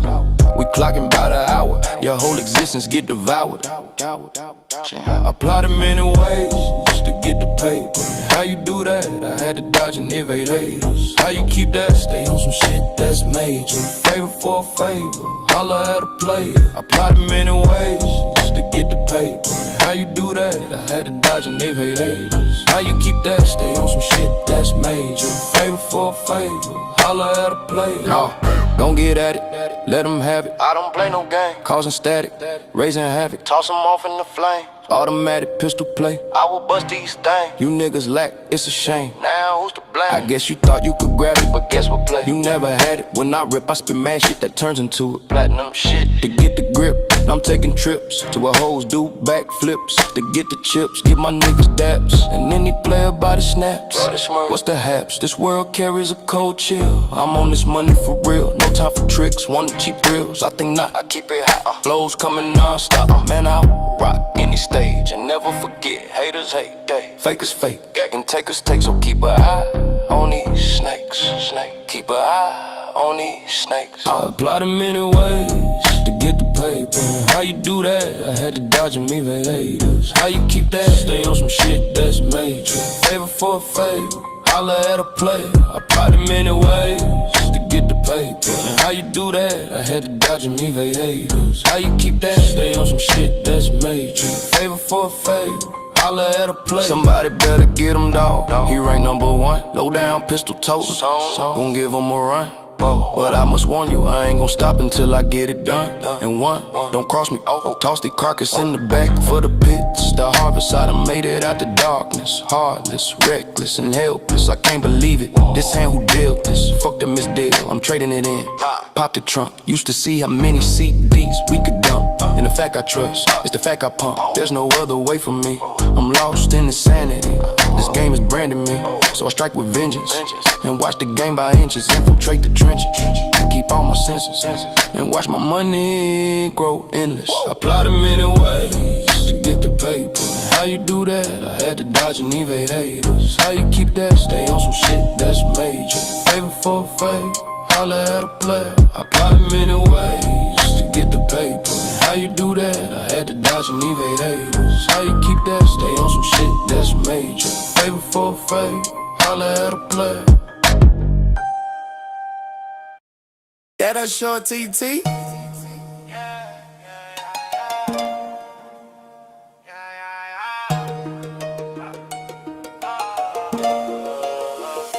Shorty come forward with a pimp tonight. Yeah, you never know, I could book us a flight. I take you somewhere I know you would like. Coconut and palm trees, such a beautiful sight. See, I can give you that shit for the rest of your life. Just go to war for your boy, best be ready to fight. Fuck a hater, just evade him, keep him out of your sight. You need to choose up, baby, everything will be right. Yeah, baby, you been eyeing me for half of the night. Now I'm trying to take you home, but I'm fucking for right now. Take this bottle on ice, be easy, baby, cool down. I'm not leaving here until they hit the lights and cut the sound. But for now, I continue making my rounds. But you ain't know this real pimpin' going down. Before we out the parking lot, she sucking on me good. I'm ready to pull up and put that ass up on the hood. But a pimp like me, man, I don't play that shit. A bitch lucky enough to get laced with the dick. You see these lame ass niggas breaking rules, trying to flip.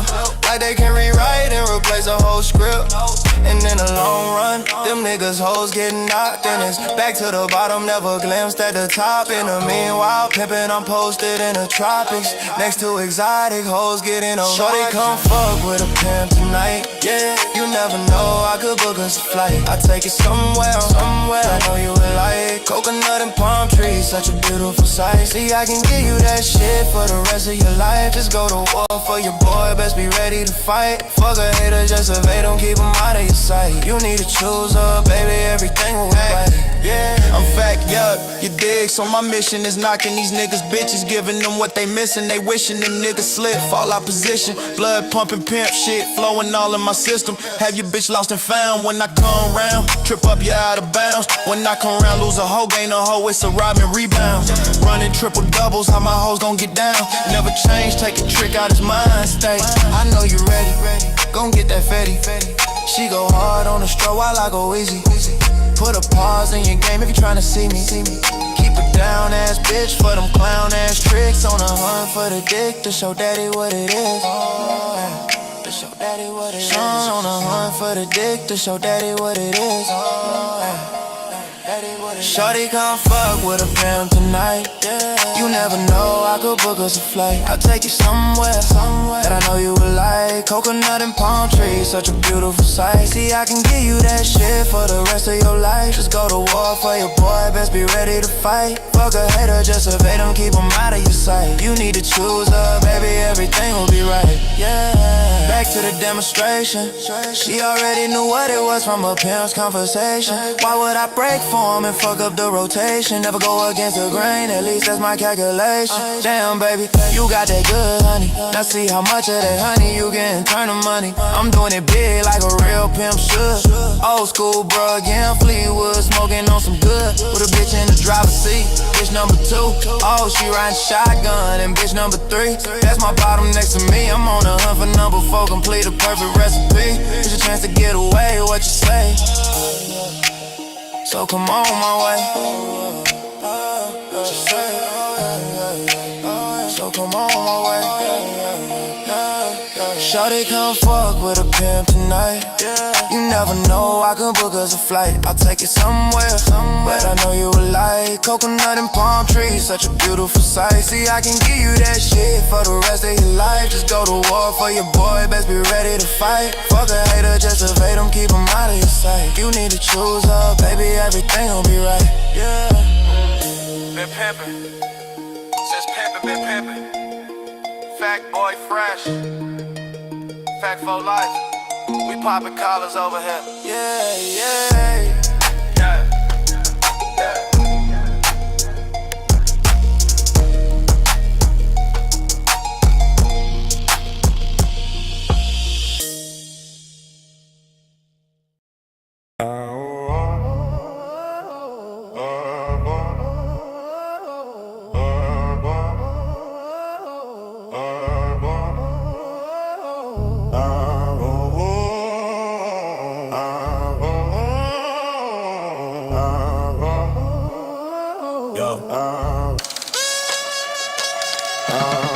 Purple ties maneuver through the sending hole.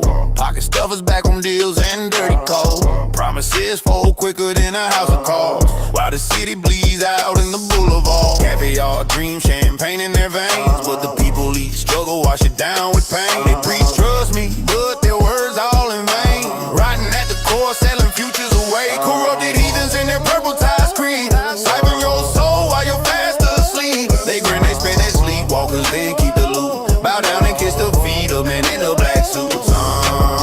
Golden pen signing away broken nose. Campaigns funded by the devil in a gold. City lights, dim streets cracking in despair. They build their mansions, we're gasping for air. Couple tears, pull strings, marionette smiles. Fake handshakes stretching miles and miles. The courtroom's a circus, perp the purple ties. Justice both cheap, true buried in lies. Red or blue, same venomous brew. Very poisonous, that purple stew. I told you about the evil that men do. Divide the flock, keep the wolves in view. Paper trails burn, evidence erased. You can see the ruins all over the place. They toast to the power, a bitter disgrace. Rise from the ruins, this is your space. Suit sharp, smile, plastic handshake, venom. Pocket stuff, promises can't even defend them. Grease on the gears, the machine stay churning. Every vote cast, another bridge keeps burning.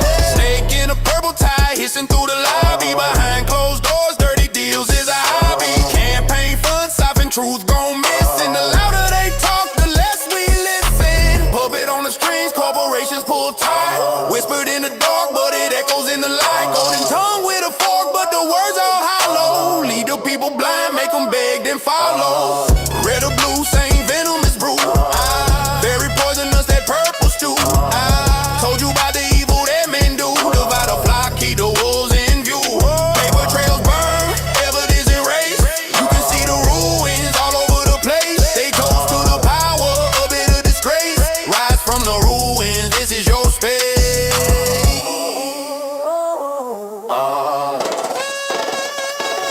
Corrupted heathens in their purple ties creep. dollars and keep the loot. Bow down and kiss the feet of men in the black suits.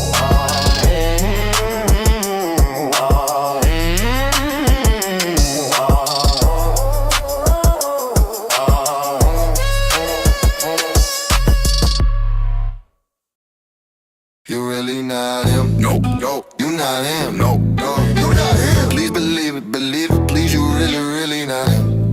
You really not him? Nope, no. You not him? Please believe it, please. You really not. Talk big online, in person you quiet. All that talk turn tiny when it's time to apply. Whole crew styrofoam, melt when the heat hit. Tryna wear a crown, can't even keep a bitch. Calling for a life that you can't afford. Borrowed every move, still your image look forced. I see through the act, every caption, every pic. You rehearsing in the mirror, but it still don't fit. You re-hated quotes, serving like their wisdom, chasing every trend, still can't find your rhythm. You measure every moment by the likes you get, but the room go dead when we really check your rap. You really not him, no, you not him, no, you not him. Please believe it, please. You really not him, no, you really not him, no, you not him. Please believe it, please. You really not him. 12 bars, breathe it in, please believe it, please. You really not him. That's him in your head, talking big in the chat, go quiet in the flesh. Do we have to go through this again? Yeah, we do, cause you still pretend. Say you run plays, but you fumble the snap. Say you got smoke, but it's all in the cap. I seen real ones losing, still stand tall. You chase likes, can't look in the mirror at all. Please believe it, please. You really not him. Just story you tell yourself, you tell yourself. You really not him. No, you not him. No, you not him. Please believe it, please. You really not him. You really not him. No, you not him. Please believe it, please. You really not him. Even she know you're not him. You just talk loud, that's it. The whole crew was playing. All bark, no bite, no heart in it. You chase clout, I chase wins. You chase trends, I set them. You post proof, I live this. Every loss, let's pay gems. You want throne picks, fake crown. I get work done, break ground. You want phones out, fake sound. I got her ass up, face down. I told you you're not him. Stop rehearsing in my lane. You got costume, you got script. I got scars and I got a name. Nigga, I'm him. You really not him. No, you not him. Please believe it, please. You really not him. You really not him. No, you not him. Please believe it, please. You really not him. You really not him. No, you not him. No, you not him. Please believe it, please. You really not him. No, you really not him. No, you not him. Please believe it, please. You really not him. No, you not him.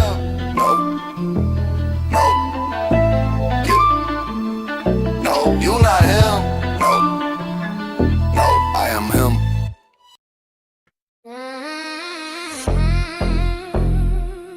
Yeah.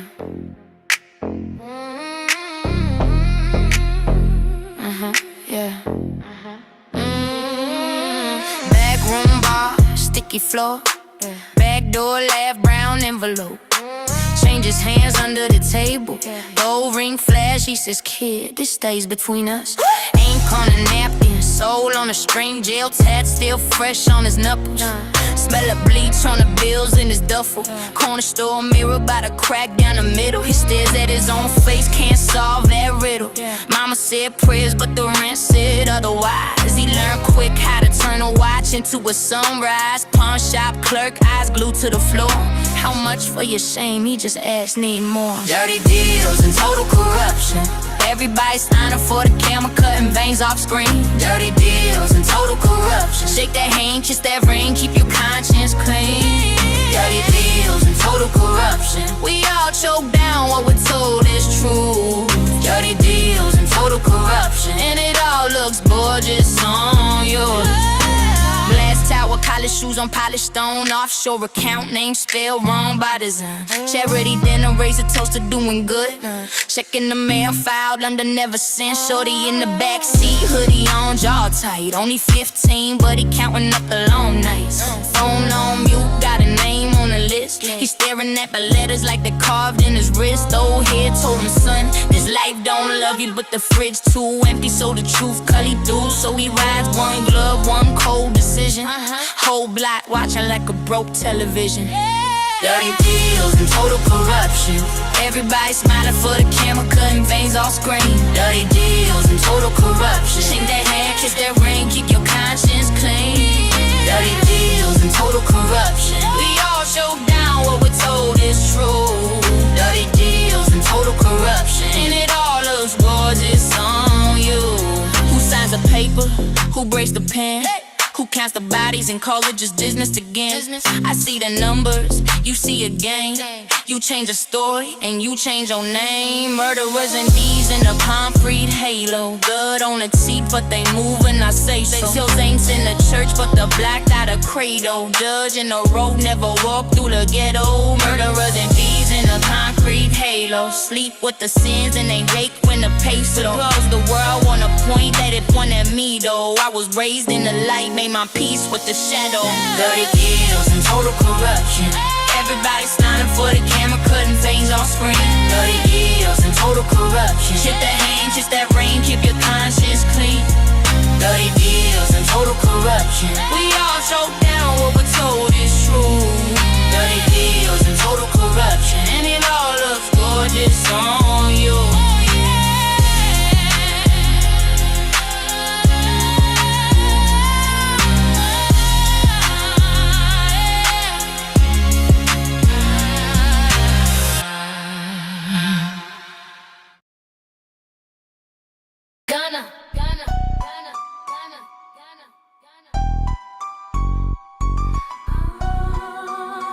Breeze on the beat.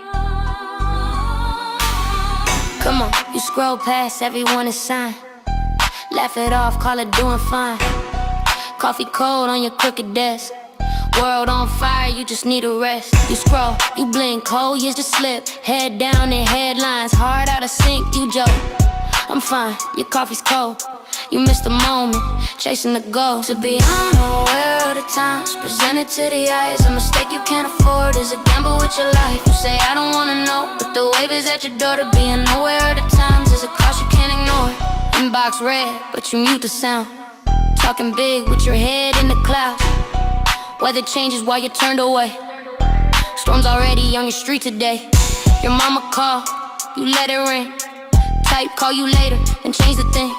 Your kid just danced in socks on tile. You caught it sideways, forgot to smile.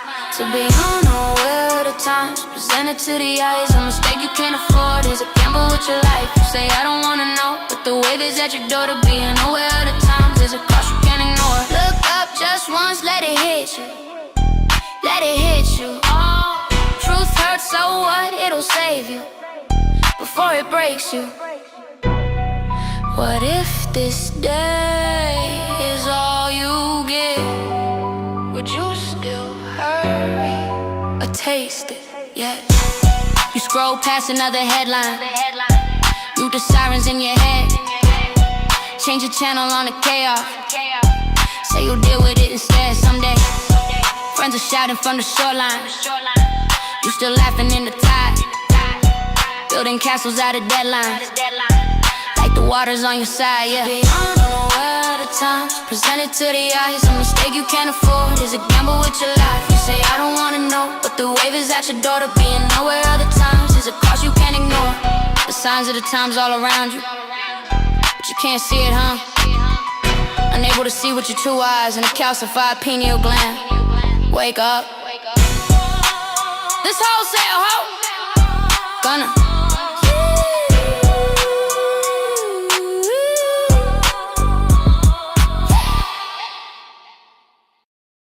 Scales on my skin, gold grin, I'm awake. Smoke in my lungs, whole world on my plate. And praying I fall like the shark in my fangs. Dame ring bells like a war horn bang. Fire, breathing dragon.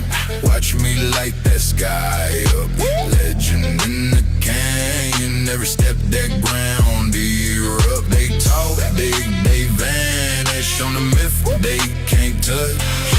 Fire, breathing dragon. Say my name, that's bad luck. Blood on my claw, I don't beg, I claim. Walk through a storm, got a trail of flame. Castle on the cliff, and my mark in stone. Every king in the book, just a stepping stone.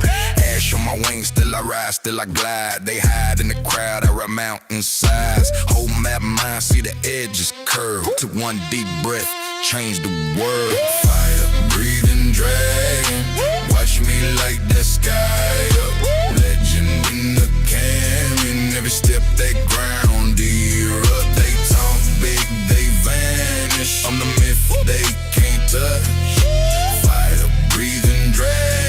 Say my name, that's bad luck.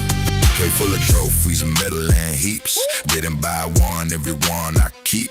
Came from the dark with a break, don't go. Turn that fear to a burning glow. They write my story, can't spell my rage. Every bar carved like a claw through a stage. You chase trends, I chase horizons. You see smoke, I see my island. Ooh, on war with the living quake. Heart too hot, make the rivers bake. You hear that roar when the cloud bank shakes. That's my hunger, that's your mistake. Fire breathing dragon, watch me like a sky up. Legend in the canyon, every step that ground erupt. They talk big, they vanish. Some are made for bait, can't touch.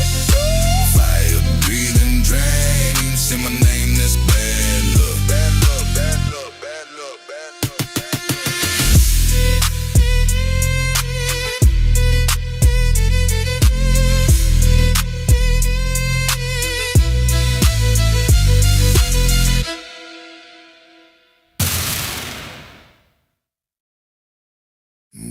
Just on once.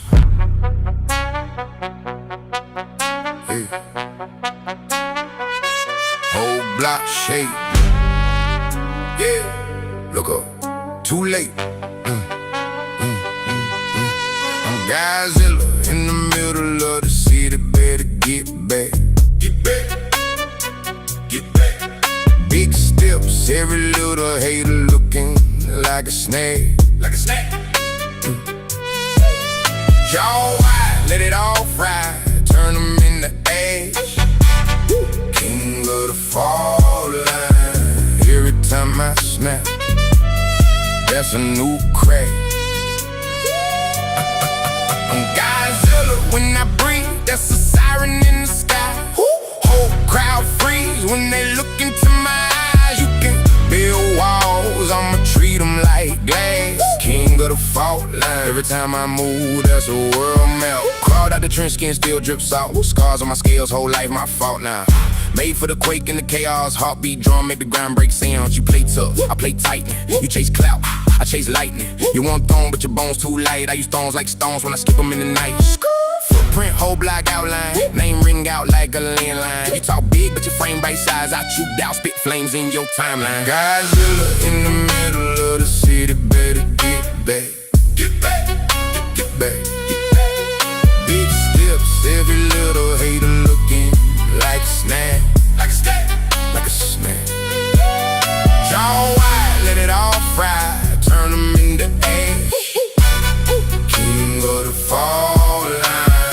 Every time I snap, that's a new crash. I'm Godzilla when I breathe. That's a siren in the sky. Whole crowd freeze when they look into my eyes. You can build walls, I'ma treat them like glass. King of the fault line. Every time I move, there's a world map. Yeah. You wanna roar like this? Gotta live through the deep like this. Gotta sleep with a teeth like this. Whole life in a beast like this. Storm in my chest, I'm a walking reactor. Every step right a chapter. Waves in my wake, that's disaster. Still stand tall in the after that they drop bombs. I evolve on them. Turn scars into armor, then stomp on them. Whole seat part when I crawl from it. I don't run from the smoke, I draw from it. Who you call when the sky turn red? Name on the hills, carved in dread. But I learned to love that fear. Every scream my cheer, yeah, I build my bed. So I storm for the kids who would call too much. Too loud, too big, too rough. If they say you a monster, good, go grow that tough. I'm Godzilla in the middle of the city. Better get back. Get back. Get back. Get back. Big steps, every little hater looking like a snack. Like a snack. Like a snack. Jaw wide, let it all fry. Turn them into ash. King of the fall line. Every time I snap, that's a new crash. I'm Godzilla when I breathe.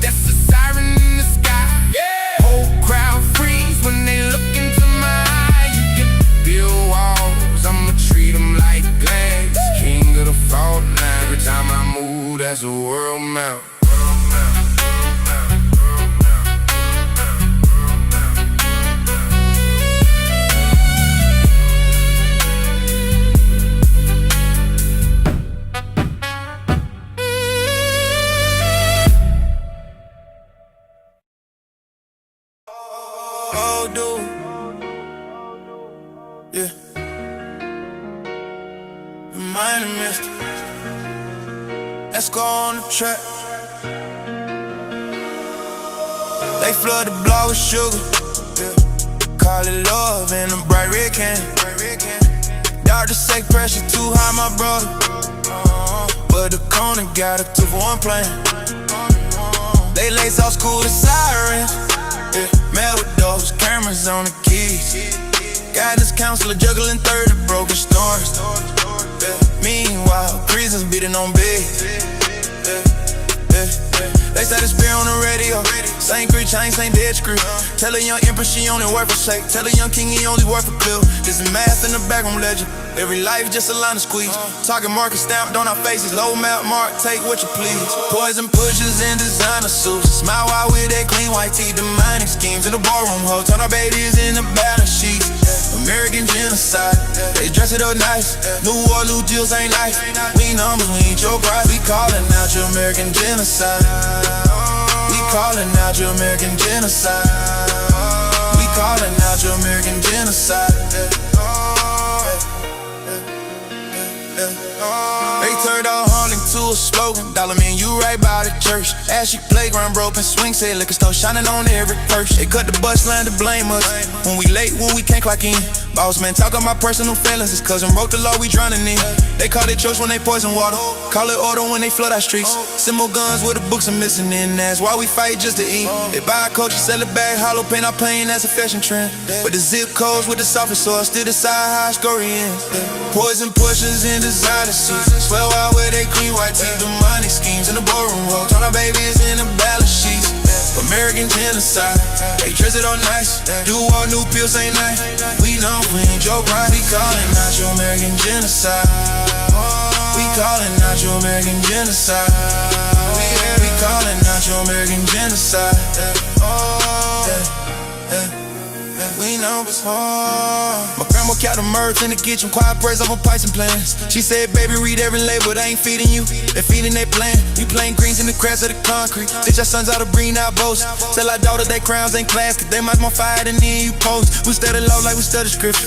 Court ain't sunk like holidays. It's they wage war on the way that we leave them. We wage love in 1,000 ways. From the mark to the PTA meeting, from the cipher to the passing mic. We name names, we trace their money. Try the shadows in the light. Into the boys and pushes in the designer suits. Smile while wear that clean white team. Demonic schemes in the ballroom room. Tell our babies in the balance sheets. American genocide. They dress it all nice. New war, new pills ain't nice. We know we ain't your vibe. We calling out your American genocide. We calling out your American genocide. We calling out your American genocide. We live and do just America.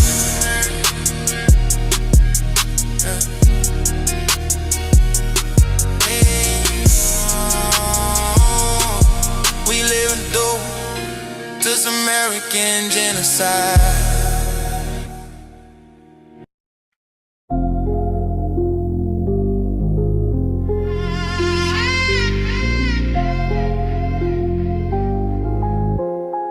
Yeah, I ain't beefing with the demon, I confront the beast. Every scar on my soul, yeah, I done it. Never bang bass drum, working the drum kit. Mama praying in the pew, saying son quit.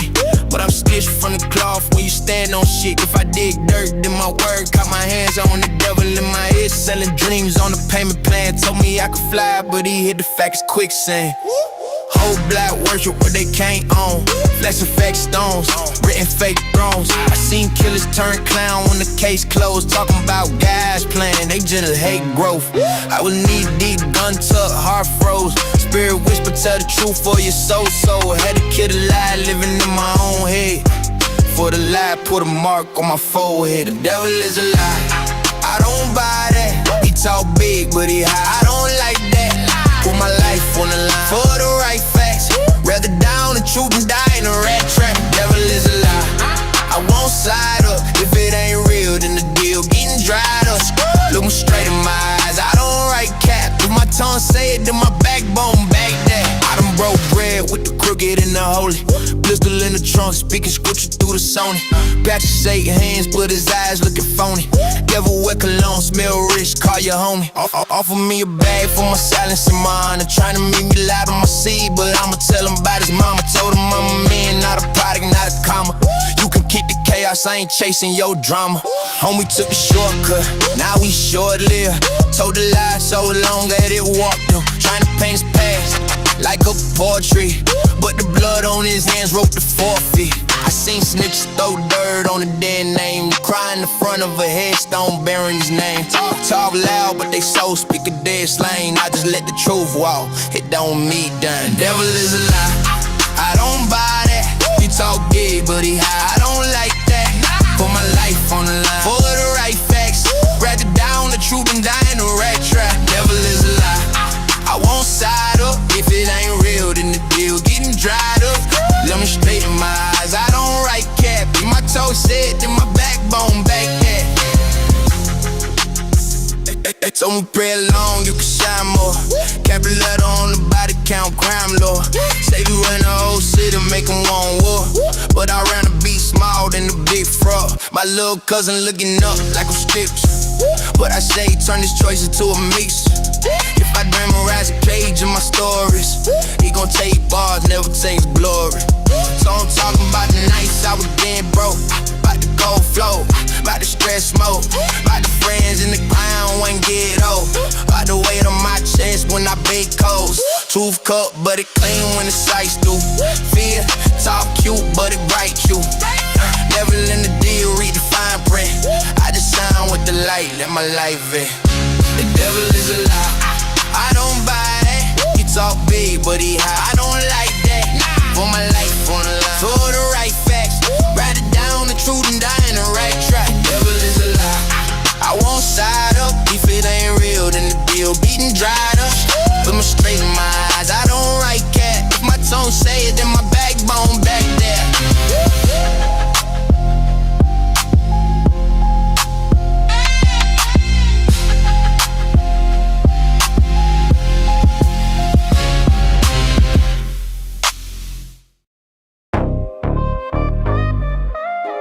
Yeah. Listen up. You have to pick a side. Yeah. Yeah.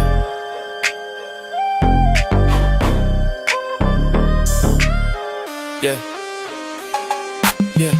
They profit when we're boxed in, color coded. Scroll wars, broke floors, mine's corroded.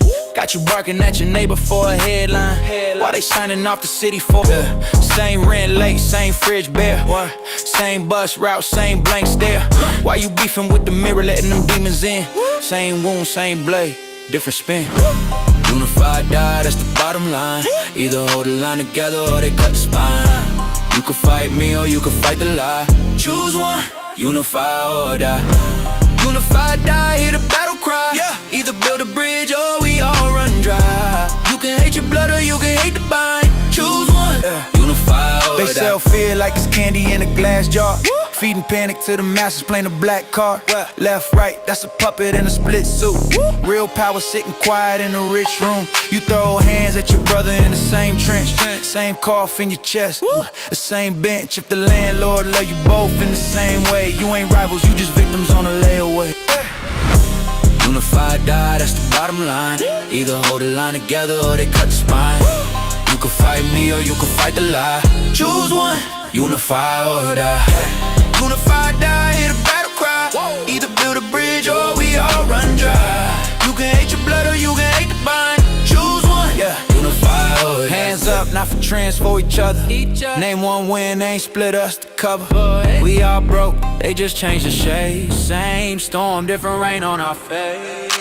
I'm from a place where they rather see us vilify. Scrolling through the pain, pick a side, then we signify. Algorithm war, every comment like a battle cry. Either we expand the circle, or we simplify. Feet keep telling me I'm right, that's a lullaby. Rockets all to sleep, while the roof sitting over fire. Leaders talk tough, but they courage only monetized. I'm just trying to build a bridge higher than the border signs. Kids growing up thinking empathy is obsolete. Hearts on red receipts, love lost in the data sheet. History repeats when we treat truth like a product line. Either share the water or we watch the whole garden die. So I look my people in the face when the sirens cry. Pull each other up even when we don't see eye to eye. Hands in the middle, swear we live in what we testify. Say we rise together, this the code, unified die. Unified die, that's the bottom line. Either hold the line together or they cut the spine. You can fight me or you can fight the lie. Choose one, unify or die. Unify, die, hear the battle cry. Either build a bridge or we all run dry. You can hate your blood or you can hate the vine. Choose one, unify or die.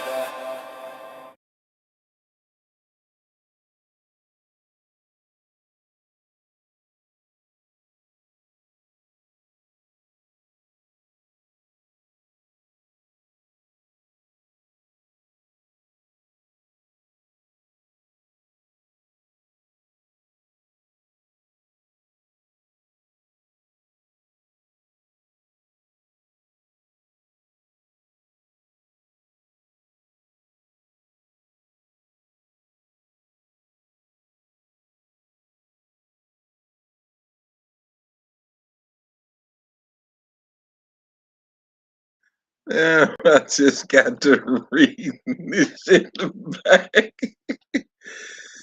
Your ass asleep again. Why is this live called Deez Nuts? Because it's Deez Nuts. They not on the wall. They ain't walnuts. Peace.